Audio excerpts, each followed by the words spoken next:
Killing Hope, U.S. Military and CIA Interventions Since World War II, by William Blum. Author's note: in addition to those described in this book, accounts of many other serious American post-World War II interventions can be found in another book by William Blum, Rogue State, A Guide to the World's Only Superpower, Chapter 17, although not in the rich detail found in the present book. January 2005. Introduction. Excerpts from the Introduction 1987 edition. A Brief History of the Cold War and Anti-Communism. Our fear that communism might someday take over most of the world blinds us to the fact that anti-communism already has. Michael Parenti. It was in the early days of the fighting in Vietnam that a Viet Cong officer said to his American prisoner, "You were our heroes after the war. We read American books and saw American films. And a common phrase in those days was, to be as rich and as wise as an American. What happened?" An American might have been asked something similar by a Guatemalan, an Indonesian, or a Cuban during the 10 years previous, or by a Uruguayan, a Chilean, or a Greek in the decade subsequent.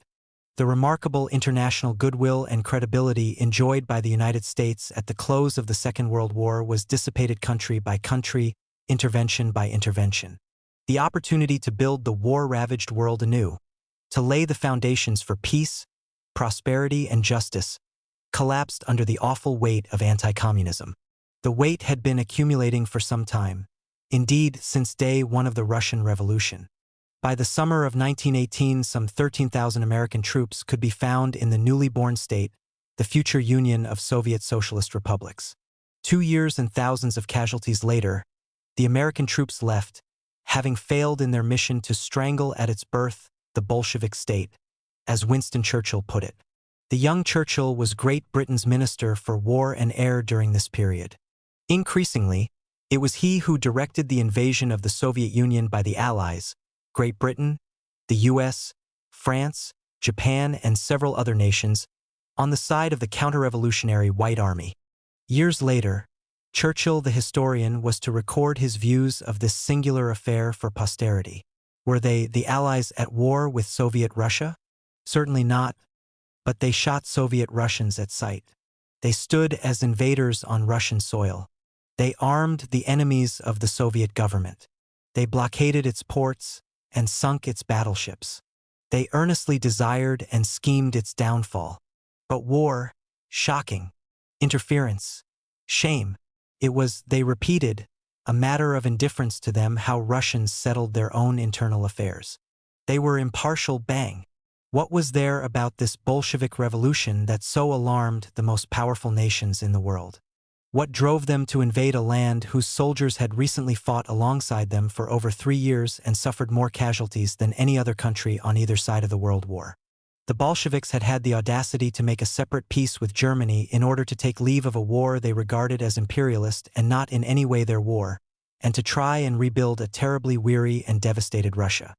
But the Bolsheviks had displayed the far greater audacity of overthrowing a capitalist feudal system and proclaiming the first socialist state in the history of the world. This was uppityness writ incredibly large. This was the crime the Allies had to punish, the virus which had to be eradicated lest it spread to their own people.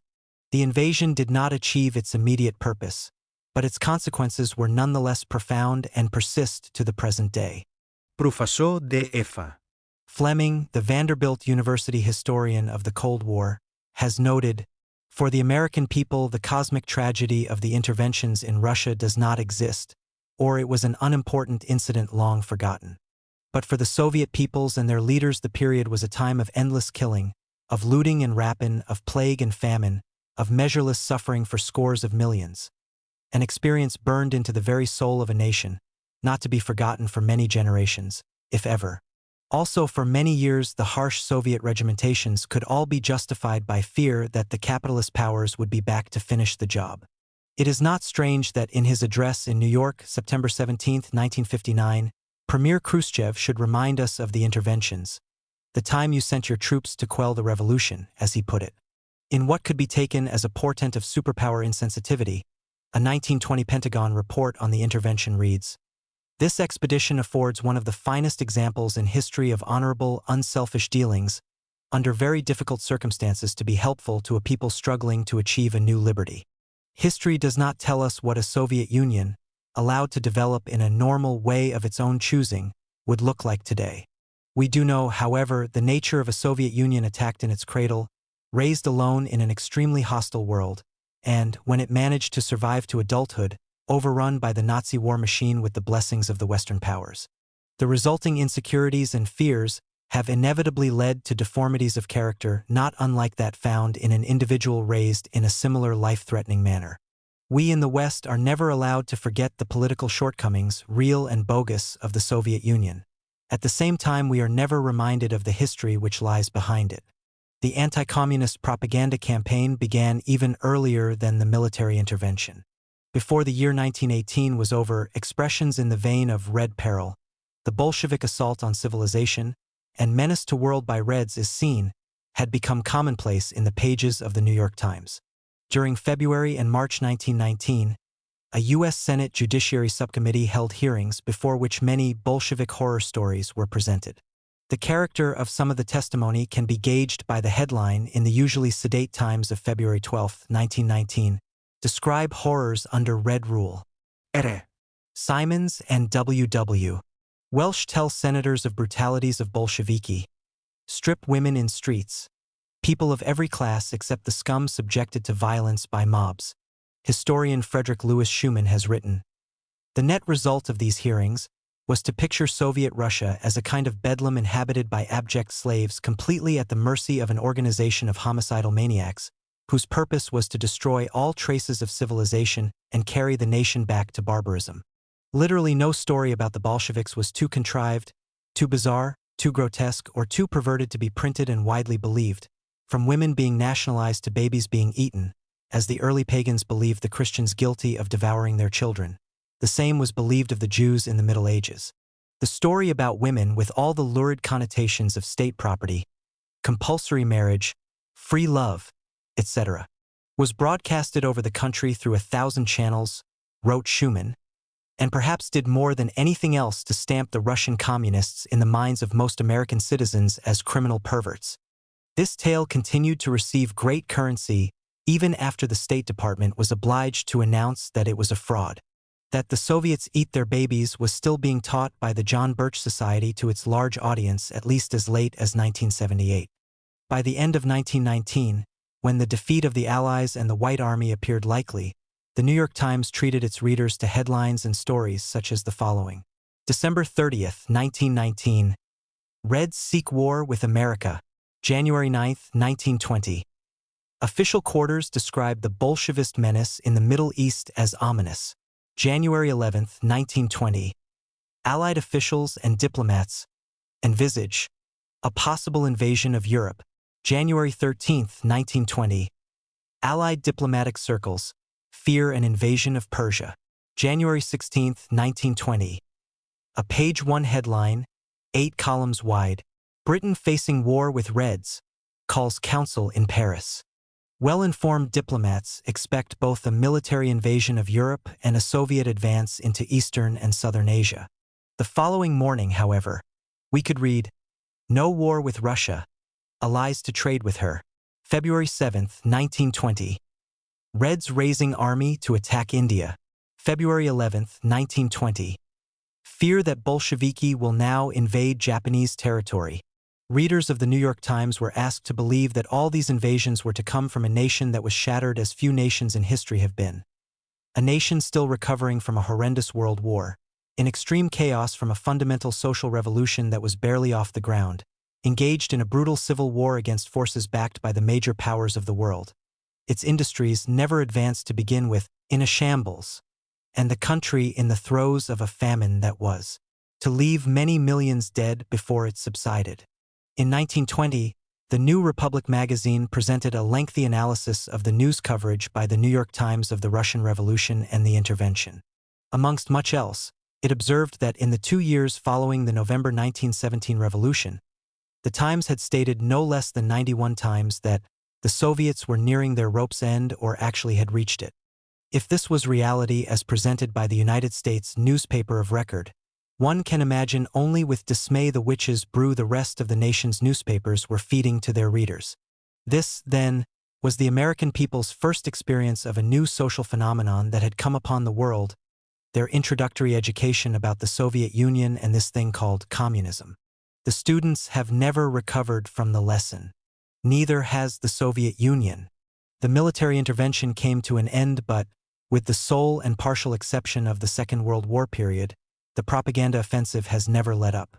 In 1943, Life magazine devoted an entire issue in honor of the Soviet Union's accomplishments, going far beyond what was demanded by the need for wartime solidarity, going so far as to call Lenin perhaps the greatest man of modern times. 2 years later, however, with Harry Truman sitting in the White House, such fraternity had no chance of surviving.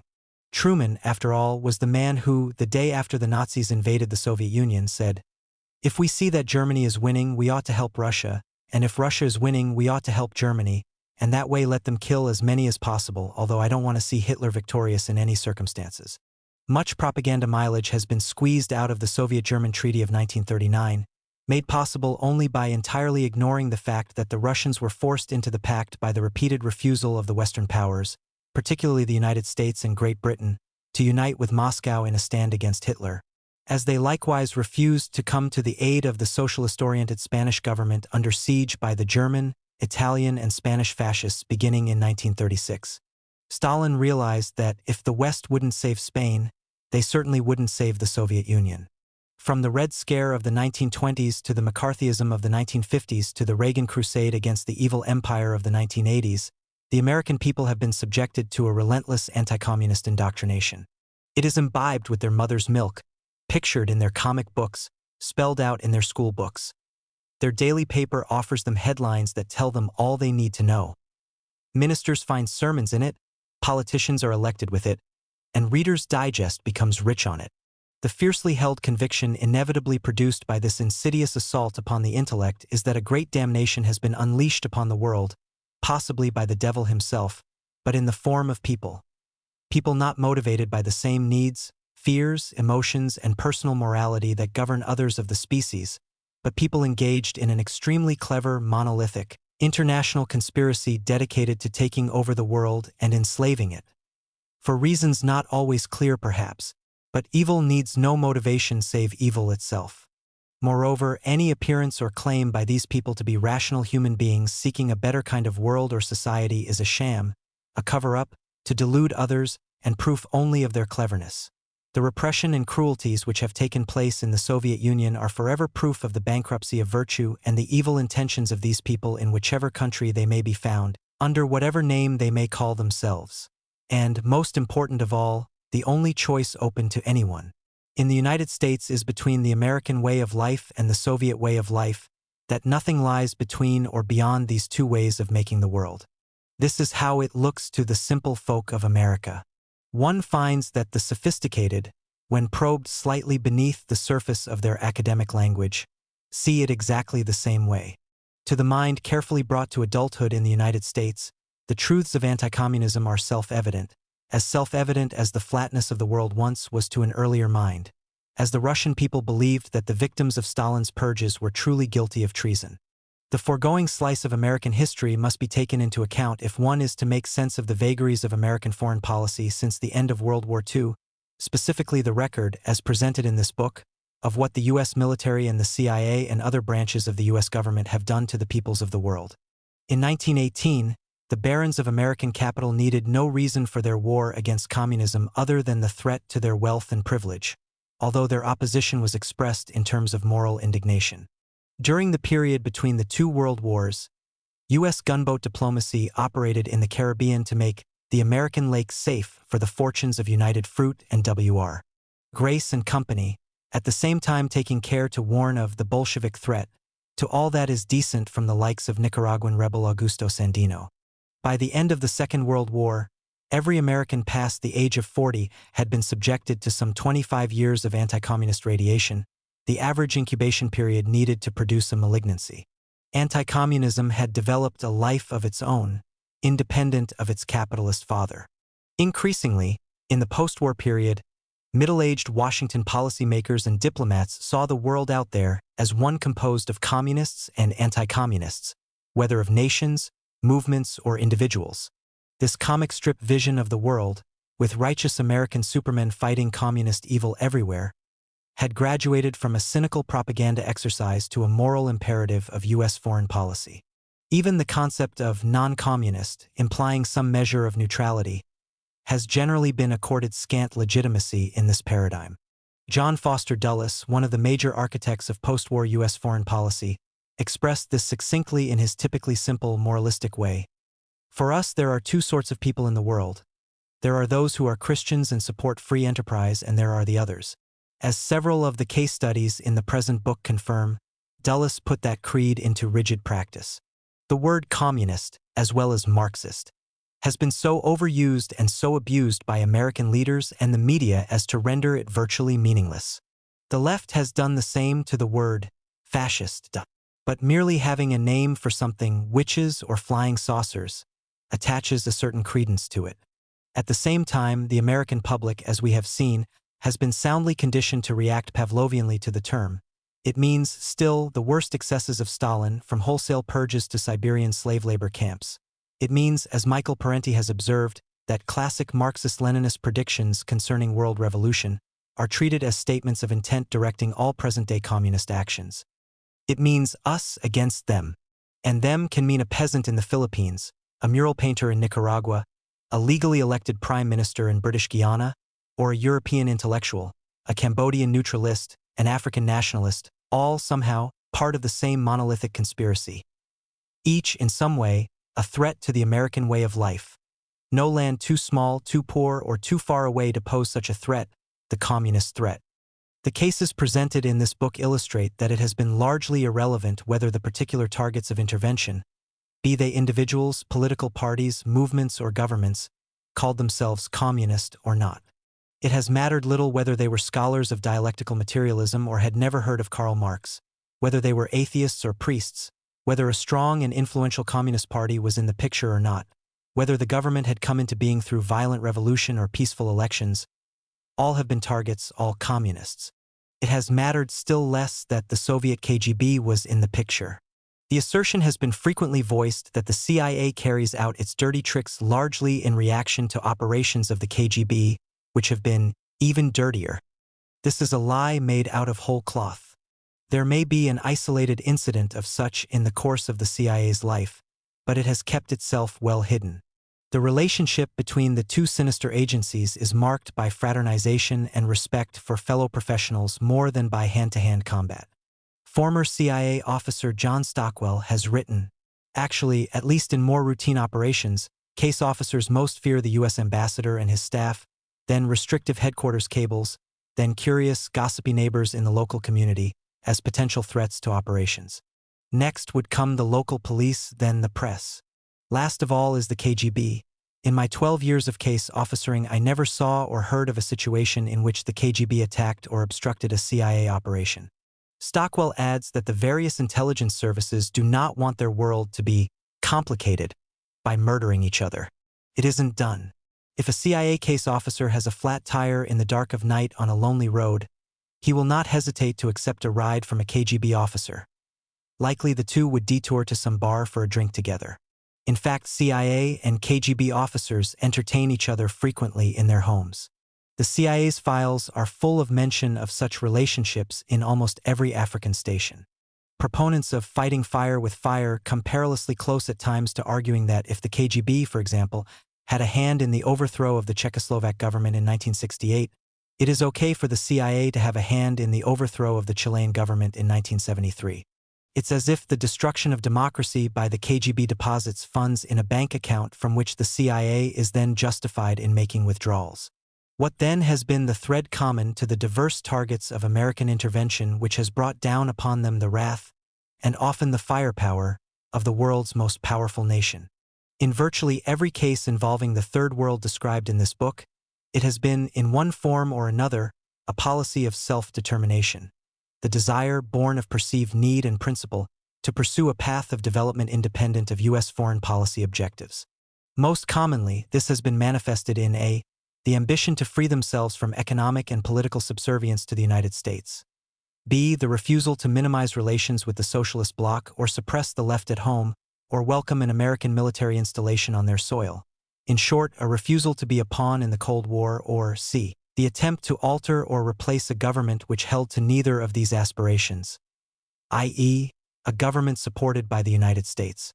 It cannot be emphasized too strongly that such a policy of independence has been viewed and expressed by numerous Third World leaders and revolutionaries as one not to be equated by definition to anti-Americanism or pro-communism, but as simply a determination to maintain a position of neutrality and non-alignment vis-a-vis the two superpowers. Time and time again, however, it will be seen that the United States was not prepared to live with this proposition. Arbans of Guatemala, Mossadegh of Iran, Sukarno of Indonesia, Nkrumah of Ghana, Jugan of British Guyana, Sihanouk of Cambodia all insisted Uncle Sam must declare themselves unequivocally on the side of the free world or suffer the consequences. Nkrumah put the case for non-alignment as follows. The experiment which we tried in Ghana was essentially one of developing the country in cooperation with the world as a whole. Non-alignment meant exactly what it said. We were not hostile to the countries of the socialist world in the way in which the governments of the old colonial territories were. It should be remembered that while Britain pursued at-home coexistence with the Soviet Union, this was never allowed to extend to British colonial territories. Books on socialism, which were published and circulated freely in Britain, were banned in the British colonial empire, and after Ghana became independent it was assumed abroad that it would continue to follow the same restrictive ideological approach.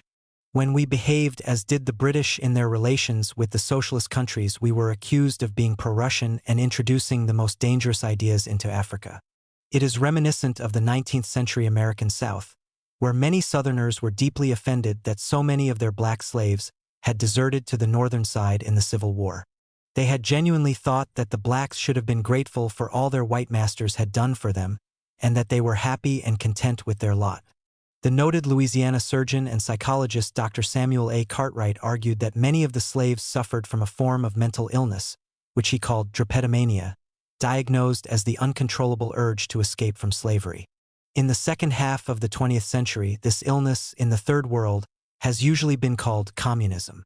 Perhaps the most deeply ingrained reflex of knee-jerk anti-communism is the belief that the Soviet Union or Cuba or Vietnam, etc., acting as Moscow's surrogate, is a clandestine force lurking behind the facade of self-determination, stirring up the hydra of revolution, or just plain trouble here, there, and everywhere. Yet another incarnation, although on a far grander scale, of the proverbial outside agitator. He who has made his appearance regularly throughout history. King George blamed the French for inciting the American colonies to revolt.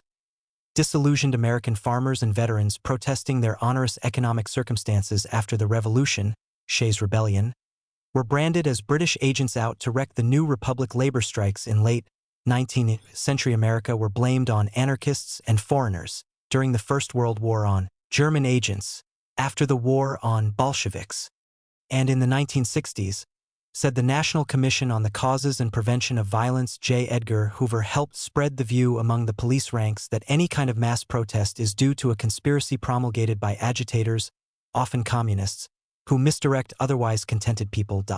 The last is the key phrase, one which encapsulates the conspiracy mentality of those in power, the idea that no people, except those living under the enemy, could be so miserable and discontent as to need recourse to revolution or even mass protest, that it is only the agitation of the outsider which misdirects them along this path.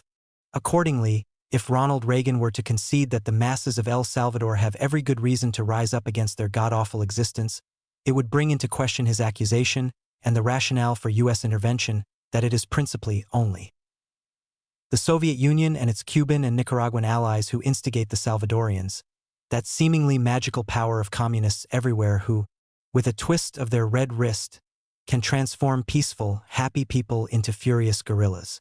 The CIA knows how difficult a feat this is. The agency, as we shall see, tried to spark mass revolt in China, Cuba, the Soviet Union, Albania, and elsewhere in Eastern Europe with a singular lack of success. The agency's scribes have laid the blame for these failures on the closed nature of the societies involved. But in non-communist countries, the CIA has had to resort to military coups or extralegal chicanery to get its people into power. It has never been able to light the fire of popular revolution. For Washington to concede merit and virtue to a particular Third World insurgency would, moreover, raise the question: Why does not the United States, if it must intervene, take the side of the rebels? Not only might this better serve the cause of human rights and justice, but it would shut out the Russians from their alleged role. What better way to frustrate the international communist conspiracy? But this is a question that dares not speak its name in the Oval Office, a question that is relevant to many of the cases in this book.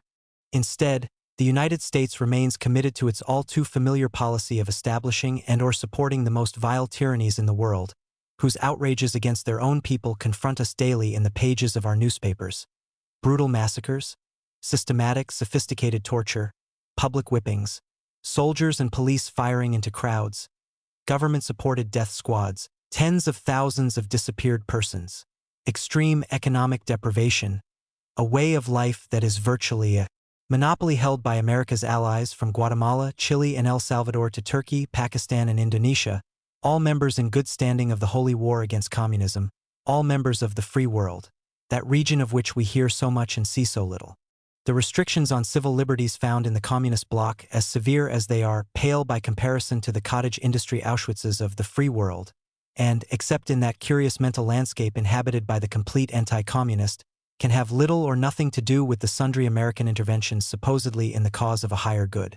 It is interesting to note that as commonplace as it is for American leaders to speak of freedom and democracy while supporting dictatorships, so do Russian leaders speak of wars of liberation, anti-imperialism and anti-colonialism while doing extremely little to actually further these causes, American propaganda notwithstanding.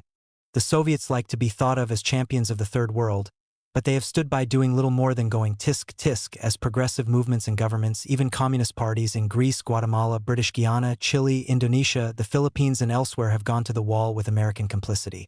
During the early 1950s, the Central Intelligence Agency instigated several military incursions into communist China. In 1960, CIA planes, without any provocation, bombed the sovereign nation of Guatemala. In 1973, the agency encouraged a bloody revolt against the government of Iraq. In the American mass media at the time, and therefore in the American mind, these events did not happen. "We didn't know what was happening" became a cliché used to ridicule those Germans who claimed ignorance of the events which took place under the Nazis. Yet, was their stock answer as far-fetched as we'd like to think?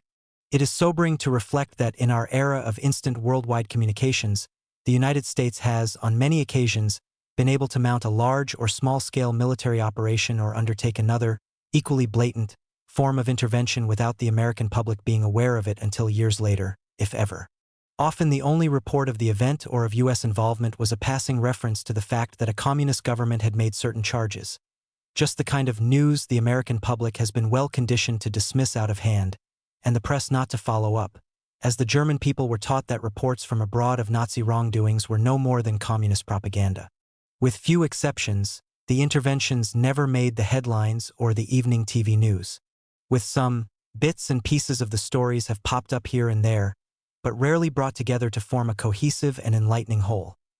The fragments usually appear long after the fact, quietly buried within other stories, just as quietly forgotten, bursting into the foreground only when extraordinary circumstances have compelled it, such as the Iranians holding U.S. embassy personnel and other Americans hostage in Tehran in 1979, which produced a rash of articles on the role played by the United States in the overthrow of the Iranian government in 1953.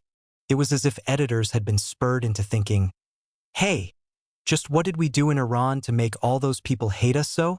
There have been a lot of Irans in America's recent past, but in the absence of the New York Daily News or the Los Angeles Times conspicuously grabbing the reader by the collar and pressing against his face the full implication of the deed, in the absence of NBC putting it all into real pictures of real people on the receiving end, in such absence the incidents become non-events for the large majority of Americans, and they can honestly say, "We didn't know what was happening."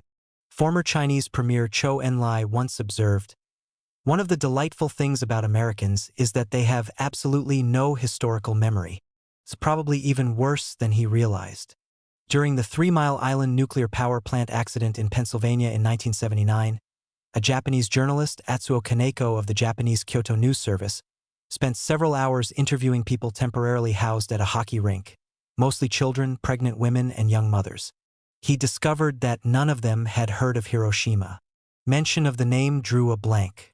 And in 1982, a judge in Oakland, California said he was appalled when some 50 prospective jurors for a death penalty murder trial were questioned and none of them knew who Hitler was. To the foreign policy oligarchy in Washington, it is more than delightful. It is sine qua non. So obscured is the comprehensive record of American interventions that when, in 1975, the Congressional Research Service of the Library of Congress was asked to undertake a study of covert activities of the CIA to date, it was able to come up with but a very minor portion of the overseas incidents presented in this book for the same period. The reader is invited to look through the relevant sections of the three principal American encyclopedias, Americana, Britannica, and Collier's. The image of encyclopedias as the final repository of objective knowledge takes a beating. What is tantamount to a non-recognition of American interventions may very well be due to these esteemed works employing a criterion similar to that of Washington officials as reflected in the Pentagon Papers. The New York Times summarized this highly interesting phenomenon thusly.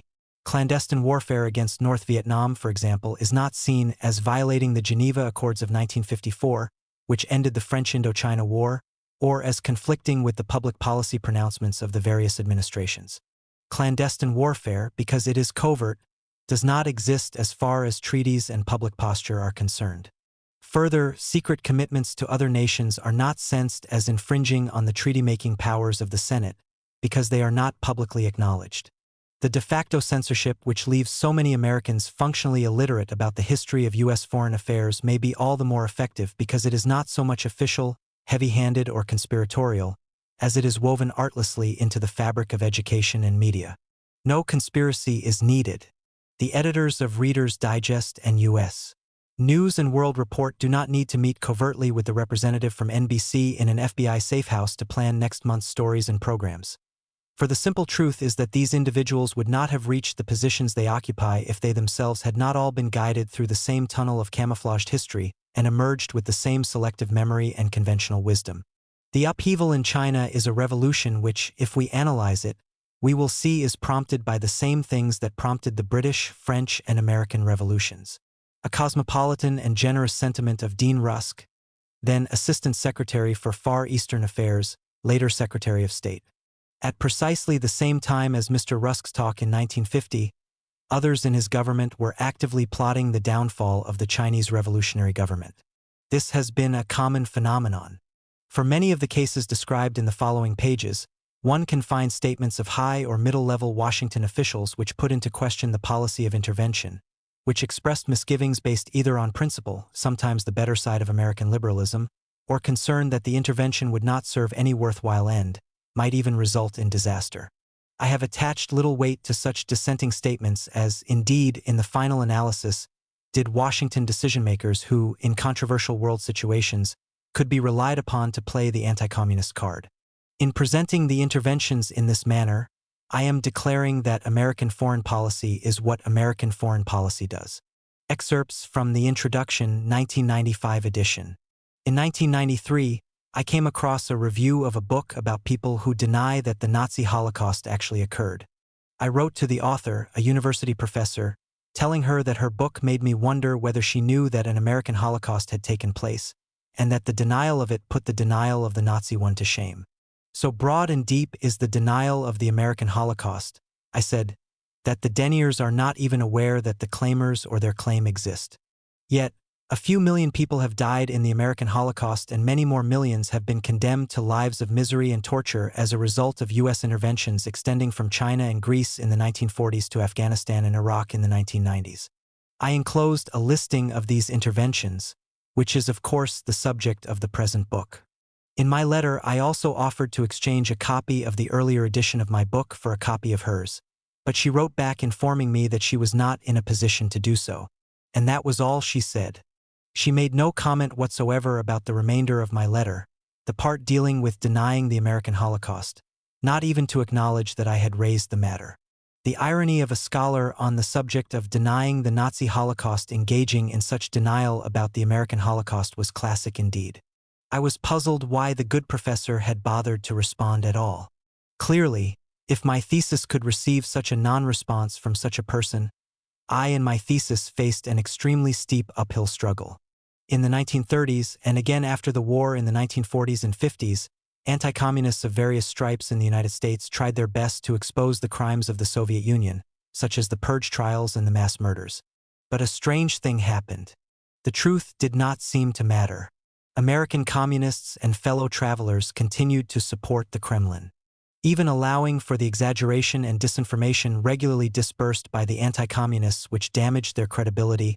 The continued ignorance and/or denial by the American leftists is remarkable. At the close of the Second World War, when the victorious Allies discovered the German concentration camps, in some cases German citizens from nearby towns were brought to the camp to come face to face with the institution, the piles of corpses, and the still living skeletal people. Some of the respectable burghers were even forced to bury the dead. What might be the effect upon the American psyche if the true believers and deniers were compelled to witness the consequences of the past half-century of U.S. foreign policy close up? What if all the nice, clean-cut, wholesome American boys who dropped an infinite tonnage of bombs on a dozen different countries, on people they knew nothing about, characters in a video game, had to come down to earth and look upon and smell the burning flesh? It has become conventional wisdom that it was the relentlessly tough anti-communist policies of the Reagan administration, with its heated-up arms race, that led to the collapse and reformation of the Soviet Union and its satellites. American history books may have already begun to chisel this thesis into marble. The Tories in Great Britain say that Margaret Thatcher and her unflinching policies contributed to the miracle as well. The East Germans were believers too. When Ronald Reagan visited East Berlin, the people there cheered him and thanked him for his role in liberating the East. Even many leftist analysts, particularly those of a conspiracy bent, are believers. But this view is not universally held. Nor should it be. Long the leading Soviet expert on the United States, Georgy Arbatov, head of the Moscow-based Institute for the Study of the USA and Canada, wrote his memoirs in 1992. A Los Angeles Times book review by Robert Scheer summed up a portion of it. Arbatov understood all too well the failings of Soviet totalitarianism in comparison to the economy and politics of the West. It is clear from this candid and nuanced memoir that the movement for change had been developing steadily inside the highest corridors of power ever since the death of Stalin. Arbatov not only provides considerable evidence for the controversial notion that this change would have come about without foreign pressure, he insists that the U.S. military buildup during the Reagan years actually impeded this development. George F. Kennan agrees. The former U.S. ambassador to the Soviet Union and father of the theory of containment of the same country, asserts that the suggestion that any United States administration had the power to influence decisively the course of a tremendous domestic political upheaval in another great country on another side of the globe is simply childish. He contends that the extreme militarization of American policy strengthened hardliners in the Soviet Union. Thus, the general effect of Cold War extremism was to delay rather than hasten the great change that overtook the Soviet Union. Though the arms race spending undoubtedly damaged the fabric of the Soviet civilian economy and society even more than it did in the United States, this had been going on for 40 years by the time Mikhail Gorbachev came to power without the slightest hint of impending doom. Gorbachev's close advisor, Alexander Yakovlev, when asked whether the Reagan administration's higher military spending, combined with its evil empire rhetoric, forced the Soviet Union into a more conciliatory position, responded, "Played no role. None. I can tell you that with the fullest responsibility. Gorbachev and I were ready for changes in our policy regardless of whether the American president was Reagan or Kennedy or someone even more liberal. It was clear that our military spending was enormous and we had to reduce it. Understandably, some Russians might be reluctant to admit that they were forced to make revolutionary changes by their arch-enemy, to admit that they lost the Cold War. However, on this question we don't have to rely on the opinion of any individual, Russian or American. We merely have to look at the historical facts. From the late 1940s to around the mid-1960s, it was an American policy objective to instigate the downfall of the Soviet government as well as several Eastern European regimes. Many hundreds of Russian exiles were organized, trained and equipped by the CIA, then sneaked back into their homeland to set up espionage rings, to stir up armed political struggle, and to carry out acts of assassination and sabotage, such as derailing trains, wrecking bridges, damaging arms factories and power plants, and so on.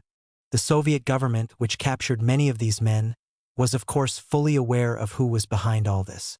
Compared to this policy, that of the Reagan administration could be categorized as one of virtual capitulation. Yet what were the fruits of this ultra-tough anti-communist policy? Repeated serious confrontations between the United States and the Soviet Union in Berlin, Cuba, and elsewhere, the Soviet interventions into Hungary and Czechoslovakia, creation of the Warsaw Pact in direct reaction to NATO, no glasnost, no perestroika, only pervasive suspicion, cynicism, and hostility on both sides. It turned out that the Russians were human after all. They responded to toughness with toughness. And the corollary. There was for many years a close association between the amicability of US-Soviet relations and the number of Jews allowed to emigrate from the Soviet Union. Softness produced softness. If there's anyone to attribute the changes in the Soviet Union and Eastern Europe to, both the beneficial ones and those questionable, it is of course Mikhail Gorbachev and the activists he inspired. It should be remembered that Reagan was in office for over 4 years before Gorbachev came to power, and Thatcher for 6 years, but in that period of time nothing of any significance in the way of Soviet reform took place despite Reagan's and Thatcher's unremitting malice toward the communist state. The argument is frequently advanced that it's easy in hindsight to disparage the American Cold War mania for a national security state, with all its advanced paranoia and absurdities, its NATO superstate military juggernaut, its early warning systems and air raid drills, its nuclear silos and U-2s, but that after the war in Europe the Soviets did indeed appear to be a 10-foot-tall worldwide monster threat. This argument breaks up on the rocks of a single question, which was all one had to ask back then. Why would the Soviets want to invade Western Europe or bomb the United States? They clearly had nothing to gain by such actions except the almost certain destruction of their country, which they were painstakingly rebuilding once again after the devastation of the war. By the 1980s, the question that still dared not be asked had given birth to a $300 billion military budget and Star Wars. There are available, in fact, numerous internal documents from the State Department, the Defense Department, and the CIA from the post-war period, wherein one political analyst after another makes clear his serious skepticism of the Soviet threat, revealing the Russians' critical military weaknesses and/or questioning their alleged aggressive intentions, while high officials, including the president, were publicly presenting a message explicitly the opposite. Historian Roger Morris, former member of the National Security Council under Presidents Johnson and Nixon, described this phenomenon. Architects of U.S. policy would have to make their case clearer than the truth, and bludgeon the mass mind of top government, as Secretary of State Dean Acheson puts it. They do. The new Central Intelligence Agency begins a systematic overstatement of Soviet military expenditures. Magically, the sclerotic Soviet economy is made to hum and climb on U.S. government charts. To Stalin's horse-drawn army, complete with shoddy equipment, war-torn roads, and spurious morale, the Pentagon adds phantom divisions, then attributes invasion scenarios to the new forces for good measure. U.S. officials exaggerated Soviet capabilities and intentions to such an extent, says a subsequent study of the archives, that it is surprising anyone took them seriously. Fed by somber government claims and reverberating public fear, the U.S. press and people have no trouble. Nonetheless, the argument insists, there were many officials in high positions who simply and sincerely misunderstood the Soviet signals. The Soviet Union was, after all, a highly oppressive and secretive society, particularly before Stalin died in 1953. Apropos of this, former conservative member of the British Parliament Enoch Powell observed in 1983, international misunderstanding is almost wholly voluntary. It is that contradiction in terms, intentional misunderstanding, a contradiction because in order to misunderstand deliberately, you must at least suspect if not actually understand what you intend to misunderstand. The U.S. misunderstanding of the USSR has the function of sustaining a myth, the myth of the United States as the last, best hope of mankind. St. George and the Dragon is a poor show without a real dragon. The bigger and scallier the better, ideally with flames coming out of its mouth.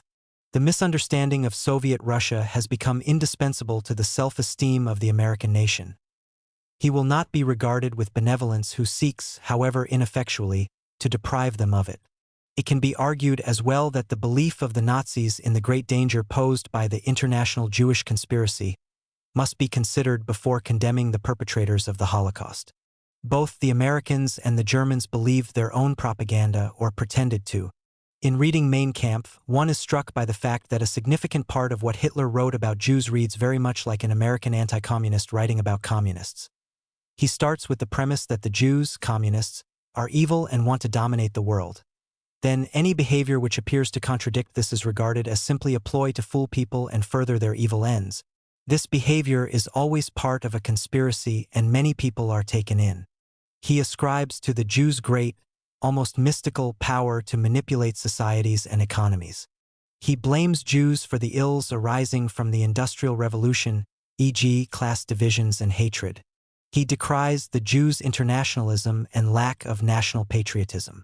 There were of course those cold warriors whose take on the Kremlin was that its master plan for world domination was nothing so gross as an invasion of Western Europe or dropping bombs on the United States. The ever more subtle, one could say fiendishly clever plan was for subversion, from the inside country by country, throughout the Third World, eventually surrounding and strangling the First World, verily an international communist conspiracy. A conspiracy, said Senator Joseph McCarthy, on a scale so immense as to dwarf any previous such venture in the history of man. This is the primary focus of this book. How the United States intervened all over the world to combat this conspiracy wherever and whenever it reared its ugly head. Did this international communist conspiracy actually exist? If it actually existed, why did the cold warriors of the CIA and other government agencies have to go to such extraordinary lengths of exaggeration? If they really and truly believed in the existence of a diabolic, monolithic international communist conspiracy, why did they have to invent so much about it to convince the American people, the Congress, and the rest of the world of its evil existence? Why did they have to stage manage, entrap, plant evidence, plant stories, create phony documents? The following pages are packed with numerous anti-commie-speak examples of U.S. government and media inventions about the Soviet threat, the Chinese threat, and the Cuban threat. And all the while, at the same time, we were being flailed with scare stories. In the 1950s, there was the bomber gap between the U.S. and the Soviet Union, and the civil defense gap. Then came the missile gap, followed by the anti-ballistic missile, ABM, gap. In the 1980s, it was the spending gap. Finally, the laser gap. And they were all lies. We now know that the CIA of Ronald Reagan and William Casey regularly politicized intelligence assessments to support the anti-Soviet bias of their administration and suppressed reports, even those from its own analysts, which contradicted this bias. We now know that the CIA and the Pentagon regularly overestimated the economic and military strength of the Soviet Union and exaggerated the scale of Soviet nuclear tests and the number of violations of existing test ban treaties, which Washington then accused the Russians of. All to create a larger and meaner enemy, a bigger national security budget, and give security and meaning to the Cold Warriors' own jobs. Post-Cold War, New World Order time, it looks good for the military-industrial intelligence complex and their global partners in crime, the World Bank and the IMF. They've got their NAFTA and soon their World Trade Organization. They're dictating economic, political, and social development all over the Third World and Eastern Europe. Moscow's reaction to events anywhere is no longer a restraining consideration. The UN's Code of Conduct on Transnational Corporations, 15 years in the making, is dead. Everything in sight is being deregulated and privatized.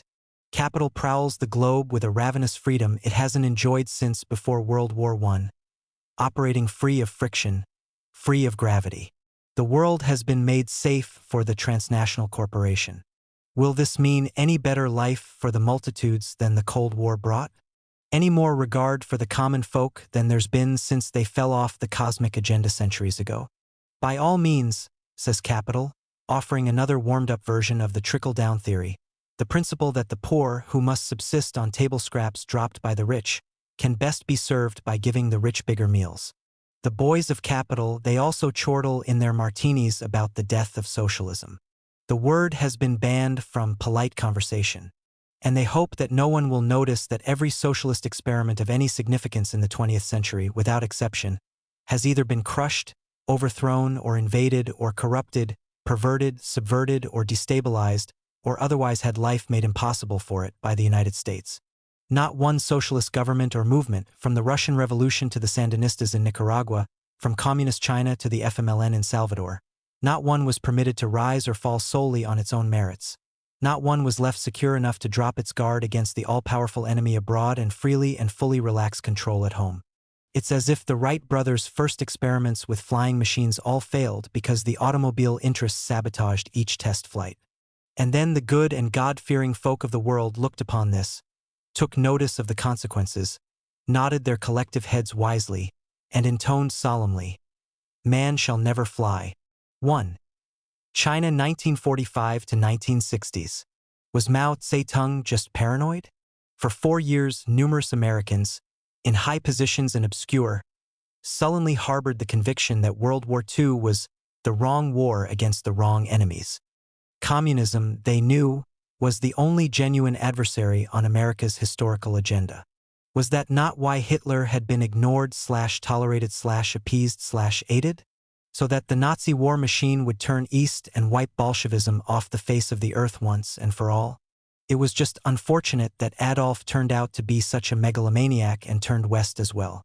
But that war was over. These Americans were now to have their day in every corner of the world. The ink on the Japanese surrender treaty was hardly dry when the United States began to use the Japanese soldiers still in China alongside American troops in a joint effort against the Chinese communists. In the Philippines and in Greece, as we shall see, the U.S. did not even wait for the war to end before subordinating the struggle against Japan and Germany to the anti-communist crusade. The communists in China had worked closely with the American military during the war, providing important intelligence about the Japanese occupiers, rescuing and caring for downed U.S. airmen. But no matter. Generalissimo Chiang Kai-shek would be Washington's man.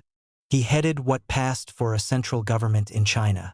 The Office of Strategic Services, OSS, forerunner of the CIA, estimated that the bulk of Chiang's military effort had been directed against the communists rather than the Japanese. He had also done his best to block the cooperation between the Reds and the Americans. Now his army contained Japanese units and his regime was full of officials who had collaborated with the Japanese and served in their puppet government. But no matter. The Generalissimo was as anti-communist as they come. Moreover, he was a born American client. His forces would be properly trained and equipped to do battle with the men of Mao Zedong and Zhou Enlai. President Truman was up front about what he described as using the Japanese to hold off the communists. It was perfectly clear to us that if we told the Japanese to lay down their arms immediately and march to the seaboard, the entire country would be taken over by the communists. We therefore had to take the unusual step of using the enemy as a garrison until we could airlift Chinese National Chiang's troops to South China and send Marines to guard the seaports. The deployment of American Marines had swift and dramatic results. 2 weeks after the end of the war, Peking was surrounded by communist forces. Only the arrival of the Marines in the city prevented the Reds from taking it over. And while Mao's forces were pushing into Shanghai's suburbs, U.S. transport planes dropped Chiang's troops in to seize the city. In a scramble to get to key centers and ports before the communists, the U.S. transported between 400,000 and 500,000 nationalist troops by ship and plane all over the vastness of China and Manchuria, places they could never have reached otherwise. As the Civil War heated up, the 50,000 Marines sent by Truman were used to guard railway lines, coal mines, ports, bridges, and other strategic sites. Inevitably, they became involved in the fighting, sustaining dozens, if not hundreds of casualties. U.S. troops, the communists charged, attacked areas controlled by the Reds, directly opened fire on them, arrested military officers, and disarmed soldiers. The Americans found themselves blasting a small Chinese village unmercifully, wrote a Marine to his congressman, not knowing how many innocent people were slaughtered. United States planes regularly made reconnaissance flights over communist territory to scout the position of their forces. The communists claimed that American planes frequently strafed and bombed their troops and in one instance machine-gunned a communist-held town. To what extent these attacks were carried out by U.S. airmen is not known. There were, however, American survivors in some of the many crashes of United States aircraft. Surprisingly, the Reds continued to rescue them, tend to their wounds, and return them to U.S. bases. It may be difficult to appreciate now, but at this time the mystique and the myth of America still gripped the imagination of people all over the world, and Chinese peasants, whether labeled communist or not, were no exception. During the war, the Reds had helped to rescue scores of American flyers and had transported them through Japanese lines to safety.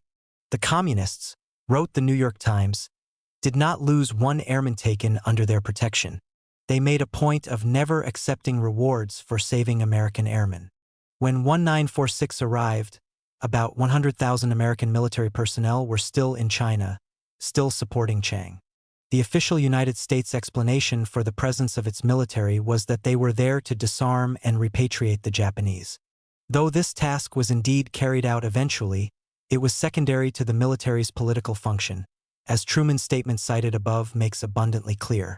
The American soldiers in China began to protest about not being sent home, a complaint echoed round the world by other GIs kept overseas for political, usually anti-communist, purposes. "They ask me, too, why they're here," said a Marine lieutenant in China at Christmas time, 1945.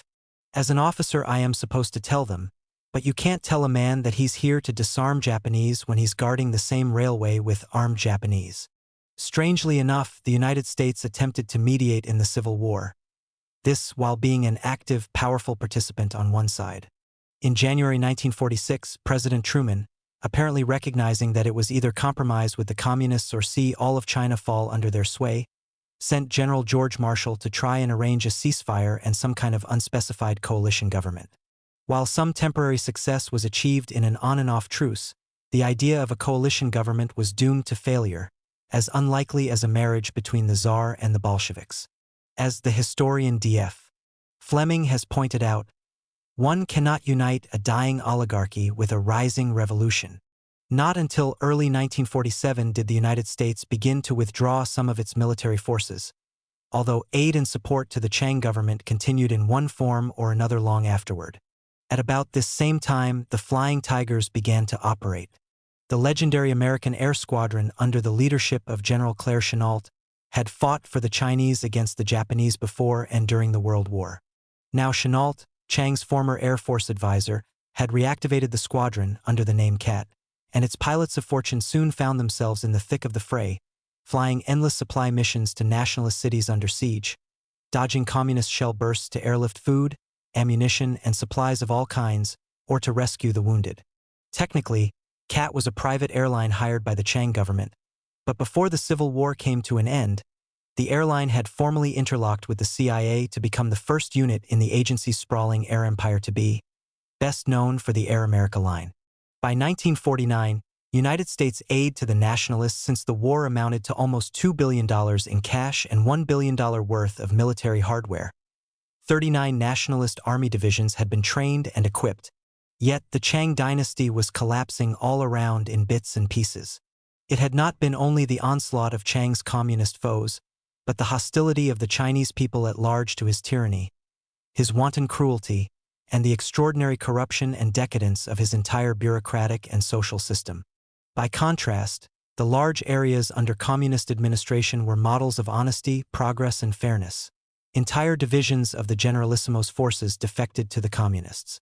American political and military leaders had no illusions about the nature and quality of Chiang's rule. The nationalist forces, said General David Barr, head of the U.S. military mission in China, were under the world's worst leadership. The Generalissimo, his cohorts and soldiers fled to the offshore island of Taiwan, Formosa. They had prepared their entry 2 years earlier by terrorizing the islanders into submission, a massacre which took the lives of as many as 28,000 people. Prior to the nationalists' escape to the island, the U.S. government entertained no doubts that Taiwan was a part of China. Afterward, uncertainty began to creep into the minds of Washington officials. The crisis was resolved in a remarkably simple manner. The U.S. agreed with Chiang that the proper way to view the situation was not that Taiwan belonged to China, but that Taiwan was China, and so it was called. In the wake of the communist success, China scholar Felix Green observed, Americans simply could not bring themselves to believe that the Chinese, however rotten their leadership, could have preferred a communist government. It must have been the handiwork of a conspiracy, an international conspiracy, at the control panel of which sat, not unexpectedly, the Soviet Union. The evidence for this, however, was thin to the point of transparency. Indeed, ever since Stalin's credo of socialism in one country, Won out over Trotsky's internationalism in the 1920s, the Russians had sided with Chiang more than with Mao, advising the latter more than once to dissolve his army and join Chiang's government. Particularly in the post-World War II years, when the Soviet Union was faced with its own staggering crisis of reconstruction, did it not relish the prospect of having to help lift the world's most populous nation into the modern age? In 1947, General Marshall stated publicly that he knew of no evidence that the Chinese Communists were being supported by the USSR. But in the United States, this did not prevent the rise of an entire mythology of how the US had lost China. Soviet intervention, State Department communists, White House cowards, military and diplomatic folly, communist dupes and fellow travelers in the media, treachery everywhere. The Truman administration, said Senator Joseph McCarthy with characteristic charm, was composed of egg-sucking phony liberals who protected the communists and queers who had sold China into atheistic slavery. Yet, short of an all-out invasion of the country by large numbers of American troops, it is difficult to see what more the U.S. government could have done to prevent Chiang's downfall. Even after Chiang fled to Taiwan, the United States pursued a campaign of relentless assaults against the communist government. Despite a request from Zhou Enlai for aid and friendship, the Red leader saw no practical or ideological bar to this. Instead, the United States evidently conspired to assassinate Zhou on several occasions. Many nationalist soldiers had taken refuge in northern Burma in the Great Exodus of 1949, much to the displeasure of the Burmese government. There, the CIA began to regroup the stateless army into a fighting force, and during the early 1950s a number of large and small-scale incursions into China were carried out. In one instance, in April 1951, a few thousand troops, accompanied by CIA advisors and supplied by airdrops from American C-46S and C-47S, crossed the border into China's Yunnan province, but they were driven back by the communists in less than a week. The casualties were high and included several CIA advisors who lost their lives. Another raid that summer took the invaders 65 miles into China, where they reportedly held a 100-mile-long strip of territory. While the attacks continued intermittently, the CIA proceeded to build up the force's capabilities. American engineers arrived to help construct and expand airstrips in Burma. Fresh troops were flown in from Taiwan. Other troops were recruited from amongst Burmese hill tribes. CIA air squadrons were brought in for logistical services, and enormous quantities of American heavy arms were ferried in.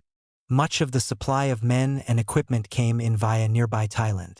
The army soon stood at more than 10,000 men. By the end of 1952, Taiwan claimed that 41,000 communist troops had been killed and more than 3,000 wounded. The figures were most likely exaggerated, but even if not, it was clear that the raids would not lead to Chiang's triumphant return to the mainland, although this was not their sole purpose. On the Chinese border, two greater battles were raging, in Korea and Vietnam. It was the hope of the United States to force the Chinese to divert troops and military resources away from these areas. The infant People's Republic of China was undergoing a terrible test. In between raids on China, the Chinots, as distinguished from the Chickums, found time to clash frequently with Burmese troops, indulge in banditry, and become the opium barons of the Golden Triangle, that slice of land encompassing parts of Burma, Laos and Thailand, which was the world's largest source of opium and heroin.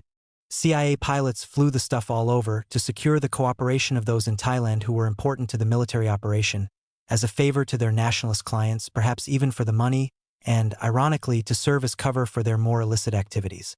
The Chinots in Burma kept up their harassment of the Chickums until 1961, and the CIA continued to supply them militarily, but at some point the agency began to phase itself out of a more direct involvement.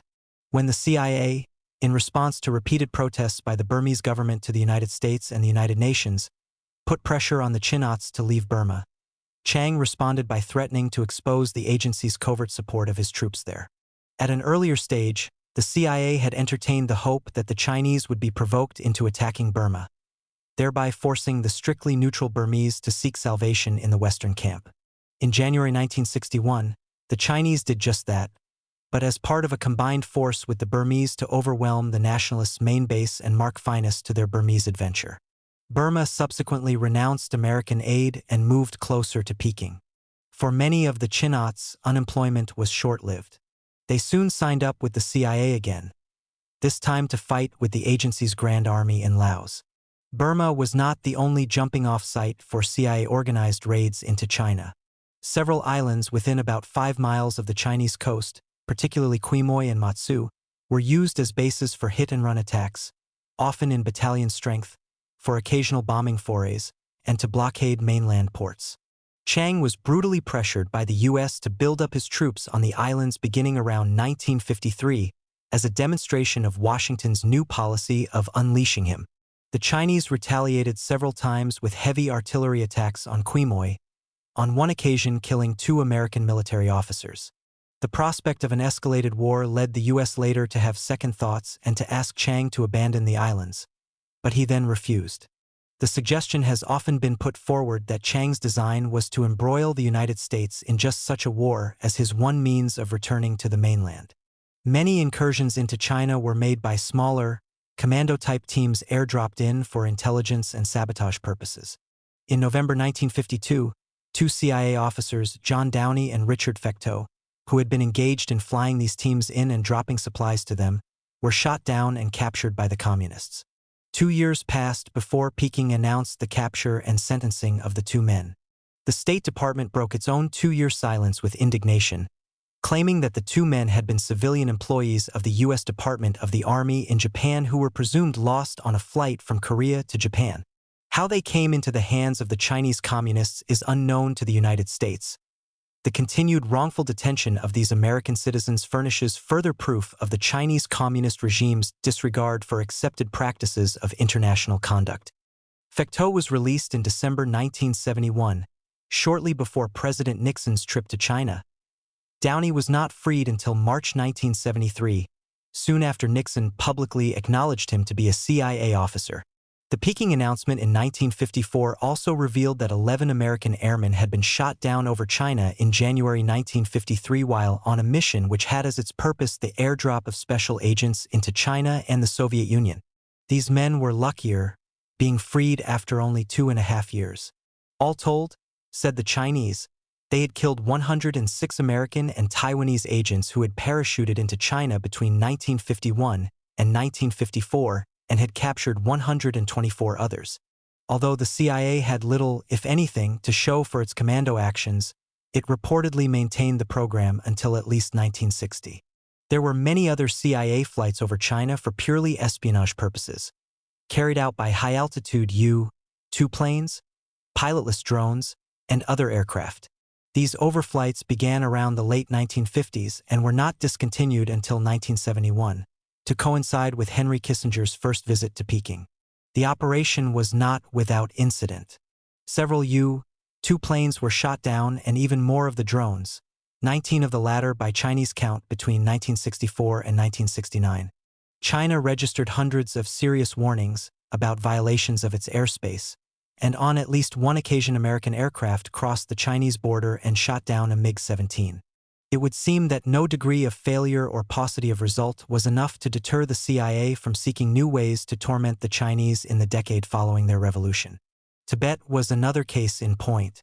The Peking government claimed Tibet as part of China, as had previous Chinese governments for more than 2 centuries, although many Tibetans still regarded themselves as autonomous or independent.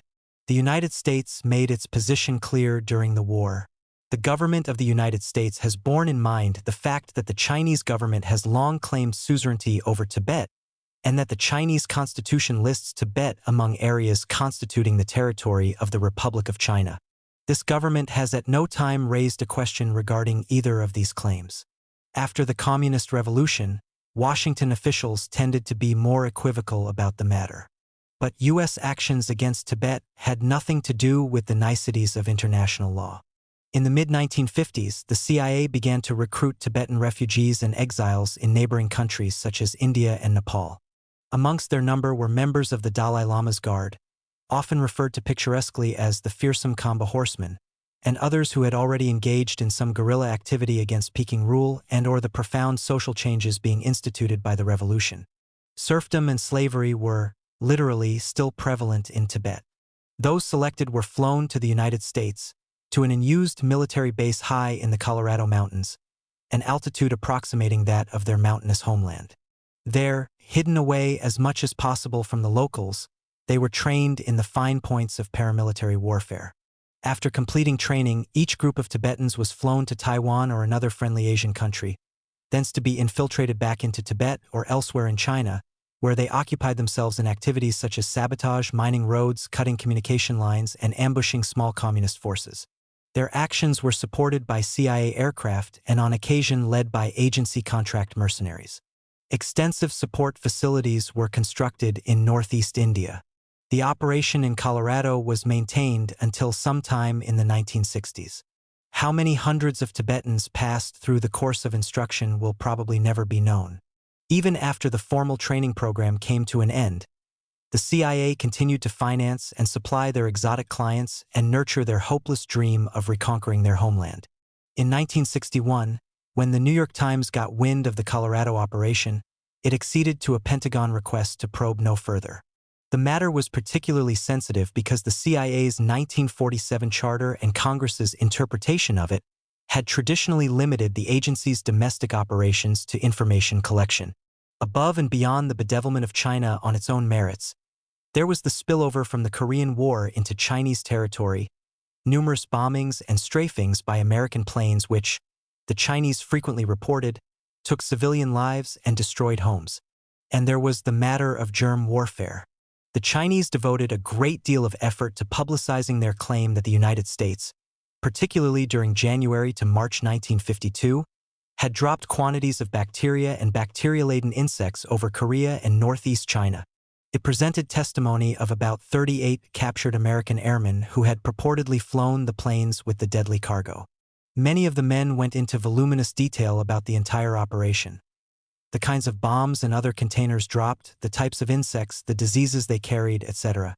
At the same time, photographs of the alleged germ bombs and insects were published. Then, in August, an international scientific committee was appointed, composed of scientists from Sweden, France, Great Britain, Italy, Brazil, and the Soviet Union.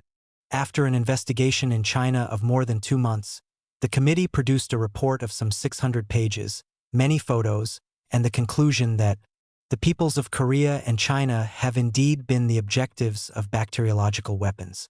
These have been employed by units of the USA Armed Forces, using a great variety of different methods for the purpose, some of which seem to be developments of those applied by the Japanese during the Second World War. The last reference has to do with the bacteriological warfare experiments the Japanese had carried out against China between 1940 and 1942. The Japanese scientists responsible for this program were captured by the United States in 1945 and given immunity from prosecution in return for providing technical information about the experiments to American scientists from the Army Biological Research Center at Fort Detrick, Maryland. The Chinese were aware of this at the time of the International Scientific Committee's investigation. It should be noted that some of the American airmen statements contained so much technical biological information and were so full of communist rhetoric, imperialist, capitalist Wall Street warmonger, and the like, that their personal authorship of the statements must be seriously questioned. Moreover, it was later learned that most of the airmen had confessed only after being subjected to physical abuse.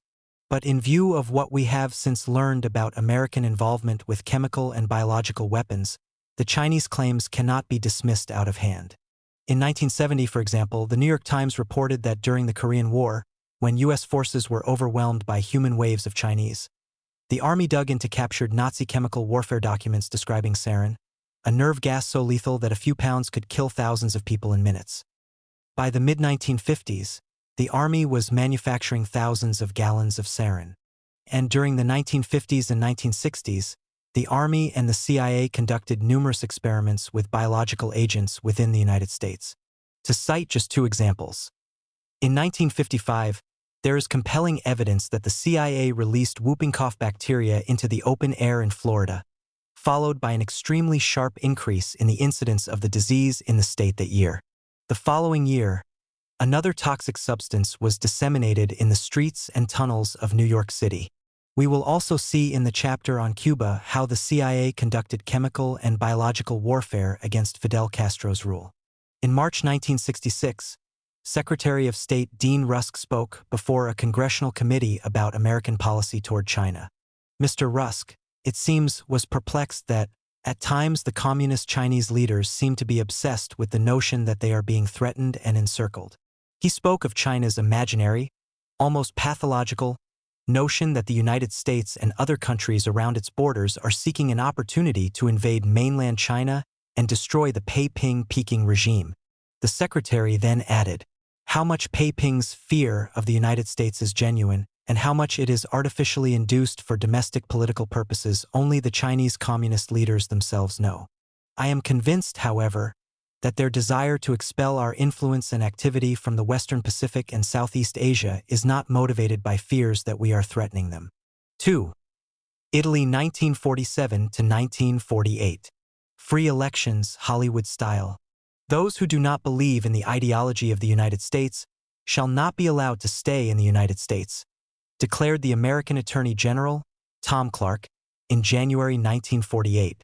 In March, the Justice Department, over which Clark presided, determined that Italians who did not believe in the ideology of the United States would not be allowed to emigrate to, or even enter, the United States.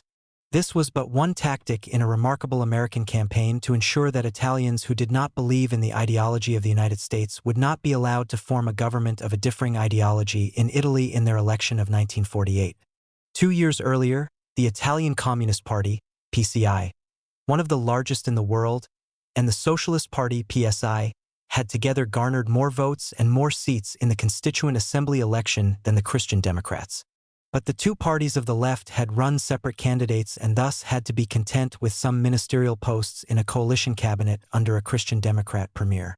The results, nonetheless, spoke plainly enough to put the fear of Marx into the Truman administration.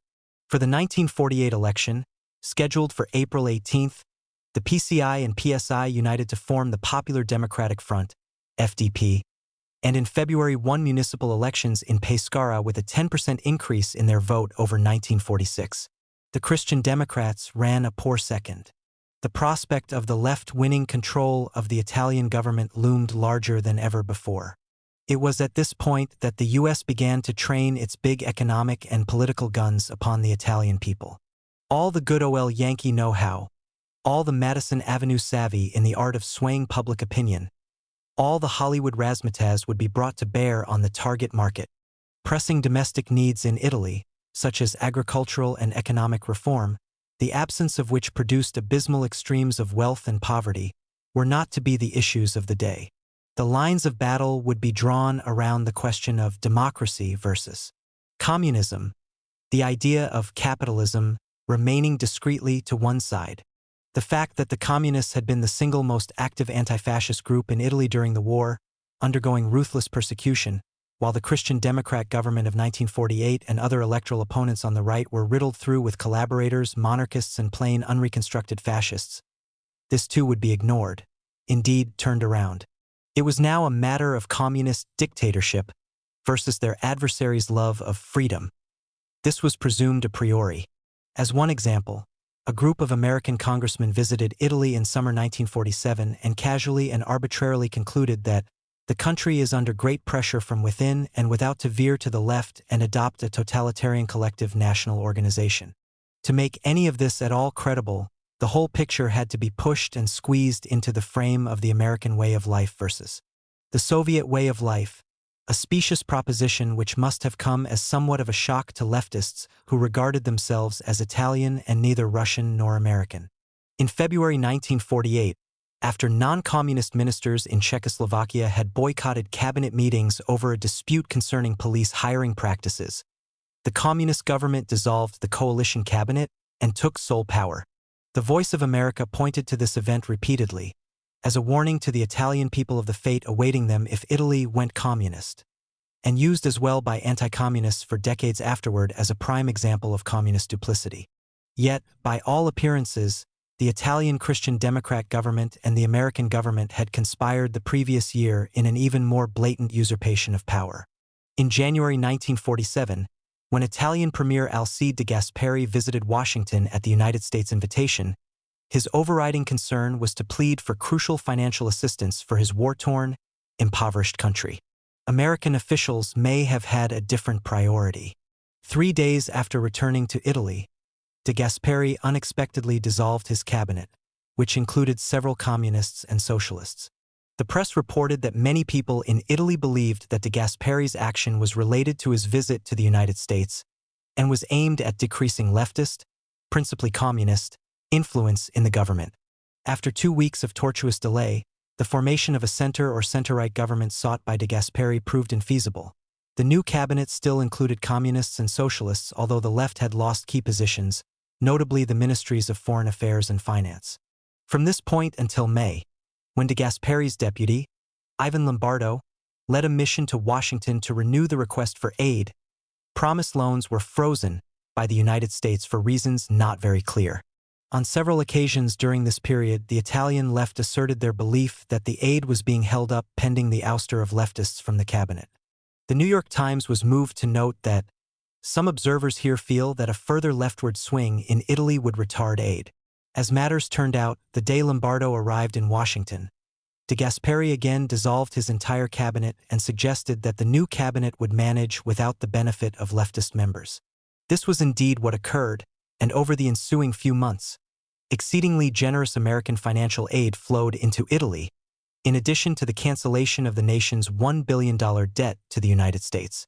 At the very same time, France, which was also heavily dependent upon American financial aid, ousted all its communist ministers as well. In this case, there was an immediate rationale: the refusal of the communist ministers to support Premier Ramadier in a vote of confidence over a wage freeze. Despite this, the ouster was regarded as a surprise and considered bold in France, and opinion was widespread that American loans were being used, or would be used, to force France to align with the U.S. Said Ramadier, "A little of our independence is departing from us with each loan we obtain." As the last month of the 1948 election campaign began, Time magazine pronounced the possible leftist victory to be the brink of catastrophe. It was primarily this fear, William Colby, former director of the CIA, has written, that had led to the formation of the Office of Policy Coordination, which gave the CIA the capability to undertake covert political, propaganda, and paramilitary operations in the first place. But covert operations, as far as is known, played a relatively minor role in the American campaign to break the back of the Italian left. It was the very overtness of the endeavor, without any apparent embarrassment, that stamps the whole thing with such uniqueness and arrogance. One might say swagger. The fortunes of the FDP slid downhill with surprising acceleration in the face of an awesome mobilization of resources such as the following. A massive letter-writing campaign from Americans of Italian extraction to their relatives and friends in Italy, at first written by individuals in their own words or guided by sample letters in newspapers, soon expanded to mass-produced, pre-written, postage-paid form letters, cablegrams, educational circulars, and posters, needing only an address and signature. And from a group calling itself the Committee to Aid Democracy in Italy, 500,000 picture postcards illustrating the gruesome fate awaiting Italy if it voted for dictatorship or foreign dictatorship. In all, an estimated 10 million pieces of mail were written and distributed by newspapers, radio stations, churches, the American Legion, wealthy individuals, etc. And business advertisements now included offers to send letters airmail to Italy even if you didn't buy the product. All this with the publicly expressed approval of the acting Secretary of State and the Post Office, which inaugurated special freedom flights to give greater publicity to the dispatch of the mail to Italy. The form letters contained messages such as, "A communist victory would ruin Italy. The United States would withdraw aid and a world war would probably result. We implore you not to throw our beautiful Italy into the arms of that cruel despot communism. America hasn't anything against communism in Russia, but why impose it on other people, other lands, in that way putting out the torch of liberty? If the forces of true democracy should lose in the Italian election, the American government will not send any more money to Italy, and we won't send any more money to you, our relatives." These were by no means the least sophisticated of the messages. Other themes emphasized were Russian domination of Italy, loss of religion and the church, loss of family life, loss of home and land. Veteran newsman Howard K. Smith pointed out at the time that, for an Italian peasant, a telegram from anywhere is a wondrous thing, and a cable from the terrestrial paradise of America is not lightly to be disregarded. The letters threatening to cut off gifts may have been equally intimidating. Such letters, wrote a Christian Democrat official in an Italian newspaper, struck home in southern Italian and Sicilian villages with the force of lightning. A 1949 poll indicated that 16% of Italians claimed relatives in the United States with whom they were in touch. This apparently was in addition to friends there. The State Department backed up the warnings in the letters by announcing that, if the communists should win, there would be no further question of assistance from the United States. The Italian left felt compelled to regularly assure voters that this would not really happen. This, in turn, inspired American officials, including Secretary of State George Marshall, to repeat the threat. Marshall was awarded the Nobel Peace Prize in 1953. A daily series of direct shortwave broadcasts to Italy backed by the State Department and featuring prominent Americans. The State Department estimated that there were 1.2 million shortwave receivers in Italy as of 1946. The Attorney General went on the air and assured the Italian people that the election was a choice between democracy and communism, between God and godlessness, between order and chaos. William Donovan, the wartime head of the OSS, forerunner of the CIA, warned that under a communist dictatorship in Italy, many of the nation's industrial plants would be dismantled and shipped to Russia, and millions of Italy's workers would be deported to Russia for forced labor. If this were not enough to impress the Italian listeners, a parade of unknown but passionate refugees from Eastern Europe went before the microphone to recount horror stories of life behind the Iron Curtain. Several commercial radio stations broadcast to Italy special services held in American Catholic churches to pray for the Pope in this, his most critical hour. On one station, during an entire week, hundreds of Italian Americans from all walks of life delivered 1-minute messages to Italy which were relayed through the shortwave station. Station WOV in New York invited Italian war brides to transcribe a personal message to their families back home. The station then mailed the recordings to Italy. A Voice of America daily broadcasts into Italy were sharply increased, highlighting news of American assistance or gestures of friendship to Italy. A sky full of showbiz stars, including Frank Sinatra and Gary Cooper, recorded a series of radio programs designed to win friends and influence the vote in Italy. 5 broadcasts of Italian-American housewives were aired, and Italian Americans with some leftist credentials were also enlisted for the cause. Labor leader Luigi Antonini called upon Italians to smash the Muscovite fifth column, which follows the orders of the ferocious Moscow tyranny, or else Italy would become an enemy totalitarian country. To counter communist charges in Italy that Negroes in the United States were denied opportunities, the VOA broadcast the story of a Negro couple who had made a fortune in the junk business and built a hospital for their people in Oklahoma City. It should be remembered that in 1948 American Negroes had not yet reached the status of second-class citizens. Our Italian radio stations carried a 1-hour show from Hollywood put on to raise money for the orphans of Italian pilots who had died in the war. It was not reported if the same was done for the orphans of German pilots. Our American officials in Italy widely distributed leaflets extolling U.S. economic aid and staged exhibitions among low-income groups. The U.S. Information Service presented an exhibition on the worker in America and made extensive use of documentary and feature films to sell the American way of life. It was estimated that in the period immediately preceding the election, more than 5 million Italians each week saw American documentaries. The 1939 Hollywood film Ninotchka, which satirized life in Russia, was singled out as a particularly effective feature film. It was shown throughout working-class areas, and the communists made several determined efforts to prevent its presentation. After the election, a pro-communist worker was reported as saying that what licked us was Ninotchka. The Justice Department served notice that Italians who joined the Communist Party would be denied that dream of so many Italians, emigration to America. The State Department then ruled that any Italians known to have voted for the Communists would not be allowed to even enter the terrestrial paradise. A department telegram to a New York Politico read, "Voting Communist appears to constitute affiliation with Communist Party within meaning of immigration law and therefore would require exclusion from United States."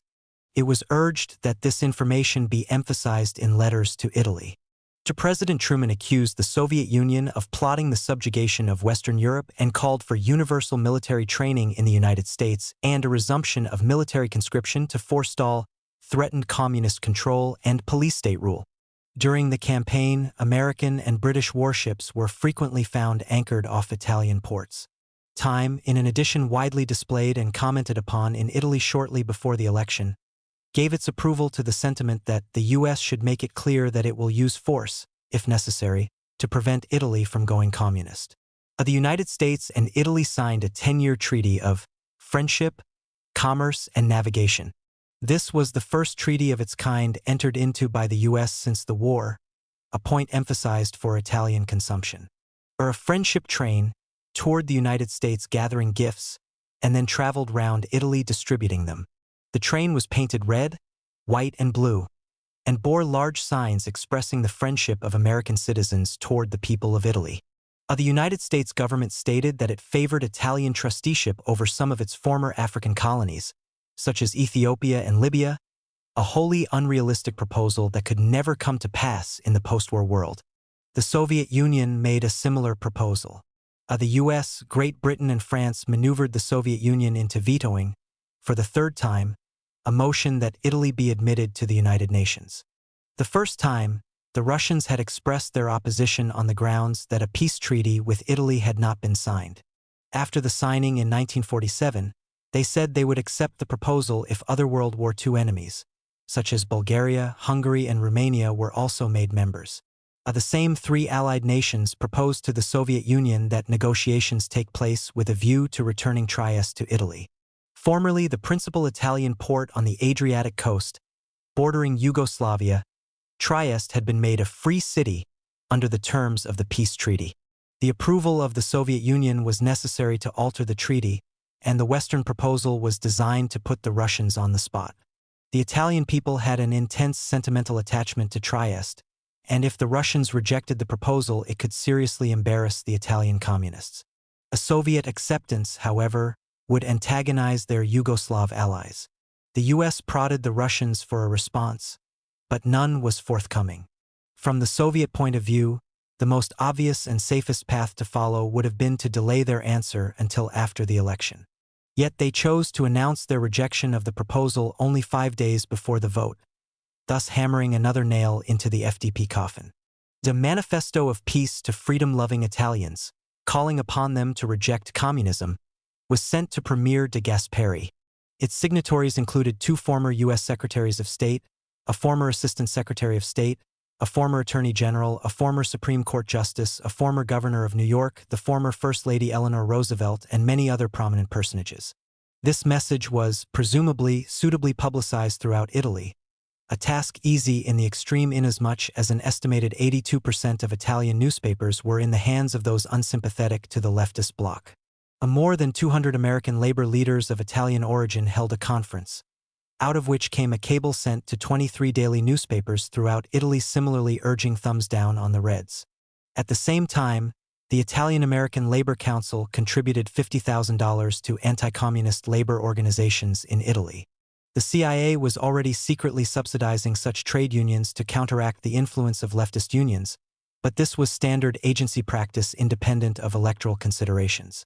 According to a former CIA officer, when, in 1945, the Communists came very near to gaining control of labor unions, first in Sicily, then in all Italy and southern France, cooperation between the OSS and the Mafia successfully stemmed the tide. The CIA, by its own later admission, gave $1 million to Italian center parties, a king's ransom in Italy 1948, although another report places the figure at $10 million. The agency also forged documents and letters purported to come from the PCI which were designed to put the party in a bad light and discredit its leaders. Anonymous books and magazine articles funded by the CIA told in vivid detail about supposed communist activities in Eastern Europe and the Soviet Union. Pamphlets dealt with PCI candidates' sex and personal lives as well as smearing them with the fascist and/or anti-church brush. An American group featuring noted Italian-American musicians traveled to Rome to present a series of concerts. President Truman chose a month before the election as the time to transfer 29 merchant ships to the Italian government as a gesture of friendship and confidence in a democratic Italy. These were Italian vessels seized during the war and others to replace those seized and lost. 4 days later, the House Appropriations Committee acted swiftly to approve $18.7 million in additional interim aid funds for Italy. 2 weeks later, the United States gave Italy $4.3 million as the first payment on wages due to 60,000 former Italian war prisoners in the U.S. who had worked voluntarily for the Allied cause. This was a revision of the peace treaty which stipulated that the Italian government was liable for such payments. 6 days before Election Day, the State Department made it public that Italy would soon receive $31 million in gold in return for gold looted by the Nazis. The fact that only a few years earlier Italy had been the enemy fighting alongside the Nazis was now but a dim memory. 2 days later, the U.S. government authorized 2 further large shipments of food to Italy, one for $8 million worth of grains. A number of the aid ships, upon their arrival in Italy during the election campaign, had been unloaded amid ceremony and a speech by the American ambassador. A poster prominent in Italy read, "The bread that we eat, 40% Italian flour, 60% American flour sent free of charge." The poster neglected to mention whether the savings were passed on to the consumer or served to line the pockets of the baking companies. 4 days before Election Day, the American Commission for the Restoration of Italian Monuments Incorporated announced an additional series of grants to the Italian Ministry of Fine Arts. April 15th was designated Free Italy Day by the American sympathizers for a free Italy with nationwide observances to be held. The American ambassador, James Clement Dunn, traveled constantly throughout Italy pointing out to the population on every possible occasion what American aid has meant to them and their country. At the last unloading of food, Dunn declared that the American people were saving Italy from starvation, chaos, and possible domination from outside. His speeches usually received wide coverage in the non-left press. By contrast, the Italian government prohibited several of its own ambassadors abroad from returning home to campaign for the FDP. In his historic speech of March 12, 1947, which came to be known as the Truman Doctrine, the president had proclaimed, "I believe it must be the policy of the United States to support free peoples who are resisting attempted subjugation by armed minorities or by outside pressures. I believe that we must assist free peoples to work out their own destinies in their own way." It scarcely needs to be emphasized how hypocritical this promise proved to be, but the voices which spoke out in the United States against their government's crusade in Italy were few and barely audible above the roar. The Italian-American Committee for Free Elections in Italy held a rally to denounce the propaganda blitz, declaring that thousands of Americans of Italian origin feel deeply humiliated by the continuous flow of suggestions, advice, and pressure put on the Italians, as though they were unable to decide for themselves whom to elect. The Progressive Party also went on record, stating, "As Americans, we repudiate our government's threat to cut off food from Italy unless the election results please us. Hungry children must not go unfed because their parents do not vote as ordered from abroad." The party's candidate for president in 1948 was Henry Wallace, the former vice president who was an outspoken advocate of genuine détente with the Soviet Union. History did not provide the opportunity to observe what the reaction would have been. Amongst those who saw nothing wrong with what the United States was doing in Italy, if a similar campaign had been launched by the Soviet Union or the Italian left in the United States on behalf of Wallace. Though some Italians must have been convinced at times that Stalin himself was the FDP's principal candidate, the actual Soviet intervention in the election hardly merited a single headline. The American press engaged in speculation that the Russians were pouring substantial sums of money into the Communist Party's coffers. However, a survey carried out by the Italian Bureau of the United Press revealed that the anti-communist party spent 7.5 times as much as the FDP on all forms of propaganda, the Christian Democrats alone spending 4 times as much. As for other Soviet actions, Howard K. Smith presented this observation. The Russians tried to respond with a few feeble gestures for a while. Some Italian war prisoners were released. Some newsprint was sent to Italy and offered to all parties for their campaign. But there was no way of resisting what amounted to a tidal wave. There is evidence that the Russians found the show getting too rough for them and actually became apprehensive of what the American and British reaction to a communist victory at the polls might be. Russia's concern about conflict with the West was also expressed within a month of the Italian elections in one of the celebrated cuneiform letters to Tito, accusing the Yugoslavs of trying to involve the Soviets with the Western powers when it should have been known that the USSR, after such a heavy war, could not start a new one. The evidence Smith was alluding to was the Soviet rejection of the Trieste proposal. By its timing, reported the New York Times, the unexpected procedure caused some observers to conclude that the Russians had thrown the Italian Communist Party overboard. The party's newspaper had a difficult time dealing with the story. Washington did as well, for it undermined the fundamental premise of the Italian campaign, that the Italian Communist Party and the Soviet Union were indistinguishable as to ends and means, that if you buy the one, you get the other as well. Thus, the suggestion was put forth that perhaps the Soviet rejection was only a tactic to demonstrate that the U.S. could not keep its promise on Trieste.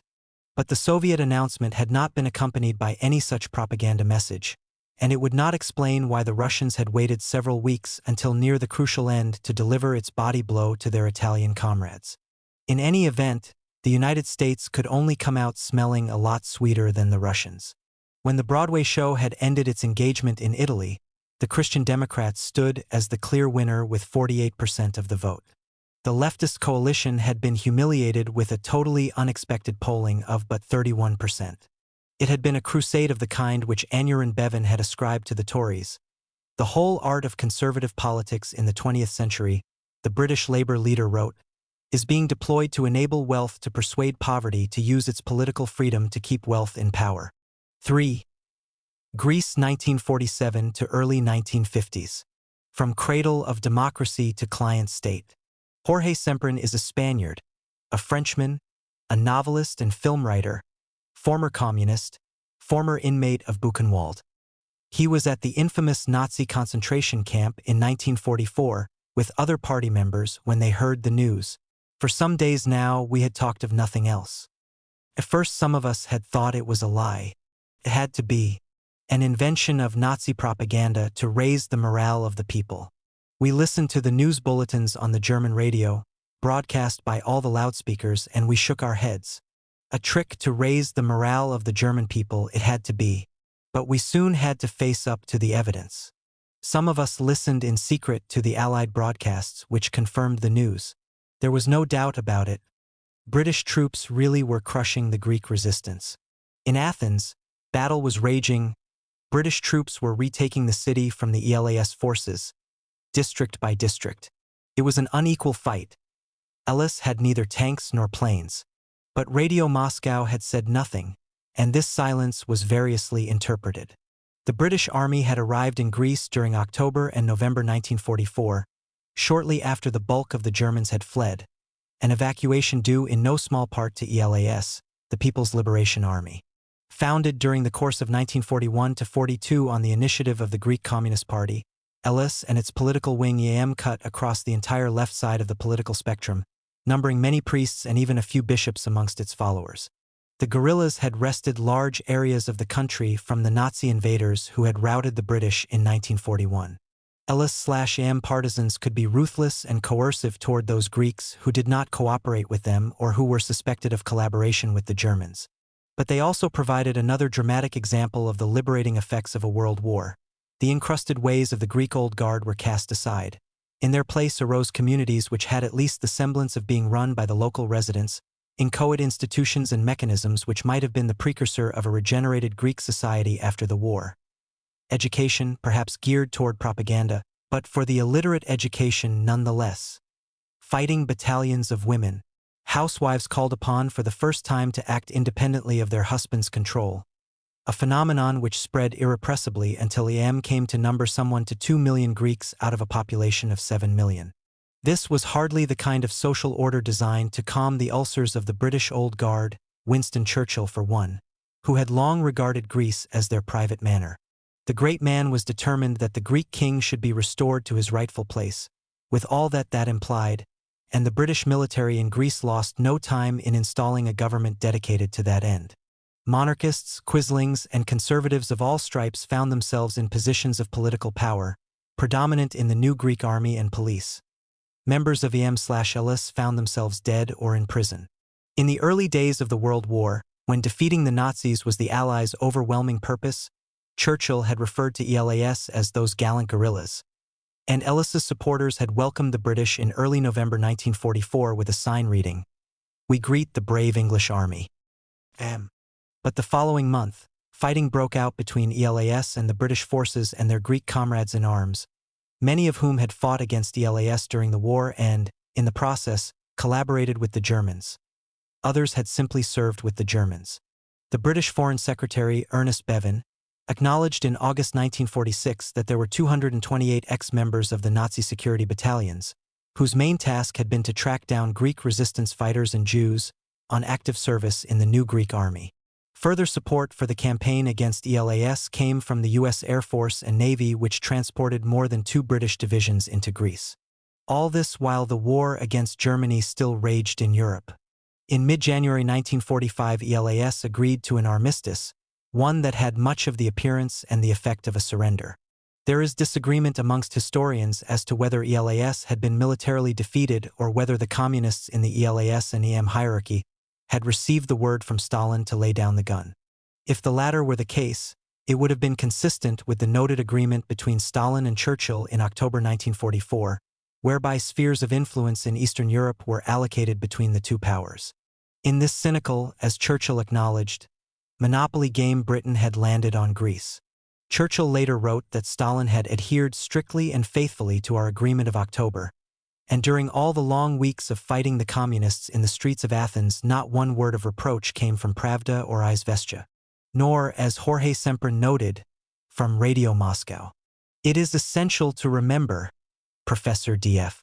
Fleming has pointed out in his eminent history of the Cold War, that Greece was the first of the liberated states to be openly and forcibly compelled to accept the political system of the occupying great power. It was Churchill who acted first and Stalin who followed his example, in Bulgaria and then in Romania, though with less bloodshed. A succession of Greek governments followed, serving by the grace of the British and the United States.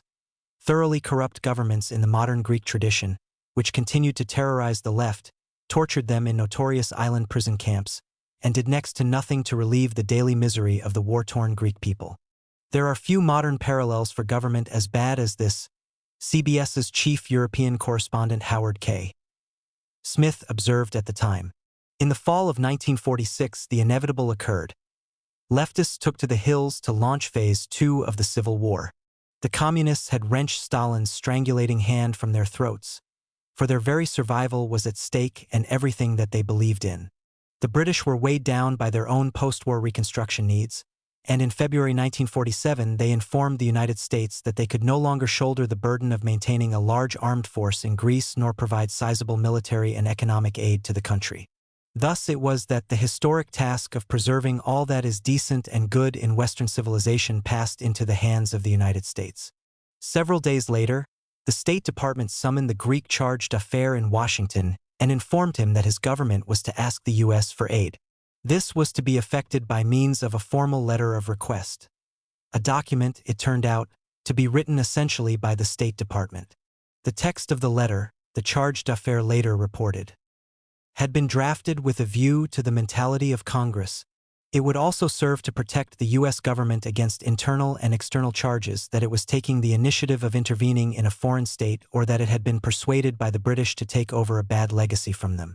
The note would also serve as a basis for the cultivation of public opinion, which was under study.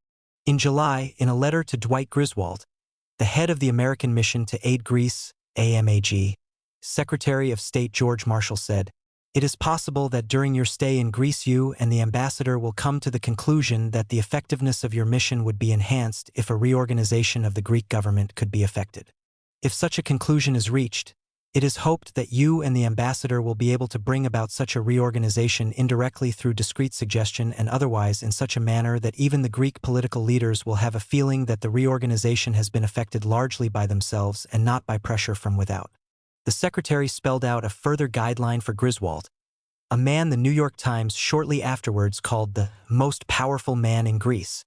During the course of your work, you and the members of your mission will from time to time find that certain Greek officials are not, because of incompetence, disagreement with your policies, or for some other reason, extending the type of cooperation which is necessary if the objectives of your mission are to be achieved. You will find it necessary to effect the removal of these officials. These contrivances, however, were not the most cynical aspects of the American endeavor. Washington officials well knew that their new client government was so venal and so abusive of human rights that even confirmed American anti-communists were appalled. Stuart Alsop, for one, On February 23, 1947, the noted journalist had cabled from Athens that most of the Greek politicians had no higher ambition than to taste the profitable delights of a free economy at American expense. The same year, an American investigating team found huge supplies of food aid rotting in warehouses at a time when an estimated 75% of Greek children were suffering from malnutrition. So difficult was it to gloss over this picture that President Truman, in his address to Congress in March 1947 asking for aid to Greece based on the Greek request, the Truman Doctrine speech, attempted to preempt criticism by admitting that the Greek government was not perfect and that it has made mistakes. Yet, somehow, by some ideological alchemy best known to the president, the regime in Athens was democratic, its opponents the familiar terrorists. There was no mention of the Soviet Union in this particular speech, but that was to be the relentless refrain of the American rationale over the next 2.5 years. The Russians were instigating the Greek leftists so as to kidnap yet another free country and drag it kicking and screaming behind the Iron Curtain. The neighboring communist states of Bulgaria, Albania, and particularly Yugoslavia, in part motivated by old territorial claims against Greece, did aid the insurgents by allowing them important sanctuary behind their borders and furnishing them with military supplies. Whether substantial or merely token in amount is a debatable question. The USSR, however, in the person of Joseph Stalin, was adamantly opposed to assisting the Greek comrades. At a meeting with Yugoslav leaders in early 1948, a few months before Yugoslavia's break with the Soviet Union, described by Milovan Djilas, second in command to Tito, Stalin turned to the foreign minister Edvard Kardelj and asked, "Do you believe in the success of the uprising in Greece?" Kardelj replied, "If foreign intervention does not grow, and if serious political and military errors are not made." Stalin went on, without paying attention to Kardelj's opinion. No, they have no prospect of success at all. What, do you think that Great Britain and the United States, the most powerful state in the world, will permit you to break their line of communication in the Mediterranean? Nonsense. And we have no navy. The uprising in Greece must be stopped, and as quickly as possible. The first major shiploads of military assistance under the new American operation arrived in the summer of 1947. Significant quantities had also been shipped to the Greek government by the US while the British ran the show. By the end of the year, the Greek military was being entirely supported by American aid, down to and including its clothing and food. The nation's war-making potential was transformed. Continual increases in the size of the Greek armed forces, fighter bombers, transport squadrons, airfields, napalm bombs, recoilless rifles, naval patrol vessels, communication networks, docks, railways, roads, bridges, hundreds of millions of dollars of supplies and equipment, approaching $1 billion in total since the end of the World War, and millions more to create a secret Army Reserve fighting unit, composed principally of the members of the Nazi security battalions referred to earlier. The U.S. military mission took over the development of battle plans for the army from the ineffective Greek generals. The mission, related British military writer Major Edgar Obelance, took a tough line and insisted that all its recommendations be carried into effect, at once and in full. Eventually, more than 250 American Army officers were in the country, many assigned to Greek Army divisions to ensure compliance with directives. Others operated at the brigade level. Another 200 or so U.S. Air Force and Navy personnel were also on active duty in Greece. All military training methods and programs were revised, revitalized, and tightened up under American supervision. Infantry units made more mobile with increased firepower. Special commando units trained in anti-guerrilla tactics. Training in mountain warfare, augmented by some 4,000 mules, shipped to Greece by the United States, at American insistence. Whole sections of the population uprooted to eliminate the guerrillas' natural base of operation and source of recruits, just as would be done in Vietnam 20 years later. Both on the ground and in the air, American support was becoming increasingly active, observed C.M. Woodhouse, the British colonel and historian who served in Greece during the mid-1940s, and the theoretical line between advice, intelligence, and combat was a narrow one. The Greek leftists held out for 3 terrible years. Despite losses of many tens of thousands, they were always able to replenish their forces, even increase their number. But by October 1949, foreseeing nothing but more loss of lives to a vastly superior destruction machine, the guerrillas announced over their radio a ceasefire. It was the end of the Civil War. The extent of American hegemony over Greece from 1947 onwards can scarcely be exaggerated. We have seen Marshall's directives to Griswold and the American management of the military campaign. There were many other manifestations of the same phenomenon, of which the following are a sample. In September 1947, Vice Prime Minister Konstantin Saldaris agreed to the dissolution of the government and the creation of a new ruling coalition. In doing so, said the New York Times, Saldaris had surrendered to the desires of Dwight P. Griswold of U.S. Ambassador McVeigh, and also of the king. Before Saldaris addressed the Greek legislature on the matter, McVeigh stepped in to make a change to the speech. Over the next several years, each of the frequent changes of prime minister came about only after considerable American input, if not outright demand. One example of the latter occurred in 1950 when then American Ambassador Henry Grady sent a letter to Prime Minister Venizelos threatening to cut off U.S. aid if he failed to carry out a government reorganization. Venizelos was compelled to step down. The American influence was felt in regard to other high positions in Greek society as well. Andreas Papandreou, later to become Prime Minister himself, has written of this period that cabinet members and army generals, political party leaders and members of the establishment, all made open references to American wishes or views in order to justify or to account for their own actions or positions. Before undertaking a new crackdown on dissidents in July 1947, Greek authorities first approached Ambassador McVeigh. The ambassador informed them that the U.S. government would have no objection to preventive measures if they were considered necessary. Reassured, the Greeks went ahead and rounded up 4,000 people in 1 week. An example of what could land a Greek citizen in prison is the case of the EAM member who received an 18-month sentence for printing remarks deemed insulting to Dwight Griswold. He had referred to the American as the official representative of a foreign country. In the economic sphere, Andreas Papandreou noted, the United States exercised almost dictatorial control during the early 50s, requiring that the signature of the chief of the U.S. economic mission appear alongside that of the Greek Minister of Coordination on any important documents. Earlier, American management of the economy may have been even tighter. A memorandum from Athens dated November 17, 1947, from the American mission to aid Greece to the State Department in Washington, read in part, "We have established practical control over national budget, taxation, currency issuance, price and wage policies and state economic planning, as well as over imports and exports, the issuance of foreign exchange, and the direction of military reconstruction and relief expenditures. There was, moreover, the creation of a new internal security agency, named and modeled after the CIA, KYP in Greek. Before long, KYP was carrying out all the endearing practices of secret police everywhere, including systematic torture. By the early 1950s, Greece had been molded into a supremely reliable ally client of the United States. It was staunchly anti-communist and well integrated into the NATO system. It sent troops to Korea to support the United States' pretense that it was not simply an American war. It is safe to say that had the left come to power, Greece would have been much more independent of the United States. Greece would likely have been independent as well of the Soviet Union, to whom the Greek left owed nothing. Like Yugoslavia, which is also free of a common border with the USSR, Greece would have been friendly towards the Russians but independent.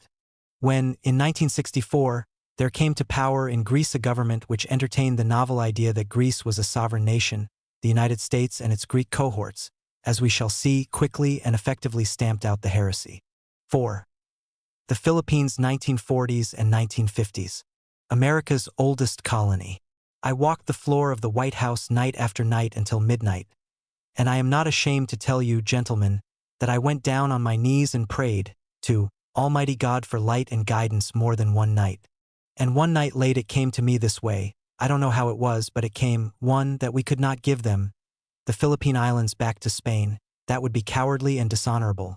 2, that we could not turn them over to France or Germany, our commercial rivals in the Orient, that would be bad business and discreditable.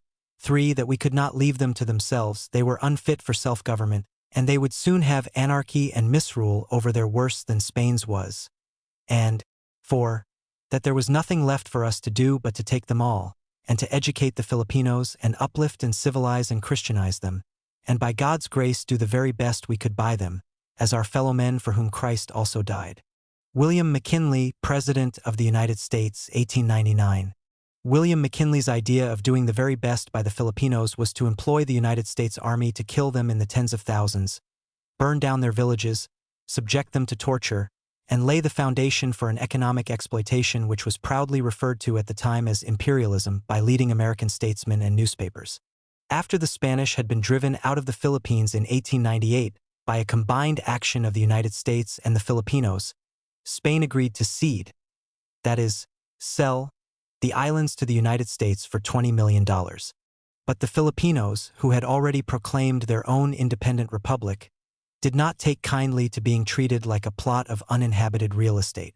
Accordingly, an American force numbering at least 50,000 proceeded to instill in the population a proper appreciation of their status.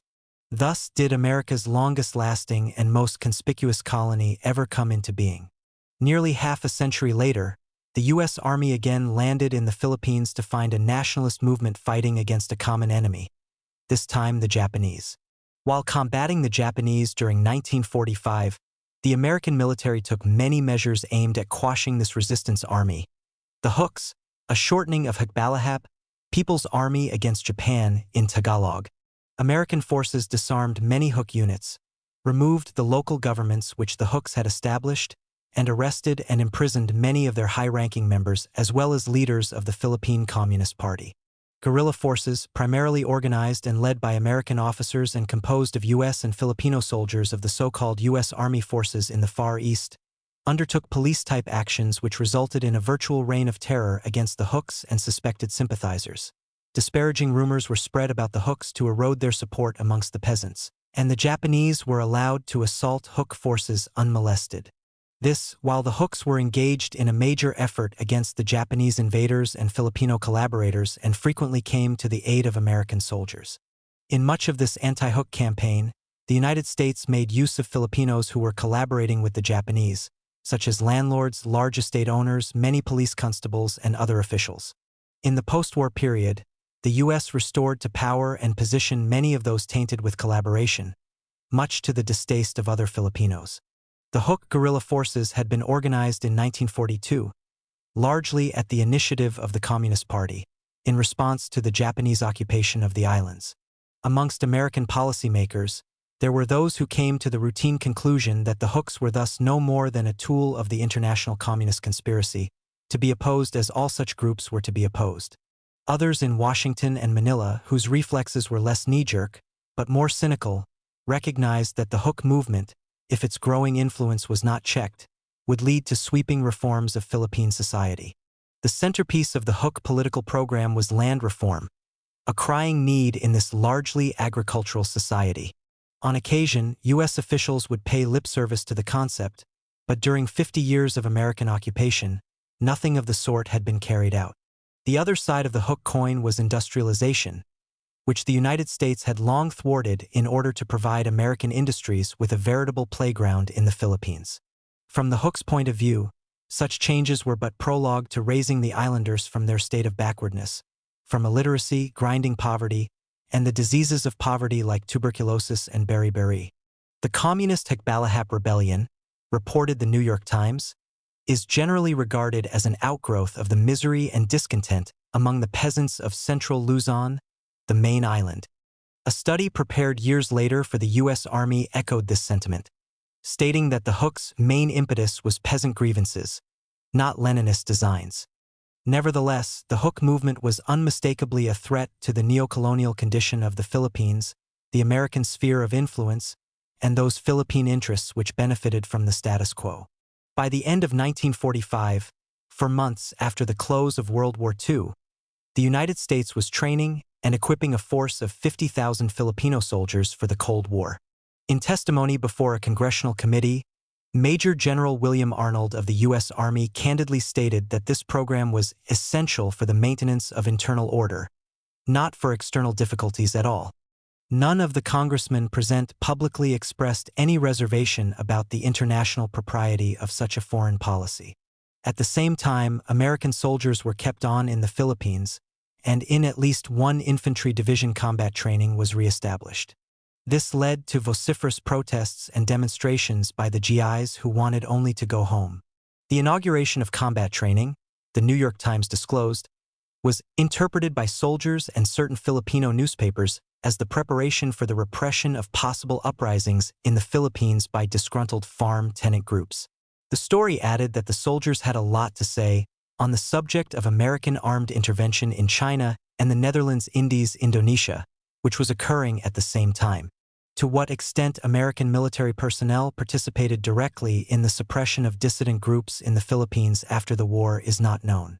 The Hooks, though not trusting Philippine and U.S. authorities enough to voluntarily surrender their arms, did test the good faith of the government by taking part in the April 1946 national elections as part of a democratic alliance of liberal and socialist peasant political groups.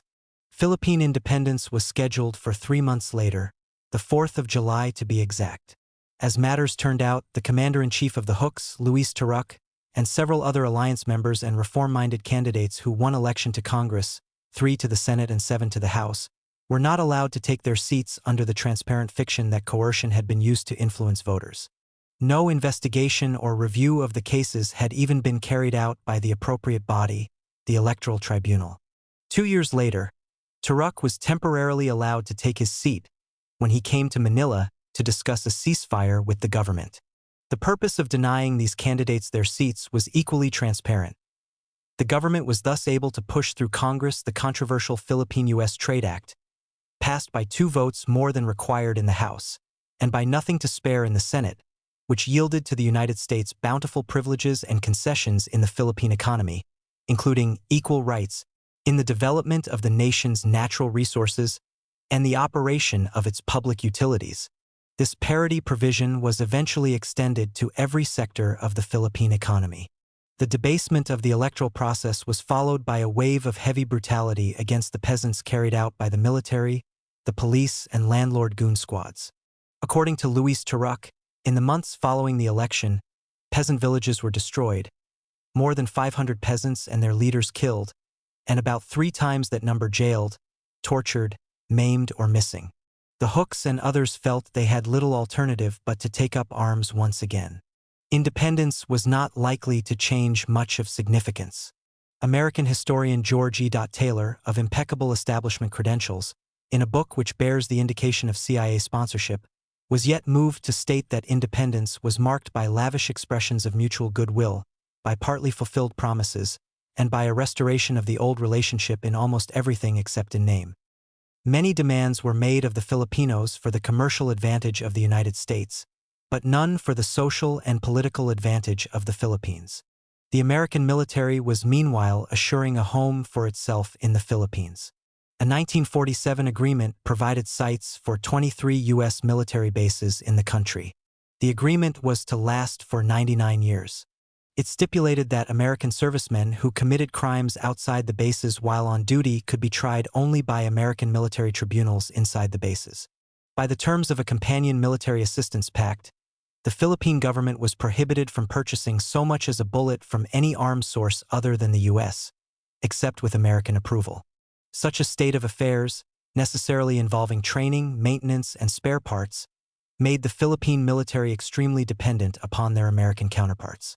Further, no foreigners other than Americans were permitted to perform any function for or with the Philippine Armed Forces without the approval of the United States. By early 1950, the United States had provided the Philippines with over $200 million of military equipment and supplies, a remarkable sum for that time, and was in addition to the construction of various military facilities.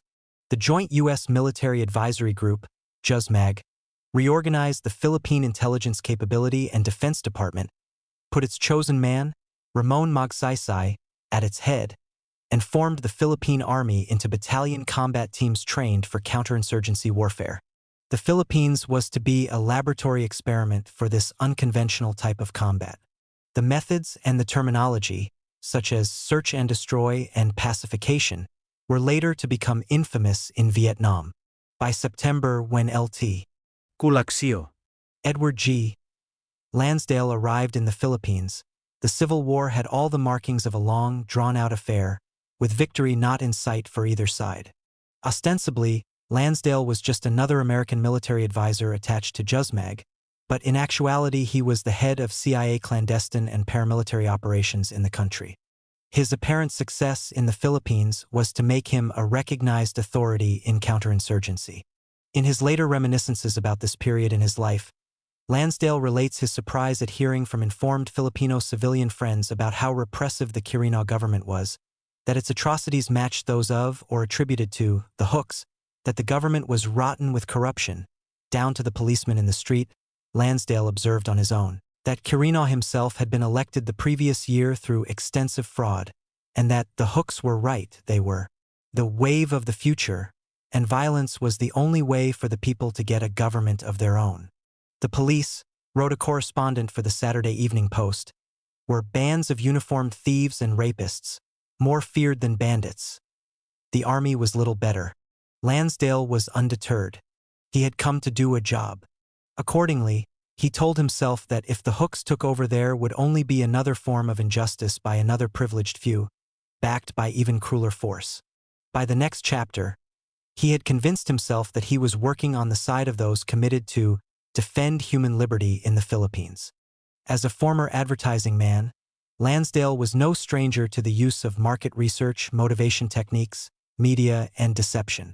In CIA parlance, such arts fall under the heading of psychological warfare. To this end, Lansdale fashioned a unit called the Civil Affairs Office. Its activities were based on the premise, one both new and suspect to most American military officers, that a popular guerrilla army cannot be defeated by force alone. Lansdale's team conducted a careful study of the superstitions of the Filipino peasants living in Hook areas. Their lore, taboos, and myths were examined for clues to the appropriate appeals that could wean them from supporting the insurgents. In one operation, Lansdale's men flew over these areas in a small plane, hidden by a cloud cover, and broadcast in Tagalog mysterious curses on any villagers who dared to give the Hooks food or shelter. The tactic reportedly succeeded into starving some Hook units into surrender. Another Lansdale-initiated Psy-War operation played on the superstitious dread in the Philippine countryside of the Aswang, a mythical vampire. A Psy-War squad entered a town and planted rumors that an Aswang lived in the neighboring hill where the Hooks were based, a location from which government forces were anxious to have them out. 2 nights later, after giving the rumors time to circulate among Hook sympathizers in the town and make their way up the hill, the Psy-War squad laid an ambush for the rebels along a trail used by them. When a Hook patrol passed, the ambushers silently snatched the last man, punctured his neck vampire fashion with 2 holes, held his body by the heels until the blood drained out, and put the corpse back on the trail. When the Hooks, as superstitious as any other Filipinos, discovered the bloodless comrade, they fled from the region. Lansdale regularly held coffee clutches with Filipino officials and military personnel in which new ideas were freely tossed back and forth, a la Madison Avenue brain session. Out of this came the Economic Development Corps to lure Hooks with a program of resettlement on their own patch of farmland, with tools, seeds, cash loans, etc. It was an undertaking wholly inadequate to the land problem, and the number that responded was very modest, but like other Psy-War techniques, a principal goal was to steal from the enemy his most persuasive arguments. Among other tactics introduced or refined by Lansdale were production of films and radio broadcasts to explain and justify government actions, infiltration of government agents into the ranks of the Hooks to provide information and sow dissension, attempts to modify the behavior of government soldiers so as to curtail their abuse of people in rural areas, for the Hooks had long followed an explicit code of proper conduct towards the peasants, with punishment meted out to violators. But on other occasions, government soldiers were allowed to run amok in villages, disguised as Hooks. This last, revealed L. Fletcher Prouty, was a technique developed to a high art in the Philippines, in which soldiers were set upon the unwary village in the grand manner of a Cecil B. DeMille production. Prouty, a retired U.S. Air Force colonel, was for 9 years the focal point officer for contacts between the Pentagon and the CIA. He has described another type of scenario by which the Hooks were tarred with the terrorist brush, serving to obscure the political nature of their movement and mar their credibility. In the Philippines, Lumbering interests and major sugar interests have forced tens of thousands of simple, backward villagers to leave areas where they have lived for centuries. When these poor people flee to other areas, it should be quite obvious that they in turn then infringe upon the territorial rights of other villagers or landowners. This creates violent rioting or at least sporadic outbreaks of banditry that last lowly recourse of dying and terrorize people. Then, when the distant government learns of the banditry and rioting, it must offer some safe explanation. The last thing that regional government would want to do would be to say that the huge lumbering or paper interests had driven the people out of their ancestral homeland. In the Philippines, it is customary for the local/regional government to get a 10% rake-off on all such enterprise and for national politicians to get another 10%. So the safe explanation becomes communist-inspired subversive insurgency. The word for this in the Philippines is hook.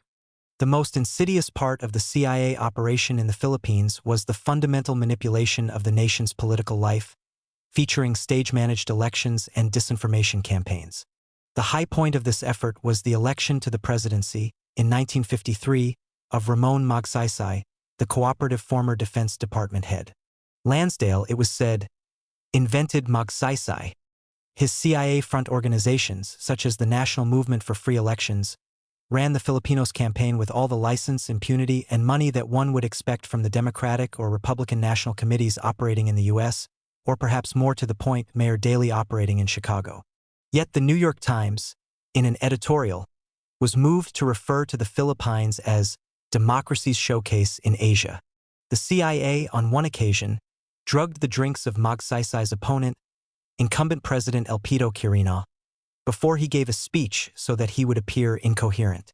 On another occasion, when Magsaysay insisted on delivering a speech which had been written by a Filipino instead of one written by Lansdale's team, Lansdale reacted in a rage, finally hitting the presidential candidate so hard that he knocked him out. Magsaysay won the election, but not before the CIA had smuggled in guns for use in a coup in case their man lost. Once Magsaysay was in office, the CIA wrote his speeches, carefully guided his foreign policy, and used its press assets, paid editors and journalists, to provide him with a constant clack of support for his domestic programs and his involvement in the U.S.-directed anti-communist crusade in Southeast Asia, as well as to attack anti-U.S. newspaper columnists. So beholden was Magsaysay to the United States, disclosed Presidential Assistant Sherman Adams, that he sent word to Eisenhower that he would do anything the United States wanted him to do, even though his own foreign minister took the opposite view. One inventive practice of the CIA on behalf of Magsaysay was later picked up by agency stations in a number of other Third World countries. This particular piece of chicanery consisted of selecting articles written by CIA writer agents for the provincial press and republishing them in a monthly digest of the provincial press. The digest was then sent to congressmen and other opinion makers in Manila to enlighten them as to what the provinces were thinking. Senator Claro M. Recto, Magsaysay's chief political opponent and a stern critic of American policy in the Philippines, came in for special treatment. The CIA planted stories that he was a communist Chinese agent, and it prepared packages of condoms labeled courtesy of Claro M. Recto, the people's friend. The condoms all had holes in them at the most inappropriate place. The agency also planned to assassinate Recto, going so far as to prepare a substance for poisoning him. The idea was abandoned for pragmatic considerations rather than moral scruples. After Magsaysay died in a plane crash in 1957, various other Filipino politicians and parties were sought out by the CIA as clients, or offered themselves as such. One of the latter was Diosdado Macapagal, who was to become president in 1961. Macapagal provided the agency with political information for several years and eventually asked for, and received what he felt he deserved, heavy financial support for his campaign. Reader's Digest called his election certainly a demonstration of democracy in action. Ironically, Macapagal had been the bitterest objector to American intervention in the Magsaysay election in 1953, quoting time and again from the Philippine law that no foreigner shall aid any candidate directly or indirectly or take part in or influence in any manner any election. Perhaps even more ironic, in 1957 the Philippine government adopted a law, clearly written by Americans, which outlawed both the Communist Party and the hooks, giving as one of the reasons for doing so that these organizations aimed at placing the government under the control and domination of an alien power. By 1953, the hooks were scattered and demoralized, no longer a serious threat, although their death would be distributed over the next few years. It is difficult to ascertain to what extent their decline was due to the traditional military force employed against them, or to Lansdale's more unorthodox methods, or to the eventual debilitation of many of the hooks from malnutrition and disease, brought on by the impoverishment of the peasantry. Long before the end, many hooks were also lacking weapons and ammunition and proper military equipment, bringing into question the oft-repeated charge of Soviet and Chinese aid to them made by Filipino and American authorities. Edward Lechica, a Filipino historian, has written that the Kremlin did pay lip service to the communist movement in the Philippines, praising the hooks for being part of the global struggle against the U.S., but no material support was offered. Since the destruction of hook military power, noted George Taylor, the social and political program that made the accomplishment possible has to a large extent fallen by the wayside. Fortress America, however, was securely in place in Southeast Asia. From the Philippines would be launched American air and sea actions against Korea and China, Vietnam, and Indonesia. The Philippine government would send combat forces to fight alongside the United States in Vietnam and Korea. On the islands' bases, the technology and art of counterinsurgency warfare would be imparted to the troops of America's other allies in the Pacific. 5. Korea 1945, 1953. Was it all that it appeared to be? To die for an idea? It is unquestionably noble. But how much nobler it would be if men died for ideas that were true. Acele. Mencken, 1919. How is it that the Korean War escaped the protests which surrounded the war in Vietnam? Everything we've come to love and cherish about Vietnam had its forerunner in Korea. The support of a corrupt tyranny, the atrocities, the napalm, the mass slaughter of civilians, the cities and villages laid to waste, the calculated management of the news, the sabotaging of peace talks. But the American people were convinced that the war in Korea was an unambiguous case of one country invading another without provocation. A case of the bad guys attacking the good guys who were being saved by the even better guys. None of the historical, political, and moral uncertainty that was the dilemma of Vietnam. The Korean War was seen to have begun in a specific manner. North Korea attacked South Korea in the early morning of June 25, 1950, while Vietnam, no one seemed to know how it all began, or when or why, and there was little in the way of accusations about American imperialism in Korea. The United States, after all, was fighting as part of a United Nations army. What was there to protest about? And of course there was McCarthyism, so prevalent in the early 1950s, which further served to inhibit protest. There were, in fact, rather different interpretations to be made of what the war was all about, how it was being conducted, even how it began, but these quickly succumbed to the heat of war fever. Shortly after the close of the Second World War, the Soviet Union and the United States occupied Korea in order to expel the defeated Japanese.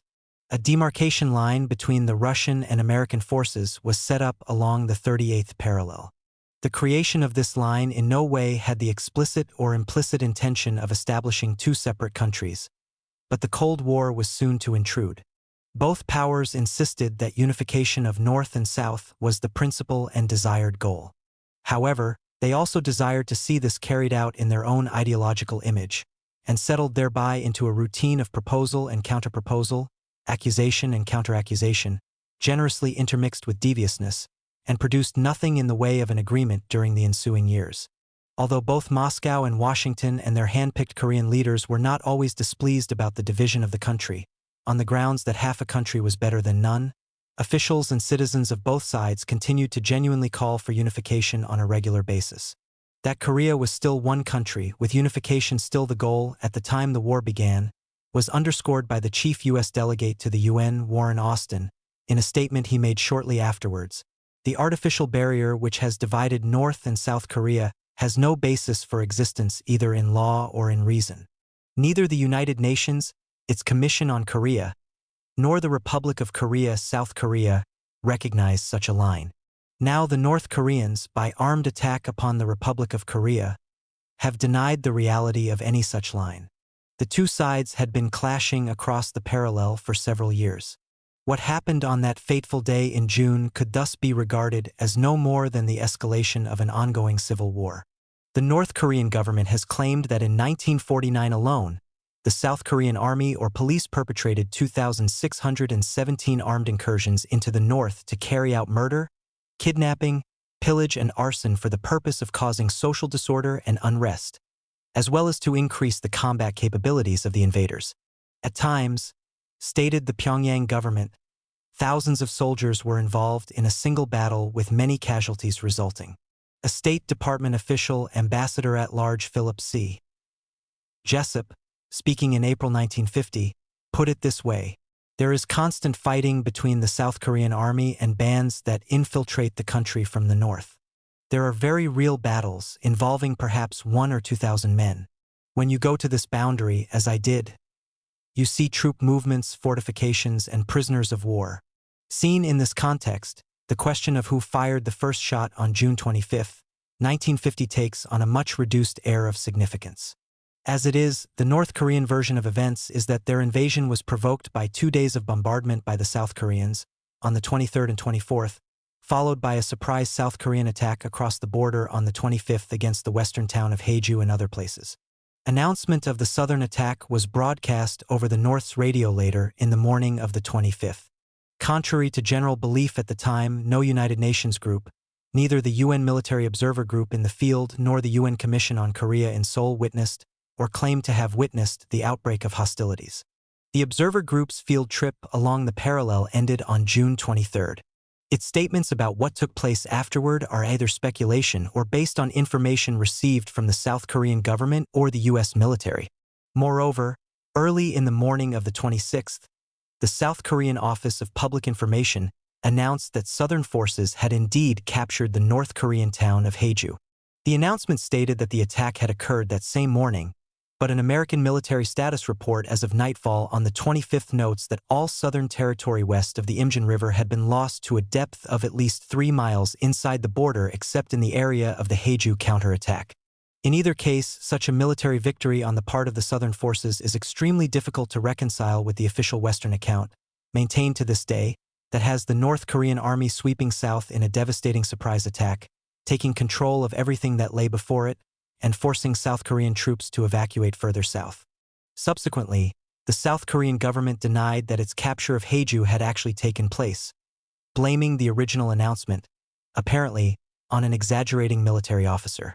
One historian has ascribed the allegedly incorrect announcement to an error due to poor communications, plus an attempt to stiffen South Korean resistance by claiming a victory. Whatever actually lay behind the announcement, it is evident that very little reliance, if any, can be placed upon statements made by the South Korean government concerning the start of the war. There were, in fact, reports in the Western press of the attack on Haeju which made no mention of the South Korean government's announcement, and which appear to be independent confirmations of the event. The London Daily Herald, in its issue of June 26, stated that American military observers said the Southern forces had made a successful relieving counterattack near the west coast, penetrated 5 miles into Northern Territory, and seized the town of Haeju. This was echoed in The Guardian of London the same day. American officials confirmed that the Southern troops had captured Haeju. Similarly, the New York Herald Tribune reported, also on the 26th, that South Korean troops drove across the 38th parallel, which forms the frontier, to capture the manufacturing town of Haeju, just north of the line. The Republican troops captured quantities of equipment. None of the accounts specified just when the attack took place. On the 25th, American writer John Gunther was in Japan preparing his biography of General Douglas MacArthur. As he recounts in the book, he was playing tourist in the town of Nikko with 2 important members of the American occupation, when one of these was called unexpectedly to the telephone. He came back and whispered, "A big story has just broken. The South Koreans have attacked North Korea." That evening, Gunther and his party returned to Tokyo, where several officers met us at the station to tell us correctly, and with much amplification, what had happened. There was no doubt whatever that North Korea was the aggressor. And the telephone call? Gunther explains.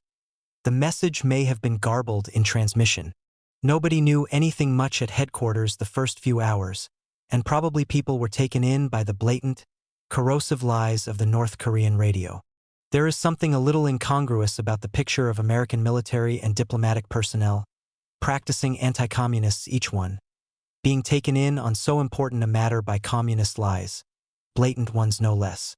The head of South Korea, Syngman Rhee, had often expressed his desire and readiness to compel the unification of Korea by force.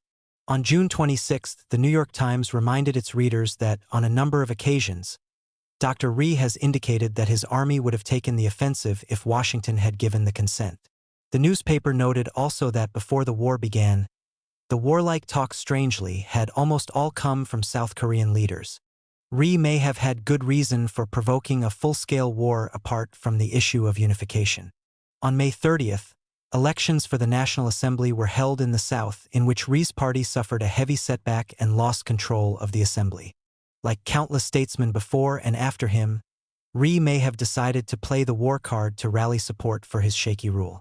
A labor advisor attached to the American aid mission in South Korea, Stanley Earle, resigned in July, expressing the opinion that the South Korean government was an oppressive regime which did very little to help the people, and that an internal South Korean rebellion against the Rhee government would have occurred if the forces of North Korea had not invaded. Soviet leader Nikita Khrushchev, in his reminiscences, makes it plain that the North Koreans had contemplated an invasion of the South for some time, and he reports their actual invasion without any mention of provocation on that day. This would seem to put that particular question to rest. However, Khrushchev's chapter on Korea is a wholly superficial account. It is not a serious work of history, nor was it intended to be. As he himself states, "My memories of the Korean War are unavoidably sketchy." He did not become Soviet leader until after the war was over. His chapter contains no discussion of any of the previous fighting across the border, nothing of Rhee's belligerent statements, nothing at all even of the Soviet Union's crucial absence from the UN which, as we shall see, allowed the so-called United Nations Army to be formed and intervene in the conflict. Moreover, his reminiscences, as published, are an edited and condensed version of the tapes he made. A study based on a comparison between the Russian-language transcription of the tapes and the published English-language book reveals that some of Khrushchev's memories about Korea were indeed sketchy, but that the book fails to bring this out. For example, North Korean leader Kim Il-sung met with Stalin to discuss Kim's desire to prod South Korea with the point of a bayonet. The book then states unambiguously, Kim went home and then returned to Moscow when he had worked everything out. In the transcript, however, Khrushchev says, "In my opinion, either the date of his return was set, or he was to inform us as soon as he finished preparing all of his ideas. Then, I don't remember in which month or year, Kim Il-sung came and related his plan to Stalin." Emphasis added. On June 26, the United States presented a resolution before the UN Security Council condemning North Korea for its unprovoked aggression. The resolution was approved, although there were arguments that this was a fight between Koreans and should be treated as a civil war, and a suggestion from the Egyptian delegate that the word unprovoked should be dropped in view of the long-standing hostilities between the two Koreas. Yugoslavia insisted as well that there seemed to be lack of precise information that could enable the Council to pin responsibility, and proposed that North Korea be invited to present its side of the story. This was not done. 3 months later, the Soviet foreign minister put forward a motion that the UN hear representatives from both sides. This, too, was voted down by a margin of 46-6 because of North Korea's aggression, and it was decided to extend an invitation to South Korea alone. On the 27th, the Security Council recommended that members of the United Nations furnish assistance to South Korea as may be necessary to repel the armed attack. President Truman had already ordered the U.S. Navy and Air Force into combat by this time, thus presenting the Council with a fait accompli, a tactic the U.S. was to repeat several times before the war came to an end. The Council made its historic decision with the barest of information available to it, and all of it derived from and selected by only one side of the conflict. This was, as journalist I.F. Stone put it, neither honorable nor wise. It should be kept in mind that in 1950 the United Nations was in no way a neutral or balanced organization. The great majority of members were nations very dependent upon the United States for economic recovery or development. There was no Third World Bloc, which years later pursued a UN policy much more independent of the United States. And only 4 countries of the Soviet bloc were members at the time, none on the Security Council. Neither could UN Secretary-General Trygve Lie of Norway be regarded as neutral in the midst of Cold War controversy. In his memoirs, he makes it remarkably clear that he was no objective outsider. His chapters on the Korean War are pure near-reflex anti-communism and reveal his maneuvering on the issue. In 1949, it was later disclosed, Lie had entered into a secret agreement with the U.S. State Department to dismiss from UN employment individuals whom Washington regarded as having questionable political leanings. The adoption of these resolutions by the Security Council was possible only because the Soviet Union was absent from the proceedings due to its boycott of the United Nations over the refusal to seat Communist China in place of Taiwan. If the Russians had been present, they undoubtedly would have vetoed the resolutions. Their absence has always posed an awkward problem for those who insist that the Russians were behind the North Korean invasion. One of the most common explanations offered is that the Russians, as a CIA memorandum stated, wanted to challenge the U.S. specifically and test the firmness of U.S. resistance to communist expansion. Inasmuch as, during the existence of the Soviet Union, the same analysis was put forth by American political pundits for virtually every encounter between the United States and leftists anywhere in the world, before and after Korea, it would appear that the test was going on for an inordinately long period, and one can only wonder why the Soviets never came to a conclusion. The finishing touch, wrote I.F. Stone, was to make the United Nations forces subject to MacArthur without making MacArthur subject to the United Nations. This came on July 7th in a resolution introduced jointly by Britain and France. This is commonly supposed to have established a United Nations command. Actually, it did nothing of the sort. The resolution recommended that all members providing military forces and other assistance make such forces and other assistance available to a unified command under the United States. Emphasis added. It further requested the United States to designate the commander of such forces. This would be the redoubtable MacArthur. It was to be an American show. Military personnel of some 16 other countries took part in one way or another, but, with the exception of the South Koreans, there could be little doubt as to their true status or function. Eisenhower later wrote in his memoirs that when he was considering U.S. military intervention in Vietnam in 1954, also as part of a coalition, he recognized that the burden of the operation would fall on the United States, but the token forces supplied by these other nations, as in Korea, would lend real moral standing to a venture that otherwise could be made to appear as a brutal example of imperialism. Emphasis added. The war, and a brutal one it was indeed, was fought ostensibly in defense of the Syngman Rhee regime. Outside of books published by various South Korean governments, it is rather difficult to find a kind word for the man the United States brought back to Korea in 1945 after decades of exile in America during the Japanese occupation of his country. Flown into Korea in one of MacArthur's airplanes, Rhee was soon maneuvered into a position of prominence and authority by the U.S. Army military government in Korea, USAMJIC. In the process, American officials had to suppress a provisional government, the Korean People's Republic, that was the outgrowth of a number of regional governing committees set up by prominent Koreans and which had already begun to carry out administrative tasks, such as food distribution and keeping order. The KPR's offer of its services to the arriving Americans was dismissed out of hand. Despite its communist-sounding name, the KPR included a number of conservatives. Indeed, Rhee himself had been given the leading position of chairman. Rhee and the other conservatives, most of whom were still abroad when chosen, perhaps did not welcome the honor because the KPR, on balance, was probably too leftist for their tastes, as it was for the higher echelons of the USAMJIC.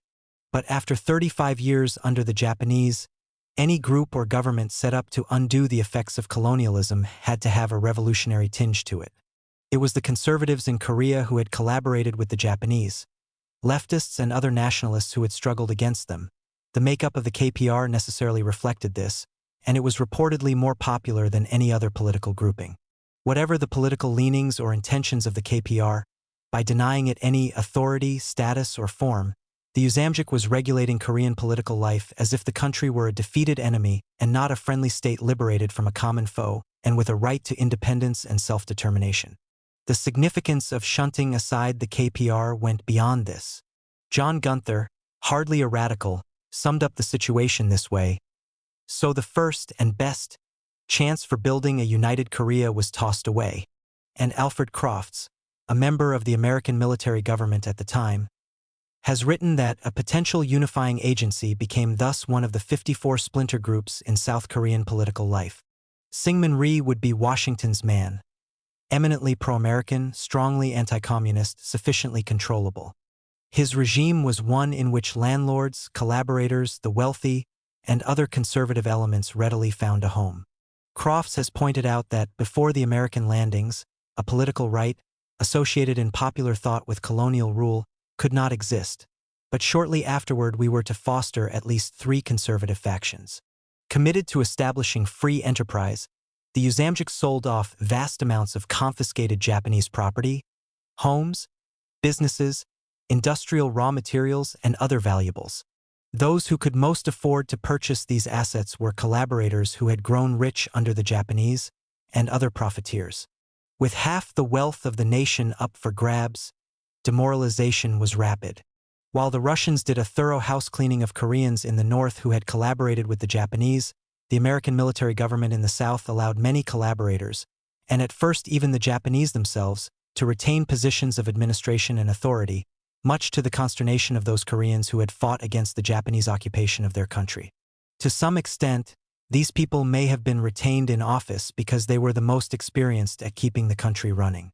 Another reason has been suggested: to prevent the Korean People's Republic from assuming a measure of power. And while the North soon implemented widespread and effective land reform and at least formal equality for women, the Rhee regime remained hostile to these ideals. 2 years later, it enacted a land reform measure, but this applied only to former Japanese property. A 1949 law to cover other holdings was not enforced at all, and the abuse of land tenants continued in both old and new forms.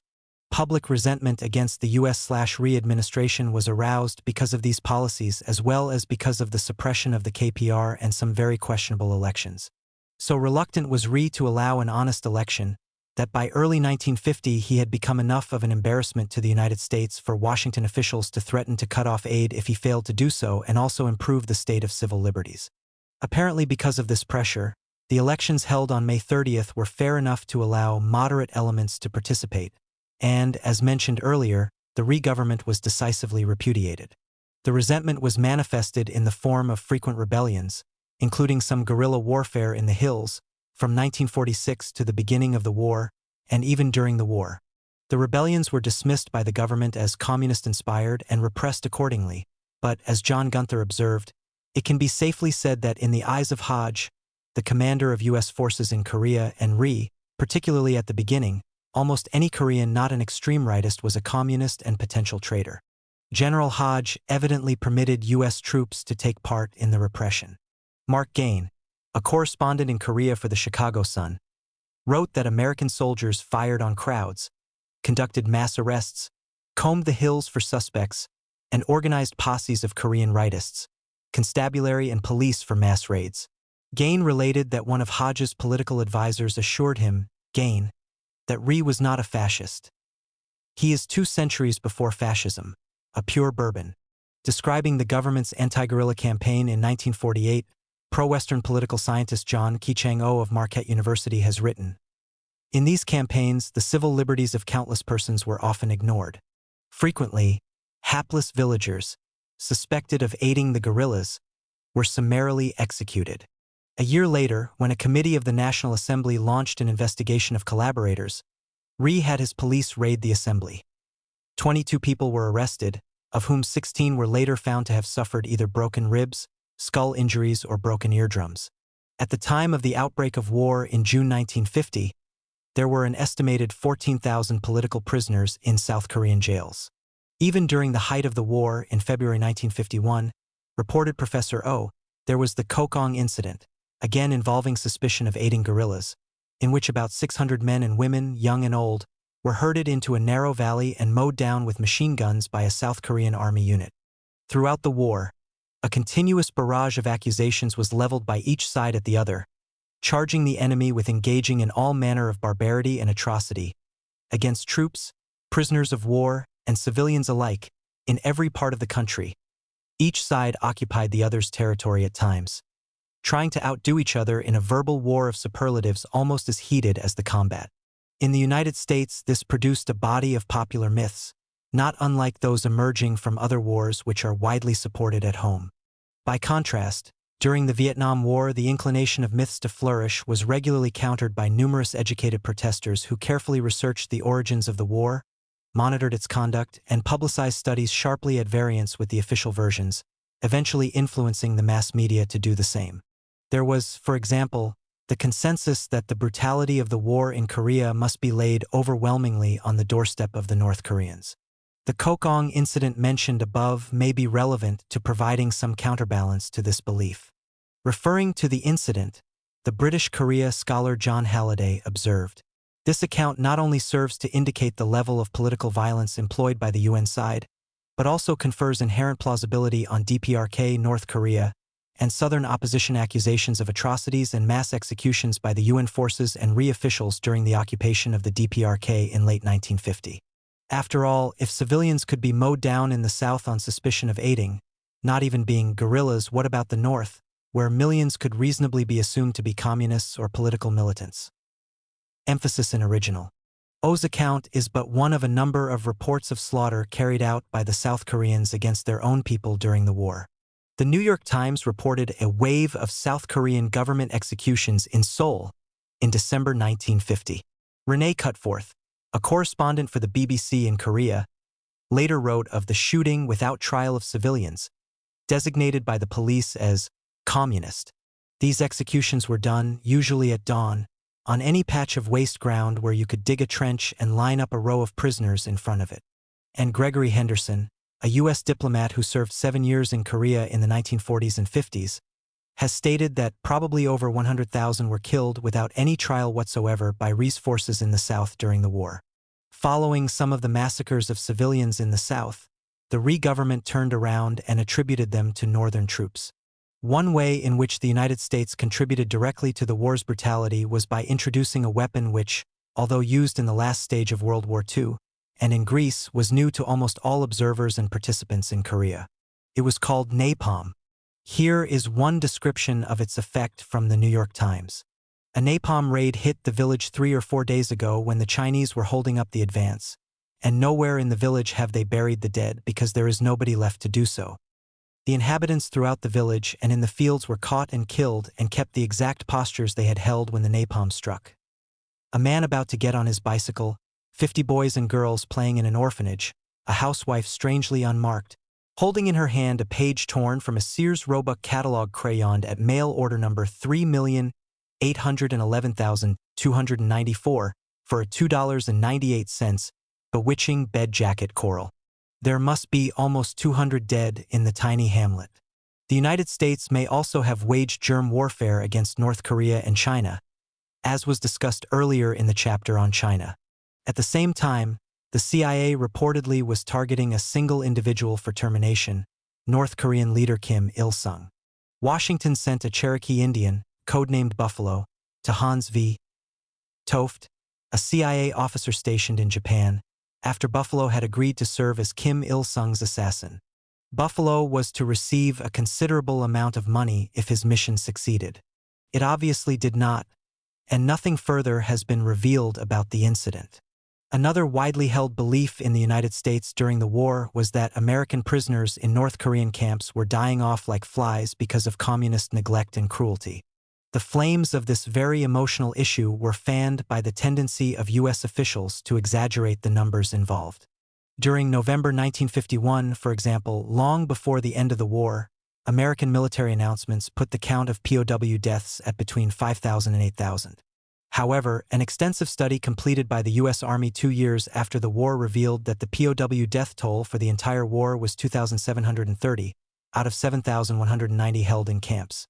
An unknown number of other prisoners never made it to the camps, being shot in the field because of the inconvenience of dealing with them in the midst of combat, a practice engaged in by both sides. The study concluded that there was evidence that the high death rate was not due primarily to communist maltreatment. It could be accounted for largely by the ignorance or the callousness of the prisoners themselves. Callousness refers here to the soldiers' lack of morale and collective spirit. Although not mentioned in the study, the North Koreans, on several occasions, claimed that many American POWs also died in the camps as a result of the heavy U.S. bombing. The study, of course, could never begin to catch up with all the scare headlines to which the Western world had been treated for 3 years. Obscured as well was the fact that several times as many communist prisoners had died in U.S./South Korean camps. Halfway through the war, the official figure stood at 6,600, though these camps did hold many more prisoners than those in the North. The American public was also convinced, and probably still is, that the North Koreans and Chinese had brainwashed U.S. soldiers. This story arose to explain the fact that as many as 30% of American POWs had collaborated with the enemy in one way or another, and 1 man in every 7 or more than 13% was guilty of serious collaboration, writing disloyal tracts, or agreeing to spy or organize for the communists after the war. Another reason the brainwashing theme was promoted by Washington was to increase the likelihood that statements made by returning prisoners which questioned the official version of the war would be discounted. In the words of Yale psychiatrist Robert J. Lifton, brainwashing was popularly held to be an all-powerful, irresistible, unfathomable, and magical method of achieving total control over the human mind. Although the CIA experimented, beginning in the 1950s, to develop just such a magic, neither they nor the North Koreans or Chinese ever possessed it.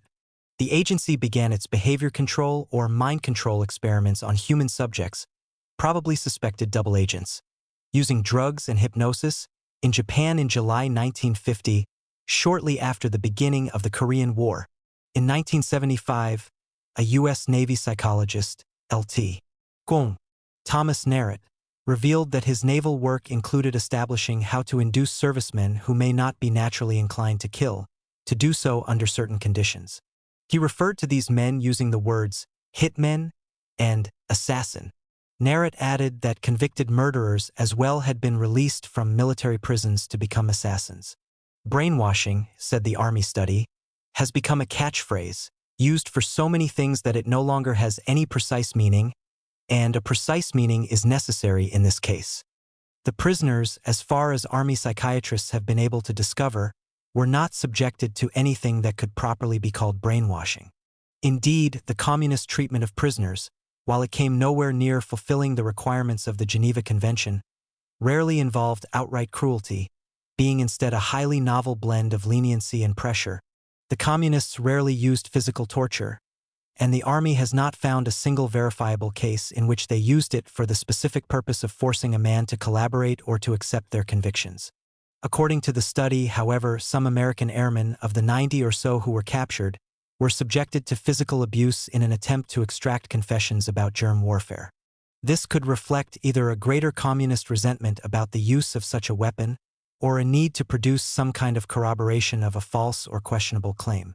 American servicemen were also subjected to political indoctrination by their jailers. Here is how the U.S. Army saw it. In the indoctrination lectures, the communists frequently displayed global charts dotted with our military bases, the names of which were of course known to many of the captives. "See those bases?" the instructor would say, tapping them on the chart with his pointer. "They are American, full of war material. You know they are American. And you can see they are ringing Russia and China. Russia and China do not have one base outside their own territory. From this it's clear which side is the warmonger. Would America have these bases and spend millions to maintain them were it not preparing to war on Russia and China?" This argument seemed plausible to many of the prisoners. In general, they had no idea that these bases showed not the United States' wish for war, but its wish for peace, that they had been established as part of a series of treaties aimed not at conquest, but at curbing red aggression. The Chinese communists, of course, did not invent this practice. During the American Civil War, prisoners of both the South and the North received indoctrination about the respective merits of the two sides. And in the Second World War, democratization courses were held in U.S. and British POW camps for Germans, and reformed Germans were granted privileges. Moreover, the U.S. Army was proud to state that communist prisoners in American camps during the Korean War were taught what democracy stands for. The predicted Chinese aggression manifested itself about 4 months after the war in Korea began. The Chinese entered the war after American planes had violated their airspace on a number of occasions, had bombed and strafed Chinese territory several times, always in error.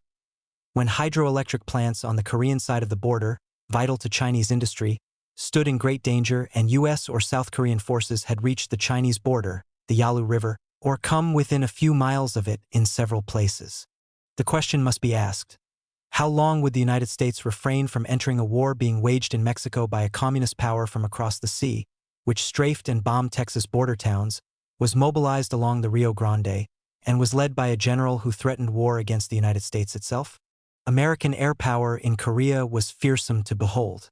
As would be the case in Vietnam, its use was celebrated in the wholesale dropping of napalm, the destruction of villages suspected of aiding the enemy, bombing cities so as to leave no useful facilities standing, demolishing dams and dikes to cripple the irrigation system, wiping out rice crops, and in those moving expressions like scorched earth policy, saturation bombing, and Operation Killer. "You can kiss that group of villages goodbye," exclaimed Captain Everett L. Hundley of Kansas City, Kansas after a bombing raid. "I would say that almost the entire Korean peninsula is just a terrible mess," testified Major General Emmett O'Donnell before the Senate when the war was 1 year old. "Everything is destroyed. There is nothing standing worthy of the name." And here, the words of the venerable British military guide, Brassey's Annual, in its 1951 yearbook. "It is no exaggeration to state that South Korea no longer exists as a country. Its towns have been destroyed, much of its means of livelihood eradicated, and its people reduced to a sullen mass dependent upon charity and exposed to subversive influences. When the war ends, no gratitude can be expected from the South Koreans, but it is to be hoped that the lesson will have been learned that it is worse than useless to destroy to liberate. Certainly, Western Europe would never accept such a liberation. The worst of the bombing was yet to come. That began in the summer of 1952 and was Washington's way of putting itself in a better bargaining position in the truce discussions with the Communists, which had been going on for a full year while the battles raged. The extended and bitter negotiations gave rise to another pervasive Western belief, that it was predominantly communist intransigence, duplicity, and lack of peaceful intentions which frustrated the talks and prolonged the war. This is a lengthy and entangled chapter of the Korean War story, but one does not have to probe too deeply to discover the unremarkable fact that the barriers were erected by the anti-communist side as well. Syngman Rhee, for example, was so opposed to any outcome short of total victory that both the Truman and Eisenhower administrations drew up plans for overthrowing him, which is not to suggest that the American negotiators were negotiating in the best of faith. The last thing they wanted to be accused of was having allowed the commies to make suckers of them. Thus it was that, in November of 1951, we could read in the New York Times the unadorned way that an apparently increasing number of them, American soldiers in Korea. "See, the situation right now is that the communists have made important concessions, while the United Nations Command, as they view it, continues to make more and more demands. The United Nations truce team has created the impression that it switches its stand whenever the communists indicate that they might go along with it. At one point during this same period, when the communists proposed that a ceasefire and a withdrawal of troops from the combat line should take place while negotiations were going on, the United Nations Command reacted almost as if this were a belligerent and devious act. Today's stand by the communists," said the UNC announcement, "was virtually a renunciation of their previously stated position that hostilities should continue during armistice talks. Once upon a time, the United States fought a great civil war in which the North attempted to reunite the divided country through military force. Did Korea or China or any other foreign power send in an army to slaughter Americans, charging Lincoln with aggression? Why did the United States choose to wage full-scale war in Korea? Only a year earlier, in 1949, in the Arab-Israeli fighting in Palestine and in the India-Pakistani war over Kashmir, the United Nations, with American support, had intervened to mediate an armistice, not to send in an army to take sides and expand the fighting. And both these conflicts were less in the nature of a civil war than was the case in Korea. If the US/UN response had been the same in these earlier cases, Palestine and Kashmir might have wound up as the scorched earth desert that was Korea's fate. What saved them, what kept the US armed forces out, was no more than the absence of a communist side to the conflict. 6. Albania 1949 to 1953. The proper English spy. To simultaneously plan and sabotage this ill-fated venture must have been a severe test of his energy and ingenuity. wrote one of Kim Philby's biographers. The venture was the clandestine attempt, begun in 1949, by the United States and Great Britain to overthrow the pro-Soviet regime of Enver Hoxha through guerrilla-fomented uprisings. It ended in disaster, in part because the Russians had apparently been alerted by Philby, the proper Englishman who had gone to all the right schools and penetrated the highest ranks of British and American intelligence, though he had been a Soviet spy since the age of 21. Philby had moved to Washington the year before to act as the British Secret Intelligence Service, SIS, liaison to the CIA. In that capacity, he served as a co-director of the CIA-SIS task force engaged in planning the Albanian operation. The choice had fallen upon Albania because it was regarded as the most vulnerable of the socialist states, the smallest and the weakest, not sharing a border with the Soviet Union, isolated between a US-controlled Greece and a Yugoslavia that was a renegade from the Soviet bloc. Moreover, a recent agreement between the Soviet Union and Albania involved aid for Albania in return for a Soviet right to build a submarine base with direct access to the Mediterranean. By the rules and logic of the Cold War board game, this was a move the United States was obliged to thwart. The task force began by recruiting scattered Albanian émigrés who were living in Italy, Greece, and elsewhere. They were exposed to basic military training with a touch of guerrilla warfare thrown in at sites established on the British island of Malta in the Mediterranean, in the American occupation zone of West Germany, and, to a lesser extent, in England itself. "Whenever we want to subvert any place," confided Frank Wisner, the CIA's head of covert operations, to Philby, "we find that the British own an island within easy reach." Intermittently, for some 3.5 years, the émigrés were sent back into their homeland. Slipping up into the mountains of Greece and over the border, parachuting in from planes which had taken off from bases in Western Europe, entering by sea from Italy. American planes and balloons dropped propaganda leaflets and goods as well, such items in scarce supply in Albania as flour, halva, needles, and razor blades, along with a note announcing that they were a gift from the Albanian National Liberation Front.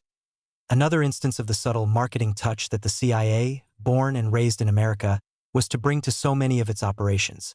In outline, the plan, or the hope, was for the guerrillas to make for their old home regions and try to stir up anti-Soviet and anti-communist sentiments, eventually leading to uprisings. They were to distribute propaganda, obtain political, economic, and military information, engage in sabotage, recruit individuals into cells, and supply them with equipment. Later infusions of men and material would expand these cells into centers of resistance. Cold War conventional wisdom dictated that the masses of Eastern Europe were waiting to be sparked into open rebellion for their freedom. Even if this were the case, the choice of ignition was highly dubious, for the guerrillas included amongst their numbers many who supported a reinstitution of the Albanian monarchy in the person of the reactionary King Zog, then in exile, and others who had collaborated with the Italian fascists or Nazis during their wartime occupations of Albania. To be sure, there were those of Republican and Democratic leanings in the various émigré committees as well, but State Department papers, later declassified, reveal that prominent Albanian collaborators played leading roles in the formation of these committees. These were individuals the State Department characterized as having somewhat checkered political backgrounds, who might sooner or later occasion embarrassment to this government. They were admitted to the United States over the department's objections because of intelligence considerations. One of the checkered gentlemen was Zafer Deva, Minister of Interior during the Italian occupation, who had been responsible for deportations of Jews, communists, partisans, and suspicious persons, as a captured Nazi report put it, to extermination camps in Poland. In the name of the CIA-funded National Committee for a Free Albania, a powerful underground radio station began broadcasting inside the country, calling for the nation's liberation from the Soviet Union. In early 1951, several reports came out of Albania of open organized resistance and uprisings. To what extent these happenings were a consequence of the Western infiltration and agitation is impossible to determine. Overall, the campaign had little to show for its efforts. It was hounded throughout by logistical foul-ups, and the grim reality that the masses of Albanians greeted the émigrés as something less than liberators, either from fear of the harsh Hoxha regime, or because they supported the social changes taking place more than they trusted what the émigrés had to offer. Worst of all, the Albanian authorities usually seemed to know in which area the guerrillas would be arriving, and when. Kim Philby was not the only potential source of disclosure. The Albanian groups were almost certainly infiltrated, and careless talk indulged in by the motley émigrés could have contributed to the fiasco. Philby, referring to the CSIS task force members' habit of poking fun at Albanians, wrote, "Even in our more serious moments, we Anglo-Saxons never forgot that our agents were just down from the trees. So lax was security that New York Times correspondent Cyrus L. Sulzberger filed several dispatches from the Mediterranean area touching upon the intervention which required virtually no reading between the lines. The articles carried no attention-grabbing headlines. There was no public comment about them from Washington. No reporters asked government officials any embarrassing questions. Ergo, a non-event for Americans. Despite one failure after another, and without good reason to expect anything different in the future, the operation continued until the spring of 1953, resulting in the death or imprisonment of hundreds of men. It was not simply the obsession with chopping off one of Stalin's fingers. Professional prestige and careers had been invested. A visible success was needed to recoup past losses and justify earlier decisions. And the men who were being lost were, after all, only Albanians, who spoke not a word of the Queen's English and did not yet walk upright properly. There was, however, the danger of the action escalating into conflict with the Soviet Union. The Soviets did in fact send some new fighter planes to Albania, presumably in the hope that they could shoot down the foreign aircraft making drops. The operation could not fail to remind Stalin, Hoxha, and the entire socialist bloc of another Western intervention 30 years earlier in the Soviet Union. It could only serve to make them yet more paranoid about Western intentions and convince them to turn the screw of internal security yet tighter.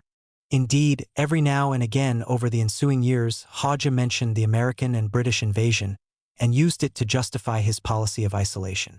In the early 1960s, Hoxha himself did what the CIA and SIS had failed to do. He pulled Albania out of the Soviet orbit. The Albanian leader purged pro-Soviet officials in his government and aligned his country with China. There was no military retaliation on the part of the USSR. In the mid-1970s, Hoxha forsook China as well. 7. Eastern Europe 1948 to 1956. Operation Splinter Factor. Josef Swiatlow surfaced at a press conference in Washington on September 28, 1954. Swiatlow was a Pole. He had been a very important one, high up in the Ministry of Public Security, the secret police. The story went that he had defected in West Berlin the previous December while on a shopping trip, and now the State Department was presenting him to the world to clear up the mystery of the fields, the American citizens who had disappeared in 1949. Swiatlow revealed that Noel Field and his wife Herta had been arrested in Hungary, and that brother Hermann Field had suffered the same fate in Poland at the hands of Swiatlow himself, all in connection with the trial of a leading Hungarian communist. The State Department had already dispatched strong letters to the governments of Hungary and Poland. There is a more expanded and more sinister version of the Josef Swiatlow story. This story has Swiatlow seeking to defect to the British in Warsaw back in 1948 at a time when he was already in his high-security position. The British, for various reasons, turned his case over to the United States and, at the request of Allen Dulles, Swiatlow was told to remain at his post until further notice. At this time Dulles was not yet director of the CIA, but was a close consultant to the agency, had his own men in key positions, and was waiting only until November for Thomas Dewey to win the presidential election and appoint him to the top position.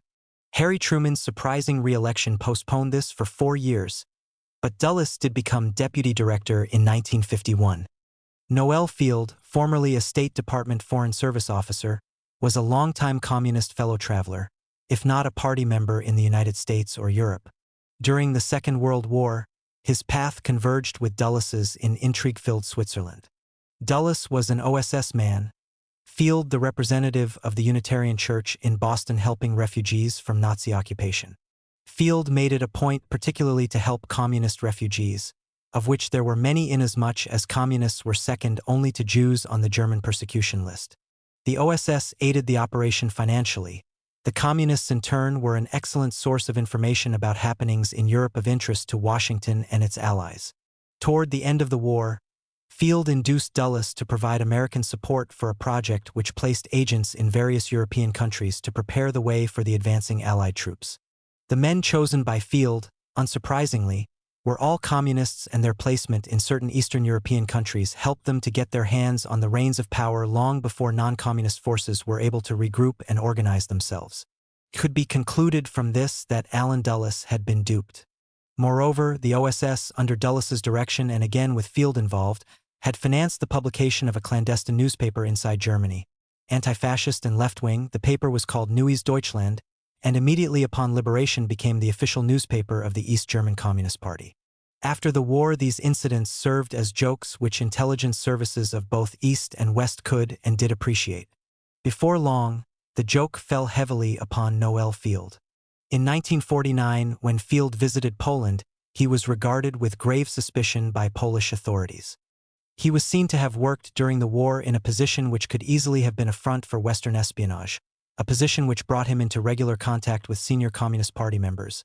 And he had, after all, worked closely with Allen Dulles, famous already as a spymaster, and the brother of John Foster Dulles, prominent in Washington official circles and already making his calls for the liberation of the Soviet bloc nations.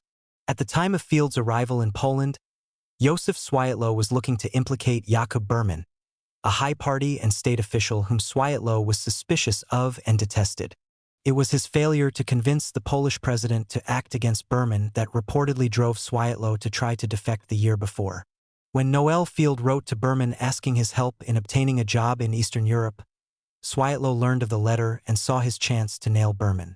But first, Noel Field had to be established as an American spy. Given the circumstantial evidence pointing in that direction, that would not be too difficult for a man of Swiatlow's high position and low character. Of course, if Field really was working with U.S. intelligence, Swiatlow couldn't very well be exposing him since the Polish security officer was now himself an American agent. Accordingly, he sent his first message to the CIA, describing his plan about Berman and Field and the harm it could do to the Communist Party in Poland. He concluded with, "Any objections?" Allen Dulles had none. His reaction to Swiatlow's message was one of pleasure and amusement. The time had come to settle accounts with Noel Field. More importantly, Dulles saw that Swiatlow, using Noel Field, the American spy, as a bludgeon could knock off countless leading communist officials in the Soviet bloc. It could put the whole of the bloc into a state of acute paranoia and set off a wave of repression and Stalinist tyranny that could eventually lead to uprisings. Dulles called his plan Operation Splinter Factor. Thus it was that Josef Swiatlow was directed to find spies everywhere in Eastern Europe. He would uncover American plots and British plots, Trotskyist conspiracies and Titoist conspiracies. He would report to Soviet secret police chief Lavrenti Beria himself that at the center of the vast network was a man named Noel Haviland Field. Field was arrested and wound up in a prison in Hungary, as did his wife Herta when she came looking for him. And when his brother Hermann Field sought to track down the two of them, he met the same fate in Poland. Swiatlow was in a unique position to carry out Operation Splinter Factor. Not only did he have the authority and command, he had the files on countless Communist Party members in the bloc countries. Any connection they had had with Noel Field, anything that Field had done, could be interpreted to show the hand of American intelligence or an act of real or potential subversion of the socialist states. The Soviets, and Stalin himself, were extremely interested in the Fieldists. Noel Field had known almost everyone who was anyone in the Soviet bloc. Just in case the level of paranoia in the infant, insecure governments of Eastern Europe was not high enough, a CIA double agent would corroborate a vital piece of information or introduce the right rumor at the right time, or the agency's Radio Free Europe would broadcast certain tantalizing, seemingly coded messages, or the CIA would direct the writing of letters from East European expatriates in the United States to leading communists in their homelands, containing just the bit of information or the phrase carefully designed to lift the eyebrows of a security officer. Many of the victims of Swiatlow's purges were people who had spent the war years in the West rather than in the Soviet Union and thus had crossed Field's path. These were people who tended to be more nationalist communists, who wanted to put greater distance between their countries and the Soviet Union, as Tito had done in Yugoslavia, and who favored a more liberal regime at home.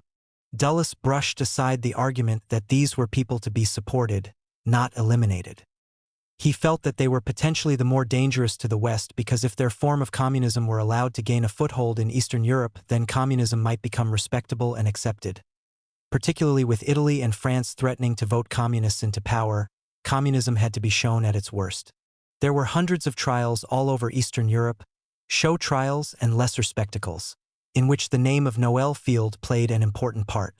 What Operation Splinter Factor began soon took on a life of its own.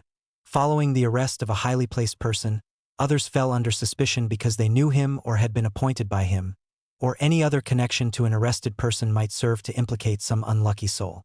Josef Swiatlow had his counterpart in Czechoslovakia, a man firmly entrenched in the upper rungs of the Czech security apparatus. The man, whose name is not known, had been recruited by General Reinhard Gehlen, the former Nazi intelligence chief who went to work for the CIA after the war. Czechoslovakia was the worst case. By 1951, an unbelievable 169,000 card-carrying members of the Czech Communist Party had been arrested, 10% of the entire membership. There were tens of thousands more in Poland, Hungary, East Germany, and Bulgaria. Hundreds were put to death, others died in prison or went insane. After Swiatlow defected in December 1953, East European intelligence services came to realize that he had been working for the other side all along. For weeks after Swiatlow held his Washington press conference, the Polish government announced that it was releasing Hermann Field because investigation had revealed that the charges which had been brought against him by an American agent and provocateur, Josef Swiatlow, were baseless. Field was later paid $50,000 for his imprisonment as well as having his convalescence at a sanatorium paid for. 3 weeks after Hermann Field's release, Noel and Herta Field were freed in Hungary. The government in Budapest stated that it could not justify the charges against them. They were also compensated and chose to remain in Hungary. Once Noel Field had been officially declared innocent, the cases of countless others in East Europe had to be reviewed. First in trickles, then in rushes, the prisoners were released. By 1956, the vast majority stood outside prison walls. Throughout the decade following the war, the CIA was fanning the flames of discontent in Eastern Europe in many ways other than Operation Splinter Factor. Radio Free Europe RFE, CF Soviet Union chapter, broadcasting from West Germany, never missed a dirty trick. In January 1952, for example, after RFE learned that Czechoslovakia was planning to devalue its currency, it warned the population, thus stimulating a nationwide buying panic. RFE's commentaries about various European communists were described by Blanche Wiesen-Cook in her study of the period, The Declassified Eisenhower. She wrote that the broadcasts involved a wide range of personal criticism, tawdry and slanderous attacks ranging from rumors of brutality and torture, to corruption, and to madness, perversion, and vice. Everything was used that could be imagined in order to make communists, whether in England or in Poland, look silly, undignified, and insignificant. One of the voices heard frequently over RFE on the subject of communist obnoxiousness was none other than Josef Swiatlow, who had earned the nickname of Butcher for his proclivity to torture. Needless to say, the born-again humanitarian made no mention of Splinter Factor or his double role, although some of his broadcasts reportedly shook up the Polish security system for the better. Anyway, the US could stir up trouble and nuisance, supporting opposition groups in Romania, setting up an underground radio station in Bulgaria, dropping propaganda from balloons over Hungary, Czechoslovakia, and Poland on one day in August 1951 alone, 11,000 balloons carrying 13 million leaflets. Dropping people as well, for American airmen, presumably intelligence operatives, landing in Hungary. In 1955, Eastern Europeans could be found at Fort Bragg, North Carolina training with the Green Berets, learning guerrilla warfare tactics, hopefully to be used in their native lands. By the following year, hundreds of Hungarians, Romanians, Poles, and others were being trained by CIA paramilitary specialists at a secret installation in West Germany. When, in October 1956, the uprising in Hungary occurred, these men, according to the CIA, were not used because they were not yet ready. But the agency did send its agents in Budapest into action to join the rebels and help organize them. In the meantime, RFE was exhorting the Hungarian people to continue their resistance, offering tactical advice, and implying that American military assistance was on the way. It never came. There is no evidence that Operation Splinter Factor contributed to the Hungarian uprising or to the earlier ones in Poland and East Germany. Nonetheless, the CIA could point to all the Cold War, anti-communist propaganda points it had won because of the witch hunts in the East, the human cost notwithstanding.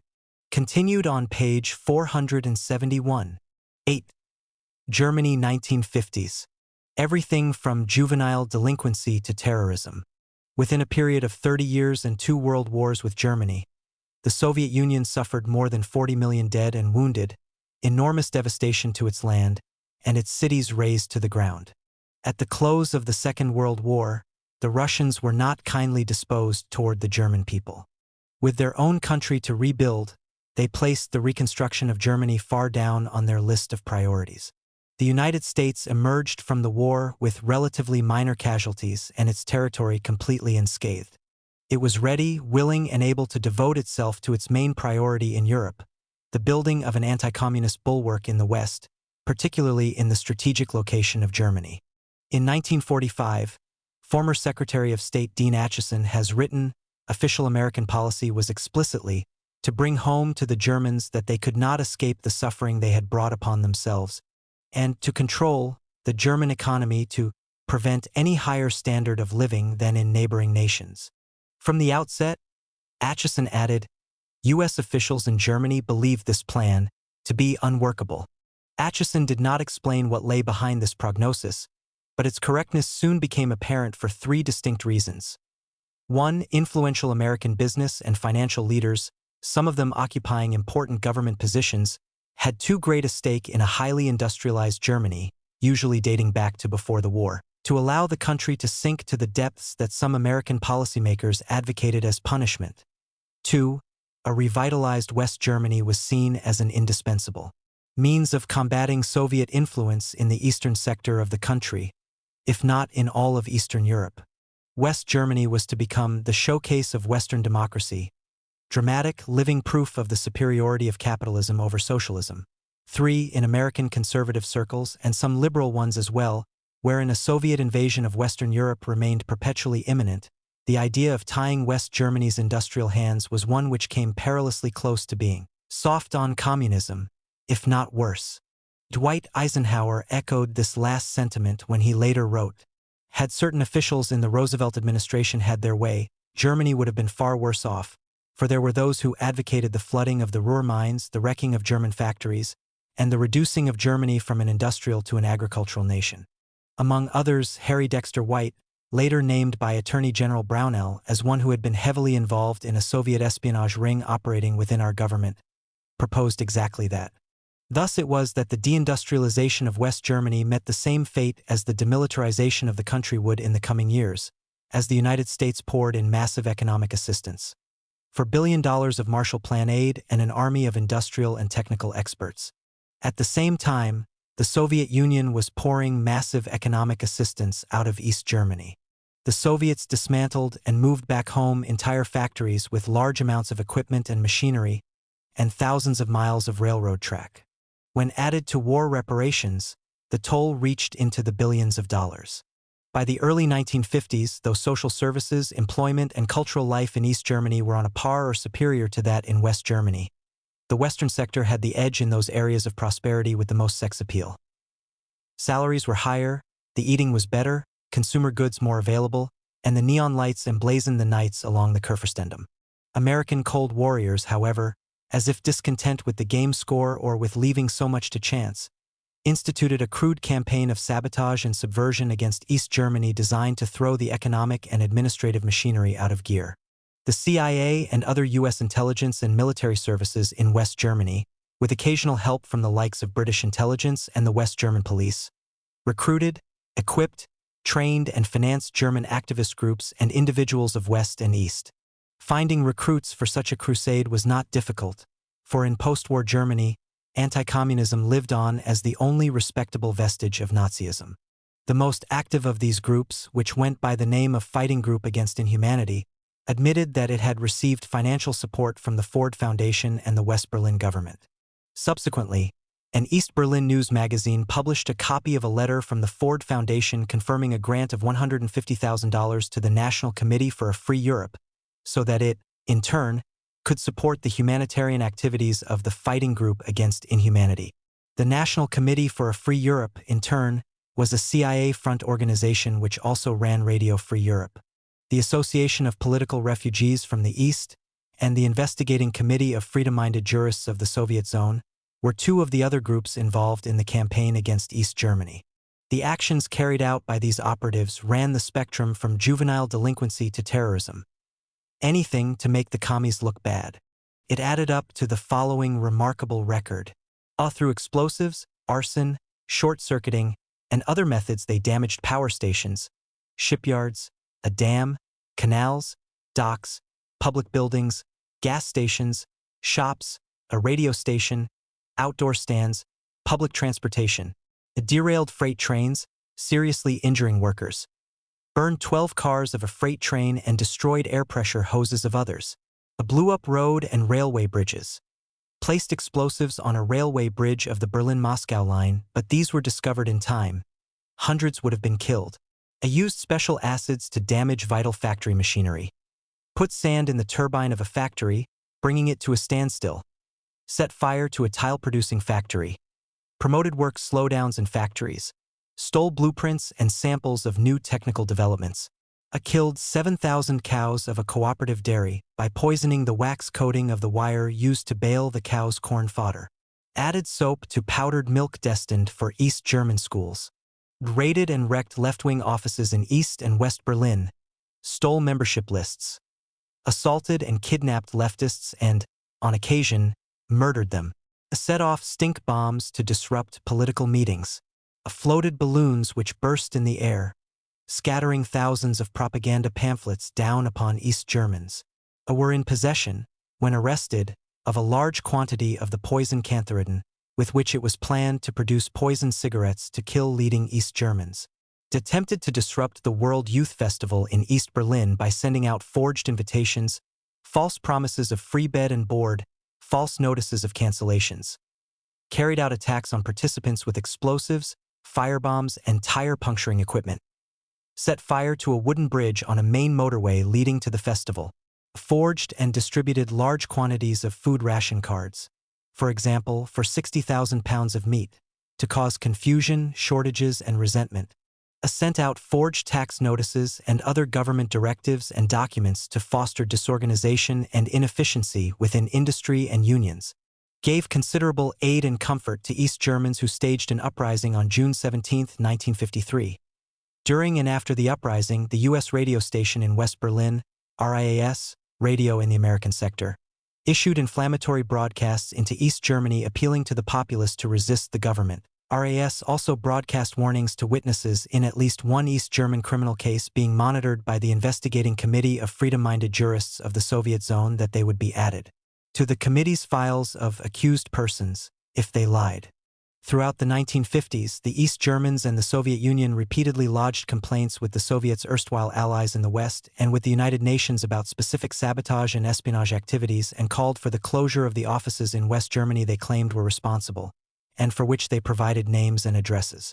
Inevitably, the East Germans began to tighten up entry into the country from the West.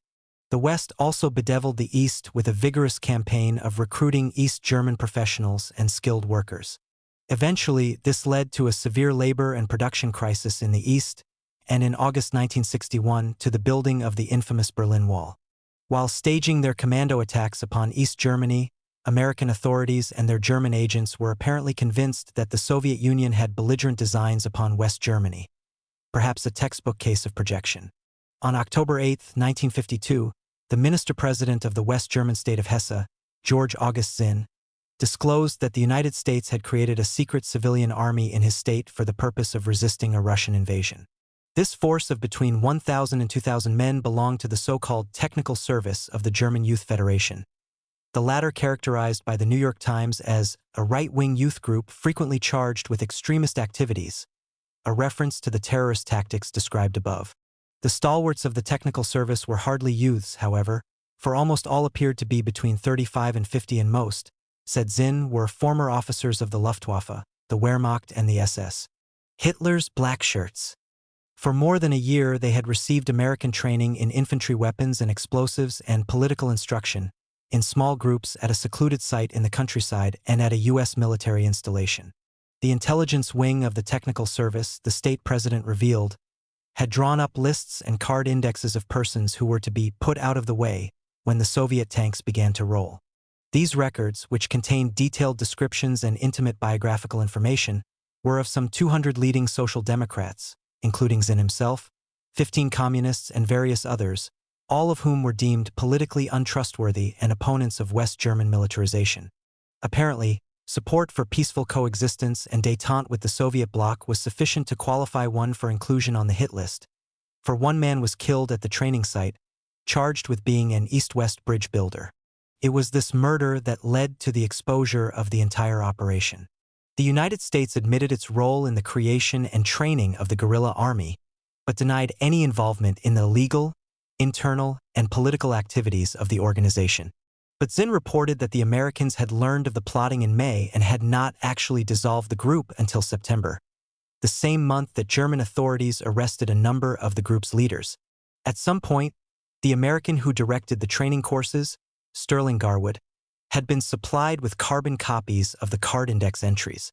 It appears that at no time did U.S. authorities communicate anything of this matter to the West German government. As the affair turned out, those who had been arrested were quickly released and the United States thwarted any further investigation in this the American zone of occupied Germany. Commented Zinn, the only legal explanation for these releases can be that the people in Karlsruhe, the federal court, declared that they acted upon American direction. To add to the furor, the national leader of the Social Democrats accused the United States of financing an opposition group to infiltrate and undermine his party.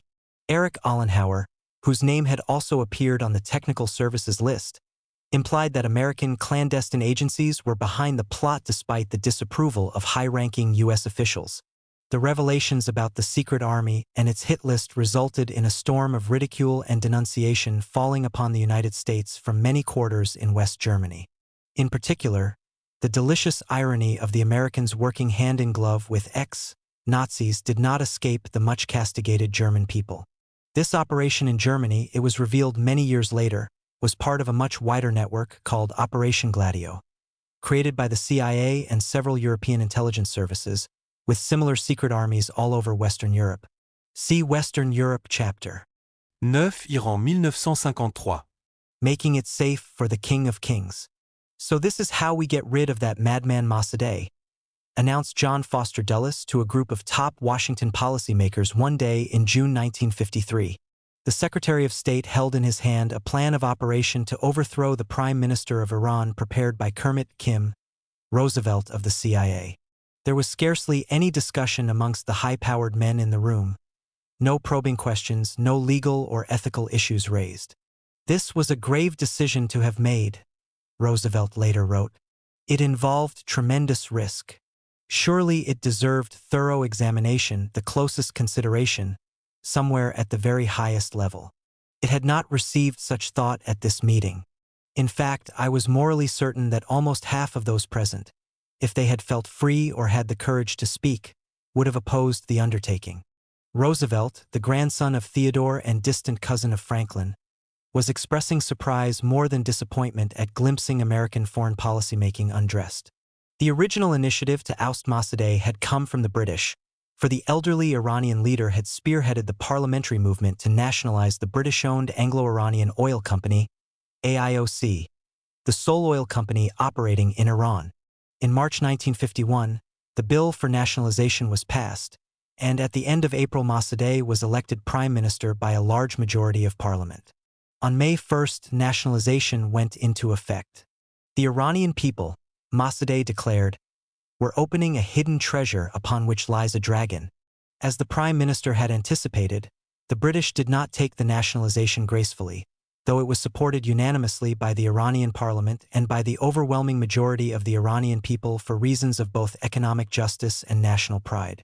The Mossadegh government tried to do all the right things to placate the British. It offered to set aside 25% of the net profits of the oil operation as compensation. It guaranteed the safety and the jobs of the British employees. It was willing to sell its oil without disturbance to the tidy control system so dear to the hearts of the international oil giants. But the British would have none of it. What they wanted was their oil company back. And they wanted Masadea's head. A servant does not affront his lord with impunity. A military show of force by the British Navy was followed by a ruthless international economic blockade and boycott, and a freezing of Iranian assets which brought Iran's oil exports and foreign trade to a virtual standstill, plunged the already impoverished country into near destitution, and made payment of any compensation impossible. Nonetheless, and long after they had moved to oust Masadeh, the British demanded compensation not only for the physical assets of the AIOC, but for the value of their enterprise in developing the oil fields, a request impossible to meet, and, in the eyes of Iranian nationalists, something which decades of huge British profits had paid for many times over. The British attempt at economic strangulation of Iran could not have gotten off the ground without the active cooperation and support of the Truman and Eisenhower administrations and American oil companies. At the same time, the Truman administration argued with the British that Mossadegh's collapse could open the door to the proverbial communist takeover. When the British were later expelled from Iran, however, they had no alternative but to turn to the United States for assistance in toppling Mossadegh. In November 1952, the Churchill government approached Roosevelt, the de facto head of the CIA's Middle East Division, who told the British that he felt that there was no chance to win approval from the outgoing administration of Truman and Acheson. The new Republicans, however, might be quite different. John Foster Dulles was certainly different. The apocalyptic anti-communists saw in Mossadegh the epitome of all that he detested in the Third World: unequivocal neutralism in the Cold War, tolerance of communists, and disrespect for free enterprise, as demonstrated by the oil nationalization. Ironically, in recent years Great Britain had nationalized several of its own basic industries, and the government was the majority owner of the AIOC. To the likes of John Foster Dulles, the eccentric Dr. Mohammad Mossadegh was indeed a madman. And when the Secretary of State considered further that Iran was a nation exceedingly rich in the liquid gold, and that it shared a border with the Soviet Union more than 1,000 miles long, he was not unduly plagued by indecision as to whether the Iranian Prime Minister should finally retire from public life. As matters turned out, the overthrow of Mossadegh in August 1953 was much more an American operation than a British one. 26 years later, Kermit Roosevelt took the unusual step of writing a book about how he and the CIA carried out the operation. He called his book Countercoup to press home the idea that the CIA coup was staged only to prevent a takeover of power by the Iranian Communist Party, the Tudeh, closely backed by the Soviet Union. Roosevelt was thus arguing that Mossadegh had to be removed to prevent a communist takeover, whereas the Truman administration had felt that Mossadegh had to be kept in power to prevent one. It would be incorrect to state that Roosevelt offers little evidence to support his thesis of the communist danger. It would be more precise to say that he offers no evidence at all. Instead, the reader is subjected to mere assertions of the thesis which are stated over and over, apparently in the belief that enough repetition will convince even the most skeptical. Thus are we treated to variations on the theme such as the following. The Soviet threat was indeed genuine, dangerous, and imminent. Mossadegh had formed an alliance with the Soviet Union to oust the Shah. The obvious threat of Russian takeover. The alliance between Mossadegh and the Russian-dominated Tudeh was taking on a threatening shape. Mossadegh's increasing dependence on the Soviet Union, the hand of the Tudeh, and behind them the Russians, is showing more openly every day. Russian backing of the Tudeh and Tudeh backing of Mossadegh became ever more obvious. The Soviet Union was ever more active in Iran. Their control over Tudeh leadership was growing stronger all the time. It was exercised often and, to our eyes, with deliberate ostentation. But none of this subversive and threatening activity was, apparently, ever open, obvious, or ostentatious enough to provide Roosevelt with a single example he could impart to a curious reader. In actuality, although the Tudeh party more or less faithfully followed the fluctuating Moscow line on Iran, the relation of the party to Mossadegh was much more complex than Roosevelt and other Cold War chroniclers have made it out to be.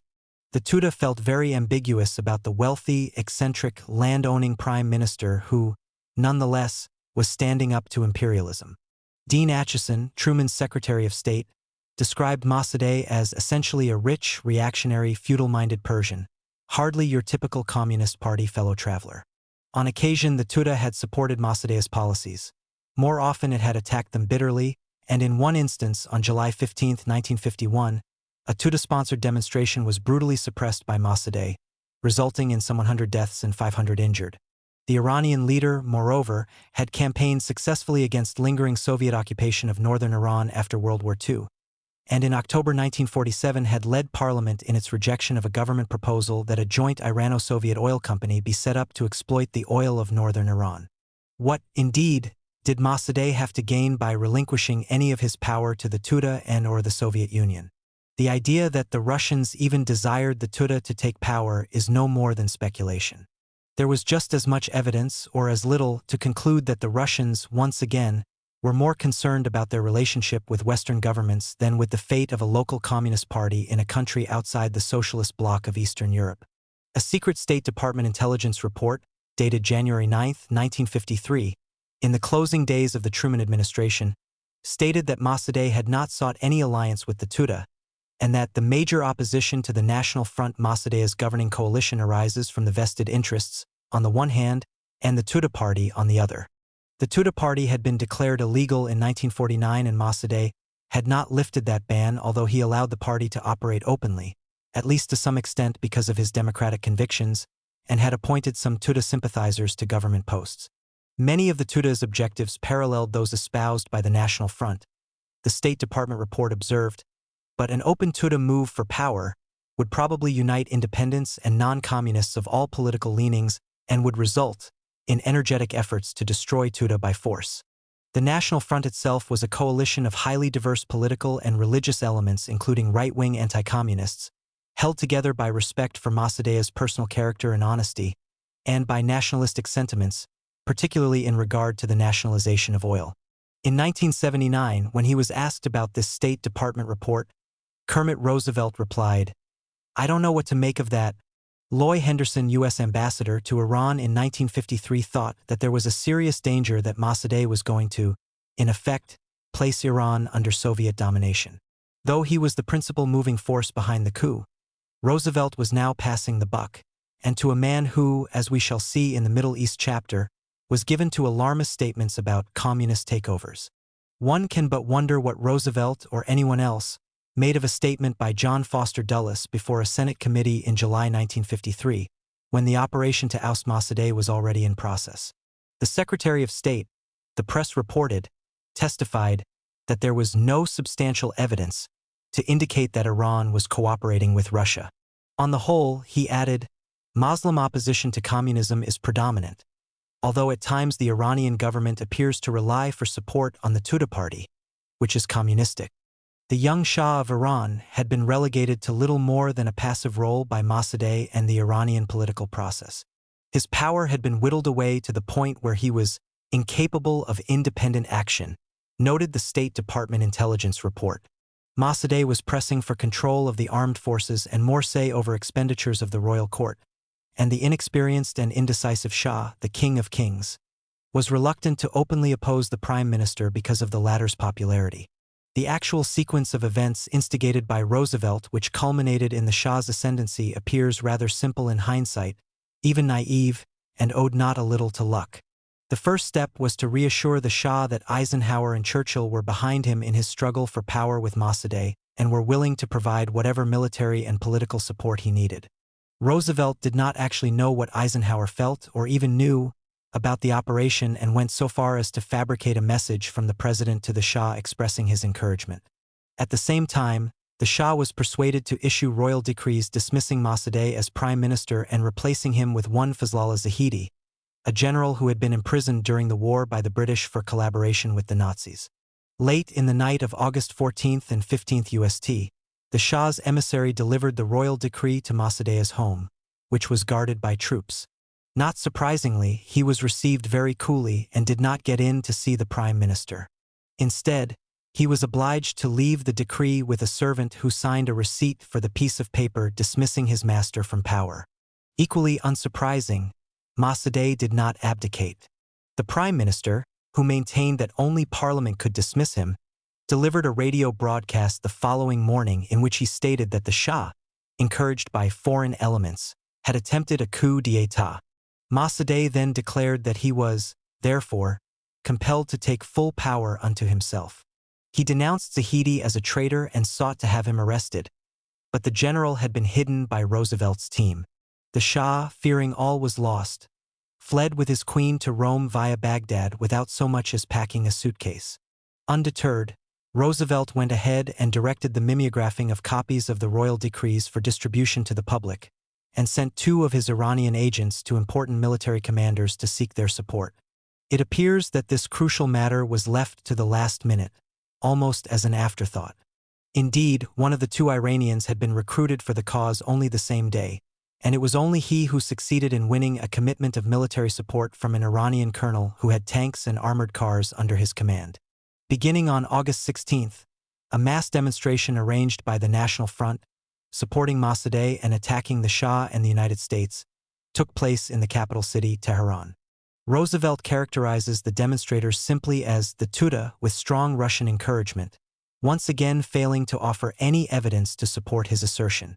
The New York Times referred to them as Tuda partisans and nationalist extremists, the latter term being one which could have applied to individuals comprising a wide range of political leanings.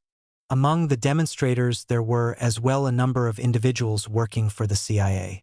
According to Richard Cottam, an American academic and author reportedly in the employ of the agency in Tehran at this time, these agents were sent into the streets to act as if they were Tuda. They were more than just provocateurs, they were shock troops who acted as if they were Tuda people throwing rocks at mosques and priests, the purpose of which was to stamp the Tuda and, by implication, Mossadegh as being anti-religion. During the demonstrations, the Tuda raised their familiar demand for the creation of a democratic republic. They appealed to Mossadegh to form a united front and to provide them with arms to defend against the coup, but the Prime Minister refused.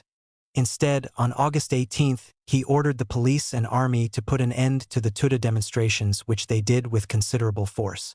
According to the accounts of Roosevelt and Ambassador Henderson, Mossadegh took this step as a result of a meeting with Henderson in which the ambassador complained of the extreme harassment being suffered by U.S. citizens at the hands of the Iranians.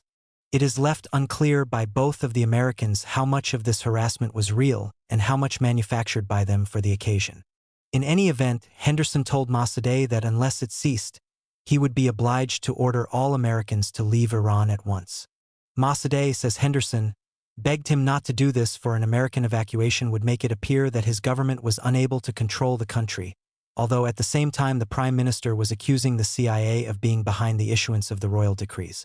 The Tuda newspaper at this time was demanding the expulsion of interventionist American diplomats.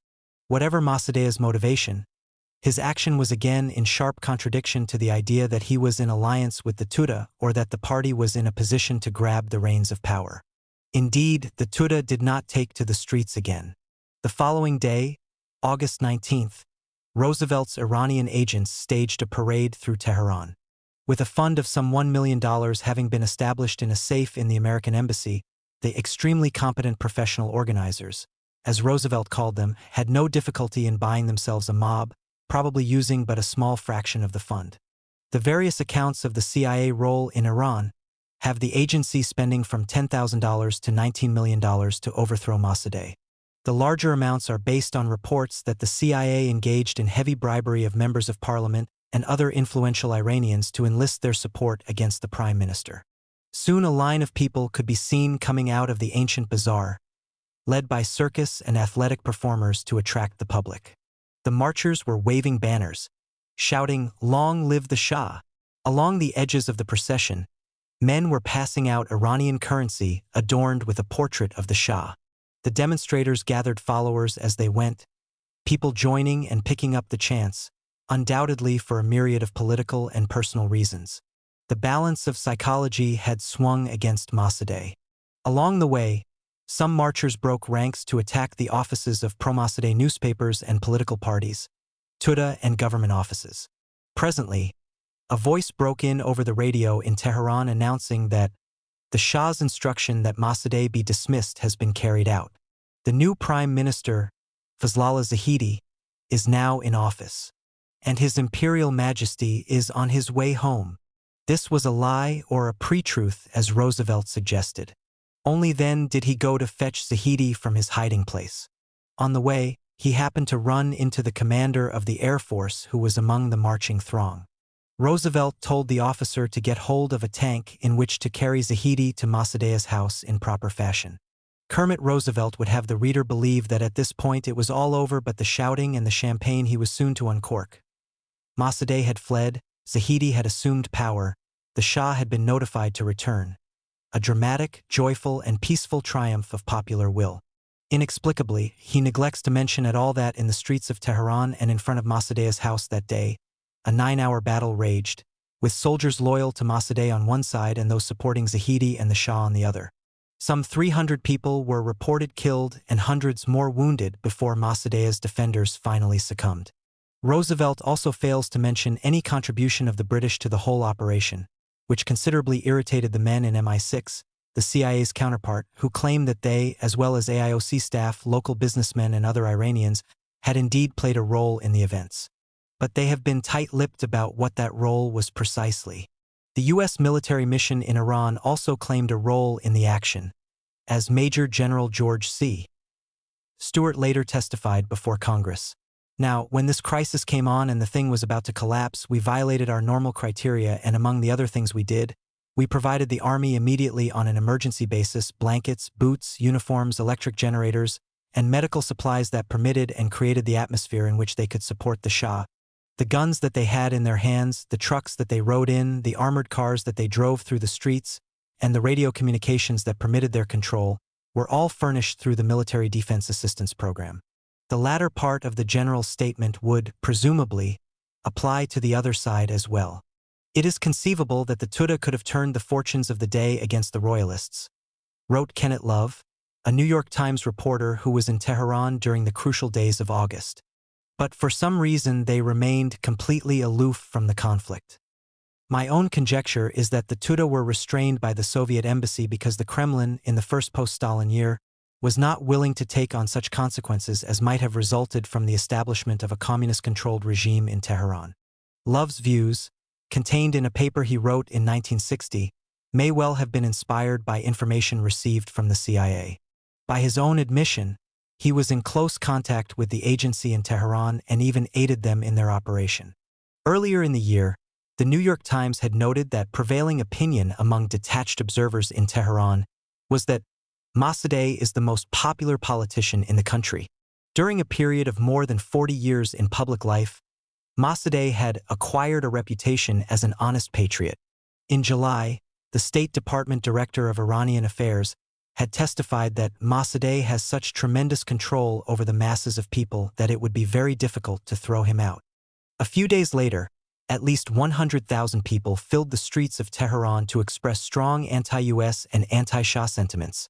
Though sponsored by the Tudeh, the turnout far exceeded any estimate of party adherents. But popularity in masses of the unarmed kind counted for little, for in the final analysis what Tehran witnessed was a military showdown carried out on both sides by soldiers obediently following the orders of a handful of officers, some of whom were staking their careers and ambitions on choosing the winning side. Some had a more ideological commitment. The New York Times characterized the sudden reversal of Mossadegh's fortunes as nothing more than a mutiny against pro-Mossadegh officers by the lower ranks who revered the Shah, had brutally quelled the demonstrations the day before, but refused to do the same on August 19th, and instead turned against their officers. What connection Roosevelt and his agents had with any of the pro-Shah officers beforehand is not clear. In an interview given at about the same time that he finished his book, Roosevelt stated that a number of pro-Shah officers were given refuge in the CIA compound adjoining the U.S. Embassy at the time the Shah fled to Rome. But inasmuch as Roosevelt mentions not a word of this rather important and interesting development in his book, it must be regarded as yet another of his assertions to be approached with caution. Yet, if so, it further illustrates how much Roosevelt had left to chance. In light of all the questionable, contradictory, and devious statements which emanated at times from John Foster Dulles, Kermit Roosevelt, Loy Henderson, and other American officials, what conclusions can be drawn about American motivation in the toppling of Mossadegh? The consequences of the coup may offer the best guide. For the next 25 years, the Shah of Iran stood fast as the United States' closest ally in the Third World, to a degree that would have shocked the independent and neutral Mossadegh. The Shah literally placed his country at the disposal of U.S. military and intelligence organizations to be used as a Cold War weapon. A window and a door to the Soviet Union electronic listening and radar posts were set up near the Soviet border. American aircraft used Iran as a base to launch surveillance flights over the Soviet Union. Espionage agents were infiltrated across the border. Various American military installations dotted the Iranian landscape. Iran was viewed as a vital link in the chain being forged by the United States to contain the Soviet Union. In a telegram to the British acting Foreign Secretary in September, Dulles said, "I think if we can in coordination move quickly and effectively in Iran, we would close the most dangerous gap in the line from Europe to South Asia."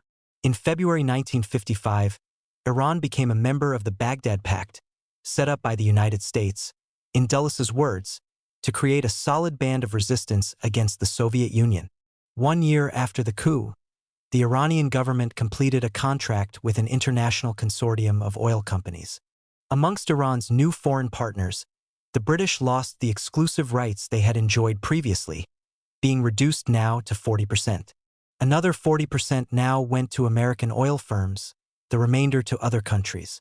The British, however, received an extremely generous compensation for their former property. In 1958, Kermit Roosevelt left the CIA and presently went to work for Gulf Oil Company, one of the American oil firms in the consortium. In this position, Roosevelt was director of Gulf's relations with the U.S. government and foreign governments, and had occasion to deal with the Shah. In 1960, Gulf appointed him a vice president. Subsequently, Roosevelt formed a consulting firm, Downs and Roosevelt, which, between 1967 and 1970, reportedly received $116,000 a year above expenses for its efforts on behalf of the Iranian government. Another client, the Northrop Corporation, a Los Angeles-based aerospace company, paid Roosevelt $75,000 a year to aid in its sales to Iran, Saudi Arabia, and other countries. See the Middle East chapter for Roosevelt's CIA connection with King Saud of Saudi Arabia. Another American member of the new consortium was Standard Oil Company of New Jersey, now Exxon, a client of Sullivan and Cromwell, the New York law firm of which John Foster Dulles had long been the senior member. Brother Alan, director of the CIA, had also been a member of the firm.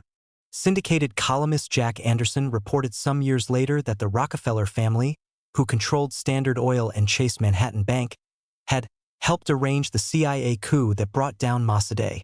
Anderson listed a number of ways in which the Shah demonstrated his gratitude to the Rockefellers, including heavy deposits of his personal fortune in Chase Manhattan and housing developments in Iran built by a Rockefeller family company.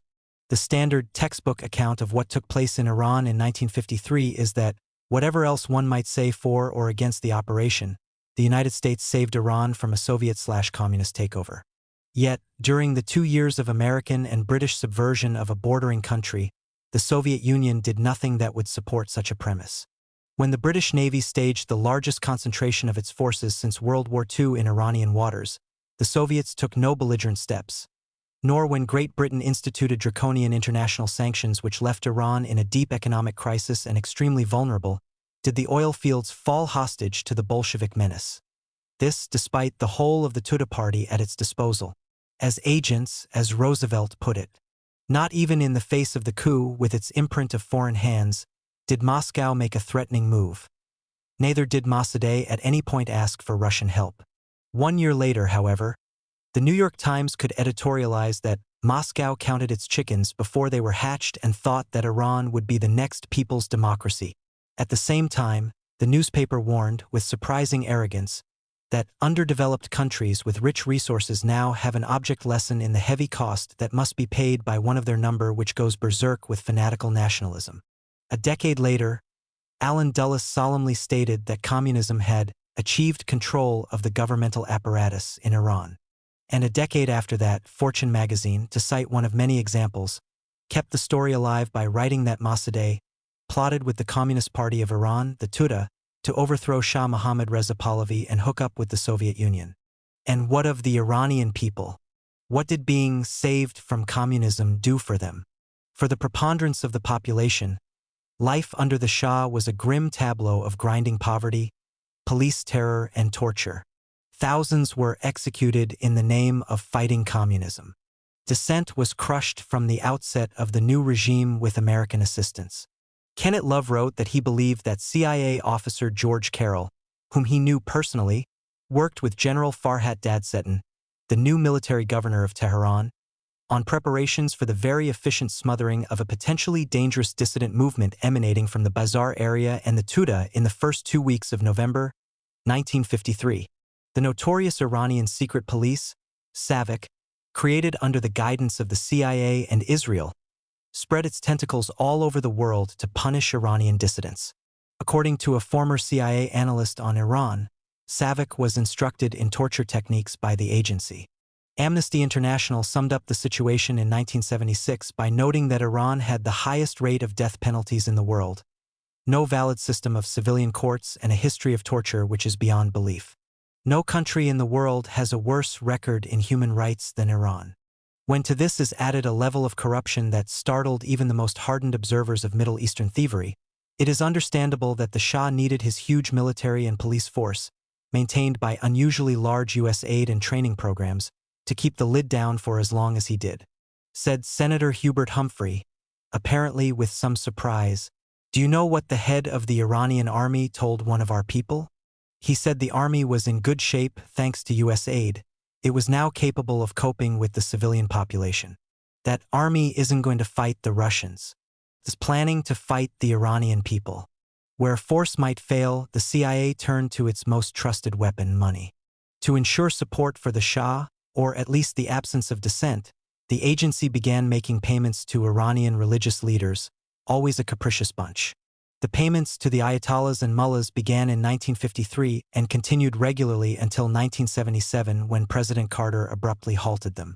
One informed intelligence source estimated that the amount paid reached as much as $400 million a year. Others thought that figure too high, which it certainly seems to be. The cutoff of funds to the holy men, it is believed, was one of the elements which precipitated the beginning of the end for the King of Kings. 10. Guatemala 1953 to 1954. While the world watched. To whom do you turn for help when the police are assaulting you? The old question. To whom does a poor banana republic turn when a CIA army is advancing upon its territory and CIA planes are overhead bombing the country?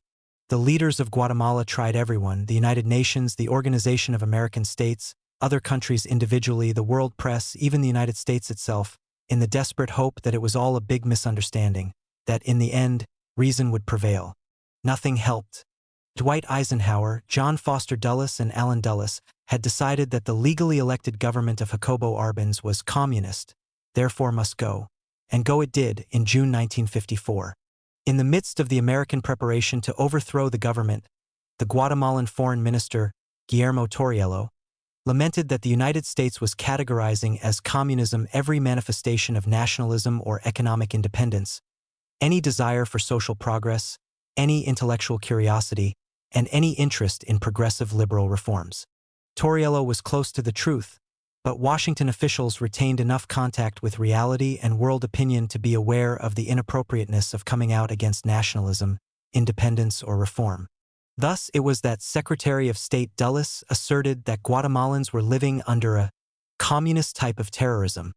President Eisenhower warned about the communist dictatorship establishing an outpost on this continent to the detriment of all the American nations. The U.S. ambassador to Guatemala, John Purifoy, declared that we cannot permit a Soviet republic to be established between Texas and the Panama Canal. Others warned that Guatemala could become a base from which the Soviet Union might actually seize the canal. Senator Margaret Chase Smith hinted, unmistakably, that the unjustified increases in the price of coffee imported from Guatemala were due to communist control of the country, and called for an investigation, and so it went. The Soviet Union could be excused if it was somewhat bewildered by all the rhetoric, for the Russians had scant interest in Guatemala, did not provide the country with any kind of military assistance, did not even maintain diplomatic relations with it, thus did not have the normally indispensable embassy from which to conduct such nefarious schemes. During this period, the height of McCarthyist logic, there were undoubtedly those Americans who reasoned, all the better to deceive us. With the exception of one occasion, the countries of Eastern Europe had as little to do with Guatemala as did the Soviet Union. A month before the coup, that is, long after Washington had begun preparation for it, Czechoslovakia made a single arms sale to Guatemala for cash, something the Czechs would no doubt have done for any other country willing to pay the price. The weapons, it turned out, were, in the words of the New York Times, worthless military junk. Time magazine pooh-poohed the newspaper's report and cited U.S. military men giving a better appraisal of the weapons. It may be that neither Time nor the military men could conceive that one member of the international communist conspiracy could do such a thing to another member. The American propaganda mill made much of this arms transaction. Less publicized was the fact that Guatemala had to seek arms from Czechoslovakia because the United States had refused to sell it any since 1948 due to its reformist governments, and had pressured other countries to do the same despite Arbenz' repeated pleas to lift the embargo. Like the Soviets, Arbenz had reason to wonder about the American charges. The Guatemalan president, who took office in March 1951 after being elected by a wide margin, had no special contact or spiritual/ideological ties with the Soviet Union or the rest of the communist bloc. Although American policymakers and the American press explicitly and implicitly often labeled Arbenz a communist, there were those in Washington who knew better, at least during their more dispassionate moments. Under Arbenz' administration, Guatemala had voted at the United Nations so closely with the United States on issues of Soviet imperialism that a State Department group occupied with planning Arbenz' overthrow concluded that propaganda concerning Guatemala's UN record would not be particularly helpful in our case, and a State Department analysis paper reported that the Guatemalan president had support not only from communist-led labor and the radical fringe of professional and intellectual groups, but also among many anti-communist nationalists in urban areas. Nonetheless, Washington repeatedly and adamantly expressed its displeasure about the presence of communists working in the Guatemalan government and their active participation in the nation's political life. Arbenz maintained that this was no more than proper in a democracy, while Washington continued to insist that Arbenz was too tolerant of such people. Not because of anything they had done which was intrinsically threatening or offensive to the U.S. or Western civilization, but simply because they were of the species communist, well known for its infinite capacity for treachery. Ambassador Purifoy, a diplomat whose suit might have been pinstriped, but whose soul was a loud Czech, warned Arbenz that U.S.-Guatemalan relations would remain strained so long as a single communist remained on the public payroll. The centerpiece of Arbenz' program was land reform. The need for it was clearly expressed in the all-too-familiar underdeveloped country statistics. In a nation overwhelmingly rural, 2.2% of the landowners owned 70% of the arable land. The annual per capita income of agricultural workers was $87. Before the Revolution of 1944, which overthrew the Ubico dictatorship, farm laborers had been roped together by the army for delivery to the lowland farms where they were kept in debt slavery by the landowners.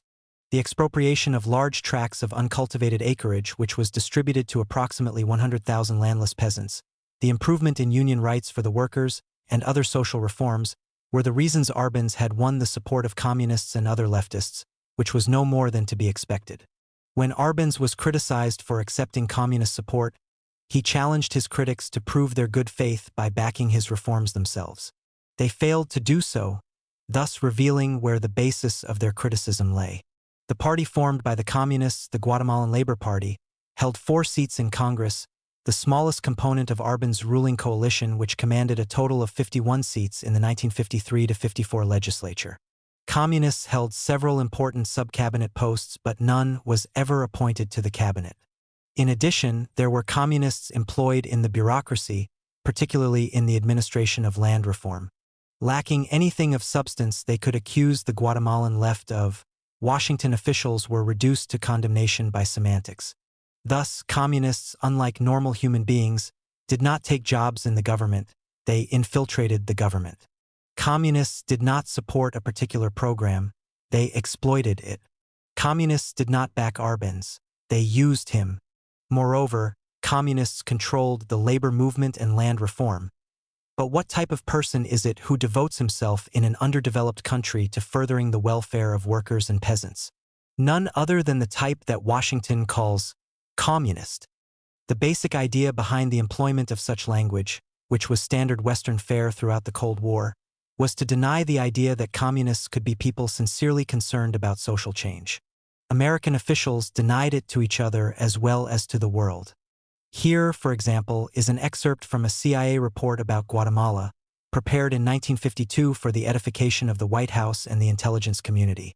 Communist political success derives in general from the ability of individual communists and fellow travelers to identify themselves with the nationalist and social aspirations of the Revolution of 1944. In this manner, they have been successful in infiltrating the administration and pro-administration political parties and have gained control of organized labor. Arbenz is essentially an opportunist whose politics are largely a matter of historical accident. The extension of communist influence has been facilitated by the applicability of Marxist clichés to the anti-colonial and social aims of the Guatemalan Revolution. The first plan to topple Arbenz was a CIA operation approved by President Truman in 1952, but at the 11th hour, Secretary of State Dean Acheson persuaded Truman to abort it. However, soon after Eisenhower became president in January 1953, the plan was resurrected. Both administrations were pressured by executives of United Fruit Company, much of whose vast and uncultivated land in Guatemala had been expropriated by the Arbenz government as part of the land reform program. The company wanted nearly $16 million for the land. The government was offering $525,000, United Fruit's own declared valuation for tax purposes. United Fruit functioned in Guatemala as a state within a state. It owned the country's telephone and telegraph facilities, administered its only important Atlantic harbor, and monopolized its banana exports. A subsidiary of the company owned nearly every mile of railroad track in the country. The fruit company's influence amongst Washington's power elite was equally impressive. On a business and/or personal level, it had close ties to the Dulles brothers, various State Department officials, congressmen, the American ambassador to the United Nations, and others. And Whitman, the wife of the company's public relations director, was President Eisenhower's personal secretary. Undersecretary of State and formerly director of the CIA, Walter Bedell Smith was seeking an executive position with United Fruit at the same time he was helping to plan the coup. He was later named to the company's board of directors. Under Arbenz, Guatemala constructed an Atlantic port and a highway to compete with United Fruit's holdings, and built a hydroelectric plant to offer cheaper energy than the U.S.-controlled electricity monopoly. Arbenz's strategy was to limit the power of foreign companies through direct competition rather than through nationalization, a policy not feasible, of course, when it came to a fixed quantity like land. In his inaugural address, Arbenz stated that foreign capital will always be welcome as long as it adjusts to local conditions, remains always subordinate to Guatemalan laws, cooperates with the economic development of the country, and strictly abstains from intervening in the nation's social and political life. This hardly described United Fruit's role in Guatemala. Amongst much else, the company had persistently endeavored to frustrate Arbenz's reform programs, discredit him and his government, and induce his downfall. Arbenz was, accordingly, wary of multinationals and could not be said to welcome them into his country with open arms. This attitude, his expropriation of United Fruit's land, and his tolerance of communists were more than enough to make him a marked man in Washington. The United States saw these policies as being interrelated. That is, it was communist influence, not any economic or social exigency of Guatemalan life, which was responsible for the government's treatment of American firms. In March 1953, the CIA approached disgruntled right-wing officers in the Guatemalan army and arranged to send them arms. United Fruit donated $64,000 in cash. The following month, uprisings broke out in several towns but were quickly put down by loyal troops. The rebels were put on trial and revealed the fruit company's role in the plot, but not the CIA's. The Eisenhower administration resolved to do the job right the next time around. With cynical glee, almost an entire year was spent in painstaking, step-by-step preparation for the overthrow of Jacobo Arbenz Guzman. Of the major CIA undertakings, few have been as well documented as has the coup in Guatemala. With the release of many formerly classified government papers, the following story has emerged.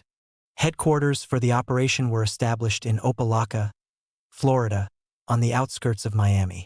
The Nicaraguan dictator Anastasio Somoza leased his country out as a site for an airstrip and for hundreds of men, Guatemalan exiles and U.S. and Central American mercenaries, to receive training in the use of weapons and radio broadcasting, as well as in the fine arts of sabotage and demolition. 30 airplanes were assigned for use in the liberation, stationed in Nicaragua, Honduras, and the Canal Zone, to be flown by American pilots. The Canal Zone was set aside as a weapons depot from which arms were gradually distributed to the rebels who were to assemble in Honduras under the command of Colonel Carlos Castillo Armas before crossing into Guatemala. Soviet-marked weapons were also gathered for the purpose of planting them inside Guatemala before the invasion to reinforce U.S. charges of Russian intervention. And, as important as arms, it turned out, hidden radio transmitters were placed in and around the perimeter of Guatemala, including one in the U.S. Embassy. An attempt was made to blow up the trains carrying the Czech weapons from portside to Guatemala City. However, a torrential downpour rendered the detonators useless, whereupon the CIA paramilitary squad opened fire on one train, killing a Guatemalan soldier and wounding 3 others. But the convoy of trains made it safely to its destination. After the Czech ship had arrived in Guatemala, Eisenhower ordered the stopping of suspicious foreign flag vessels on the high seas off Guatemala to examine cargo. The State Department's legal advisor wrote a brief which concluded in no uncertain terms that such action would constitute a violation of international law. No matter, at least 2 foreign vessels were stopped and searched, 1 French and 1 Dutch. It was because of such actions by the British that the United States had fought the War of 1812. The Guatemalan military came in for special attention. The U.S. ostentatiously signed mutual security treaties with Honduras and Nicaragua, both countries hostile to Arbenz, and dispatched large shipments of arms to them in the hope that this would signal a clear enough threat to the Guatemalan military to persuade it to withdraw its support of Arbenz. Additionally, the U.S. Navy dispatched 2 submarines from Key West, saying only that they were going south. Several days later, the Air Force, amid considerable fanfare, sent 3 B-36 bombers on a courtesy call to Nicaragua. The CIA also made a close study of the records of members of the Guatemalan officer corps and offered bribes to some of them. One of the agency's clandestine radio stations broadcast appeals aimed at military men, as well as others, to join the liberation movement. The station reported that Arbenz was secretly planning to disband or disarm the armed forces and replace it with a people's militia. CIA planes dropped leaflets over Guatemala carrying the same message. Eventually, at Ambassador Purifoy's urging, a group of high-ranking officers called on Arbenz to ask that he dismiss all communists who held posts in his administration. The president assured them that the communists did not represent a danger, that they did not run the government, and that it would be undemocratic to dismiss them. At a second meeting, the officers also demanded that Arbenz reject the creation of the People's Militia. At one point, the CIA offered Arbenz himself a large sum of money, which was rejected. The money, which was deposited in a Swiss bank, presumably was offered to induce Arbenz to abdicate or to serve as a means of later claiming he was corrupt. On the economic front, contingency plans were made for such things as cutting off Guatemalan credit abroad, disrupting its oil supplies, and causing a run on its foreign reserves. But it was on the propaganda front that American ingenuity shone at its brightest. Inasmuch as the Guatemalan government was being overthrown because it was communist, the fact of its communism would have to be impressed upon the rest of Latin America.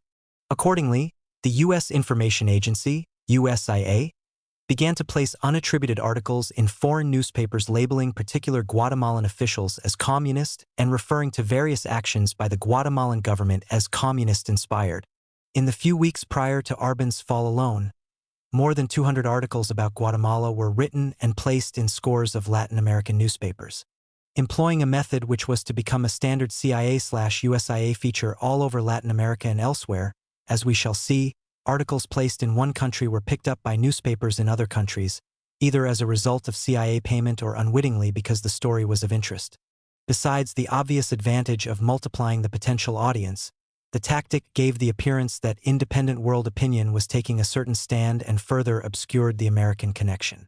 The USIA also distributed more than 100,000 copies of a pamphlet entitled Chronology of Communism in Guatemala throughout the hemisphere, as well as 27,000 copies of anti-communist cartoons and posters.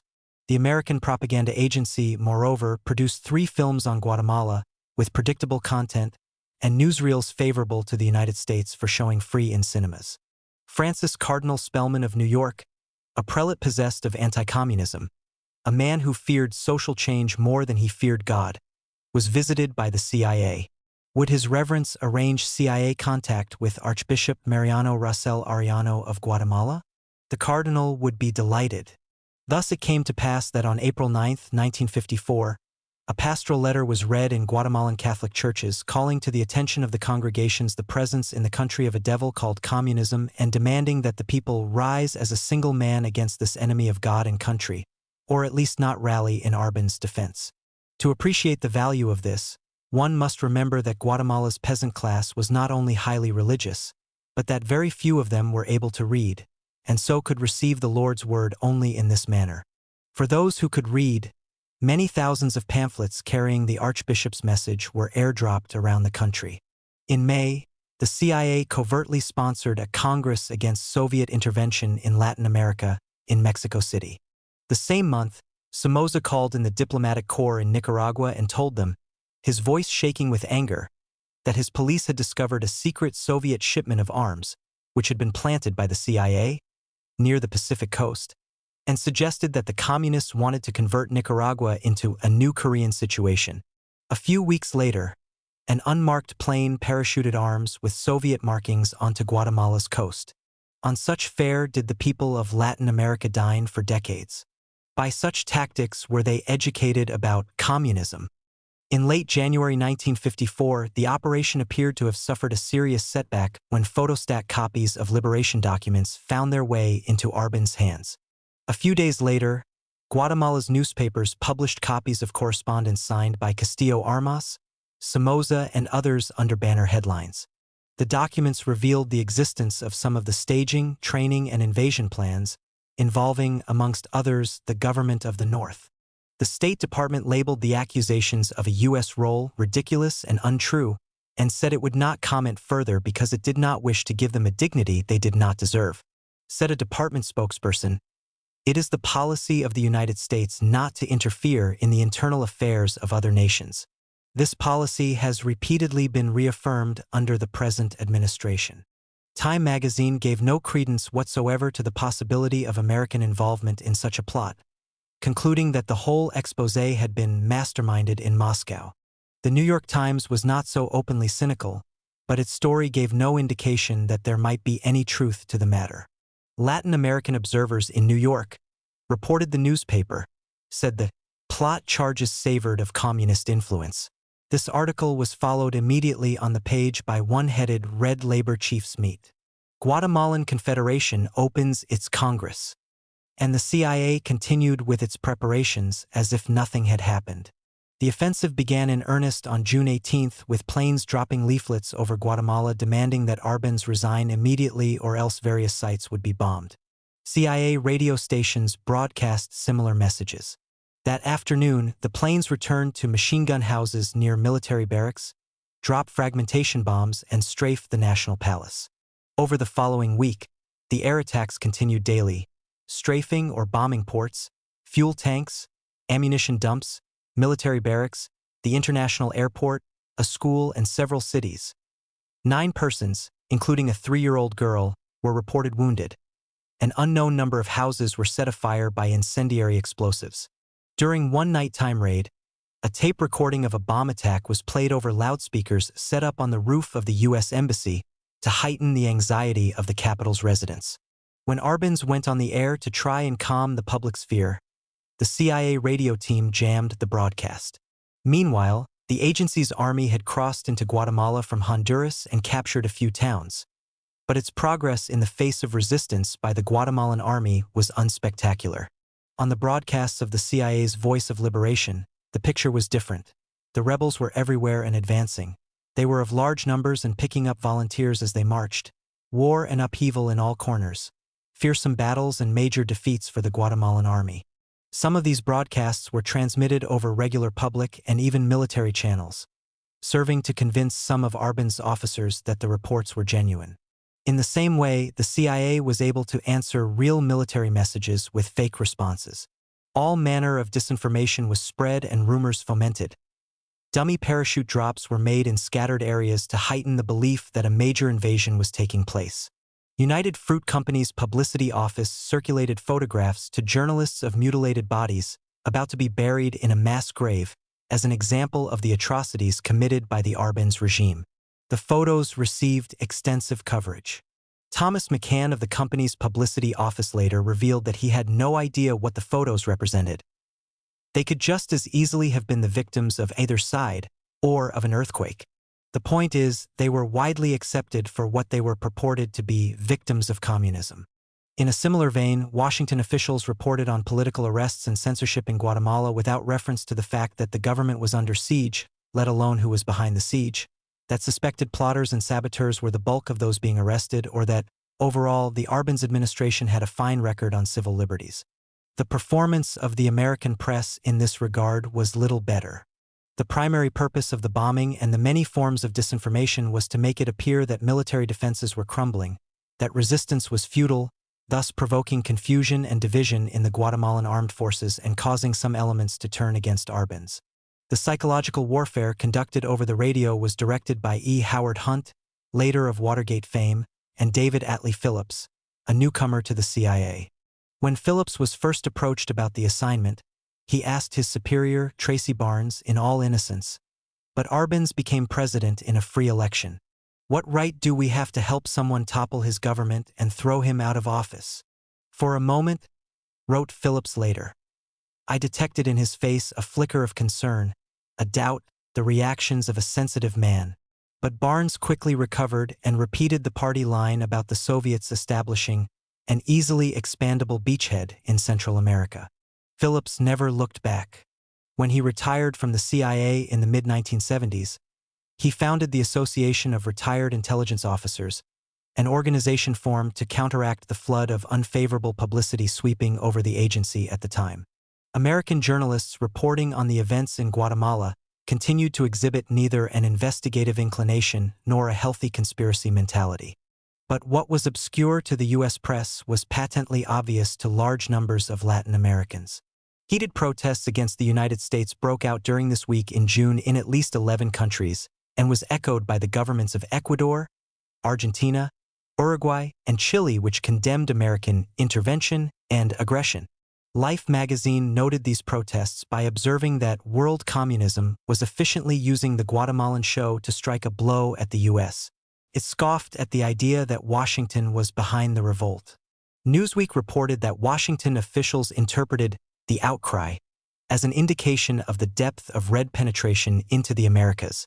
A State Department memo at the time, however, privately acknowledged that much of the protest emanated from non-communist and even pro-American moderates. On the 21st and the 22nd of June, Guatemalan Foreign Minister Torriello made impassioned appeals to the United Nations for help in resolving the crisis. American UN Ambassador Henry Cabot Lodge tried to block the Security Council from discussing a resolution to send an investigating team to Guatemala, characterizing Torriello's appeals as communist maneuvers. But under heavy pressure from UN Secretary-General Dag Hammarskjöld, the council was convened. Before the vote, while Lodge worked on the smaller nations represented on the council, Eisenhower and Dulles came down hard on France and Great Britain, both of whom favored the resolution. Said the President of the United States to his Secretary of State, "The British expect us to give them a free ride and side with them on Cyprus. And yet they won't even support us on Guatemala. Let's give them a lesson." As matters turned out, the resolution was defeated by 5 votes to 4, with Britain and France abstaining, although their abstentions were not crucial inasmuch as 7 votes were required for passage. Hammarskjöld was so upset with the American machinations, which he believed undercut the strength of the United Nations, that he confided that he might be forced to reconsider my present position in the United Nations. During this same period, the CIA put into practice a plan to create an incident. Agency planes were dispatched to drop several harmless bombs on Honduran territory. The Honduran government then complained to the UN and the Organization of American States, claiming that the country had been attacked by Guatemalan planes. Arbenz finally received an ultimatum from certain army officers: resign or they would come to an agreement with the invaders. The CIA and Ambassador Purifoy had been offering payments to officers to defect, and one army commander reportedly accepted $60,000 to surrender his troops. With his back to the wall, Arbenz made an attempt to arm civilian supporters to fight for the government, but army officers blocked the disbursement of weapons.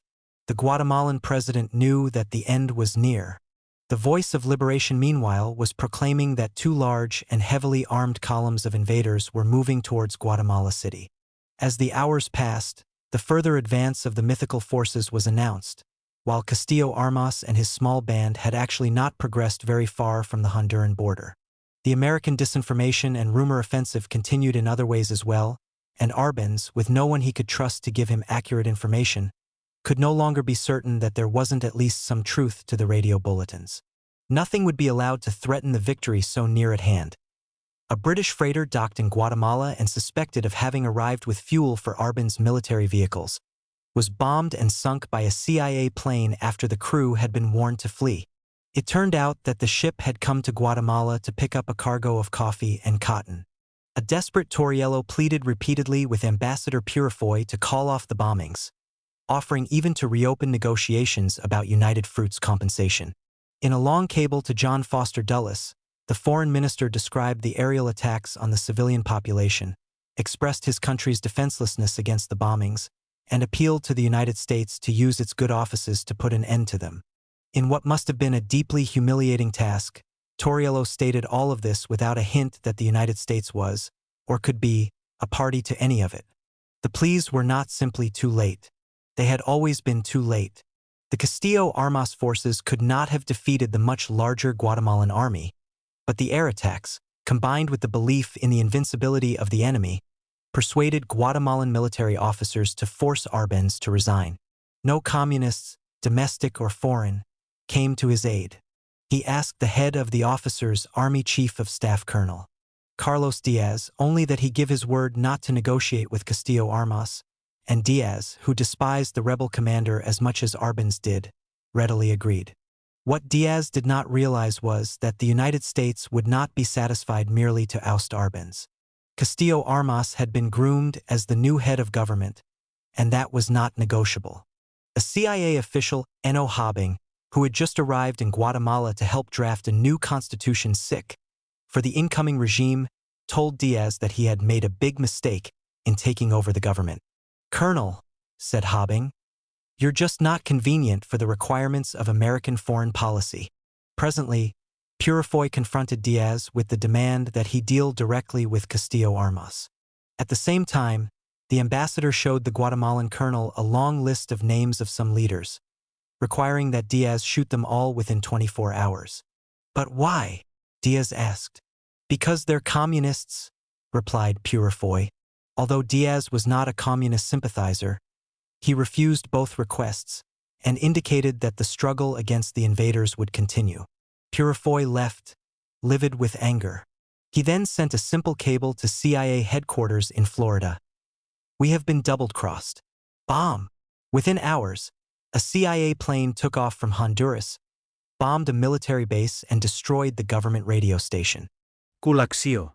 Castillo Armas, whose anti-communism the United States could trust, was soon the new leader of Guatemala. The propaganda show was not yet over. At the behest of the CIA, Guatemalan military officers of the new regime took foreign correspondents on a tour of Arbenz's former residence where they could see for themselves rooms filled with school textbooks published in, yes, the Soviet Union. The New York Times correspondent, Paul Kennedy, considered to be strongly anti-Arbenz, concluded that the books had been planted and did not bother to report the story. Time made no mention of the books either, but somehow came upon the story that mobs had plundered Arbenz's home and found stacks of communist propaganda and 4 bags of earth, one each from Russia, China, Siberia, and Mongolia. Times article made it clear enough that it now knew of the American role in Arbenz's downfall, although certainly not the full story. But the magazine had nothing to say about the propriety of overthrowing a democratically elected government by force. Castillo Armas celebrated the liberation of Guatemala in various ways. In July alone, thousands were arrested on suspicion of communist activity. Many were tortured or killed. In August, a law was passed and a committee set up which could declare anyone a communist, with no right of appeal. Those so declared could be arbitrarily arrested for up to 6 months, could not own a radio or hold public office. Within 4 months, the committee had registered 72,000 names. A committee official said it was aiming for 200,000. Further implementation of the agrarian reform law was stopped and all expropriations of land already carried out were declared invalid. United Fruit Company not only received all its land back, but the government banned the banana workers' unions as well. Moreover, 7 employees of the company who had been active labor organizers were found mysteriously murdered in Guatemala City. The new regime also disenfranchised 3/4 of Guatemala's voters by barring illiterates from the electoral rolls and outlawed all political parties, labor confederations, and peasant organizations. To this was added the closing down of opposition newspapers, which Arbenz had not done, and the burning of subversive books, including Victor Hugo's Les Miserables, Dostoevsky novels, and the works of Guatemala's Nobel Prize-winning author Miguel Angel Asturias, a biting critic of United Fruit. Meanwhile, John Foster Dulles, who was accused by Torriello of seeking to establish a banana curtain in Central America, was concerned that some communists might escape retribution. In cables he exchanged with Ambassador Purifoy, Dulles insisted that the government arrest those Guatemalans who had taken refuge in foreign embassies and that criminal charges be brought against them to prevent them leaving the country, charges such as having been covert Moscow agents. The Secretary of State argued that communists should be automatically denied the right of asylum because they were connected with an international conspiracy. The only way they should be allowed to leave, he asserted, was if they agreed to be sent to the Soviet Union. But Castillo Armas refused to accede to Dulles's wishes on this particular issue, influenced perhaps by the fact that he, as well as some of his colleagues, had been granted political asylum in an embassy at one time or another. One of those who sought asylum in the Argentine embassy was a 25-year-old Argentine doctor named Ernesto Che Guevara. Guevara, who had been living in Guatemala since sometime in 1953, had tried to spark armed resistance to the invading forces, but without any success. Guevara's experience in Guatemala had a profound effect upon his political consciousness. His first wife, Hilda Gadea, whom he met there, later wrote, "Up to that point, he used to say he was merely a sniper criticizing from a theoretical point of view the political panorama of our America. From here on he was convinced that the struggle against the oligarchic system and the main enemy, Yankee imperialism, must be an armed one, supported by the people." In the wake of the coup, the United States confiscated a huge amount of documents from the Guatemalan government, undoubtedly in the hope of finally uncovering the hand of the international communist conspiracy behind Arbenz. If this is what was indeed discovered, it has not been made public. On June 30th, while the dust was still settling, Dulles summed up the situation in Guatemala in a speech which was a monument to Cold War speak. The events in Guatemala exposed the evil purpose of the Kremlin to destroy the inter-American system, having gained control of what they call the mass organizations. The communists moved on to take over the official press and radio of the Guatemalan government. They dominated the Social Security Organization and ran the agrarian reform program, dictated to the Congress and to the president. Arbenz was openly manipulated by the leaders of communism. The Guatemalan regime enjoyed the full support of Soviet Russia. The situation is being cured by the Guatemalans themselves. When it came to rewriting history, however, Dulles's speech had nothing on these lines from a CIA memo written in August 1954, and only for internal consumption no less. When the communists were forced by outside pressure to attempt to take over Guatemala completely, they forced Arbenz to resign, deleted. They then proceeded to establish a communist junta under Colonel Carlos Díaz. And in October, John Purifoy sat before a congressional committee and told them, "My role in Guatemala prior to the revolution was strictly that of a diplomatic observer. The revolution that overthrew the Arbenz government was engineered and instigated by those people in Guatemala who rebelled against the policies and ruthless oppression of the communist-controlled government." Later, Dwight Eisenhower was to write about Guatemala in his memoirs. The former president chose not to offer the slightest hint that the United States had anything to do with the planning or instigation of the coup, and indicated that his administration had only the most tangential of connections to its execution.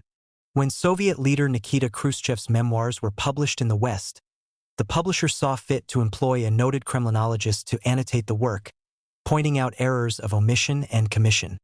Thus it was that the educated, urbane men of the State Department, the CIA, and the United Fruit Company the pipe-smoking, comfortable men of Princeton, Harvard, and Wall Street, assured each other that the illiterate peasants of Guatemala did not deserve the land which had been given to them, that the workers did not need their unions, that hunger and torture were a small price to pay for being rid of the scourge of communism. The terror carried out by Castillo Armas was only the beginning. It was, as we shall see, to get much worse in time. It continued without pause for more than 40 years. In 1955, the New York Times reported from the United Nations that the United States has begun a drive to scuttle a section of the proposed Covenant of Human Rights that poses a threat to its business interests abroad. The offending section dealt with the right of peoples to self-determination and to permanent sovereignty over their natural wealth and resources. Said the newspaper, it declares in effect that any country has the right to nationalize its resources. 11. Costa Rica, mid-1950s. Trying to topple an ally, Part 1. If ever the CIA maintained a love-hate relationship, it was with José Figueres, 3 times the head of state of Costa Rica. On the one hand, Figueres, by his own admission in 1975, worked for the CIA in 20,000 ways, all over Latin America for 30 years. I collaborated with the CIA when we were trying to topple Trujillo, he divulged, speaking of the Dominican Republic dictator. On the other hand, Figueres revealed that the agency had twice tried to kill him. He did not elaborate, although he stated at the same time that he had tried for 2 years to get the Bay of Pigs invasion called off. This may have precipitated one or both of the assassination attempts. The CIA also tried to overthrow the Figueres government. In 1964, the first significant exposé of the agency, The Invisible Government, disclosed that, in the mid-1950s, CIA agents intruded deeply into the political affairs of Costa Rica, the most stable and democratic republic in Latin America. Knowledgeable Costa Ricans were aware of the CIA's role. The CIA's purpose was to promote the ouster of José Pepe Figueres, the moderate socialist who became president in a fair and open election in 1953. Figueres remained in office until 1958, in this his first term as president. He had headed a liberal junta in the late 1940s. The agency's major grievance was that Figueres had scrupulously recognized the right of asylum in Costa Rica for non-communists and communists alike. The large influx of questionable characters complicated the agency's job of surveillance and forced it to increase its staff. The CIA's problems with Figueres actually went somewhat deeper. Costa Rica was a haven for hundreds of exiles fleeing from various Latin American right-wing dictatorships, such as in the Dominican Republic, Nicaragua, and Venezuela, and Figueres was providing groups of them with material and moral support in their plans to overthrow these regimes. To Figueres, this was entirely in keeping with his anti-totalitarian beliefs, directed against the left as well as the right. The problem was that the dictators targeted for overthrow were all members in good standing of the United States anti-communist Free World Club. The American attitude toward Trujillo was later modified. Moreover, Figueres had on occasion expressed criticism of the American policy of supporting such dictatorships while neglecting the economic and social problems of the hemisphere. These considerations could easily outweigh the fact that Figueres had established his anti-communist credentials, albeit not of the ultra variety, and was no more a socialist than U.S. Senator Hubert Humphrey. Although Figueres spoke out strongly at times against foreign investment, as president he was eminently accommodating to Central America's bête noirs, the multinational fruit companies. In addition to providing support to Figueres's political opponents, the CIA, reported the Invisible Government, tried to stir up embarrassing trouble within the Communist Party in Costa Rica and to attempt to link Figueres with the communists. An effort to produce evidence that Figueres had been in contact with leading communists during a trip to Mexico was unsuccessful. But CIA agents had better luck with the first part of their strategy, stirring up trouble for the communists. They succeeded in planting a letter in a communist newspaper. The letter, purportedly from a leading Costa Rican communist, put him on record in opposition to the party line on the 1956 Hungarian Revolution. Unaware that the letter was a CIA plant, the leading officials in the American embassy held an urgent meeting to ponder its meaning. The political officer then dispatched a long classified report to Washington, alerting top policymakers to the possibility of a startling turn in Latin American communist politics. In 1955, the agency carried out an action against Figueres that was more immediately threatening. A deep personal and political animosity between Figueres and Nicaraguan dictator Anastasio Somoza had escalated into violence. An attempt against Somoza's life, launched from Costa Rica with Figueres' support, was countered by an invasion from Nicaragua by land and air. Figueres' biographer, Charles Emeringer, has related that Figueres accused the U.S. Central Intelligence Agency of aiding the Somoza movement against him. He claimed that the CIA felt indebted to Somoza for the help he had given in overthrowing the Arbenz regime. He asserted that the same pilots and planes, the F-47, that had participated in the attack upon Guatemala, afterwards came from Nicaragua and machine-gunned 11 defenseless towns in our territory. According to Figueres, at the same time that the U.S. Department of State arranged the sale of fighter planes for Costa Rica's defense, CIA planes and pilots were flying sorties for the rebels. It is interesting to note that during this period, when virtually nothing had yet been revealed about such blatant CIA covert activities, the fact that the agency had been caught red-handed tapping Figueres' telephone was worthy of condemnatory editorial comment by the Washington Post and a like statement by Senator Mike Mansfield on the floor of the Senate. José Figueres did not regain the presidency of Costa Rica until 1970, at which time a renewed CIA effort to overthrow him was undertaken, for not very different reasons. 12. Syria 1956 to 1957. Purchasing a new government. Neutrality, proclaimed John Foster Dulles in 1956, has increasingly become an obsolete conception, and, except under very exceptional circumstances, it is an immoral and short-sighted conception. The short-sightedness of the neutralist government lay perhaps in its inability to perceive that its neutralism would lead to John Foster Dulles attempting to overthrow it. Syria was not behaving like Washington thought a third world government should. For one thing, it was the only state in the area to refuse all U.S. economic or military assistance. Damascus did not much care for the strings which came attached.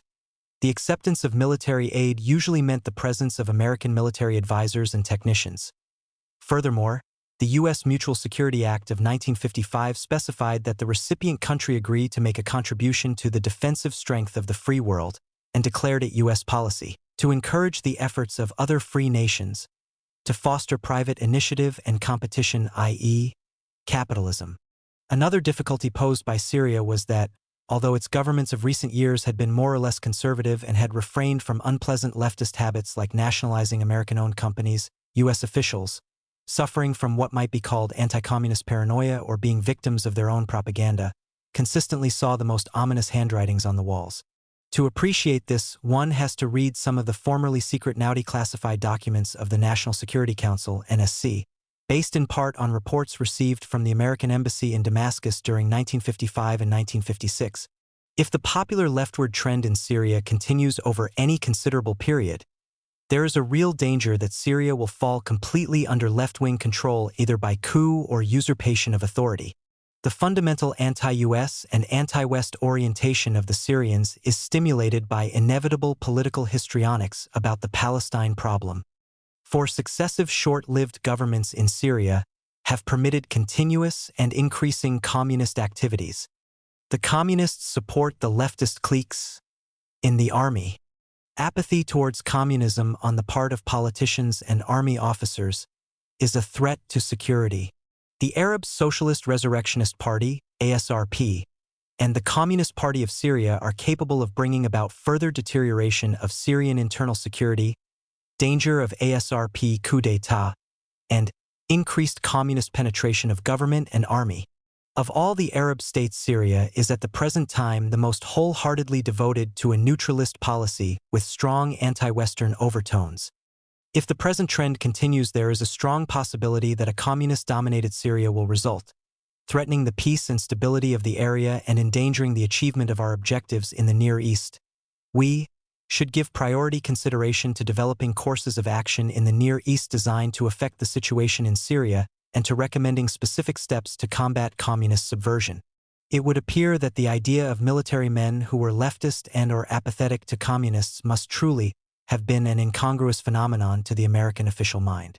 But nowhere in any of the documents is there mention of the leftists/communists/ASRP having in fact done anything illegal or wicked, although the language employed is similar to what we saw in the Guatemala chapter. These people don't join anything, they infiltrate, they penetrate, they control, they're opportunistic.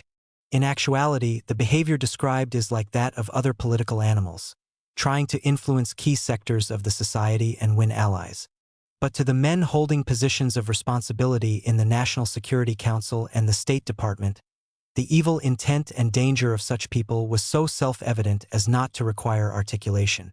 There is one exception, perhaps expressed to explain away an uncomfortable observation. In fact, the Communist Party does not appear to have as its immediate objective seizure of power. Rather, it seeks to destroy national unity, to strengthen support for Soviet policies and opposition to Western policies, and to exacerbate tensions in the Arab world. It has made significant progress toward these objectives. There is no indication of what the author had in mind by national unity. A leftist-oriented or communist-dominated Syrian government, reasoned the U.S. ambassador to Syria, James Moose, Jr., would clearly threaten American interests in neighboring Turkey, which, in turn, could outflank all the states of the NATO alliance, and so forth and so on. It was clear that since the Syrian government could not be relied upon to do anything about this major impending disaster, something would have to be done about the Syrian government. To this we add the usual Middle Eastern intrigue. In this case, Iraq plotting with the British to topple the governments in both Syria and Nasser's Egypt, the British pressuring the Americans to join the conspiracy, and the CIA compromising, leave Nasser alone at least for the time being and will do something about Syria. An implausible scenario, scandalous, but in the time-honored tradition of the Middle East. The British were old hands at it. Dulles and the Americans, still exulting in their king-making in Iran, were looking to further remake the oil region in their own image. Wilbur Crane Eveland was a staff member of the National Security Council, the high-level interagency group in Washington which, in theory, monitors and controls CIA clandestine activities. Because of Eveland's background and experience in the Middle East, the CIA had asked that he be lent to the agency for a series of assignments there. Archibald Roosevelt was, like his cousin Kermit Roosevelt, a highly placed official of the CIA. Both were grandsons of Teddy. Kermit had masterminded the overthrow of the Iranian government in 1953. Archie had fond hopes of doing the same in Syria. Mikhail Bey Ilian had once served as Syria's foreign minister. In 1956, he was the leader of the Conservative Populist Party. At a meeting of these three men in Damascus, Syria on July 1, 1956, as described by Eveland in his memoirs, Roosevelt asked Ilian what would be needed to give the Syrian conservatives enough control to purge the communists and their leftist sympathizers.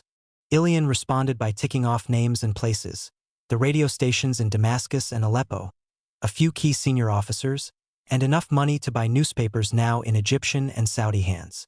Roosevelt probed further. Could these things, he asked Ilian, be done with U.S. money and assets alone, with no other Western or Near Eastern country involved?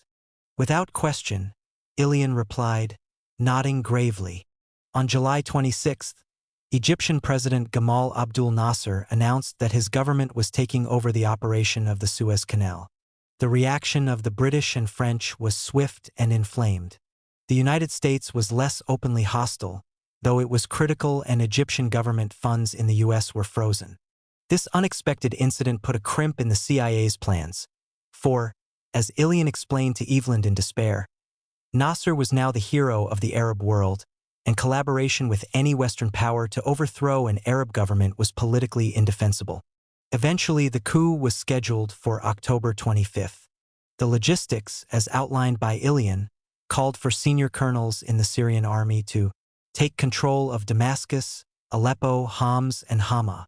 The frontier posts with Jordan, Iraq, and Lebanon would also be captured in order to seal Syria's borders until the radio stations announced that a new government had taken over under Colonel Kabani, who would place armored units at key positions throughout Damascus.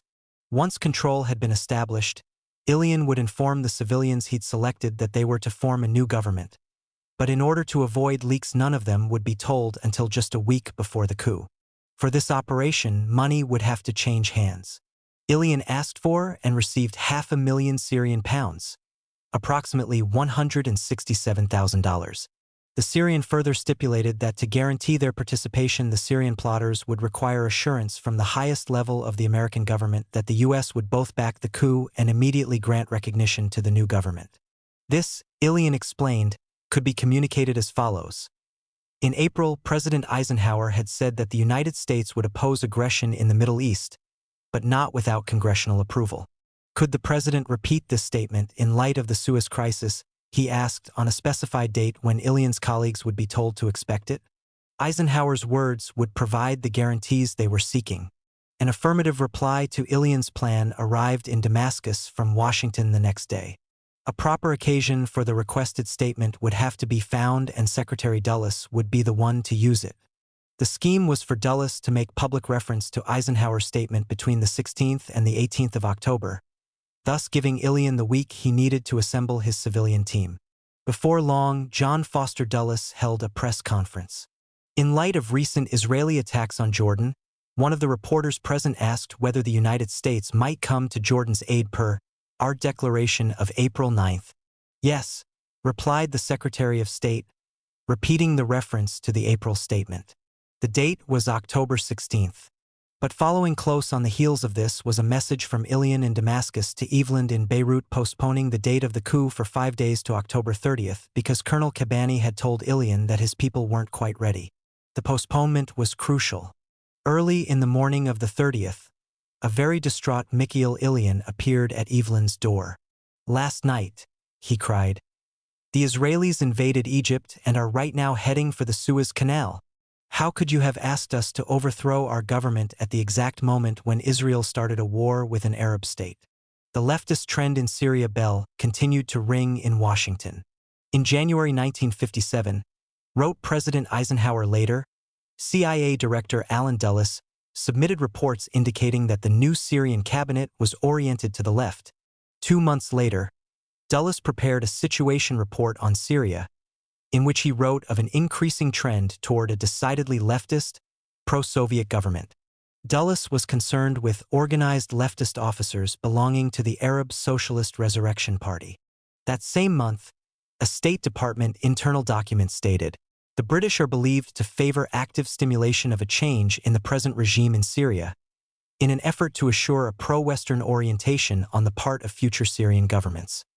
The United States shares the concern of the British government over the situation in Syria.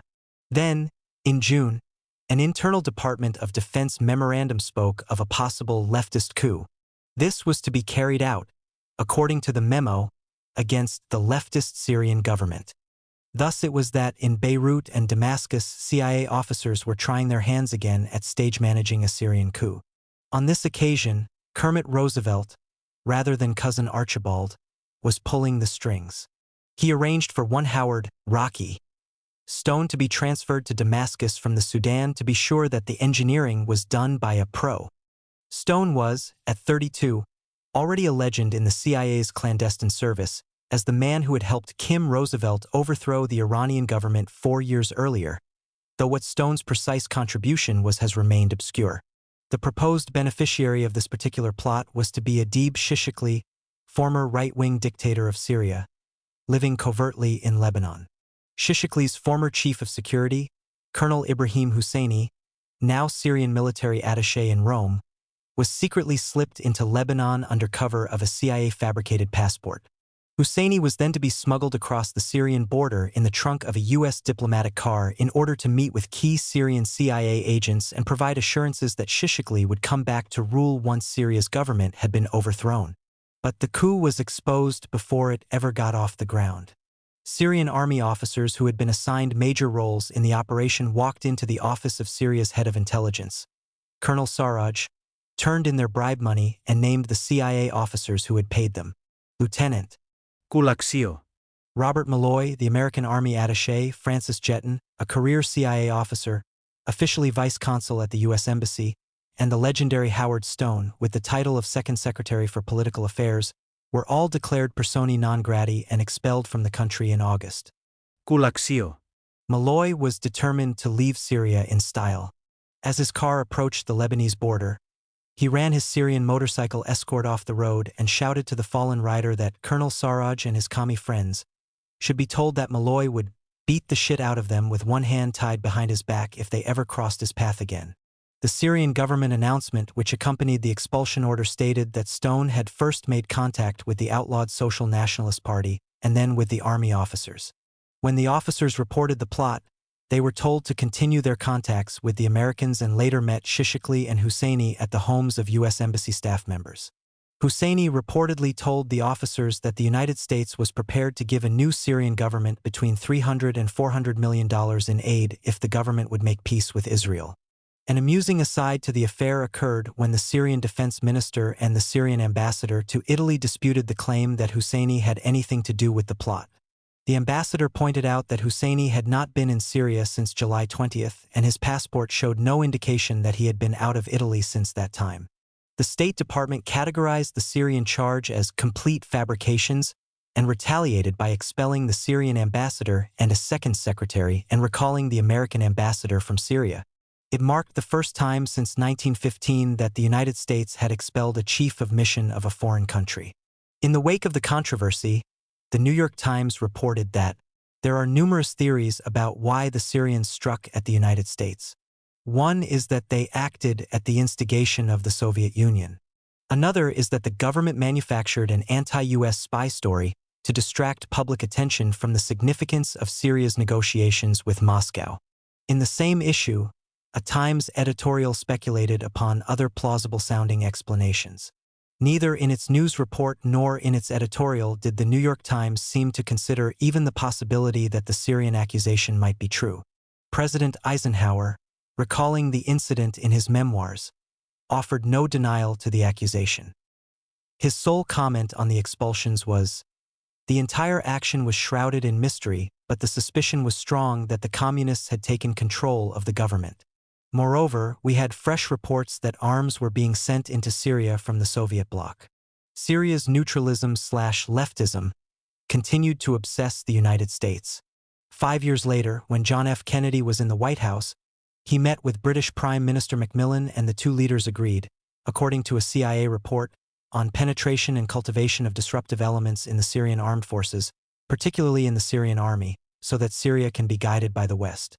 Decades later, Washington was still worried, though Syria had still not gone communist. 13. The Middle East 1957 to 1958. The Eisenhower Doctrine claims another backyard for America. On March 9, 1957, the United States Congress approved a presidential resolution which came to be known as the Eisenhower Doctrine. This was a piece of paper, like the Truman Doctrine and the Monroe Doctrine before it, whereby the U.S. government conferred upon the U.S. government the remarkable and enviable right to intervene militarily in other countries. With the stroke of a pen, the Middle East was added to Europe and the Western Hemisphere as America's field of play. The resolution stated that the United States regards as vital to the national interest and world peace the preservation of the independence and integrity of the nations of the Middle East. Yet, during this very period, as we have seen, the CIA initiated its operation to overthrow the government of Syria. The business part of the resolution was contained in the succinct declaration that the United States is prepared to use armed forces to assist any Middle East country requesting assistance against armed aggression from any country controlled by international communism. Nothing was set forth about non-communist or anti-communist aggression which might endanger world peace. Wilbur Crane Eveland, the Middle East specialist working for the CIA at the time, had been present at a meeting in the State Department 2 months earlier called to discuss the resolution. Eveland read the draft, which stated that many, if not all, of the Middle East states are aware of the danger that stems from international communism. Later he wrote, "I was shocked. Who, I wondered, had reached this determination of what the Arabs considered a danger. Israel's army had just invaded Egypt and still occupied all of the Sinai Peninsula and the Gaza Strip. And, had it not been for Russia's threat to intervene on behalf of the Egyptians, the British, French, and Israeli forces might now be sitting in Cairo, celebrating Nasser's ignominious fall from power." The simplistic and polarized view of the world implicit in the Eisenhower Doctrine ignored not only anti-Israeli sentiments but currents of nationalism, pan-Arabism, neutralism, and socialism prevalent in many influential quarters of the Middle East. The framers of the resolution saw only a Cold War battlefield and, in doing so, succeeded in creating one. In April, King Hussein of Jordan dismissed his prime minister, Suleiman Nabulsi, amidst rumors, apparently well-founded, of a coup against the king encouraged by Egypt and Syria and Palestinians living in Jordan. It was the turning point in an ongoing conflict between the pro-West policy of Hussein and the neutralist leanings of the Nabulsi regime. Nabulsi had announced that in line with his policy of neutralism, Jordan would develop closer relations with the Soviet Union and accept Soviet aid if offered.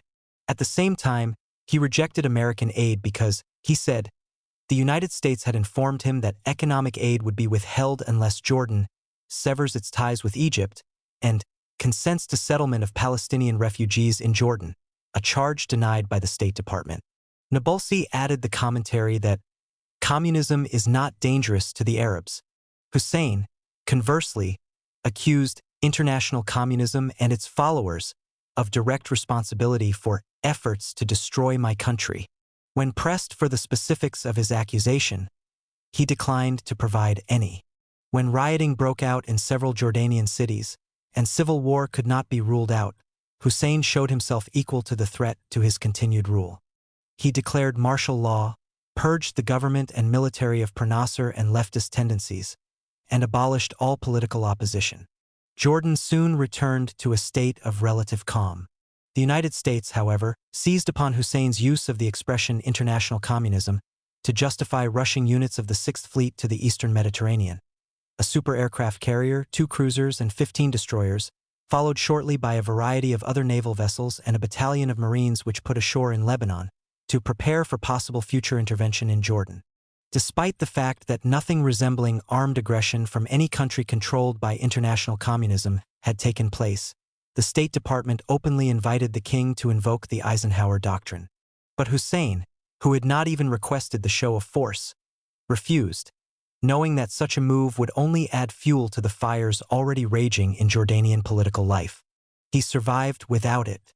Sometime during this year, the CIA began making secret annual payments to King Hussein, initially in the millions of dollars per year. The practice was to last for 20 years, with the agency providing Hussein female companions as well. As justification for the payment, the CIA later claimed that Hussein allowed American intelligence agencies to operate freely in Jordan. Hussein himself provided intelligence to the CIA and distributed part of his payments to other government officials who also furnished information or cooperated with the agency. A few months later, it was Syria which occupied the front stage in Washington's melodrama of international communism. The Syrians had established relations with the Soviet Union via trade, economic aid, and military purchases and training. The United States chose to see something ominous in this, although it was a state of affairs engendered in no small measure by John Foster Dulles, as we saw in the previous chapter. American antipathy towards Syria was heightened in August following the Syrian government's exposure of the CIA-directed plot to overthrow it. Washington officials and the American media settled easily into the practice of referring to Syria as a Soviet satellite or quasi-satellite. This was not altogether objective or spontaneous reporting. Kenneth Love, a New York Times correspondent in close contact to the CIA, see Iran chapter, later disclosed some of the background. The U.S. Embassy in Syria connived at false reports issued in Washington and London through diplomatic and press channels to the effect that Russian arms were pouring into the Syrian port of Latakia, that not more than 123 MiGs had arrived in Syria, and that Lieutenant Colonel Abdul Hamid Serraj, head of Syrian intelligence, had taken over control in a communist-inspired coup. I traveled all over Syria without hindrance in November and December 1956, and found there were indeed not more than 123 MiGs. There were none, and no Russian arms had arrived for months. And there had been no coup, although some correspondents in Beirut, just a 2-hour drive from Damascus, were dispatching without attribution false reports fed to them by embassy visitors from Damascus and a roving CIA man who worked in the guise of a U.S. Treasury agent. Serraj, who was anti-communist, had just broken the clumsy British-U.S. Iraqi-supported plot to overthrow the Syrian government. Syria was quiet but worried lest the propaganda presage a new coup d'état or a Western-backed invasion. As if to further convince any remaining skeptics, Eisenhower dispatched a personal emissary, Loy Henderson, on a tour of the Middle East. Henderson, not surprisingly, returned with the conclusion that There was a fear in all Middle East countries that the Soviets might be able to topple the regimes in each of their countries through exploiting the crisis in Syria. He gave no indication as to whether the Syrians themselves thought they were going through a crisis.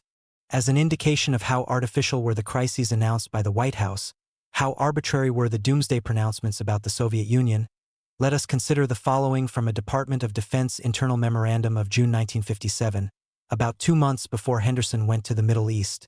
The USSR has shown no intention of direct intervention in any of the previous Mideastern crises, and we believe it is unlikely that they would intervene directly to assure the success of a leftist coup in Syria. In early September, the day after Henderson returned, the United States announced that the Sixth Fleet was once again being sent to the Mediterranean and that arms and other military equipment were being rushed to Jordan, Lebanon, Iraq, and Turkey. A few days later, Saudi Arabia was added to the list. The Soviet Union replied with arms shipments to Syria, Egypt, and Yemen. The Syrian government accused the U.S. of sending warships close to her coast in an open challenge, and said that unidentified planes had been flying constantly over the Latakia area day and night for 4 days, Latakia being the seaport where Soviet ships arrived. Syria further claimed that the U.S. had incited Turkey to concentrate an estimated 50,000 soldiers on Syria's border. The Syrians ridiculed the explanation that the Turkish troops were only on maneuvers.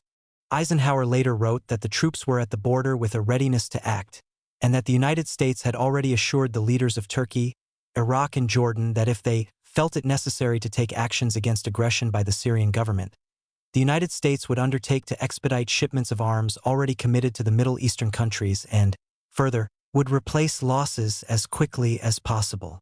The president had no quarrel with the idea that such action might be taken to repel, in his words, the anticipated aggression of Syria, for it would thus be basically defensive in nature, emphasis added. The American role here may have been more active than Eisenhower suggests. One of his advisors, Emmett John Hughes, has written of how Undersecretary of State Christian Herter, later to replace an ailing John Foster Dulles as secretary, reviewed in rueful detail some recent clumsy clandestine American attempts to spur Turkish forces to do some vague kind of battle with Syria.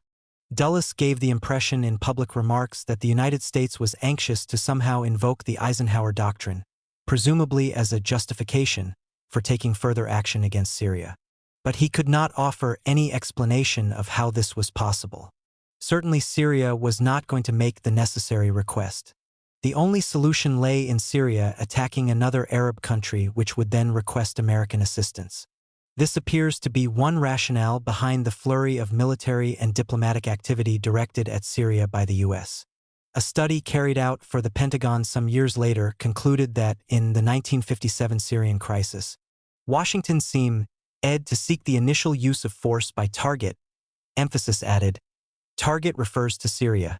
Throughout this period, Washington officials alternated between striving to enlist testimonials from other Arab nations that Syria was indeed a variety of Soviet satellite and a threat to the region, and assuring the world that the United States had received a profusion of just such testimony. But Jordan, Iraq, and Saudi Arabia all denied that they felt threatened by Syria. Egypt, Syria's closest ally, of course concurred. At the height of the crisis, King Hussein of Jordan left for a vacation in Europe.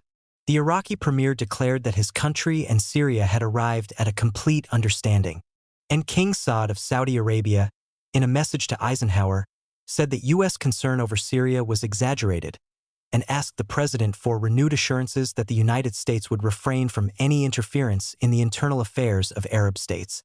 Saud added that efforts to overturn the Syrian regime would merely make the Syrians more amenable to Soviet influence, a view shared by several observers on all sides.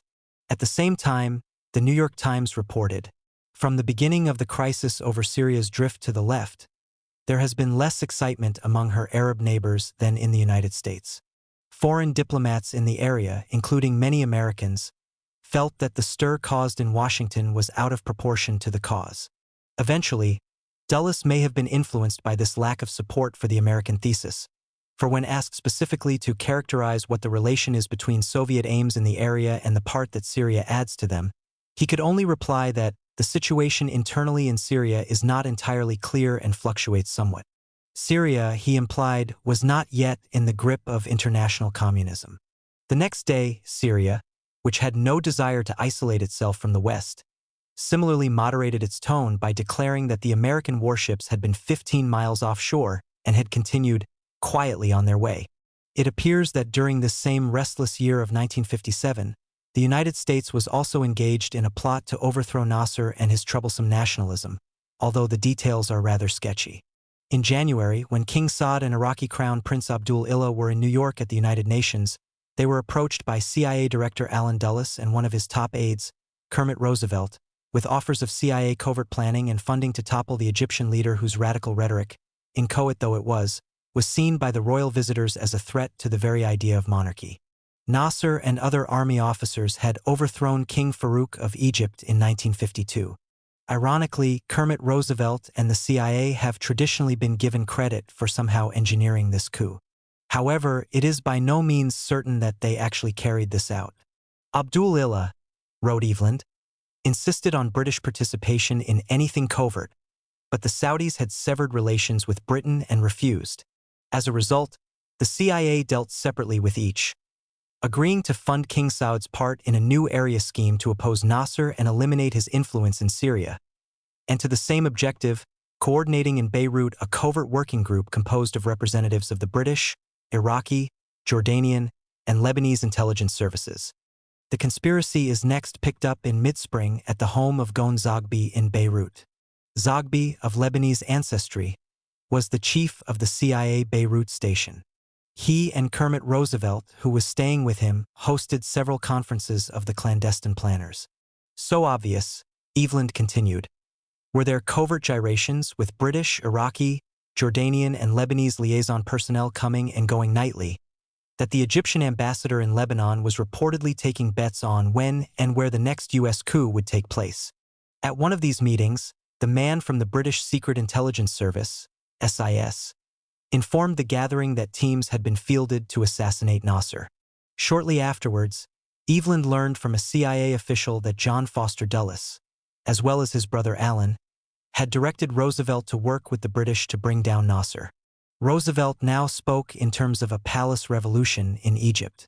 From this point on we're fishing in murky waters, for the events which followed produced more questions than answers.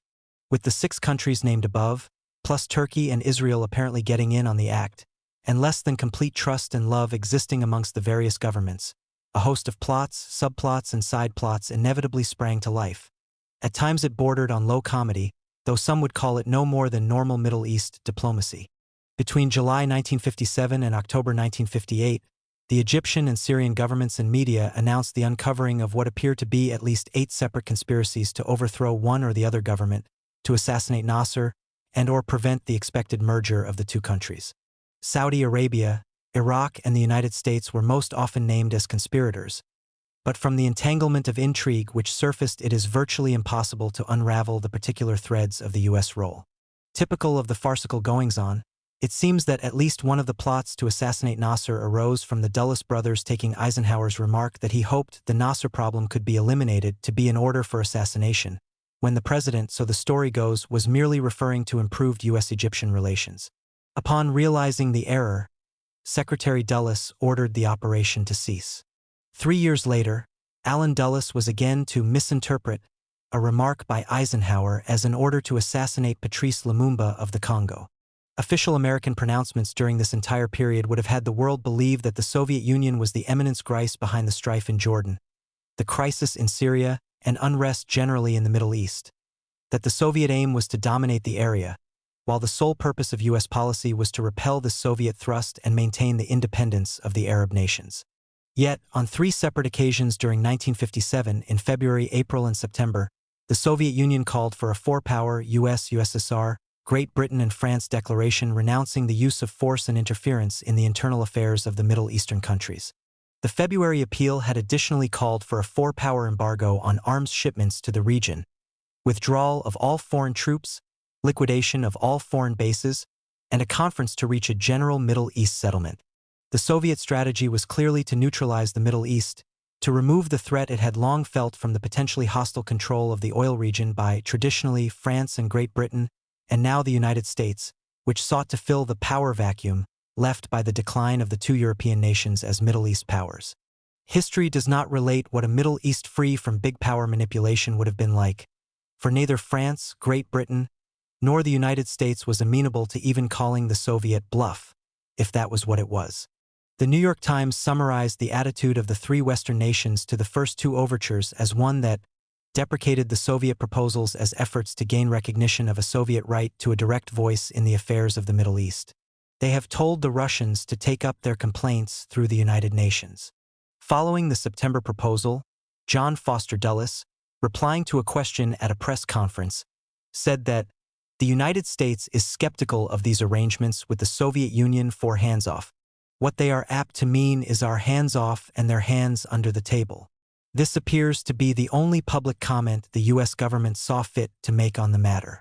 It may be instructive to speculate upon the reaction of the Western nations if the Soviet Union had announced a Khrushchev doctrine, ceding to itself the same scope of action in the Middle East as that stipulated in the Eisenhower Doctrine. In January 1958, Syria and Egypt announced their plans to unite, forming the new nation of the United Arab Republic, UAR. The initiative for the merger had come from Syria, who was motivated in no small part by her fear of further American power plays against her. Ironically, under the merger arrangement, the Communist Party, already outlawed in Egypt, was dissolved in Syria, an objective which a year and a half of CIA covert activity had failed to achieve. 2 weeks after the birth of the UAR, and in direct response to it, Iraq and Jordan formed the Arab Union, with the United States acting as midwife. This union was short-lived, for in July a bloody coup in Iraq overthrew the monarchy, the new regime establishing a republic and promptly renouncing the pact. The trumpets of Armageddon could once more be heard distinctly in the Oval Office. This somber turn of events, wrote Eisenhower in his memoirs, could, without vigorous response on our part, result in a complete elimination of Western influence in the Middle East. Although the president would not be so crass as to mention a concern about oil, his anxiety attack was likely brought on by the fact that one of the greatest oil reserves in the world was now under rule of a government which might well prove to be not as pliable an ally as the previous regime and too independent of Washington. The time for a mere show of force was over.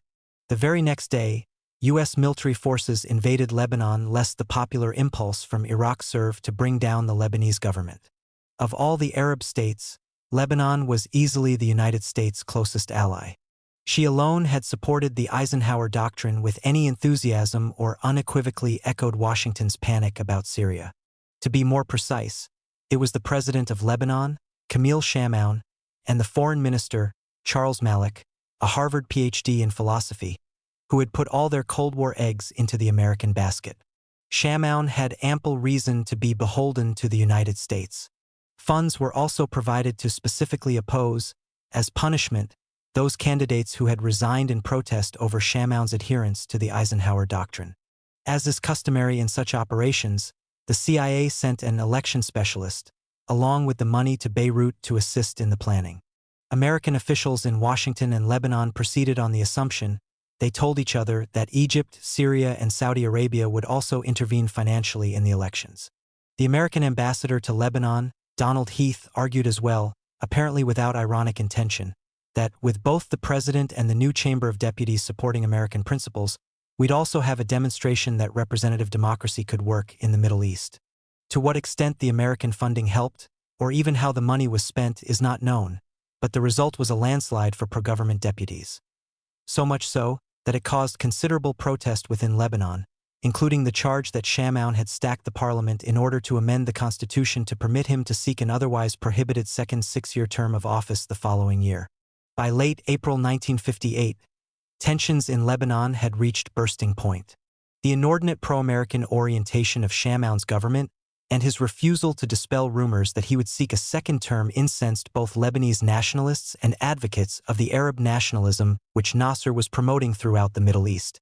Demands were made that the government return to the strict neutrality provided for in the National Pact of 1943 at the time of Lebanon's declaration of independence from France. A rash of militant demonstrations, bombings, and clashes with police took place, and when, in early May, the editor of an anti-government newspaper was murdered, armed rebellion broke out in several parts of the country, and U.S. information agency libraries in Tripoli and Beirut were sacked. Lebanon contained all the makings of a civil war. Behind everything, wrote Eisenhower, was our deep-seated conviction that the communists were principally responsible for the trouble and that President Shamroun was motivated only by a strong feeling of patriotism. The president did not clarify who or what he meant by communists. However, in the next paragraph he refers, without explanation, to the Soviet Union as stirring up trouble in the Middle East. And on the following page, the old soldier writes that there was no doubt in our minds about Shamroun's charge that Egypt and Syria had been instigating the revolt and arming the rebels. In the midst of the fighting, John Foster Dulles announced that he perceived international communism as the source of the conflict, and for the third time in a year the Sixth Fleet was dispatched to the eastern Mediterranean. Police supplies to help quell rioters, as well as tanks and other heavy equipment, were airlifted to Lebanon. At a subsequent news conference, Dulles declared that even if international communism were not involved, the Eisenhower Doctrine was still applicable because one of its provisions stated that the independence of these countries is vital to peace and the national interest of the United States. That is certainly a mandate, he said, to do something if we think that our peace and vital interests are endangered from any quarter.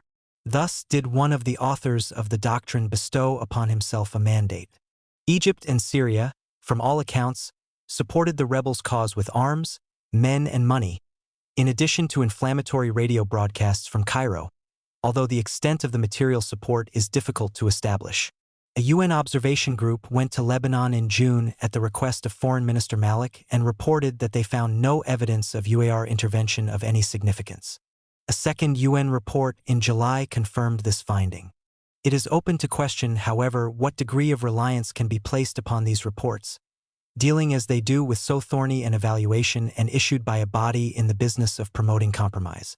In any event, the issue was whether the conflict in Lebanon represented a legitimate, homegrown civil war, or whether it was the doing of the proverbial outside agitators. On this point, historian Richard Barnett has observed, no doubt the observation group did minimize the extent of UAR participation. But essentially they were correct. Nasser was trying to exploit the political turmoil in Lebanon, but he did not create it. Lebanon, which had always abounded in clandestine arsenals and arms markets, did not need foreign weapons for its domestic violence. Egyptian intervention was neither the stimulus nor the mainstay of the civil strife. Once again, a government that had lost the power to rule effectively was blaming its failure on foreign agents. President Eisenhower, continuing his flip-flop thinking on the issue, wrote that it now seemed that Nasser would be just as happy to see a temporary end to the struggle, and contacted our government and offered to attempt to use his influence to end the trouble. Camille Shamroun had sacrificed Lebanon's independence and neutrality on the altar of personal ambition and the extensive American aid that derived from subscribing to the Eisenhower Doctrine. Lebanese Muslims, who comprised most of Shamroun's opposition, were also galled that the Christian president had once again placed the country outside the mainstream of the Arab world, as he had done in 1956 when he refused to break relations with France and Great Britain following their invasion of Egypt. Shamroun himself had admitted the significance of his pro-American alignment in a revealing comment to Wilbur Crane Eveland. Eveland writes that in late April, I'd suggested that he might ease tensions by making a statement renouncing a move for re-election. Shamroun had snorted and suggested that I look at the calendar. March 23rd was a month behind us, and no amendment to permit another term could legally be passed after that date. Obviously, as he pointed out, the issue of the presidency was not the real issue. Renunciation of the Eisenhower Doctrine was what his opponents wanted. Instead of renouncing the doctrine, Shamroun invoked it. Although scattered fighting, at times heavy, was continuing in Lebanon, it was the coup in Iraq on July 14th that tipped the scales in favor of Shamroun making the formal request for military assistance and the United States immediately granting it. A CIA report of a plot against King Hussein of Jordan at about the same time heightened even further Washington's seemingly unceasing sense of urgency about the Middle East. Shamroun had, by this time, already announced his intention to step down from office when his term expired in September. He was now concerned about American forces helping him to stay alive until that date, as well as their taking action against the rebels. For the previous 2 months, fear of assassination had kept him constantly inside the presidential palace, never so much as approaching a window. The murder of the Iraqi king and prime minister during the coup was not designed to make him feel more secure. The Eisenhower Doctrine was put into motion not only in the face of widespread opposition to it within Lebanon, but in disregard of the fact that, even by the doctrine's own dubious provisions, the situation in Lebanon did not qualify. It could hardly be claimed that Lebanon had suffered armed aggression from any country controlled by international communism. If further evidence of this were needed, it was provided by veteran diplomat Robert Murphy, who was sent to Lebanon by Eisenhower a few days after the U.S. troops had landed. Murphy concluded, he later wrote, that communism was playing no direct or substantial part in the insurrection. Yet, Eisenhower could write that the American government was moving in accord with the provisions of the Middle East Resolution, Eisenhower Doctrine. But if the conflict expanded into something that the resolution did not cover, I would, given time, go to the Congress for additional authorization. Apparently, the president did not place too much weight on John Foster Dulles, having already determined that the resolution's mandate was open-ended. Thus, it was that American military forces were dispatched to Lebanon. Some 70 naval vessels and hundreds of aircraft took part in the operation, many remaining as part of the visible American presence. By July 25, the U.S. forces on shore totaled at least 10,600. By August 13, their number came to 14,000, more than the entire Lebanese army and gendarmerie combined. In my radio-TV address, wrote Eisenhower, I had been careful to use the term stationed in Lebanon rather than invading. This was likely a distinction lost upon many Lebanese, both high and low, supporters of the rebels and supporters of the government, including government tank forces who were prepared to block the entrance into Beirut of U.S. troops. Only the last-minute intercession on the spot by the American ambassador may have averted an armed clash. At a meeting between Robert Murphy and Lebanese Commander-in-Chief General Fouad Shahab, related by Eveland, who was briefed by Murphy afterwards, the American diplomat was warned that the Lebanese people were restless, resentful, and determined that Chamoun should resign and U.S. troops leave at once. Otherwise, the general could not be responsible for the consequences. For 15 years, his officers had acted behind his back. Now, he feared, they might revolt and attack the American forces. Murphy had listened patiently, Eveland relates, and then escorted the general to a window overlooking the sea. Pointing to the supercarrier Saratoga, swinging at anchor on the horizon, the president's envoy had quietly explained that just one of its aircraft, armed with nuclear weapons, could obliterate Beirut and its environs from the face of the earth. To this, Murphy quickly added that he'd been sent to be sure that it wouldn't be necessary for American troops to fire a shot. Shahab, he was certain, would ensure that there were no provocations on the Lebanese side. That, Murphy told me, ended the conversation. It now seemed that the general had regained control of his troops. None of the parties seemed to have considered what would have been the fate of the thousands of American military personnel in a Beirut obliterated from the face of the earth. Civil warfare in Lebanon increased in intensity in the 2 weeks following the American intervention.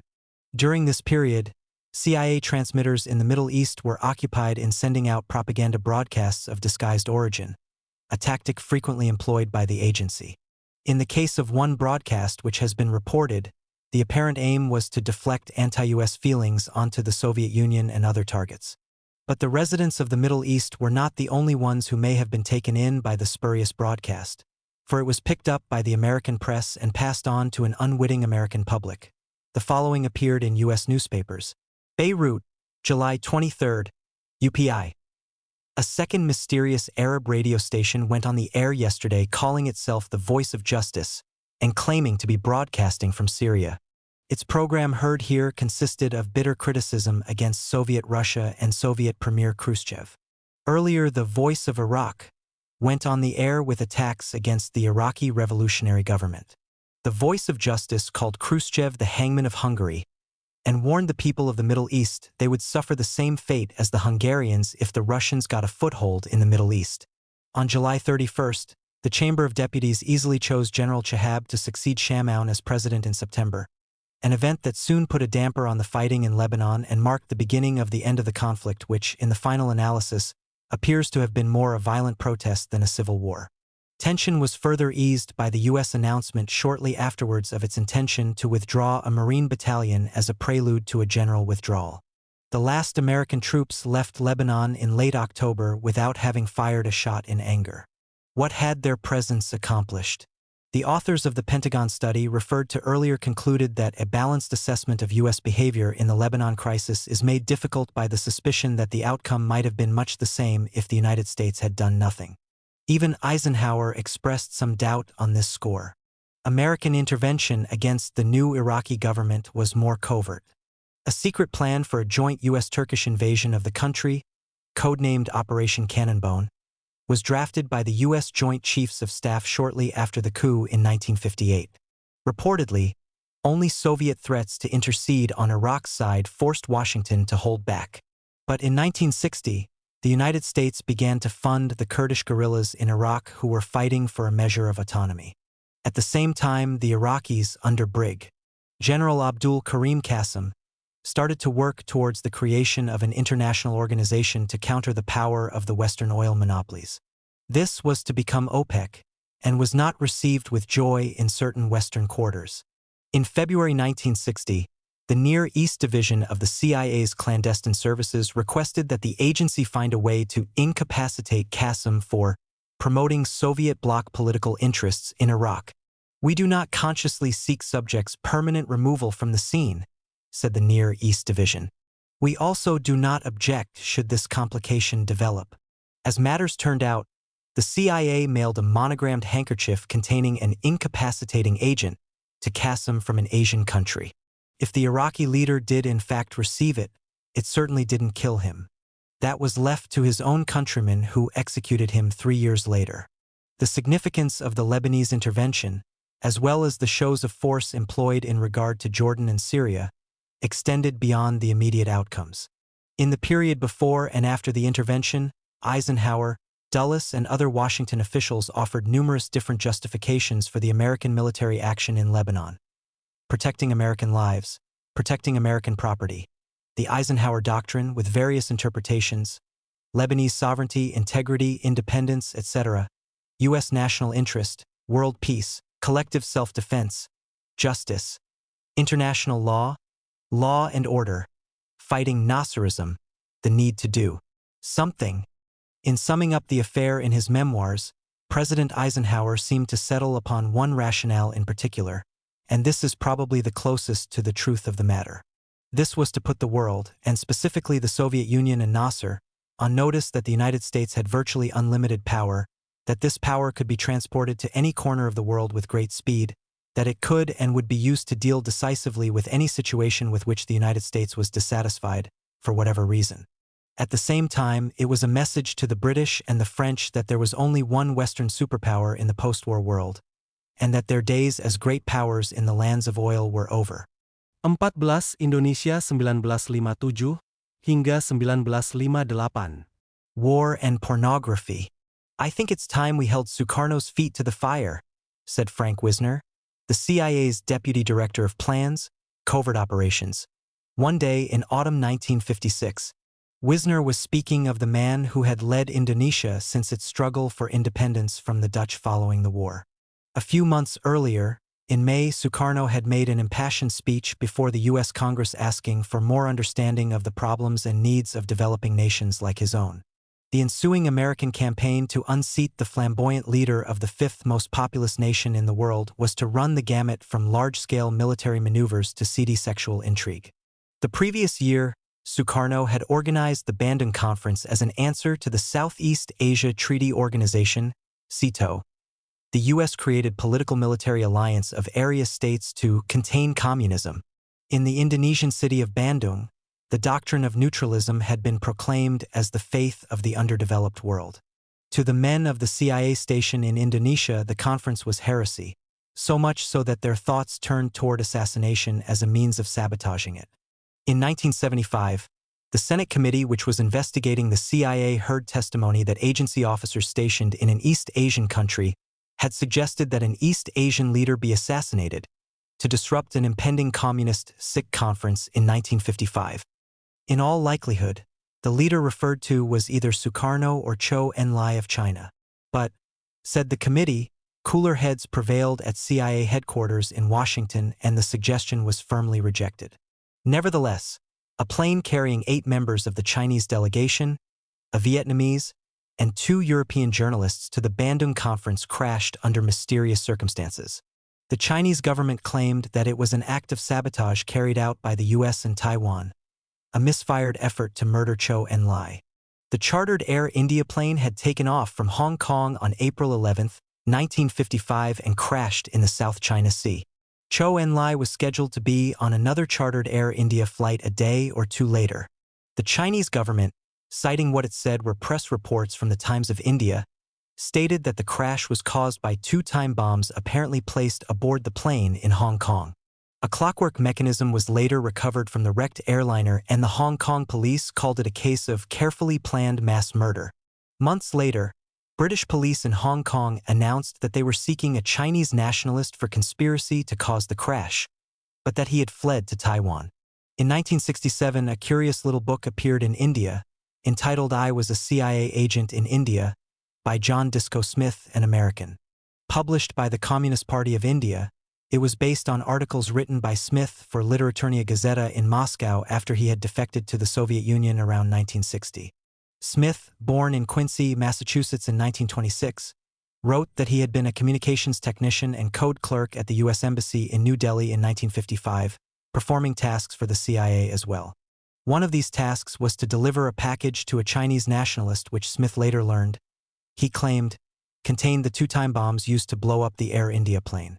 The veracity of Smith's account cannot be determined, although his employment at the U.S. Embassy in New Delhi from 1954 to 1959 is confirmed by the State Department Biographic Register. Elsewhere, the Senate committee reported that it had received some evidence of CIA involvement in plans to assassinate President Sukarno of Indonesia, and that the planning had proceeded to the point of identifying an agent whom it was believed might be recruited for the job. The committee noted that at one time, those at the CIA who were concerned with possible assassinations and appropriate methods were known internally as the Health Alteration Committee. To add to the concern of American leaders, Sukarno had made trips to the Soviet Union and China, though to the White House as well. He had purchased arms from Eastern European countries, but only after being turned down by the United States. He had nationalized many private holdings of the Dutch, and, perhaps most disturbing of all, the Indonesian Communist Party, PKI, had made impressive gains electorally and in union organizing, thus earning an important role in the coalition government. It was a familiar Third World scenario, and the reaction of Washington policymakers was equally familiar. Once again, they were unable or unwilling to distinguish nationalism from pro-communism, neutralism from wickedness. By any definition of the word, Sukarno was no communist. He was an Indonesian nationalist and a Sukarnoist, who had crushed the PKI forces in 1948 after the independence struggle had been won. He ran what was largely his own show by granting concessions to both the PKI and the army, balancing one against the other. As to excluding the PKI, with its more than 1 million members, from the government, Sukarno declared, "I can't and won't ride a 3-legged horse." To the United States, however, Sukarno's balancing act was too precarious to be left to the vagaries of the Indonesian political process.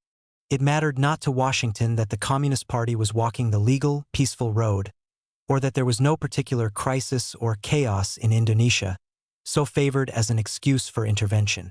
Intervention there would be. It would not be the first. In 1955, during the national election campaign in Indonesia, the CIA had given $1 million to the Masyumi Party, a centrist coalition of Muslim organizations, in a losing bid to thwart Sukarno's Nationalist Party as well as the PKI. According to former CIA officer Joseph Burkholder Smith, the project provided for complete write-off of the funds. That is, no demand for a detailed accounting of how the funds were spent was required.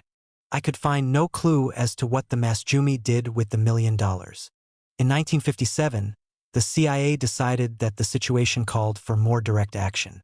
It was not difficult to find Indonesian colleagues in arms, for there already existed a clique of army officers and others who, for personal ambitions and because they disliked the influential position of the PKI, wanted Sukarno out, or at least out of their particular islands. Indonesia is the world's largest archipelago, consisting of some 3,000 islands. The military operation the CIA was opting for was of a scale that necessitated significant assistance from the Pentagon, which could be secured for a political action mission only if approved by the National Security Council's special group. the small group of top NSC officials who acted in the president's name, to protect him and the country by evaluating proposed covert actions and making certain that the CIA did not go off the deep end. Known at other times as the 5412 Committee, the 303 Committee, the 40 Committee, or the Operations Advisory Group. The manner in which the agency went about obtaining this approval is a textbook example of how the CIA sometimes determines American foreign policy. Joseph Burkholder Smith, who was in charge of the agency's Indonesian desk in Washington from mid-1956 to early 1958, has described the process in his memoirs. Instead of first proposing the plan to Washington for approval, where premature mention might get it shot down, we began to feed the State and Defense Department's intelligence that no one could deny was a useful contribution to understanding Indonesia. When they had read enough alarming reports, we planned to spring the suggestion we should support the colonel's plans to reduce Sukarno's power. This was a method of operation which became the basis of many of the political action adventures of the 1960s and 1970s. In other words, the statement is false that CIA undertook to intervene in the affairs of countries like Chile only after being ordered to do so by the special group. In many instances, we made the action programs up ourselves after we had collected enough intelligence to make them appear required by the circumstances. Our activity in Indonesia in 1957 to 1958 was one such instance. Emphasis in original. When the Communist Party did well again in local elections held in July, the CIA viewed it as a great help to us in convincing Washington authorities how serious the Indonesian situation was. The only person who did not seem terribly alarmed at the PKI victories was Ambassador Allison. This was all we needed to convince John Foster Dulles finally that he had the wrong man in Indonesia. The wheels began to turn to remove this last stumbling block in the way of our operation. John Allison, wrote Smith, was not a great admirer of the CIA to begin with, and in early 1958, after less than a year in the post, he was replaced as ambassador by Howard Jones, whose selection pleased the CIA Indonesia staff. On November 30, 1957, several hand grenades were tossed at Sukarno as he was leaving a school. He escaped injury, but 10 people were killed and 48 children injured. The CIA in Indonesia had no idea who was responsible, but it quickly put out the story that the PKI was behind it at the suggestion of their Soviet contacts in order to make it appear that Sukarno's opponents were wild and desperate men. As it turned out, the culprits were a Muslim group not associated with the PKI or with the agency's military plotters. The issue of Sukarno's supposed hand-in-glove relationship with communists was pushed at every opportunity. The CIA decided to make capital of reports that a good-looking blonde stewardess had been aboard Sukarno's aircraft everywhere he went during his trip in the Soviet Union, and that the same woman had come to Indonesia with Soviet President Kliment Voroshilov and had been seen several times in the company of Sukarno. The idea was that Sukarno's well-known womanizing had trapped him in the spell of a Soviet female agent. He had succumbed to Soviet control, CIA reports implied, as a result of her influence or blackmail or both. This formed the foundation of our flights of fancy, wrote Smith. We had, as a matter of fact, considerable success with this theme. It appeared in the press around the world, and when Round Table, the serious British quarterly of international affairs, came to analyze the Indonesian revolt in its March 1958 issue, it listed Sukarno's being blackmailed by a Soviet female spy as one of the reasons that caused the uprising. Seemingly, the success of this operation inspired CIA officers in Washington to carry the theme one step further. A substantial effort was made to come up with a pornographic film, or at least some still photographs that could pass for Sukarno and his Russian girlfriend engaged in his favorite activity. When scrutiny of available porno films, supplied by the Chief of Police of Los Angeles, failed to turn up a couple who could pass for Sukarno, dark and bald, and a beautiful blonde Russian woman, the CIA undertook to produce its own films, the very films with which the Soviets were blackmailing Sukarno. The agency developed a full-face mask of the Indonesian leader which was to be sent to Los Angeles where the police were to pay some porno film actor to wear it during his big scene. This project resulted in at least some photographs, although they apparently were never used. Another outcome of the blackmail effort was a film produced for the CIA by Robert Maheu, former FBI agent and intimate of Howard Hughes. Maheu's film starred an actor who resembled Sukarno. The ultimate fate of the film which was entitled Happy Days, has not been reported. In other parts of the world, at other times, the CIA has done better in this line of work, having produced sex films of target subjects caught in flagrante delicto who had been lured to agency safehouses by female agents. In 1960, Colonnello. Truman Smith, U.S. Army Ret., writing in Reader's Digest about the KGB, declared, "It is difficult for most of us to appreciate its menace, as its methods are so debased as to be all but beyond the comprehension of any normal person with a sense of right and wrong. One of the KGB methods the good colonel found so debased was the making of sex films to be used as blackmail. People depraved enough to employ such methods," he wrote, "find nothing distasteful in more violent methods. Sex could be used at home as well to further the goals of American foreign policy." Under the cover of the U.S. Foreign Aid Program, at that time called the Economic Cooperation Administration, Indonesian policemen were trained and then recruited to provide information on Soviet, Chinese, and PKI activities in their country. Some of the men singled out as good prospects for this work were sent to Washington for special training and to be softened up for recruitment. Like Sukarno, reportedly, these police officers invariably had an obsessive desire to sleep with a white woman. Accordingly, during their stay they were taken to Baltimore's shabby sex district to indulge themselves. The special group's approval of the political action mission was forthcoming in November 1957, and the CIA's paramilitary machine was put into gear. In this undertaking, as in others, the agency enjoyed the advantage of the United States' far-flung military empire. Headquarters for the operation were established in neighboring Singapore, courtesy of the British. Training bases set up in the Philippines. Airstrips laid out in various parts of the Pacific to prepare for bomber and transport missions. Indonesians, along with Filipinos, Taiwanese, Americans, and other soldiers of fortune, were assembled in Okinawa and the Philippines along with vast quantities of arms and equipment. For this, the CIA's most ambitious military operation to date, tens of thousands of rebels were armed, equipped and trained by the U.S. Army. U.S. Navy submarines, patrolling off the coast of Sumatra, the main island, put over the beach parties ashore along with supplies and communications equipment. The U.S. Air Force set up a considerable air transport force which airdropped many thousands of weapons deep into Indonesian territory. And a fleet of 15 B-26 bombers was made available for the conflict after being sanitized to ensure that they were non-attributable and that all airborne equipment was deniable. In the early months of 1958, rebellion began to break out in one part of the Indonesian island chain, then another. CIA pilots took to the air to carry out bombing and strafing missions in support of the rebels. In Washington, Colonnello. Alex Kawalarong, the Indonesian military attaché, was persuaded by the agency to defect. He soon showed up in Indonesia to take charge of the rebel forces.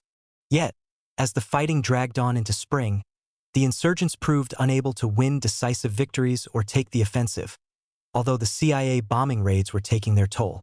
He stated that 700 casualties had resulted from this single run.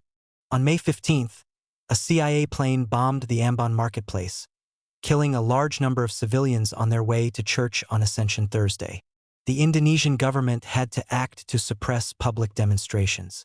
3 days later, during another bombing run over Ambon, a CIA pilot, Alan Lawrence Pope, was shot down and captured.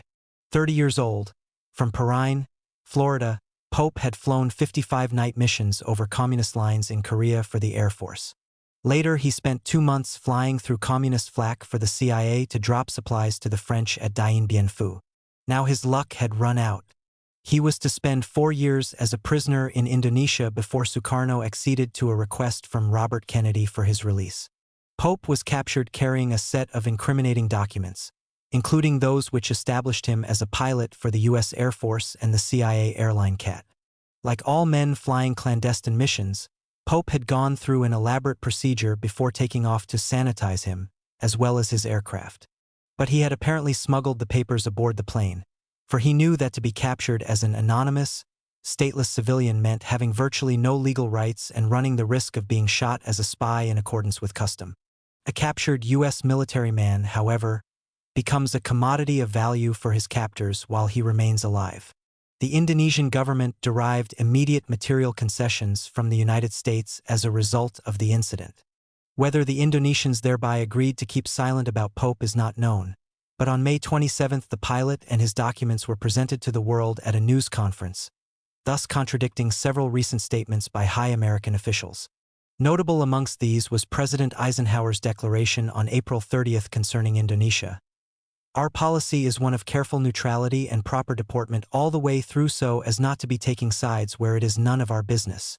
And on May 9, an editorial in the New York Times had stated, "It is unfortunate that high officials of the Indonesian government have given further circulation to the false report that the United States government was sanctioning aid to Indonesia's rebels.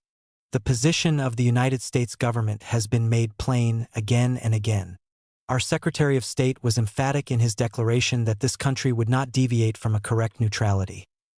The United States is not ready to step in to help overthrow a constituted government. Those are the hard facts.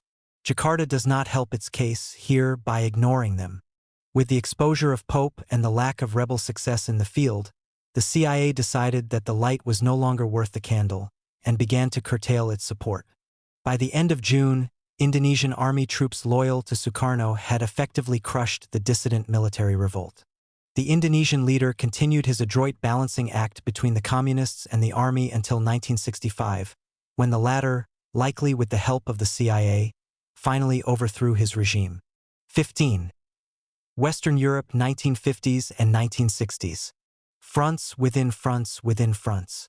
At the British Labour Party conference in 1960, Michael Foot, the party's future leader and a member of its left wing, was accused of being a fellow traveler by then-leader Hugh Gaitskell. Foot responded with a reference to Gaitskell and others of the party's right wing. "But who?" he asked. "Are they traveling with?" They, it turned out, had been traveling with the CIA for some years. Fellow passengers were Frenchmen, Germans, Dutch, Italians, and a host of other West Europeans, all taking part in a CIA operation to win the hearts and minds of liberals, social democrats, and assorted socialists, to keep them from the clutches of the Russian bear. It was an undertaking of major proportions. For some 20 years, the agency used dozens of American foundations, charitable trusts, and the like, including a few of its own creation, as conduits for payments to all manner of organizations in the United States and abroad, many of which, in turn, funded other groups. So numerous were the institutions involved, so many were the interconnections and overlaps, that it is unlikely that anyone at the CIA had a grasp of the full picture, let alone exercise broad control over it or proper accounting. See Appendix I for a partial organizational chart. The ultimate beneficiaries of this flow of cash were political parties, magazines, news agencies, journalists' unions, other unions and labor organizations, student and youth groups, lawyers' associations, and other enterprises already committed to the free world, which could be counted upon to spread the gospel further if provided with sufficient funding. The principal front organization set up by the CIA in this period was the grandly named Congress for Cultural Freedom, CCF. In June 1950, prominent literati and scientists of the United States and Europe assembled in the Tiziana Palace Theater, in the American zone of Berlin, before a large audience to launch the organization whose purpose was to defend freedom and democracy against the new tyranny sweeping the world. The CCF was soon reaching out in all directions with seminars, conferences, and a wide program of political and cultural activities in Western Europe as well as India, Australia, Japan, Africa, and elsewhere. It had, moreover, more than 30 periodicals under its financial wing, including, in Europe, Socialist Commentary, Censorship, Science and Freedom, Minerva, Soviet Survey or Survey, China Quarterly, and Encounter in Great Britain, Proofs, Censure contre les arts et la pensée, Mundo Nuevo, and Quadernos in France, the last two in Spanish, aimed at Latin America. Perspective in Denmark, Argumenten in Sweden, Aerodalmi Ujsag in Hungary, Der Monat in Germany, Forum in Austria, Tempo Present in Italy, and Vision in Switzerland. There were as well CCF links to The New Leader, Africa Report, East Europe, and Atlas in New York. Generally, the CCF periodicals were well-written political and cultural magazines which, in the words of former CIA executive Ray Klein, would not have been able to survive financially without CIA funds. Amongst the other media-related organizations subsidized by the CIA in Europe at this time were the West German news agency DINA, later known as DPA, the International Association of Writers PN, located in Paris, certain French newspapers, the International Federation of Journalists, and Forum World Features, a news feature service in London whose stories were bought by some 140 newspapers around the world, including about 30 in the United States, amongst which were the Washington Post and, for other major dailies. The Church Committee of the U.S. Senate reported that major U.S. dailies, which took the service, were informed that Forum World Features was CIA-controlled. The Guardian and the Sunday Times of Great Britain also used the service, which earlier had been called Forum Service. By 1967, according to one of Forum's leading writers, the news service had become perhaps the principal CIA media effort in the world, no small accomplishment when one considers that the CIA, in its heyday, was devoting a reported 29% of its budget to media and propaganda. Another important recipient of CIA beneficence was Axel Springer, the West German press baron who was secretly funneled about $7 million in the early 1950s to help him build up his vast media empire. Springer, until he died in 1985, was the head of the largest publishing conglomerate in Western Europe, standing as a tower of pro-Western and anti-communist sentiment. The publisher of the influential West German weekly Der Spiegel, Rudolf Augstein, has observed, "No single man in Germany, before or after Hitler, with the possible exception of Bismarck or the two emperors, has had so much power as Springer." His relationship with the CIA reportedly continued until at least the early 1970s. The originator of the American program, the head of the CIA's International Organizations Division, Tom Braden, later wrote that the agency placed one operative in the CCF and that another became an editor of the CCF's most important magazine, Encounter. Presumably there was at least one CIA agent or officer in each of the funded groups. Braden stated that the agents could propose anti-communist programs to the official leaders of the organizations. He added, however, that it was a policy to protect the integrity of the organization by not requiring it to support every aspect of official American policy. The cultural freedom journals appealed to the non-Marxist left. Forum, by contrast, was conservative, generally eschewing the class struggle and excessive nationalization of industry. They subscribed to Daniel Bell's The End of Ideology thesis, the raison d'etre of which was that since no one could call for dying for capitalism with a straight face, the idea of dying for socialism or any other ideology had to be discredited. At the same time, the journals advocated a reformed capitalism, a capitalism with a human face. To the cold warriors in Washington who were paying the bills, however, the idea of reforming capitalism was of minimal interest. What was of consequence was the commitment of the magazines to a strong, well-armed and united Western Europe, allied to the United States, which would stand as a bulwark against the Soviet bloc. Support for the common market and NATO. Critical analysis of what was seen as the intellectual component of international communist subversion. Skepticism of the disarmament pacifism, and neutralism espoused by the likes of the prominent Campaign for Nuclear Disarmament, CND, in Great Britain. Criticism of U.S. foreign policy took place within the framework of Cold War assumptions. For example, that a particular American intervention was not the most effective way of combating communism, not that there was anything wrong with intervention per se or that the United States was supporting the wrong side. Private publications such as these could champion views which official U.S. government organs like the Voice of America could not, and still be credible. The same was true of the many other private organizations on the CIA payroll at this time. In 1960, CND and other elements of the Labor Party's left wing succeeded in winning over the party's conference to a policy of complete, unilateral nuclear disarmament and neutrality in the Cold War. In addition, 2 resolutions supporting NATO were voted down. Although the Labor Party was not in power at the time, the actions carried considerable propaganda and psychological value. Washington viewed the turn of events with not a little anxiety, for such sentiments could easily spread to the major parties of other NATO countries. The right wing of the Labor Party, which had close, not to say intimate, connections to the Congress for Cultural Freedom, Encounter, New Leader, and other CIA assets and fronts, undertook a campaign to reverse the disarmament resolution.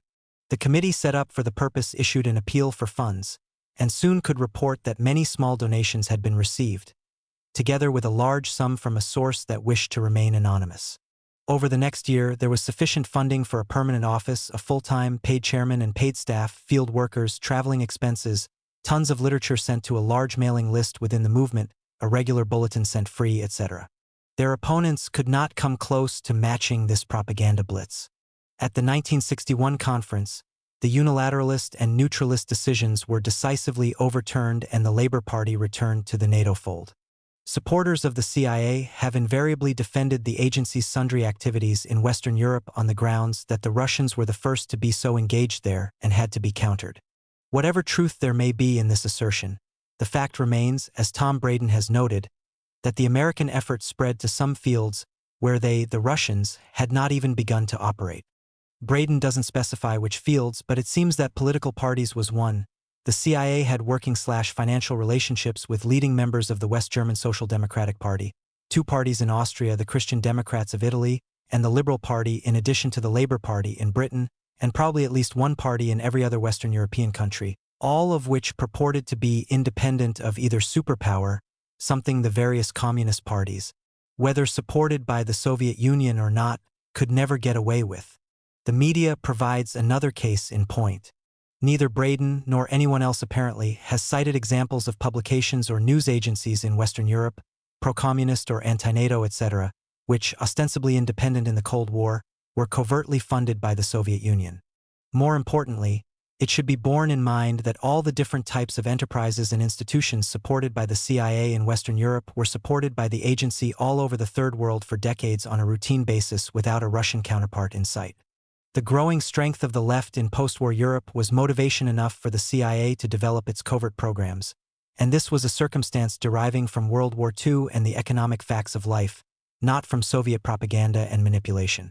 Operation Gladio. The rationale behind it was your standard Cold War paranoia. There's a good chance the Russians will launch an unprovoked invasion of Western Europe. And if they defeated the Western armies and forced them to flee, certain people had to remain behind to harass the Russians with guerrilla warfare and sabotage, and act as liaisons with those abroad. The stay-behinds would be provided with funds, weapons, communication equipment, and training exercises. The planning for this covert paramilitary network, codenamed Operation Gladio, Italian for Sword, began in 1949, involving initially the British, the Americans, and the Belgians. It eventually established units in every non-communist country in Europe, including Greece and Turkey and neutral Sweden and Switzerland, with the apparent exceptions of Ireland and Finland. The question of whether the units were more under the control of national governments or NATO remains purposely unclear, although from an operational point of view, it appears that the CIA and various other intelligence services were calling the shots. As matters turned out, in the complete absence of any Russian invasions, the operation was used almost exclusively to inflict political damage upon domestic leftist movements. The Gladio story broke in Italy in the fall of 1990, stemming from a judicial investigation into a 1972 car bombing, which discovered that the explosives had come from one of the 139 secret weapons depots kept for Gladio's forces in Italy. Subsequently, the head of the Italian parliamentary inquiry into the matter revealed that, when Gladio was started, the Americans would often insist that the organization also had to be used to counter any insurgencies. Retired Greek Gen. Nikos Kouris told a similar story, declaring that a Greek force was formed with CIA help in 1955 to intervene in case of communist threat, whether external or internal. There were ex-military men, specially trained soldiers, and also civilians.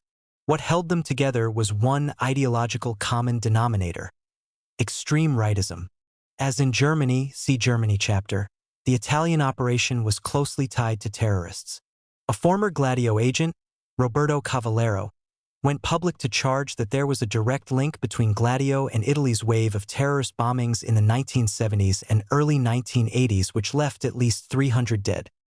He said that Gladio had trained him and many others to prepare groups which, in the event of an advance by left-wing forces in our country, would fill the streets, creating a situation of such tension as to require military intervention.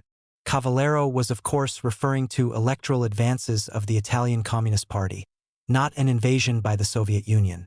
The single worst terrorist action was the bombing at the Bologna railway station in August 1980, which claimed 86 lives. The Observer of London later reported, the Italian railway bombings were blamed on the extreme left as part of a strategy to convince voters that the country was in a state of tension and that they had no alternative to voting the safe Christian Democrat ticket. All clues point to the fact that they were masterminded from within Gladio. One of the men sought for questioning in Italy about the Bologna bombing, Roberto Fiori, has lived in London ever since, and the British government has refused to extradite him. He is apparently under the protective wing of MI6, Britain's CIA, for whom he has provided valuable intelligence. The kidnapping and murder in 1978 of Aldo Moro, the leader of the Christian Democrats, which was attributed to the Red Brigades, appears now to have also been the work of Gladio agents provocateur who infiltrated the organization. Just prior to his abduction, Moro had announced his intention to enter into a governmental coalition with the Communist Party. In Belgium, in 1983, to convince the public that a security crisis existed, Gladio operatives as well as police officers staged a series of seemingly random shootings in supermarkets which, whether intended or not, led to several deaths. A year later, a party of U.S. Marines parachuted into Belgium with the intention of attacking a police station. One Belgian citizen was killed and one of the Marines lost an eye in the operation that was intended to jolt the local Belgian police into a higher state of alert and to give the impression to the comfortable population at large that the country was on the brink of red revolution. Guns used in the operation were later planted in a Brussels house used by a communist splinter group. As late as 1990, large stockpiles of weapons and explosives for Operation Gladio could still be found in some member countries, and Italian Prime Minister Giulio Andreotti disclosed that more than 600 people still remained on the Gladio payroll in Italy. Continued on page 471. 16. British Guiana 1953 to 1964. The CIA's International Labor Mafia. For a period of 11 years, two of the oldest democracies in the world, Great Britain and the United States, went to great lengths to prevent a democratically elected leader from occupying his office. The man was Dr. Chetty Jugan. The grandson of indentured immigrants from India, Jugan had become a dentist in the United States, then returned to his native Guyana. In 1953, at the age of 35, he and the People's Progressive Party, PPP, were elected by a large majority to head the government of the British colony. Jugan's victory was due in part to the fact that Indians comprised about 46% of the population. Those of African origin made up about 36%. The PPP's program in office was hardly revolutionary. It encouraged foreign investment in the mining sectors while attempting to institute liberal reforms such as strengthening the rights of unionists and tenant farmers, creating a public school system that would lessen church control of education, and removing a ban on the import of undesirable publications, films, and records. But the British conservative government was not disposed to live with such policies advocated by a man who talked suspiciously like a socialist. The government and the British media, as well as the American media, subjected the Jugan administration to a campaign of Red Scare accusations and plain lies in the fashion of Senator McCarthy, whose ism was then all the rage in the United States. 4.5 months after Jugan took office, the government of Winston Churchill flung him out. The British sent naval and army forces, suspended the constitution, and removed the entire Guyanese government. At the same time, the barristers drew up some papers which the Queen signed, so it was all nice and legal. Her Majesty's government, said the British colonial secretary during a debate in Parliament, are not prepared to tolerate the setting up of communist states in the British Commonwealth. The American attitude toward this slap in the face of democracy can be surmised by the refusal of the U.S. government to allow Jugan to pass in transit through the United States when he tried to book a flight to London to attend the parliamentary debate. According to Jugan, Pan Am would not even sell him a ticket. Pan Am has a long history of collaboration with the CIA, a practice initiated by the airline's president, Juan Trippe, the son-in-law of Roosevelt's Secretary of State, Edward R. Stettintinius. By this time, the CIA had already gotten its foot in the door of the British Guiana labor movement by means of the marriage of the agency to the American Federation of Labor in the United States. One of the early offsprings of this union was the Inter-American Regional Labor Organization, ORIT from the Spanish. In the early 1950s, ORIT was instrumental in the conversion of the leading confederation of unions in Guyana, the Trades Union Council, from a militant labor organization to a vehicle of anti-communism. Wrote Serafino Romualdi, at one time the head of AIFLD, see below, and a longtime CIA collaborator.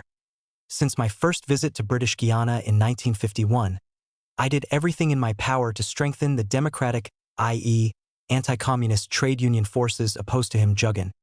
This was to have serious repercussions for Jugan in later years. In 1957, running on a program similar to that of 4 years earlier, Jugan won the election again. Following this, the British deemed it wiser to employ more subtle methods for his removal, and the CIA was brought into the picture, one of the rare instances in which the agency has been officially allowed to operate in a British bailiwick. The CIA has done so unofficially on numerous occasions, to the displeasure of British authorities. The CIA set to work to fortify those unions which already tended somewhat toward support of Jugan's leading political opponent, Forbes Burnham of the People's National Congress. One of the most important of these was the Civil Servants Union, dominated by blacks. Consequently, the CIA turned to Public Services International (PSI) in London, an international trade union secretariat for government employees, one of the international networks which exists to export the union know-how of advanced industrial countries to less developed countries. According to a study undertaken by the Sunday Times of London, by 1958 the PSI's finances were low, and its stocks were low with its own parent body, the International Confederation of Free Trade Unions, set up by the CIA in 1949 to rival the Soviet-influenced World Federation of Trade Unions. It needed a success of some kind. The financial crisis was resolved, quite suddenly, by the PSI's main American affiliate union, the American Federation of State, County, and Municipal Employees, AFSM. AFSM's boss, Dr. Arnold Zander, told the PSI executive that he had been shopping and had found a donor. The spoils were modest at first, only a couple of £1,000 in 1958. It was, the kind donor had said, for Latin America. The money went towards a PSI recruiting drive in the northern countries of Latin America by one William Doherty, Jr., a man with some previous acquaintance of the CIA. Doherty was later to become the executive director of the American Institute for Free Labor Development, the CIA's principal labor organization in Latin America. The donor was presumably pleased, because next year, 1959, Zander was able to tell the PSI that his union was opening a full-time Latin American section in the PSI's behalf. The PSI was charmed. The PSI's representative, said Zander, would be William Howard McCabe, a CIA labor apprentice. The Times continued, McCabe, a stocky, bullet-headed American, appeared to have no previous union history, but the PSI liked him. When he came to its meetings, he distributed cigarette lighters and photographs of himself doling out food parcels to the peasants. The lighters and the parcels were both inscribed with the compliments of the PSI.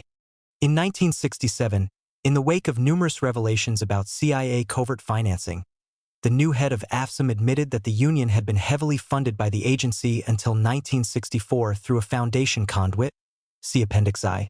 It was revealed that AFSM's International Affairs Department, which had been responsible for the British Guyana operation, had actually been run by 2 CIA aides. CIA work within Third World unions typically involves a considerable educational effort, the basic premise of which is that all solutions will come to working people under a system of free enterprise, class cooperation and collective bargaining, and by opposing communism in collaboration with management and government unless, of course, the government, as in this case, is itself communist. The most promising students, those perhaps marked as future leaders, are singled out to be sent to CIA schools in the United States for further education. The CIA, said the Sunday Times, also appears to have had a good deal of success in encouraging politicians to break away from Jugan's party and government. Their technique of financing sympathetic figures was to take out heavy insurance policies for them.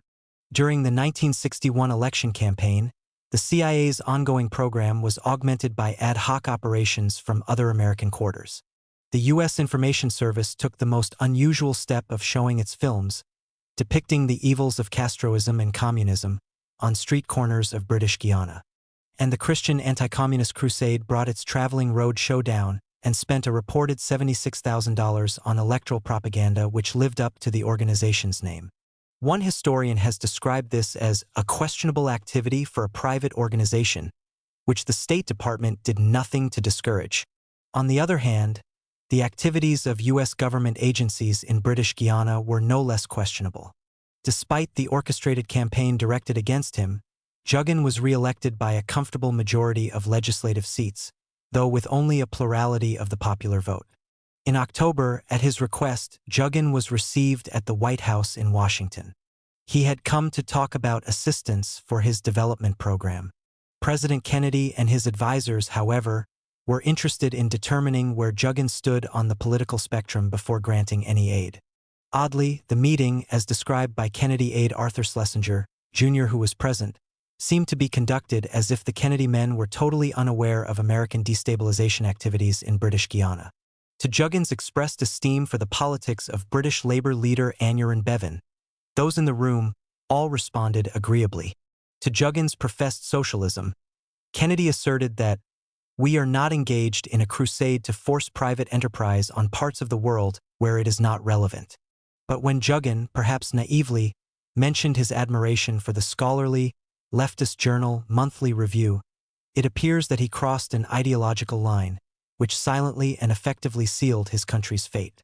Jugan, wrote Schlesinger later, was unquestionably some sort of Marxist.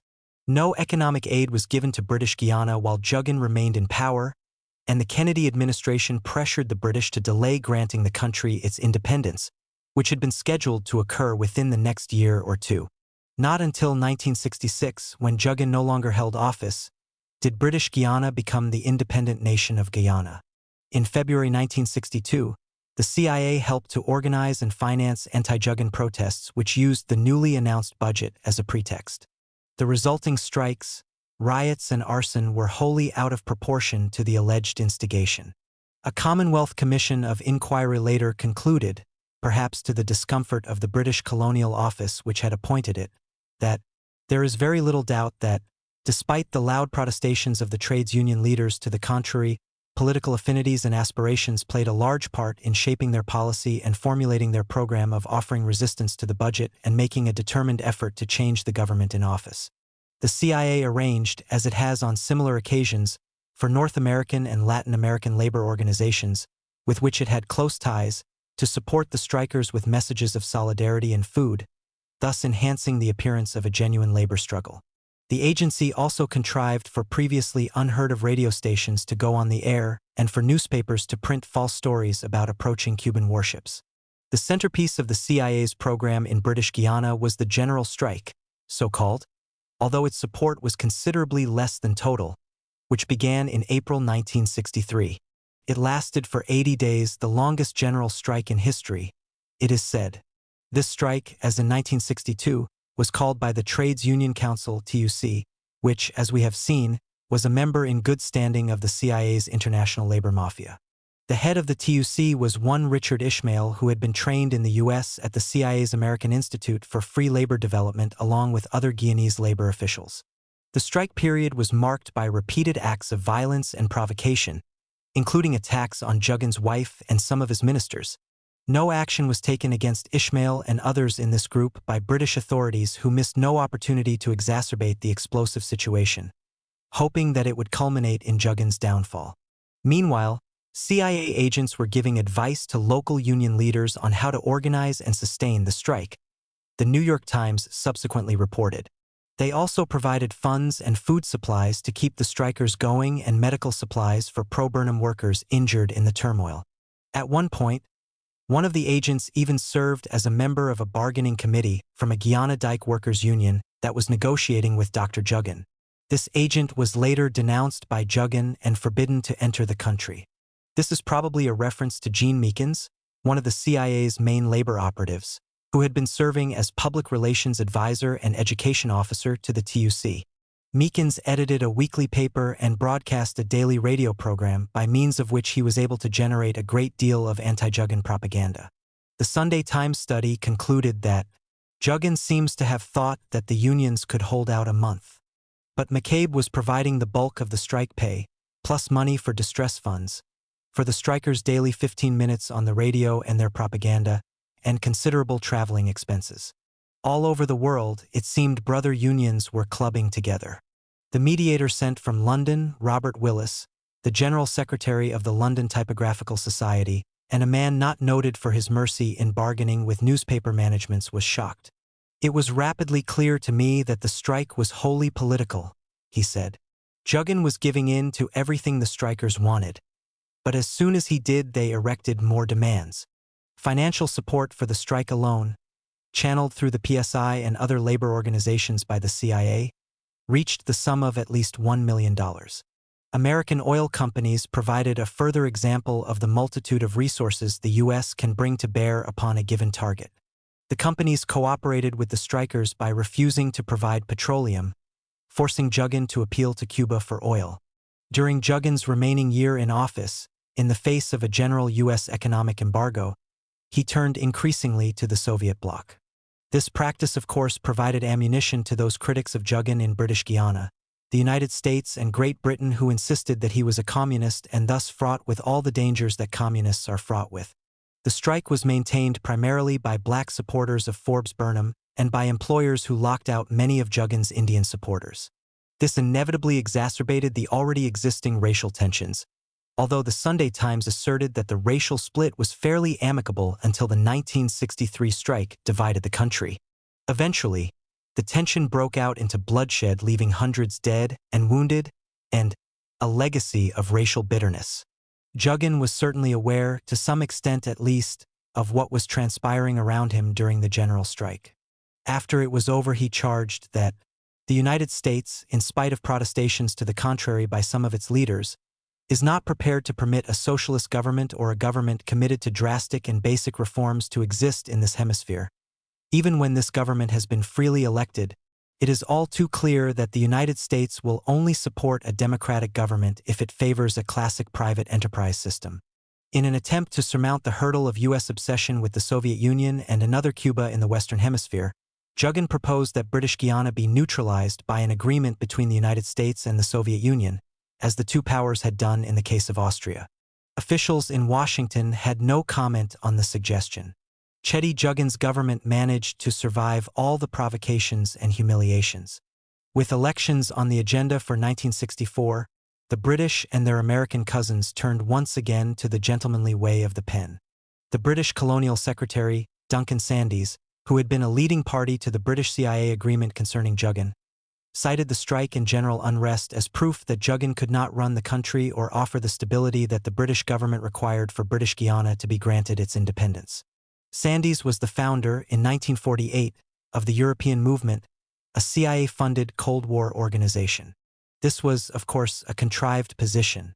Syndicated American columnist Drew Pearson, writing about the meeting between President Kennedy and British Prime Minister Macmillan in the summer of 1963, stated that the main thing they agreed on was that the British would refuse to grant independence to Guyana because of a general strike against pro-communist Prime Minister Chetty Jugan.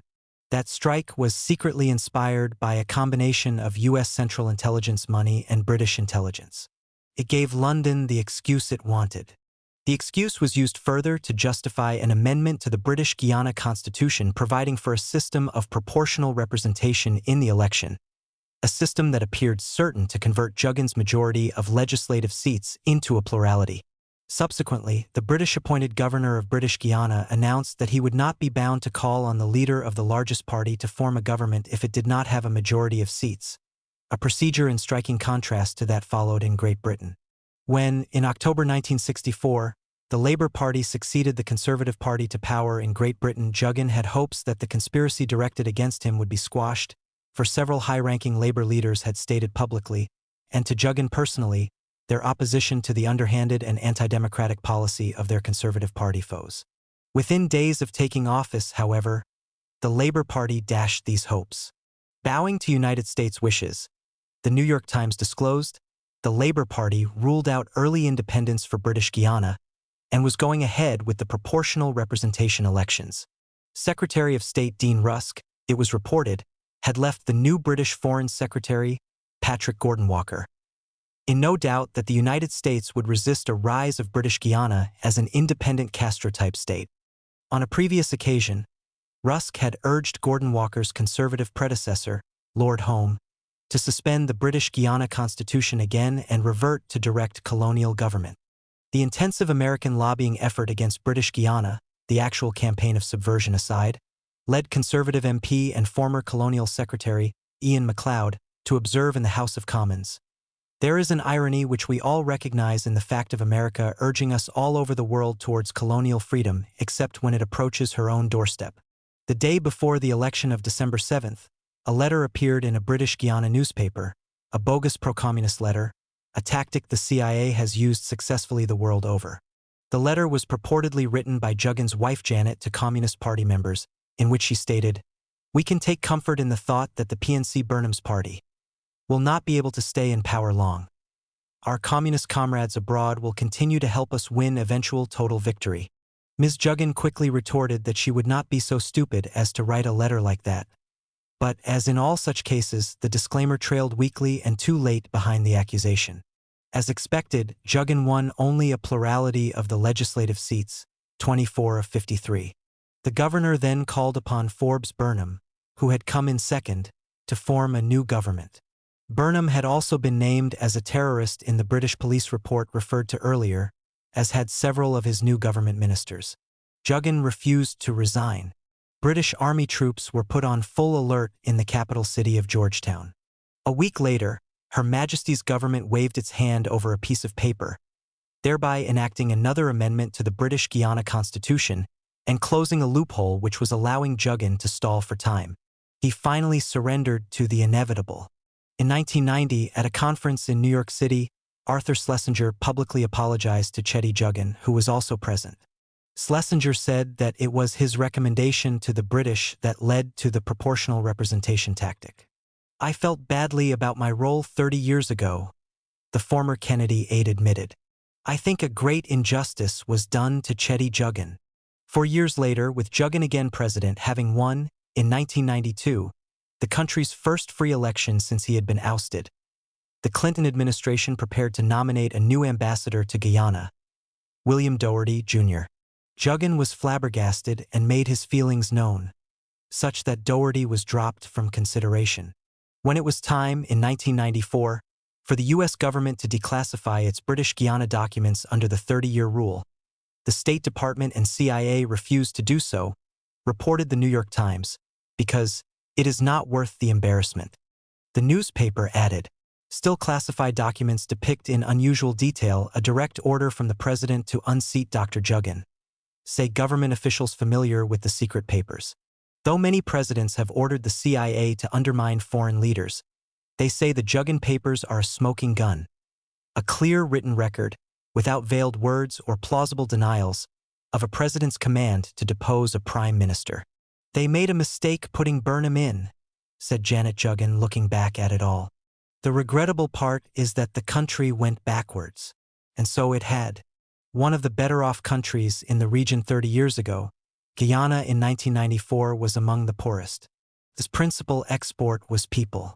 17. Soviet Union late 1940s to 1960s. From spy planes to book publishing. Information hundreds of young Americans and émigré Russians gave their lives so that the United States could amass as much information as possible about the Soviet Union. Almost any information at all about the land Churchill had described as a riddle wrapped in a mystery inside an enigma. There is no evidence, however, that any of the information collected ever saved any lives or served any other useful purpose for the world. Today, tons of files stuffed with reports, volumes of computer printouts, tapes, photographs, etc., lie in filing cabinets, gathering dust in warehouses in the United States and West Germany. Probably a good part of the material has already been shredded. Much of it has never been looked at and never will be.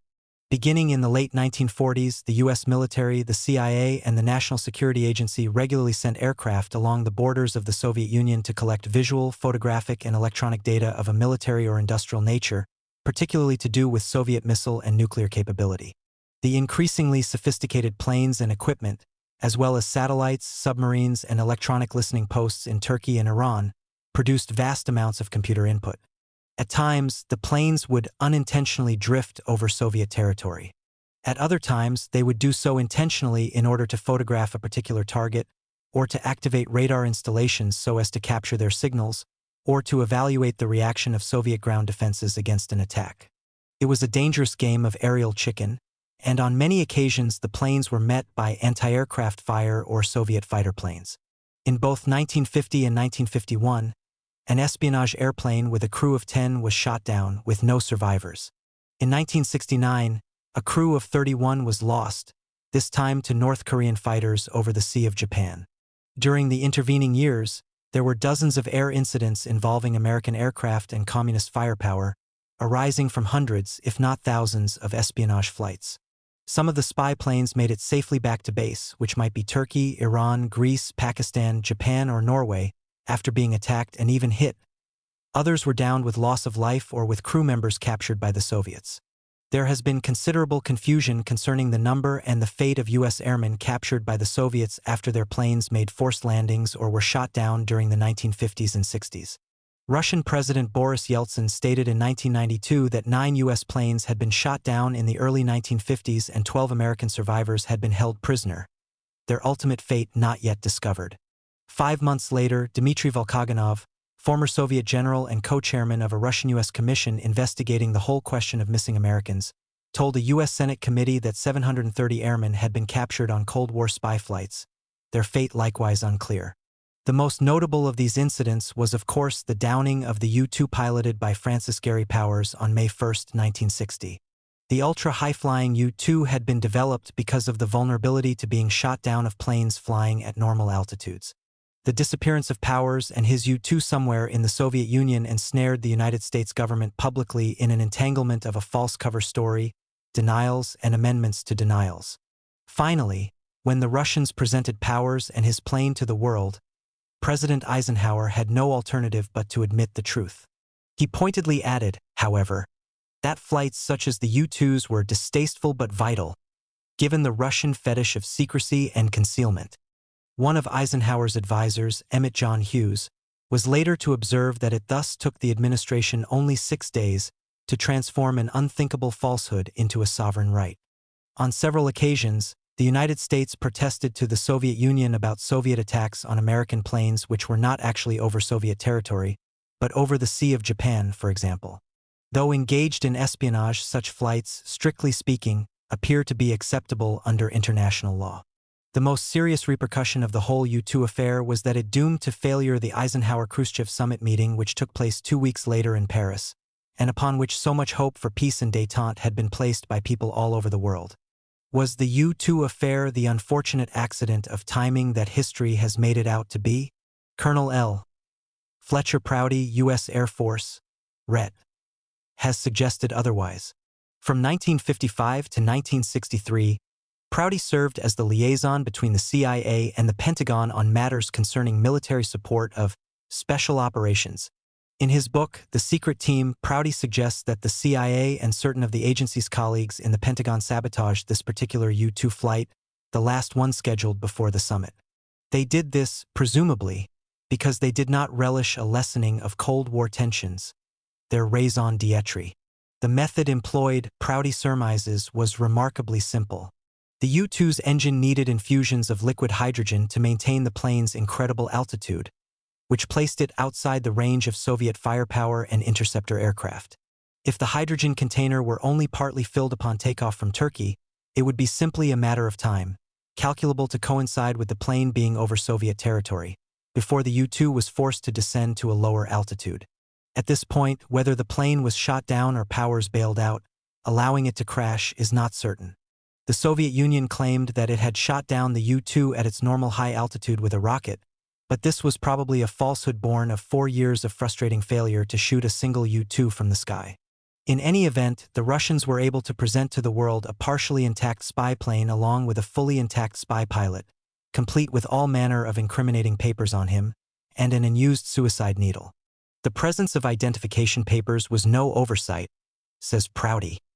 Deliberately, neither pilot nor plane were sanitized on this flight as was required on other flights. Powers, in his book, doesn't discuss the liquid hydrogen at all.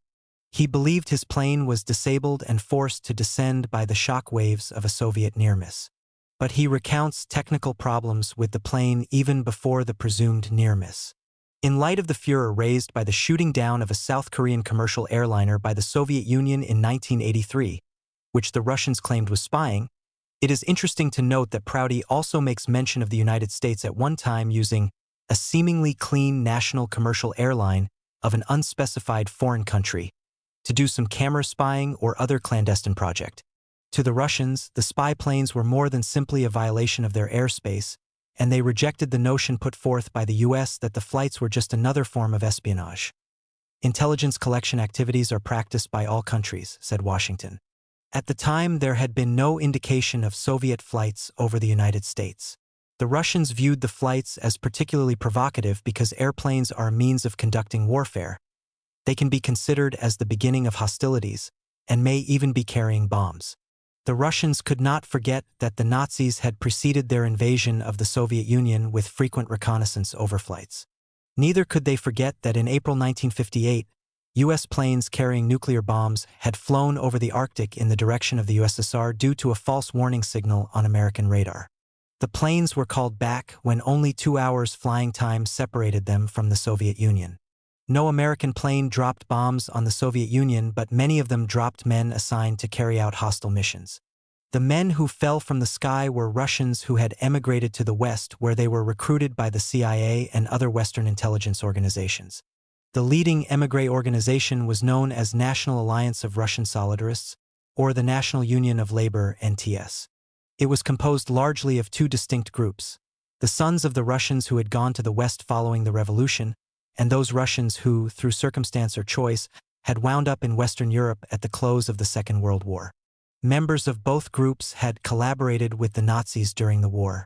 Although NTS was generally classified in the right wing of the various émigré organizations, their collaboration had been motivated more by anti-Stalinism than by pro-Nazi sentiments.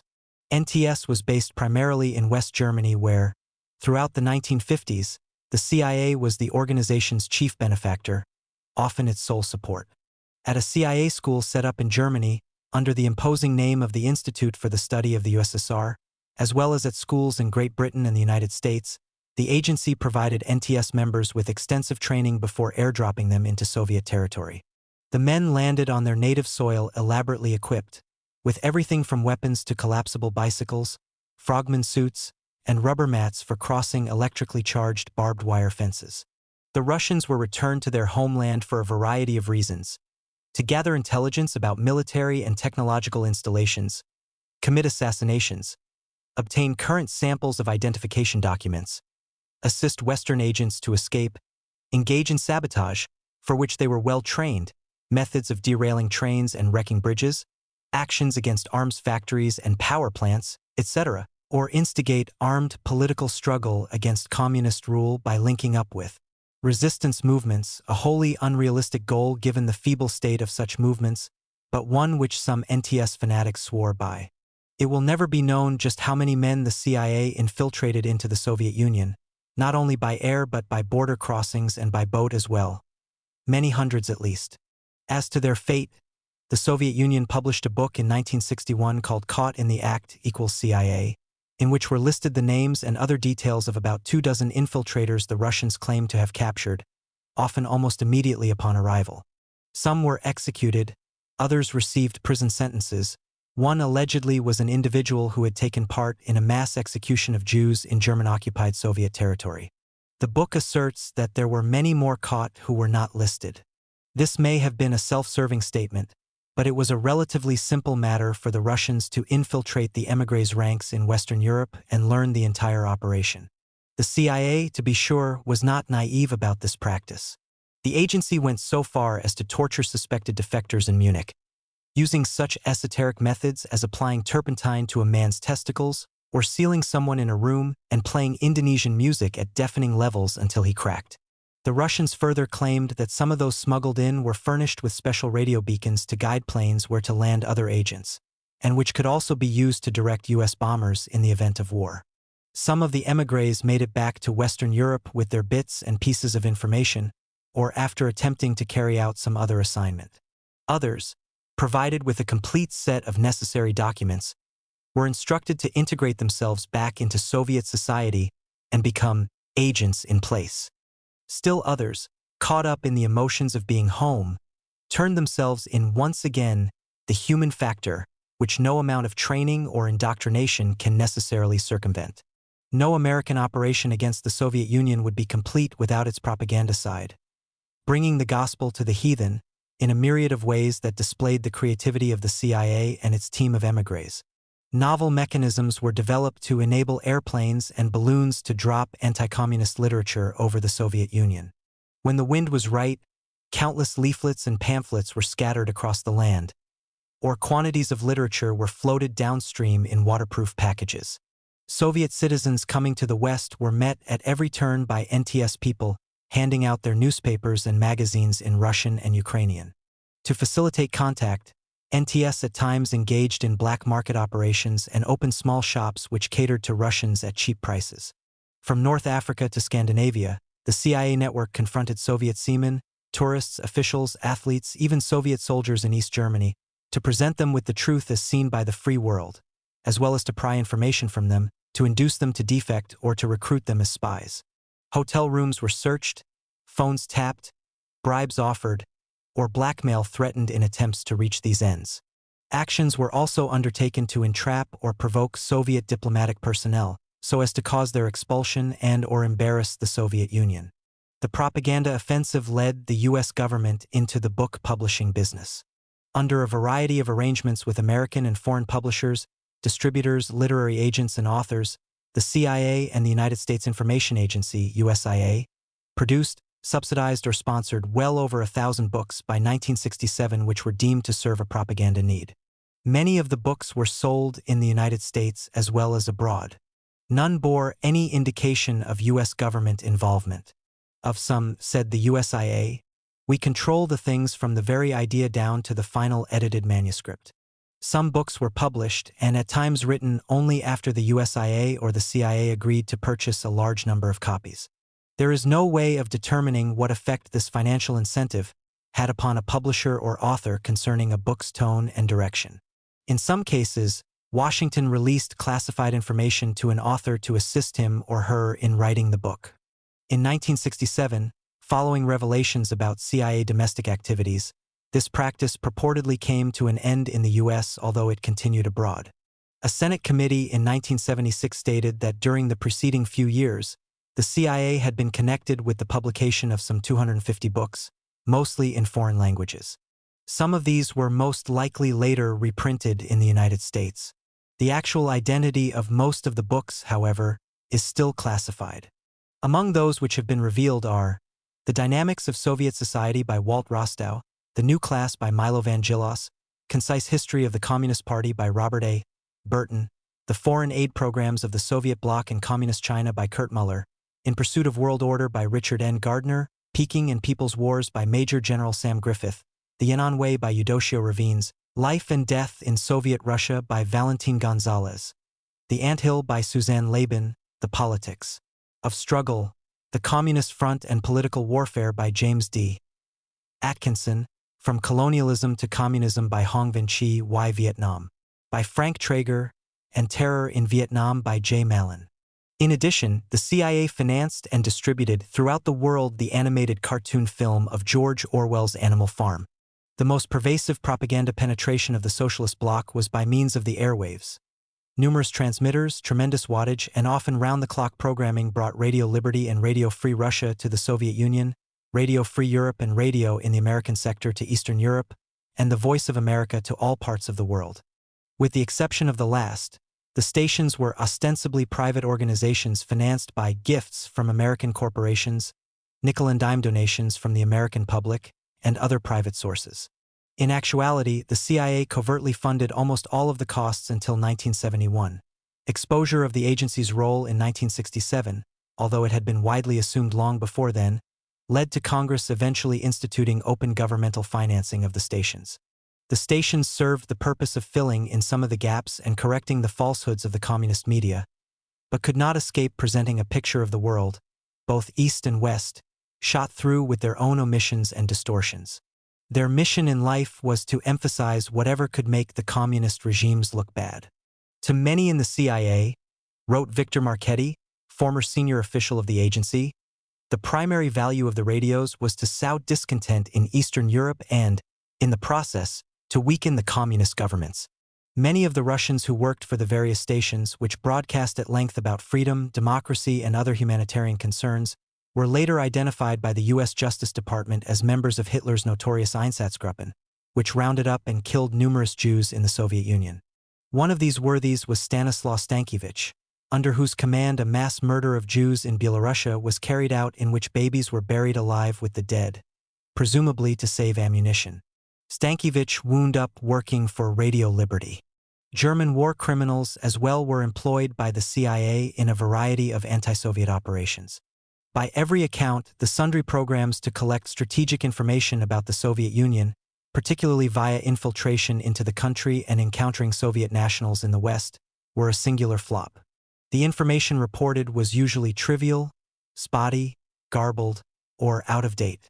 Worse, it was often embellished, if not out-and-out fabricated.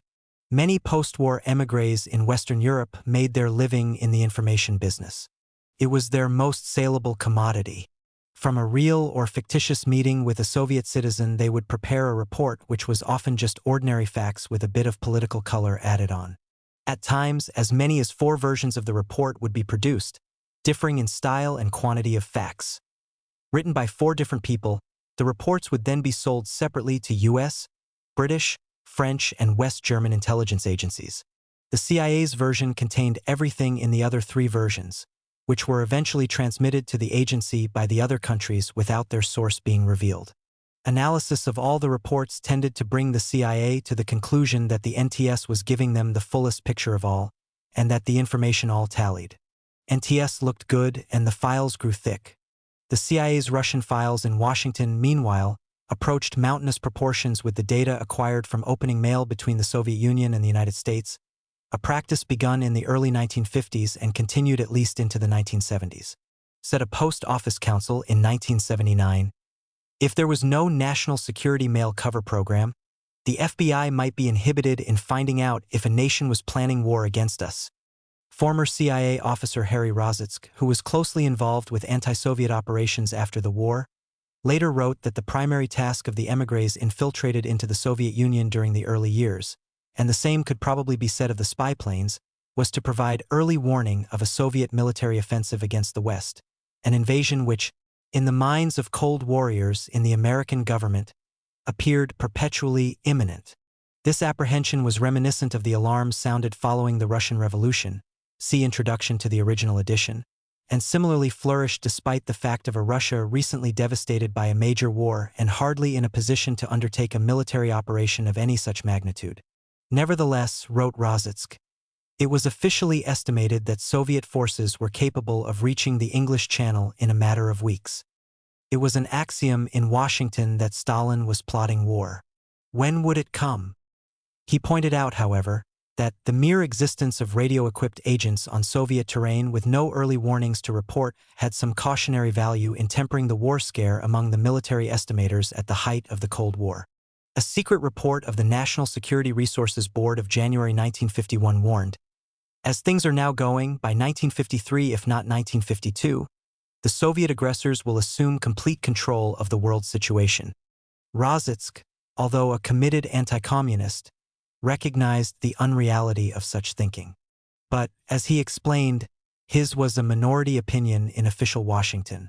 The facts available even at the time suggested the far greater likelihood that Moscow's post-war strategy, including the conversion of Eastern Europe into a Western buffer, was basically defensive.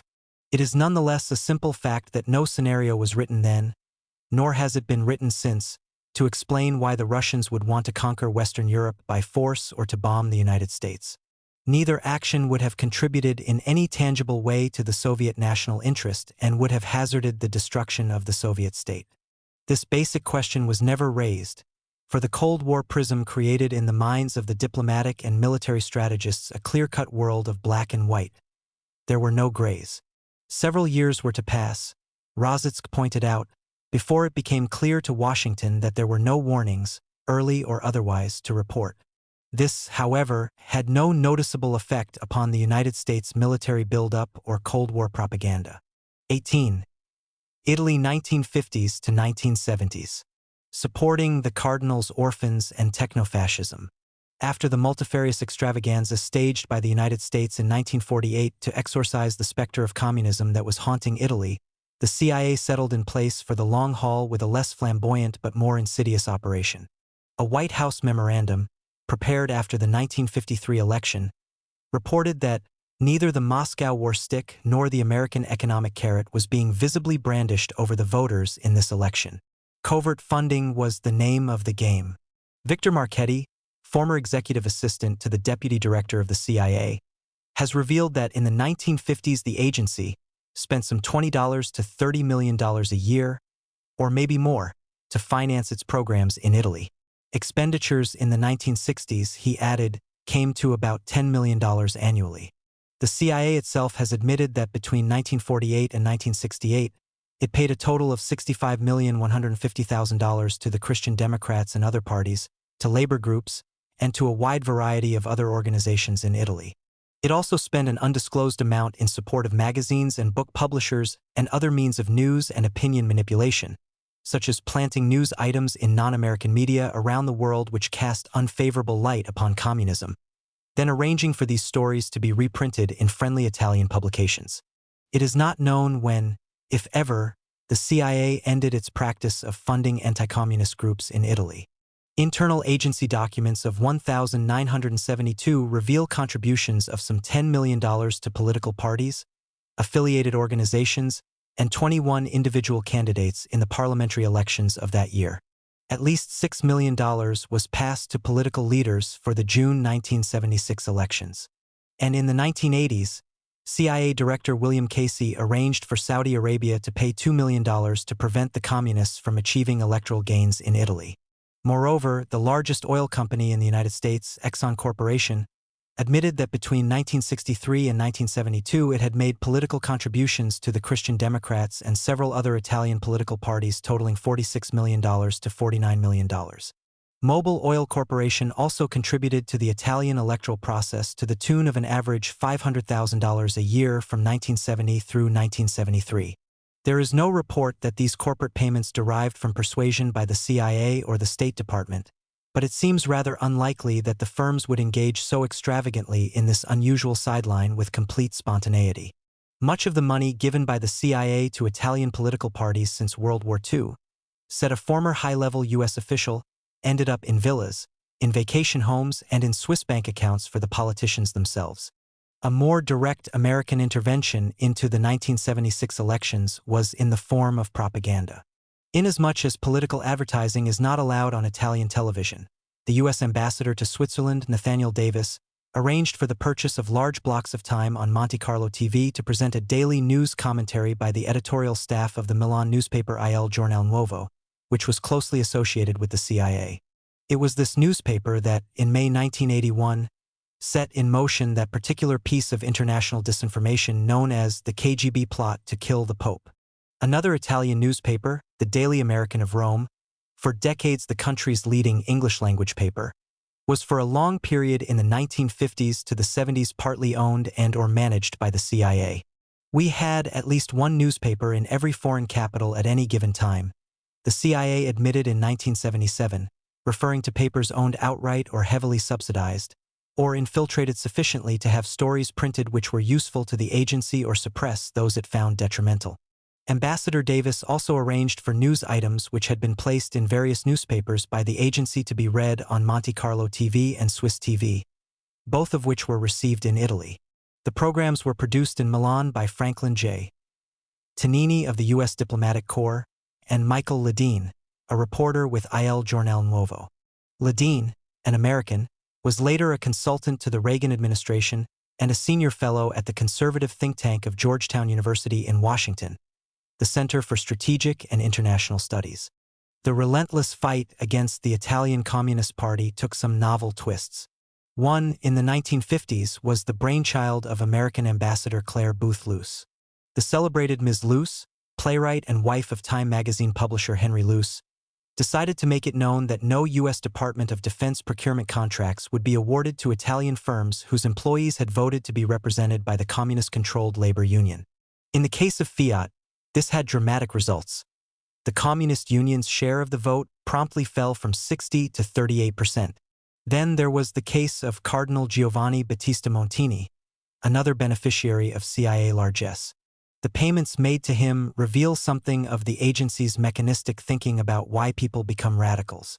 It seems that the good cardinal was promoting orphanages in Italy during the 1950s and 1960s and, says Victor Marchetti, the thinking was that if such institutions were adequately supported, many young people would be able to live well there and so would not one day fall into communist hands. The cardinal, as a Monsignor, had been involved with the Vatican's operation to smuggle Nazis to freedom after World War II.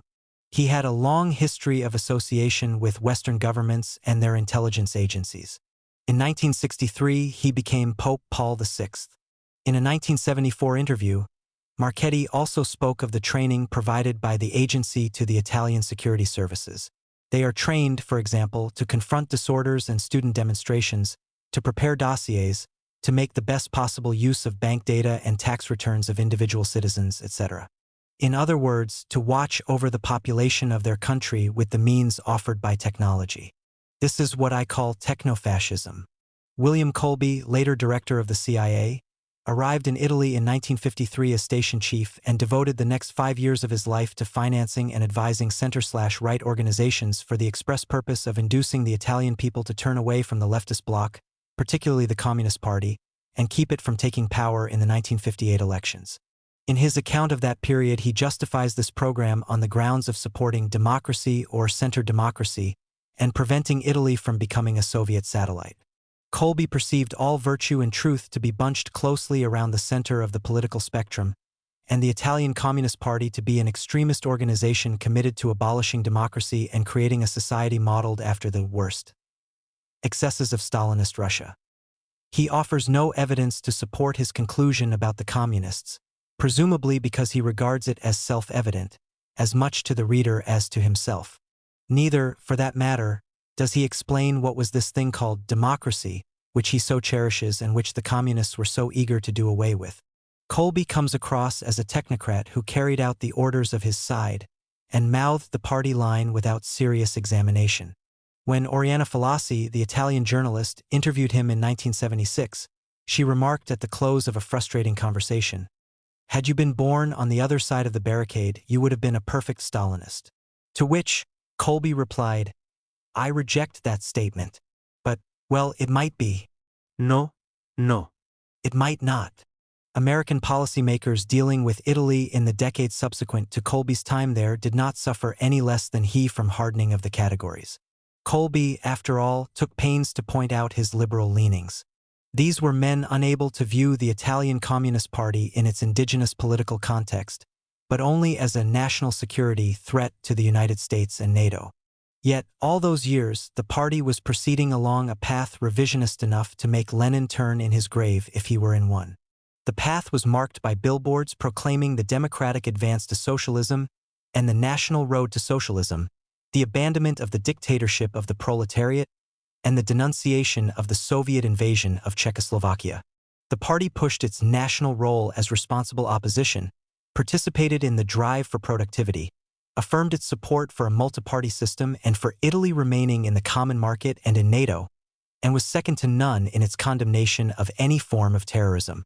On many occasions, it was the principal political force in city governments including Rome, Florence, and Venice, without any noticeable return to barbarism, and was a de facto participant in the running of the Italian state.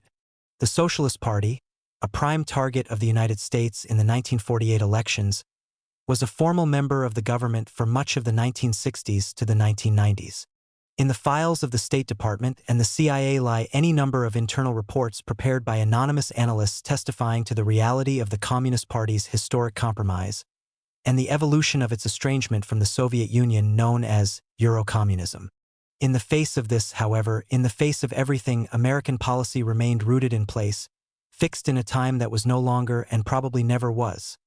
A policy that had nothing to do with democracy by whatever definition, and everything to do with the conviction that a communist government in Italy would not have been the supremely pliant Cold War partner that successive Christian Democrat regimes were for decades. It would not have been enough for such a government to be independent of Moscow. The problem with a communist government was that it would probably have tried to adopt the same position towards Washington. 19 Việt Nam 1950, 1973. The Hearts and Minds Circus. Contrary to repeated statements by Washington officials during the 1960s that the United States did not intervene in Vietnam until, and only because, North Vietnam invaded South Vietnam, the U.S. was deeply and continually involved in that woeful land from the year 1950 onwards. The initial fateful step was the decision to make large-scale shipments of military equipment, tanks, transport planes, etc., to the French in Vietnam in the spring and summer of 1950. In April, Secretary of State Dean Acheson had told French officials that the United States government was set against France negotiating with their northern-based Vietnamese foes, the Viet Minh, also spelled Viet Minh or Viet Minh. The name was short for League for the Independence of Vietnam, a broadly based nationalist movement led by communists. Washington was not particularly sympathetic to France's endeavor to regain control of its colony of 100 years and had vacillated on the issue, but the rise to power of the communists in China the previous autumn had tipped the scale in favor of supporting the French. To the Truman administration, the prospect of another communist government in Asia was intolerable. There was a secondary consideration as well at the time: the need to persuade a reluctant France to support American plans to include Germany in West European defense organizations. During World War II, the Japanese had displaced the French.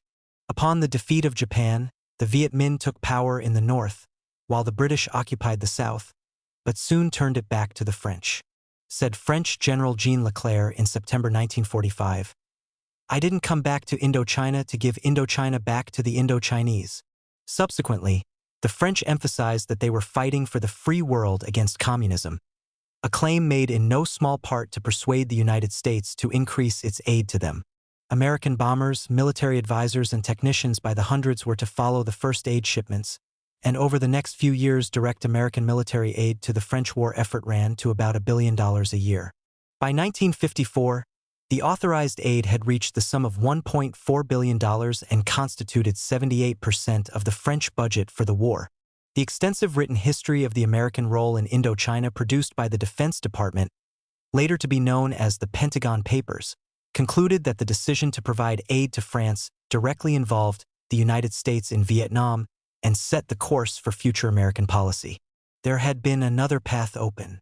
In 1945 and 1946, Viet Minh leader Ho Chi Minh had written at least 8 letters to President Truman and the State Department asking for America's help in winning Vietnamese independence from the French. He wrote that world peace was being endangered by French efforts to reconquer Indochina, and he requested that the 4 powers, US, USSR, China, and Great Britain, intervene in order to mediate a fair settlement and bring the Indo-Chinese issue before the United Nations. This was a remarkable repeat of history. In 1919, following the First World War, Ho Chi Minh had appealed to U.S. Secretary of State Robert Lansing for America's help in achieving basic civil liberties and an improvement in the living conditions for the colonial subjects of French Indochina. This plea, too, was ignored. Despite the fact that Ho Chi Minh and his followers had worked closely with the American OSS, the forerunner of the CIA, during the recently ended World War, while the French authorities in Indochina had collaborated with the Japanese, the United States failed to answer any of the letters, did not reveal that it had received them, and eventually sided with the French. In 1950, part of the publicly stated rationale for the American position was that Ho Chi Minh was not really a genuine nationalist, but rather a tool of international communism, a conclusion that could be reached only by deliberately ignoring the totality of his life's work. He and the Viet Minh had, in fact, been longtime admirers of the United States. Ho trusted the U.S. more than he did the Soviet Union and reportedly had a picture of George Washington and a copy of the American Declaration of Independence on his desk. According to a former OSS officer, Ho sought his advice on framing the Viet Minh's own Declaration of Independence. The actual Declaration of 1945 begins with the familiar "all men are created equal." They are endowed by their Creator with certain inalienable rights. Among these are life, liberty, and the pursuit of happiness. But it was the French who were to receive America's blessing. Ho Chi Minh was, after all, some kind of communist. The United States viewed the French struggle in Vietnam and their own concurrent intervention in Korea as 2 links in the chain aimed at containing China.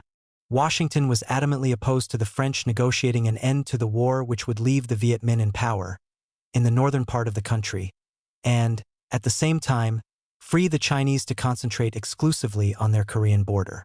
In 1952, the U.S. exerted strong pressure upon France not to pursue peace feelers extended by the Viet Minh, and a French delegation, scheduled to meet with Viet Minh negotiators in Burma, was hastily recalled to Paris. Bernard Fall, the renowned French scholar on Indochina, believed that the cancelled negotiations could perhaps have brought about a ceasefire on a far more acceptable basis for the French than the one obtained 2 years later in the shadow of crushing military defeat. Subsequently, to keep the French from negotiating with the Viet Minh, the United States used the threat of a cessation of their substantial economic and military aid. This prompted a French newspaper to comment that the Indochina War has become France's #1 earning export. In November 1953, the omnipresent CIA airline, CAT, helped the French Air Force airlift 16,000 men into a fortified base the French had established in a valley in the north called Dien Bien Phu.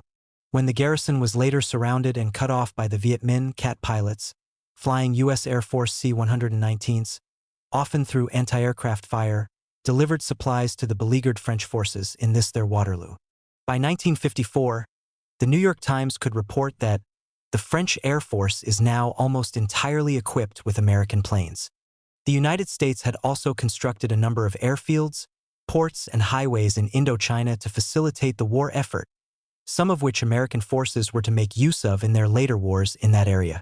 In April 1954, when a French military defeat was apparent and negotiations at Geneva were scheduled, the National Security Council urged President Eisenhower to inform Paris that French acquiescence in a communist takeover of Indochina would bear on its status as one of the Big Three, and that U.S. aid to France would automatically cease. A council paper recommended that it be U.S. policy to accept nothing short of a military victory in Indochina, and that the U.S. actively oppose any negotiated settlements in Indochina at Geneva.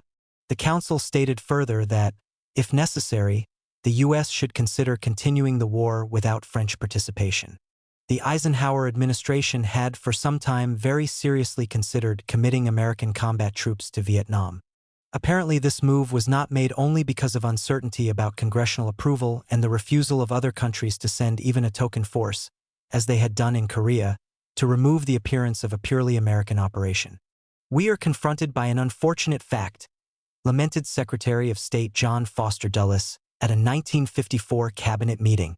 "Most of the countries of the world do not share our view that communist control of any government anywhere is in itself a danger and a threat."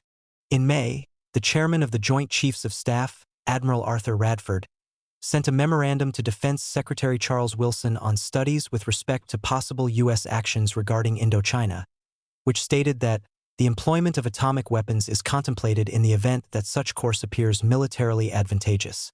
General Charles Willoughby, MacArthur's Director of Intelligence, put it a bit more poetically when he advocated the use of atomic bombs to create a belt of scorched earth across the avenues of communism to block the Asiatic hordes. By this time, 2 American aircraft carriers equipped with atomic weapons had been ordered into the Gulf of Tonkin, in the north of Vietnam, and Dulles is, in fact, reported to have offered his French counterpart, Georges Bidault, atomic bombs to save Dien Bien Phu. Bidault was obliged to point out to Dulles that the use of atomic bombs in a war of such close armed conflict would destroy the French troops as well as the Viet Minh. Dulles regularly denounced China, in the ultra-sanctimonious manner he was known for assisting the Viet Minh, as if the Chinese had no cause or right to be alarmed about an anti-communist military crusade taking place scant miles from their border. As the Geneva Conference approached, a CIA propaganda team in Singapore began to disseminate fabricated news items to advance the idea that the Chinese were giving full armed support to the Viet Minh and to identify the Viet Minh with the world communist movement.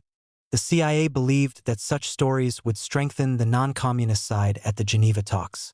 Joseph Burkholder Smith was a CIA officer in Singapore. His press asset was one Li Huan Li, an experienced local journalist. It is instructive to note the method employed in the creation and dissemination of one such news report about the Chinese. After Smith and Li had made up their story, Li attended the regular press conference held by the British High Commissioner in Singapore, Malcolm MacDonald. At the conference, Li mentioned the report and asked the commissioner if he had any comment. As expected, MacDonald had nothing to say about it one way or the other. The result was the following news item. More Chinese supplies and troops spotted en route to Haiphong. At the press conference of the British High Commissioner for Southeast Asia today, reports of the sightings of Chinese naval vessels and supply ships in the Tonkin Gulf en route from Hainan to Haiphong were again mentioned. According to these reports, the most recent of many similar sightings occurred 1 week ago when a convoy of 10 ships were spotted. Among them were 2 armed Chinese naval vessels, indicating that the convoy consisted of troops as well as arms and supplies. High Commissioner Malcolm MacDonald would not elaborate further about these reports. The story was put onto a wire service in the morning, and by the evening had gone around the world, coming back to Singapore on the European relay to Asia. The Geneva Conference, on July 20, 1954, put a formal end to the war in Vietnam. The United States was alone in refusing to sign the final declaration, purely because it was peeved at the negotiated settlement, which precluded any further military effort to defeat the Viet Minh. There had been ample indication of American displeasure with the whole process well before the end of the conference. 2 weeks earlier, for example, President Eisenhower had declared at a news conference, "I will not be a party to any treaty that makes anybody a slave. Now that is all there is to it." But the U.S. did issue a unilateral declaration in which it agreed to refrain from the threat or the use of force to disturb the accords. The letter and the spirit of the ceasefire agreement and the final declaration looked forward to a Vietnam free from any military presence other than Vietnamese or French, and free from any aggressive operations. However, while the conference was still in session in June, the United States began assembling a paramilitary team inside Vietnam. By August, only days after the close of the conference, the team was in place. Under the direction of CIA leading light Edward Lansdale, fresh from his success in the Philippines, a campaign of military and psychological warfare was carried out against the Viet Minh. Lansdale's activities in Vietnam were later enshrined in 2 semi-fictional works, The Ugly American and The Quiet American. Over the next 6 months, Lansdale's clandestine team executed such operations as the following. He encouraged the migration of Vietnamese from the north to the south through an extremely intensive, well-coordinated, and, in terms of its objective, very successful psychological warfare operation. Propaganda slogans and leaflets appealed to the devout Catholics with such themes as "Christ has gone to the south" and "The Virgin Mary has departed from the north." It distributed other bogus leaflets, supposedly put out by the Viet Minh, to instill trepidation in the minds of people in the north about how life would be under communist rule. The following day, refugee registration to move south tripled. The exodus of Vietnamese to the south during the regrouping period that followed the Geneva Accords was often cited by American officials in the 1960s, as well as earlier, as proof of the fact that the people did not want to live under communism. "They voted with their feet" was the catchphrase. Still other Viet Minh leaflets were aimed at discouraging people in the south from returning to the north. Infiltrated paramilitary forces into the north under the guise of individuals choosing to live there. Contaminated the oil supply of the bus company in Hanoi so as to lead to a gradual wreckage of the bus engines. It took the first actions for delayed sabotage of the railroad, which required teamwork with the CIA Special Technical Team in Japan, who performed their part brilliantly. Instigated a rumor campaign to stir up hatred of the Chinese with the usual stories of rapes. Created and distributed an almanac of astrological predictions carefully designed to play on Vietnamese fears and superstitions and undermine life in the north while making the future of the south appear more attractive. Published and circulated anti-communist articles and news reports in newspapers and leaflets. Attempted, unsuccessfully, to destroy the largest printing establishment in the north because it intended to remain in Hanoi and do business with the Viet Minh. Laid some of the foundation for the future American war in Vietnam by sending selected Vietnamese to U.S. Pacific bases for guerrilla training, training the armed forces of the South who had fought with the French, creating various military support facilities in the Philippines, smuggling into Vietnam large quantities of arms and military equipment to be stored in hidden locations, developing plans for the pacification of Viet Minh and dissident areas. At the same time, the United States began an economic boycott against the North Vietnamese and threatened to blacklist French firms which were doing business with them. Another development during this period that had very profound consequences for the coming tragedy was the cancellation of the elections that would have united North and South Vietnam as one nation. The Geneva Accords specified that elections under international supervision were to be held in July 1956, with consultations to prepare for them to be held from July 20, 1955 onwards. The United States, in its unilateral declaration, had reiterated this pledge. In the case of nations now divided against their will, we shall continue to seek to achieve unity through free elections supervised by the United Nations to ensure that they are conducted fairly. The elections were never held. On July 16, 1955, 4 days before the consultations were scheduled to begin, President Ngo Dinh Diem of South Vietnam issued a statement that made it clear that he had no intention of engaging in the consultations, much less the elections. 3 days later, North Vietnam sent Diem a formal note calling for the talks, but Diem remained firm in his position. Efforts by France and Great Britain to persuade Diem to begin the talks were to no avail. The reason for Diem's intransigence is well known. He, like President Eisenhower and John Foster Dulles, knew that Ho Chi Minh would be a certain winner of any national elections. A CIA national intelligence estimate in the autumn concluded that the Diem regime, which Lansdale himself called fascistic, almost certainly would not be able to defeat the communists in countrywide elections.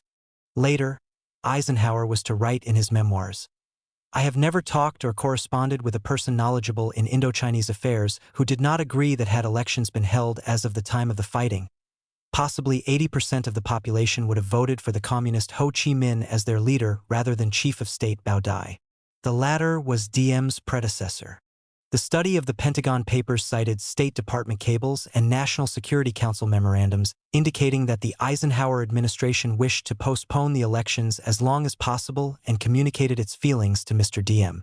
This was support that Diem could not have done without, for, as the Pentagon historians point out, without the threat of U.S. intervention, South Vietnam could not have refused to even discuss the elections called for in 1956 under the Geneva Settlement without being immediately overrun by the Viet Minh armies. The public statements of Diem and Dulles spoke only of their concern that the elections would not be free, which served to obscure the fact that Ho Chi Minh did not need to resort to fraud in order to win, as well as ignoring the announcements of both the United Nations and the International Control Commission, set up in Vietnam by the Geneva Accords, that they were ready to supervise the elections. In any event, Diem's commitment to free elections may be surmised from a referendum he held in October 1955 in South Vietnam to invest his regime with a semblance of legality, in which he received 98.2% of the vote. Life magazine later reported that Diem's American advisors had told him that a 60% margin would be quite sufficient and would look better. But Diem insisted on 98%.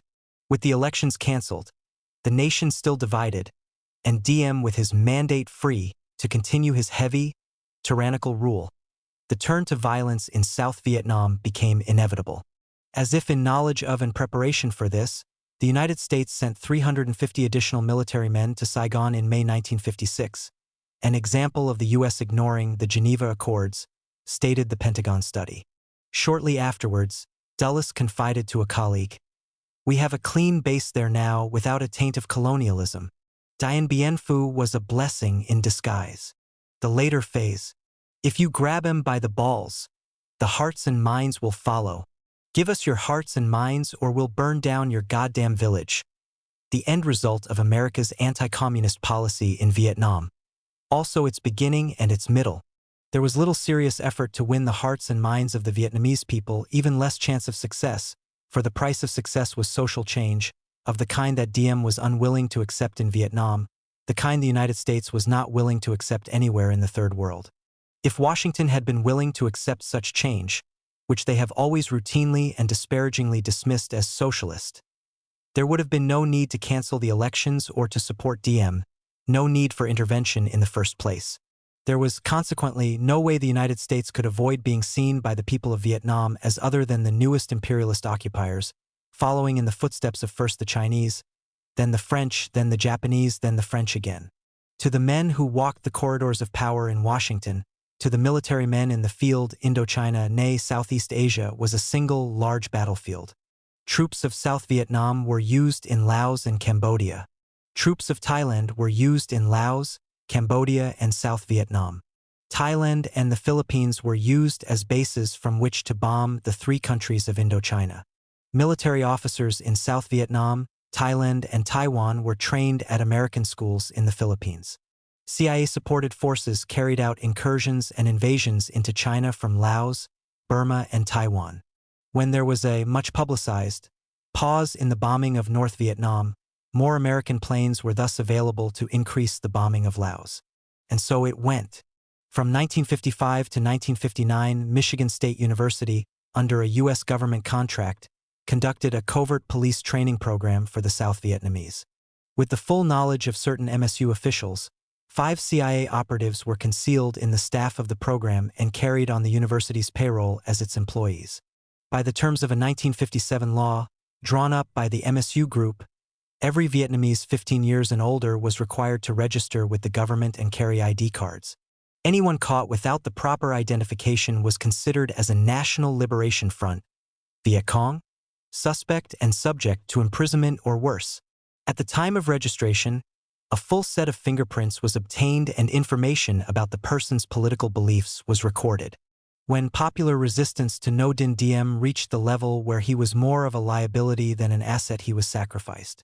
On November 1, 1963, some of Diem's generals overthrew him and then murdered both him and his brother after they had surrendered. The coup, wrote Time magazine, was planned with the knowledge of Dean Rusk and Avril Harriman at the State Department, Robert S. McNamara and Roswell Gilpatrick at the Defense Department, and the late Edward R. Murrow at the U.S. Information Agency. Evidently, Washington had not planned on assassinations accompanying the coup, but as General Maxwell Taylor, President Kennedy's principal military advisor, has observed, the execution of a coup is not like organizing a tea party. It's a very dangerous business. So I didn't think we had any right to be surprised. When Diem and his brother were murdered, Donald Duncan was a member of the Green Berets in Vietnam. He has written about his training, part of which was called Countermeasures to Hostile Interrogation, ostensibly how Americans captured by communists could deal with being tortured. Translations of an alleged Soviet interrogation manual were handed out to the class. The manual described in detail such methods as the airplane ride, hanging by the thumbs, the cold hot water treatment, and the lowering of a man's testicles into a jeweler's vice, while the instructor, a Sergeant Lacey, explained some variations of these methods. Then a student had a question.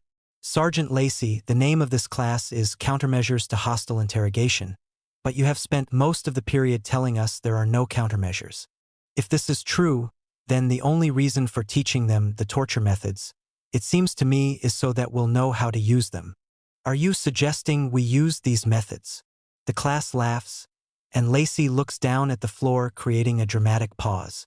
When he raises his head, his face is solemn, but his deep-set eyes are dancing. We can't tell you that, Sergeant Harrison.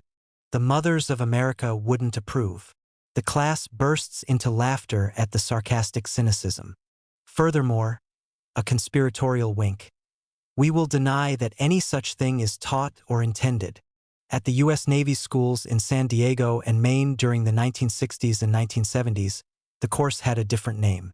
There, the students were supposedly learning about methods of survival, evasion, resistance, and escape which they could use as prisoners of war. There was in the course something of survival in a desert, where students were forced to eat lizards, but the naval officers and cadets were also subjected to beatings, jarring judo flips, tiger cages, hooded and placed in a 16-cubic-foot box for 22 hours with a coffee can for their excrement, and a torture device called the waterboard. The subject strapped to an inclined board head downward, a towel placed over his face, and cold water poured over the towel. He would choke, gag, retch, and gurgle as he experienced the sensation of drowning, just as was done to Viet Cong prisoners in Vietnam, along with the tiger cages. A former student, Navy pilot Lt. Wendell Richard Young, claimed that his back was broken during the course and that students were tortured into spitting, urinating and defecating on the American flag, masturbating before guards, and, on one occasion, engaging in sex with an instructor. Fabrications were required to support the varied State Department claims about the nature of the war and the reasons for the American military actions. A former CIA officer, Philip Liechty, stated in 1982 that in the early 1960s he saw written plans to take large amounts of communist bloc arms, load them on a Vietnamese boat, fake a battle in which the boat would be sunk in shallow water, then call in Western reporters to see the captured weapons as proof of outside aid to the Viet Cong. This is precisely what occurred in 1965. The State Department's white paper, Aggression from the North, which came out at the end of February 1965, relates that a suspicious vessel was sunk in shallow water off the coast of South Vietnam on February 16, 1965, after an attack by South Vietnamese forces. The boat was reported to contain at least 100 tons of military supplies, almost all of communist origin, largely from Communist China and Czechoslovakia as well as North Vietnam. The white paper noted that representatives of the Free Press visited the sunken North Vietnamese ship and viewed its cargo. Liechty said that he had also seen documents involving an elaborate operation to print large numbers of postage stamps showing a Vietnamese shooting down a U.S. Army helicopter. The former CIA officer stated that this was a highly professional job and that the very professionalism required to produce the multicolor stamps was meant to indicate that they were produced by the North Vietnamese because the Viet Cong would not have had the capabilities. Liechty claimed that letters in Vietnamese were then written and mailed all over the world with the stamp on them, and the CIA made sure journalists would get hold of them. Life magazine, in its issue of February 26, 1965, did in fact feature a full-color blow-up of the stamp on its cover, referring to it as a North Vietnam stamp. This was just 2 days before the State Department's white paper appeared. In reporting Liechty's statements, the Washington Post noted, publication of the white paper turned out to be a key event in documenting the support of North Vietnam and other communist countries in the fighting in the South and in preparing American public opinion for what was to follow very soon, the large-scale commitment of U.S. forces to the fighting. Perhaps the most significant fabrication was that of the alleged attack in August 1964 on 2 U.S. destroyers in the Tonkin Gulf off the coast of North Vietnam. President Johnson used the incident to induce a resolution from Congress to take all necessary steps, including the use of armed forces, to prevent further North Vietnamese aggression. It was a blanket endorsement for escalation heaped upon escalation. Serious enough doubts were raised at the time about the reality of the attack, but over the years other information has come to light which has left the official story in tatters. And probably the silliest fabrication. The 1966 U.S. Army training film, County Fair, in which the sinister Viet Cong are shown in a jungle clearing heating gasoline and soap bars, concocting a vicious communist invention called napalm. The Johnson administration's method of minimizing public concern about escalation of the war, as seen by a psychiatrist. First step, highly alarming rumors about escalation are leaked. Second step, the president officially and dramatically sets the anxieties to rest by announcing a much more moderate rate of escalation, and accompanies this announcement with assurances of the government's peaceful intentions. Third step, after the general sigh of relief, the originally rumored escalation is gradually put into effect. The succession of leaks, denials of leaks, and denials of denials thoroughly confuses the individual. He is left bewildered, helpless, apathetic. The end result is that the people find themselves deeply committed to large-scale war, without being able to tell how it came about, when and how it all began. Senator Stephen Young of Ohio was reported to have said that while he was in Vietnam, he was told by the CIA that the agency disguised people as Viet Cong to commit atrocities, including murder and rape, so as to discredit the communists. After the report caused a flurry in Washington, Young said that he had been misquoted, that the CIA was not the source of the story. Congressman Cornelius Gallagher, who had accompanied Young on the trip, suggested that it may well be that Young spoke to a Viet Cong disguised as a CIA man. From a speech by Carl Oglesby, president of Students for a Democratic Society, SDS, during the March on Washington, November 27, 1965, the original commitment in Vietnam was made by President Truman, a mainstream liberal. It was seconded by President Eisenhower, a moderate liberal. It was intensified by the late President Kennedy, a flaming liberal. Think of the men who now engineer that war, those who study the maps, give the commands, push the buttons, and tally the dead. Bundy, McNamara, Rusk, Lodge, Goldberg, the President Johnson himself. They are not moral monsters. They are all honorable men. They are all liberals. The international communist conspiracy in action. During the heat of the fighting in 1966 to 67, the Soviet Union sold to the United States over $2 million worth of magnesium, a metal vital in military aircraft production, when there was a shortage of it in the United States. This occurred at a time when Washington maintained an embargo on supplying communist nations with certain alloys of the same metal.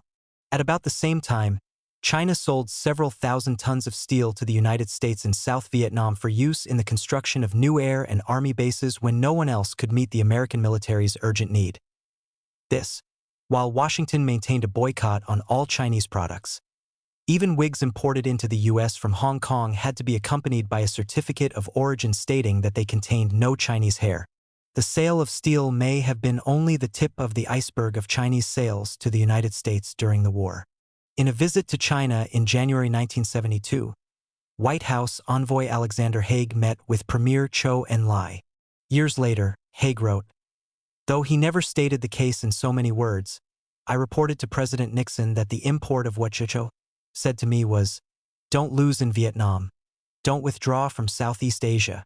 In 1975, a Senate investigating committee began looking into allegations that the CIA had counterfeited American money during the Vietnam War to finance secret operations.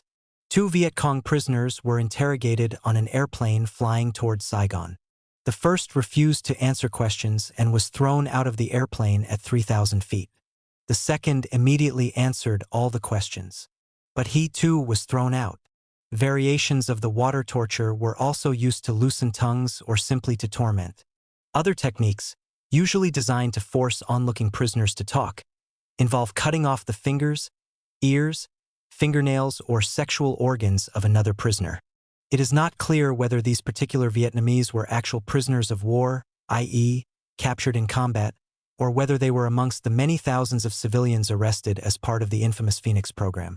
Phoenix was the inevitable consequence of fighting a native population. You never knew who was friend, who was enemy. Anyone was a potential informer, bomb thrower, or assassin. Safety demanded that, unless proved otherwise, everyone was to be regarded as the enemy, part of what the CIA called the Viet Cong Infrastructure, VCI. In 1971, CIA officer William Colby, the director of Phoenix, was asked by a congressman, "Are you certain that we know a member of the VCI from a loyal member of the South Vietnam citizenry?" "No, Mr. Congressman," replied Colby. "I am not." Phoenix was a coordinated effort of the United States and South Vietnam to wipe out this infrastructure. Under the program, Vietnamese citizens were rounded up and jailed, often in tiger cages, often tortured, often killed, either in the process of being arrested or subsequently. By Colby's records, during the period between early 1968 and May 1971, 20,587 alleged Viet Cong cadres met their death as a result of the Phoenix program. A similar program, under different names, had existed since 1965 and been run by the United States alone. Colby claims that more than 85% of the 20,587 figure were actually killed in military combat and only identified afterward as members of the VCI. It strains credulity, however, to think that the tens of thousands of Viet Cong killed in combat during this period were picked over, body by body, on the battlefield, for identification and that their connection to the VCI was established. The South Vietnam government credited Phoenix with 40,994 VCI deaths. The true figure will probably never be known. A former U.S. military intelligence officer in Vietnam, K. Barton Osborne, testified before a House committee that suspects caught by Phoenix were interrogated in helicopters and sometimes pushed out. He also spoke of the use of electric shock torture and the insertion into the ear of a 6-inch dowel which was tapped through the brain until the victim died. Osborne's colleague, Michael J. Yule, testified that most suspects were captured during sweeping tactical raids and that all persons detained were classified as Viet Cong. None of those held for questioning, said Osborne, had ever lived through the process. Arthur Sylvester, Assistant Secretary of Defense for Public Affairs, was the man most responsible for giving, controlling, and managing the war news from Vietnam. One day in July 1965, Sylvester told American journalists that they had a patriotic duty to disseminate only information that made the United States look good. When one of the newsmen exclaimed, "Surely, Arthur, you don't expect the American press to be handmaidens of government," Sylvester replied, That's exactly what I expect, adding, "Look, if you think any American official is going to tell you the truth, then you're stupid. Did you hear that? Stupid." And when a correspondent for a New York paper began a question, he was interrupted by Sylvester, who said, "Ah, come on. What does someone in New York care about the war in Vietnam?" Meanwhile, hundreds of U.S. servicemen in Asia and Europe were being swindled by phony American auto dealers who turned up to take down payments on cars which they never delivered. Commented an Illinois congressman, "We cannot expect our servicemen to fight to protect the free enterprise system if the very system which they fight to protect takes advantage of them." On January 27, 1973, in Paris, the United States signed the agreement on ending the war and restoring peace in Vietnam. Among the principles to which the United States agreed was the one stated in Article 21.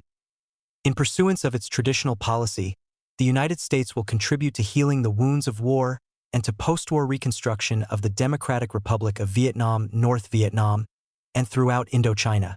5 days later, February 1st, President Nixon sent a message to the Prime Minister of North Vietnam reiterating and expanding upon this pledge. The first two principles put forth in the President's message were: 1.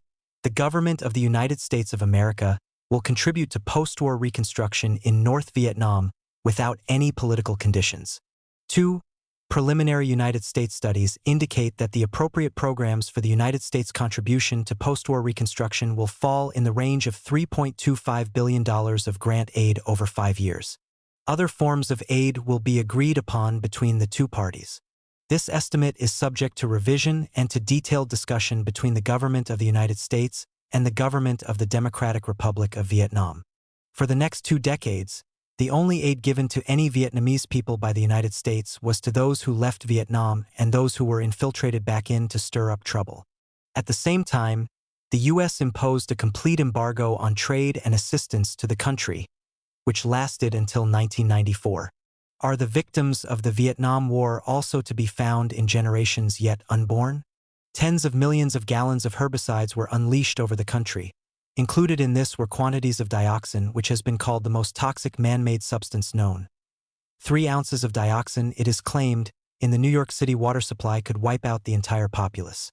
Studies in Vietnam since the war have pointed to abnormally high rates of cancers, particularly of the liver, chromosomal damage, birth defects, long-lasting neurological disorders, etc. in the heavily sprayed areas.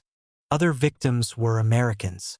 Thousands of Vietnam veterans fought for years to receive disability compensation, claiming irreparable damage from simply handling the toxic herbicides. After the Second World War, the International Military Tribunal convened at Nuremberg, Germany. Created by the victorious Allies, the tribunal sentenced to prison or execution numerous Nazis who pleaded that they had been only following orders. In an opinion handed down by the tribunal, it declared that the very essence of the tribunal's charter is that individuals have international duties which transcend the national obligations of obedience imposed by the individual state. During the Vietnam War, a number of young Americans refused military service on the grounds that the United States was committing war crimes in Vietnam and that if they took part in the war they too, under the principles laid down at Nuremberg, would be guilty of war crimes. One of the most prominent of these cases was that of David Mitchell of Connecticut. At Mitchell's trial in September 1965, Judge William Timbers dismissed his defense as Tamurat and degenerate subversion and found the Nuremberg principles to be irrelevant to the case. Mitchell was sentenced to prison. Conservative columnist William F. Buckley, Jr., not celebrated as a champion of draft resistance, noted shortly afterward, "I am glad I didn't have Judge Timbers' job. Oh, I could have scolded Mr. Mitchell along with the best of them. But I'd have to cough and wheeze and clear my throat during that passage in my catechism at which I explained to Mr. Mitchell wherein the Nuremberg doctrine was obviously not at his disposal." In 1971, Telford Taylor, the chief United States prosecutor at Nuremberg, suggested rather strongly that General William Westmoreland and high officials of the Johnson administration such as Robert McNamara and Dean Rusk could be found guilty of war crimes under criteria established at Nuremberg. Yet every American court and judge, when confronted by the Nuremberg defense, dismissed it without according it any serious consideration whatsoever. The West has never been allowed to forget the Nazi Holocaust. For 55 years, there has been a continuous outpouring of histories, memoirs, novels, feature films, documentaries, television series, played and replayed in every Western language. There have been museums, memorial sculptures, photo exhibitions, remembrance ceremonies. Never again. But who hears the voice of the Vietnamese peasant? Who has access to the writings of the Vietnamese intellectual? What was the fate of the Vietnamese and Frank? Where, asks the young American, is Vietnam? 20. Cambodia 1955 to 1973. Prince Sihanouk walks the high wire of neutralism. John Foster Dulles had called on me in his capacity as Secretary of State, and he had exhausted every argument to persuade me to place Cambodia under the protection of the Southeast Asia Treaty Organization. I refused. I considered SEATO an aggressive military alliance directed against neighbors whose ideology I did not share but with whom Cambodia had no quarrel. I had made all this quite clear to John Foster, an acidy, arrogant man, but his brother CIA Director Alan Dulles soon turned up with a briefcase full of documents proving that Cambodia was about to fall victim to communist aggression, and that the only way to save the country, the monarchy and myself, was to accept the protection of SEATO. The proofs did not coincide with my own information, and I replied to Alan Dulles as I had replied to John Foster. Cambodia wanted no part of SEATO. We would look after ourselves as neutrals and Buddhists. There was nothing for the Secret Service chief to do but pack up his dubious documents and leave. Prince Norodom Sihanouk in his memoirs. The visits of the brothers Dulles in 1955 appear to have been the opening salvos in a campaign of extraordinary measures aimed at pressuring the charismatic Cambodian leader into aligning his nation with the West and joining the holy war against communism. The coercion continued intermittently until 1970, when Sihanouk was finally overthrown in an American-backed coup and the United States invaded Cambodia. In March 1956, after Sihanouk had visited Peking and criticized SEATO, the two countries which sandwich Cambodia, Thailand and South Vietnam, both heavily dependent upon and allied with the United States, suddenly closed their borders. It was a serious move, for the bulk of Cambodia's traffic with the outside world at that time passed either along the Mekong River through South Vietnam or by railway through Thailand. The danger to the tiny kingdom was heightened by repeated military provocations. Thai troops invaded Cambodian territory and CIA-financed irregulars began to make commando raids from South Vietnam. Deep intrusions were made into Cambodian airspace by planes based in the two countries. To Sihanouk, these actions looked more and more like preliminary softening up probes for his overthrow. He chose to thrust matters out into the open. At a press conference, he scolded the U.S., defended Cambodia's policy of neutrality, and announced that the whole question would be on the agenda of his party's upcoming National Congress. There was the implication that Cambodia would turn to the Socialist Bloc for aid. The United States appeared to retreat in the face of this unorthodox public diplomacy. The State Department sent a couple of rather conciliatory messages which nullified a threatened cutoff of certain economic aid and included this remarkable piece of altruism. The only aim of American policy to Cambodia is to help her strengthen and defend her independence. 2 days before the National Congress convened, Thailand and South Vietnam opened their frontiers. The local disputes which the two countries had cited as the reasons for the blockade had not been resolved at all. The measures taken against Cambodia were counterproductive. Not only did Sihanouk continue to attack SEATO, but he established relations with the Soviet Union and Poland and accepted aid from China. He praised the latter lavishly for treating Cambodia as an equal and for providing aid without all the strings which, he felt, came attached to American aid. Such behavior should not obscure the fact that Sihanouk was as genuine a neutralist as one could be in such a highly polarized region of the world in the midst of the Cold War. He did not shy away from denouncing China, North Vietnam, or communism on a number of occasions when he felt that Cambodia's security or neutrality was being threatened. "I foresee perfectly well," he said at one time, "the collapse of an independent and neutral Cambodia after the complete triumph of communism in Laos and South Vietnam." In May 1957, a National Security Council (NSC) paper acknowledged that the United States has been unable to influence Cambodia in the direction of a stable, i.e., pro-Western government and non-involvement in the communist bloc. The following year, 5 battalions of Saigon troops, supported by aircraft, crossed the Cambodian border again, penetrated to a depth of almost 10 miles, and began putting up new boundary markers. Sihanouk's impulse was to try and repel the invaders, but, to his amazement, he was informed by the American ambassador to Cambodia, Karlstrom, that U.S. military aid was provided exclusively for the purpose of opposing communist aggression, and in no case could be used against an American ally. The ambassador cautioned that if a single bullet were fired at the South Vietnamese or a single U.S.-supplied truck used to transport Cambodian troops to a military confrontation with them, this would constitute grounds for canceling aid. Ambassador Strom was called back to Washington, told that Sihanouk would now have to go and that U.S. aid would be cut off to precipitate his fall. Strom, however, did not think that this was the wisest move to make at that point and was able to convince the State Department to hold off for the time being. William Shawcross, in his elaborately researched book, Sideshow, Kissinger, Nixon and the Destruction of Cambodia, notes that NSC papers of the period cited in the Pentagon Papers confirm that Washington saw Thai and Vietnamese pressure across the borders as one of the principal weapons to be used in an effort to move Sihanouk toward a more pro-American position. In addition to Thai and South Vietnamese troops, the CIA had at its disposal two other forces, the Khmer Syrii and the Khmer Krom, composed largely of ethnic Cambodians opposed to Sihanouk's rule, who operated out of the two neighboring countries. The Khmer Syrii, Free Cambodians, were described by Shawcross as the Cambodian organization with which American officials had had the closest contact. Sihanouk once equated them to the Free Cubans the United States maintained in Florida. These forces, recruited, financed, armed, and trained by the CIA and the U.S. Special Forces Green Berets, began to infiltrate into Cambodia in the latter part of 1958 as part of a complex conspiracy which included, amongst others, a disloyal Cambodian general named Dap Chuan who was plotting an armed uprising inside the country.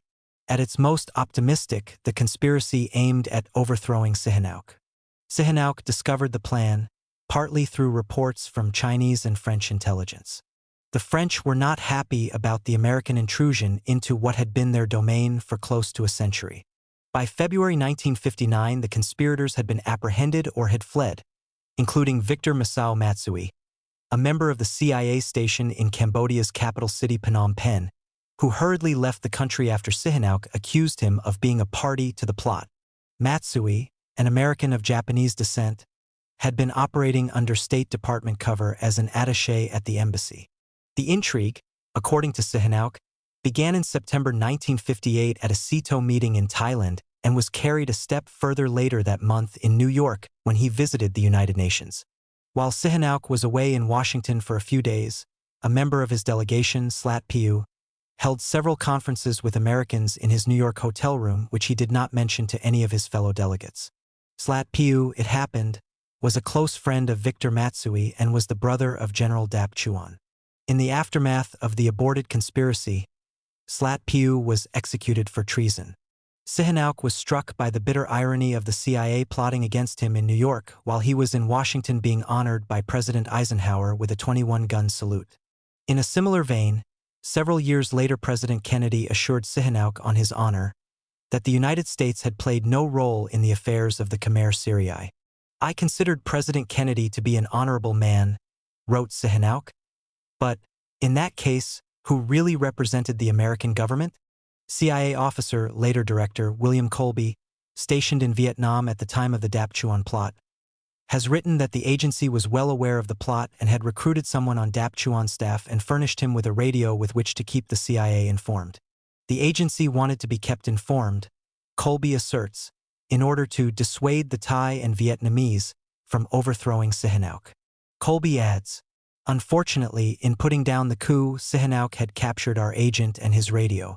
And, not unnaturally, he drew the conclusion that CIA was one of the participants, and that the gold and arms furnished from Bangkok and Saigon to be used against him were only part of the overall plot of which the radio was a key element. The Cambodian leader has attested to several other plots he lays at the doorstep of the CIA. Amongst these was a 1959 effort to murder him which was foiled when the police picked a nervous young man, Rat Vat by name, out of a crowd surrounding Sihanouk. He was found to be carrying a hand grenade and a pistol. Investigation showed, writes Sihanouk, that the would-be assassin was instigated by the CIA and the Khmer Syrii. Sihanouk also cites 3 incidents occurring in 1963. An attempt to blow up a car carrying him and the visiting president of China, Liu Shaoqi. An attempt to smuggle arms into Cambodia in a number of crates addressed to the U.S. Embassy. And a partially successful venture aimed at sabotaging the Cambodian economy and subverting key government personnel through the setting up of a bank in Phnom Penh. On November 20th of the same year, 2 days before the assassination of John F. Kennedy, the Cambodian National Congress, at Sihanouk's initiative, voted to end all aid granted by the United States in the military, economic, technical, and cultural fields. It was perhaps without precedent that a country receiving American aid voluntarily repudiated it. But Sihanouk held strong feelings on the subject. Over the years he had frequently recited from his register of complaints about American aid to Cambodia, how it subverted and corrupted Cambodian officials and businessmen who wound up constituting a clientele necessarily obedient to the demands of the lavish bestower of foreign funds, and how the aid couldn't be used for state institutions, only private enterprise, nor, as mentioned earlier, used against attacks by U.S. allies.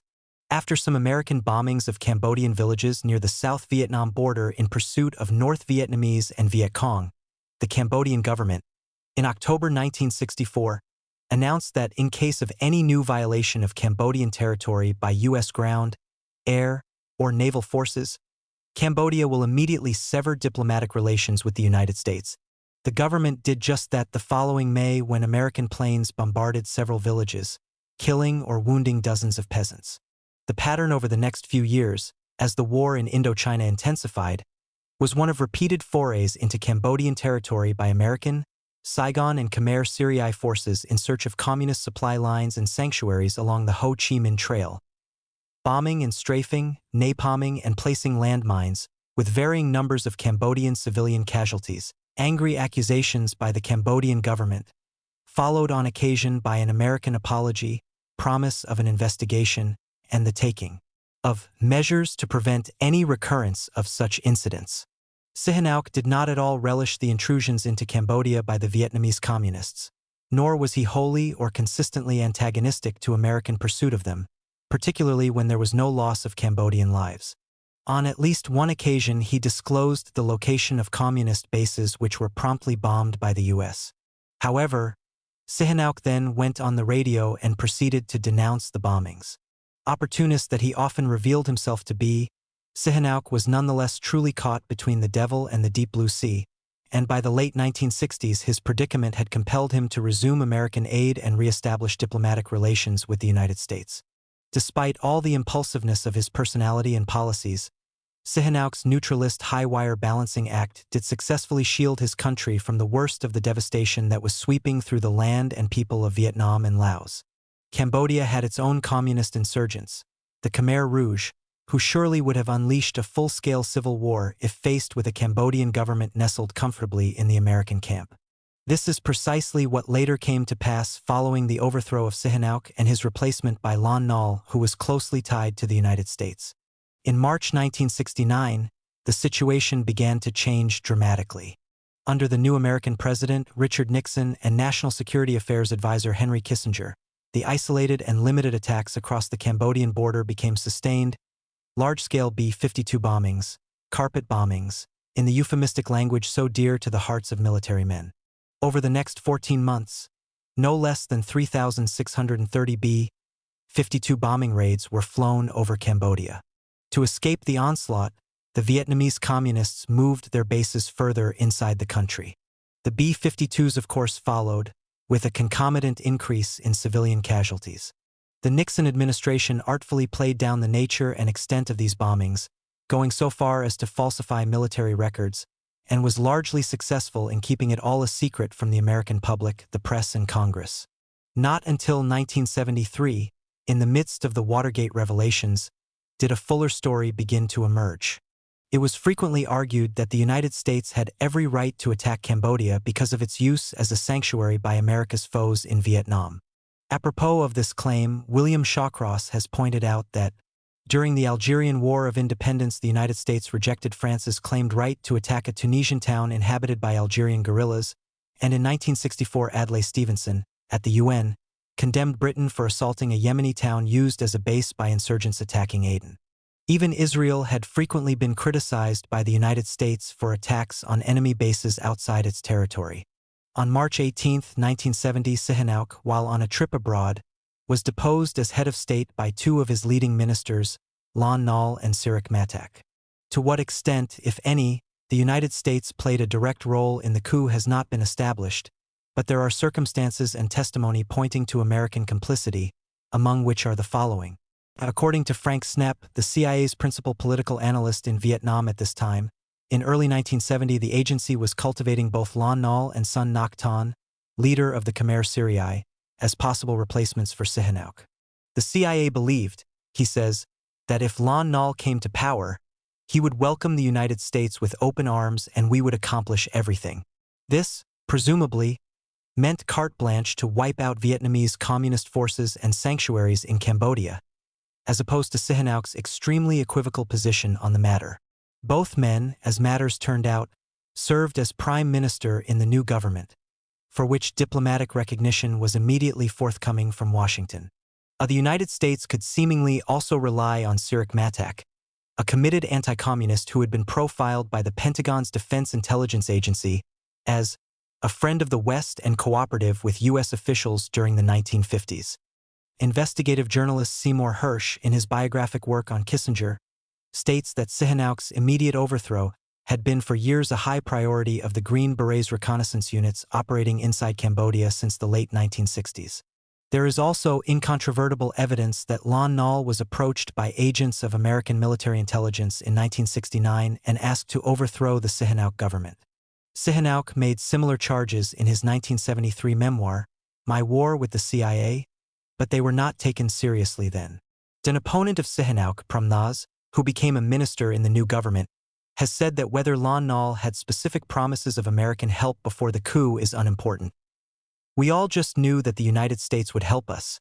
There had been many stories of CIA approaches and offers before then.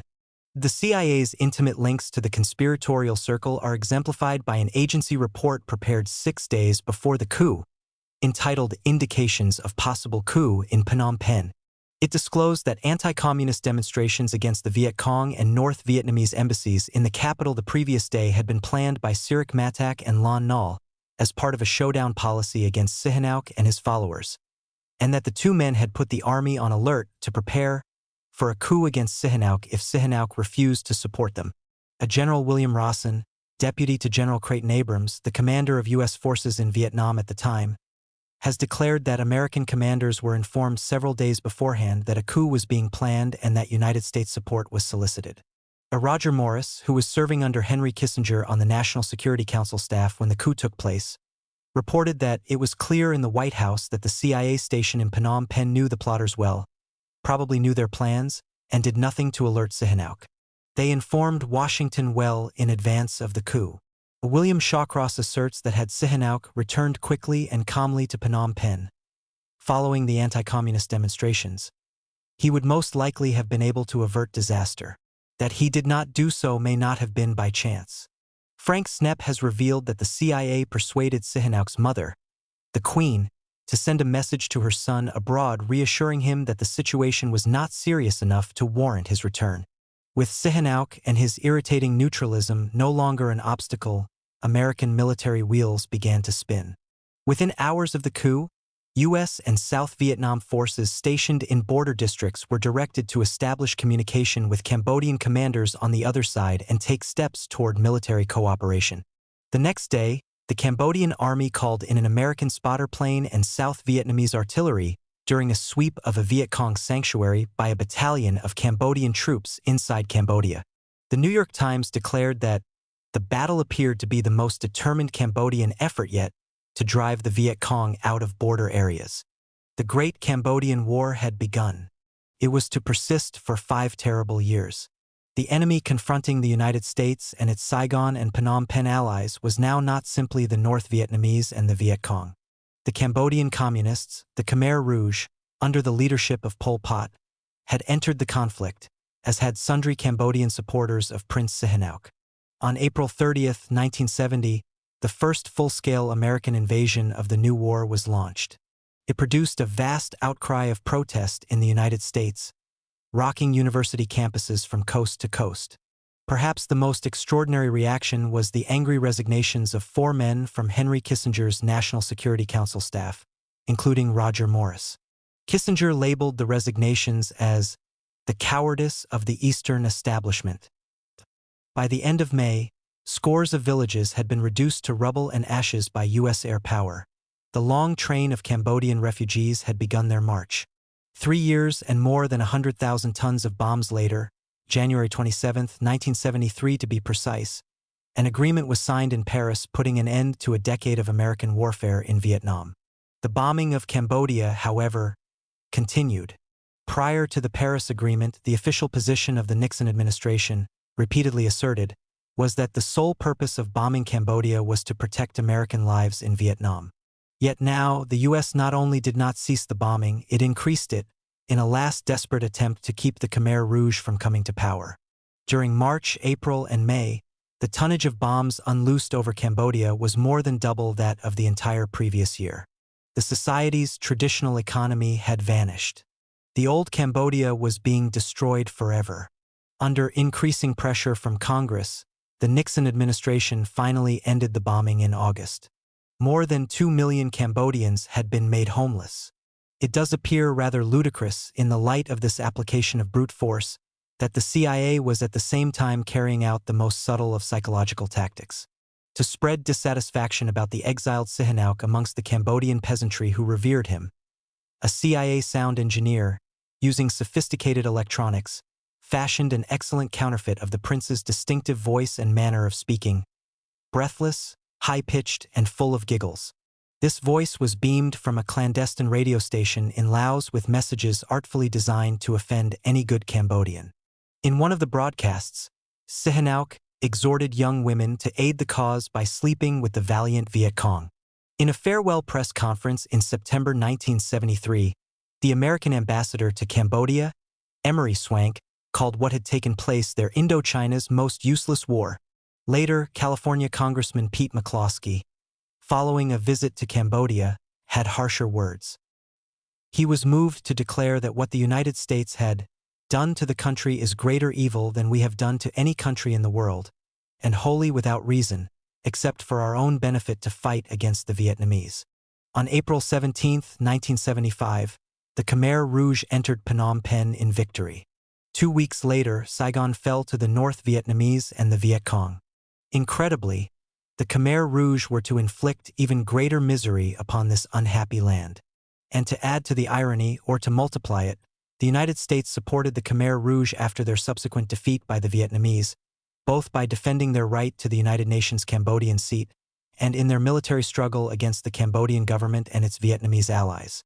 In November 1980, Ray Klein, former deputy director of the CIA, visited a Khmer Rouge enclave in Cambodia in his capacity as senior foreign policy advisor to President-elect Ronald Reagan. A Khmer Rouge press release spoke of the visit in warm terms. This was in keeping with the Reagan administration's subsequent opposition to the Vietnamese-supported Phnom Penh government. A lingering bitter hatred of Vietnam by unreconstructed American Cold Warriors appears to be the only explanation for this policy. 21. Laos 1957 to 1973. L'armée clandestine. For the past 2 years, the U.S. has carried out one of the most sustained bombing campaigns in history against essentially civilian targets in northeastern Laos. Operating from Thai bases and from aircraft carriers, American jets have destroyed the great majority of villages and towns in the northeast. Severe casualties have been inflicted upon the inhabitants.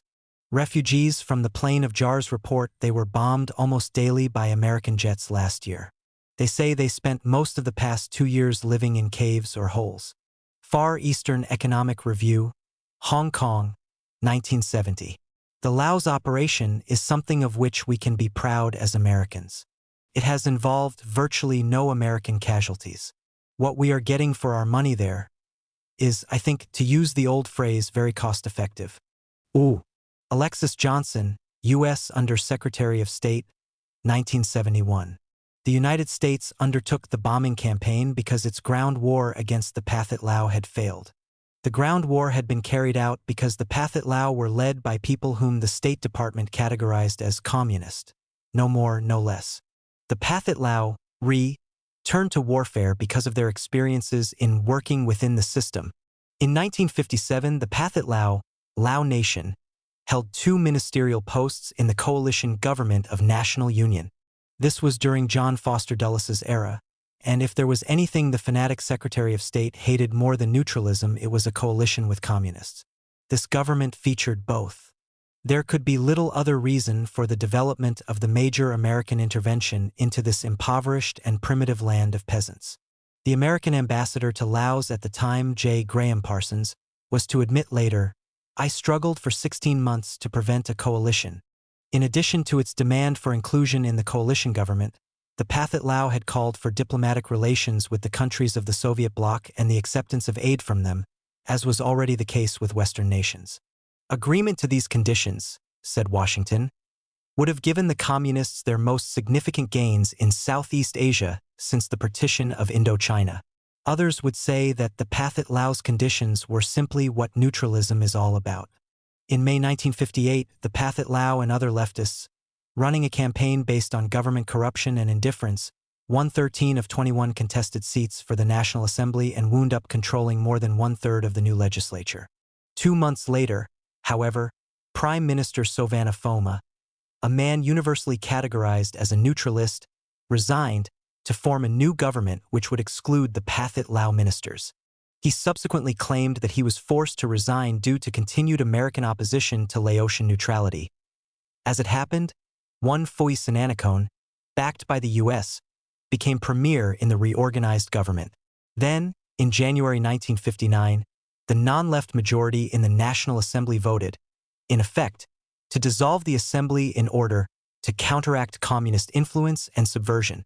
The left was now altogether excluded from the government, and the elections scheduled for December were cancelled. If this wasn't enough to disenchant the Pathet Lao or anyone else with the Laotian political process, there was, in the late 1950s and early 1960s, the spectacle of a continuous parade of coups and counter-coups, of men overthrown winding up in the new government, and regimes headed by men who had sided with the French in their war against Indochinese independence, while the Pathet Lao had fought against the colonialists. There were as well government-rigged elections with the CIA stuffing ballot boxes. Different regimes come warlords governing simultaneously from different capitals, their armies fighting each other, switching allies and enemies when it suited them. Hundreds of millions of US dollars pouring into a tiny kingdom which was 99% agricultural, with an economy based more on barter than money, the result being unimaginable bribery, graft, currency manipulation, and waste.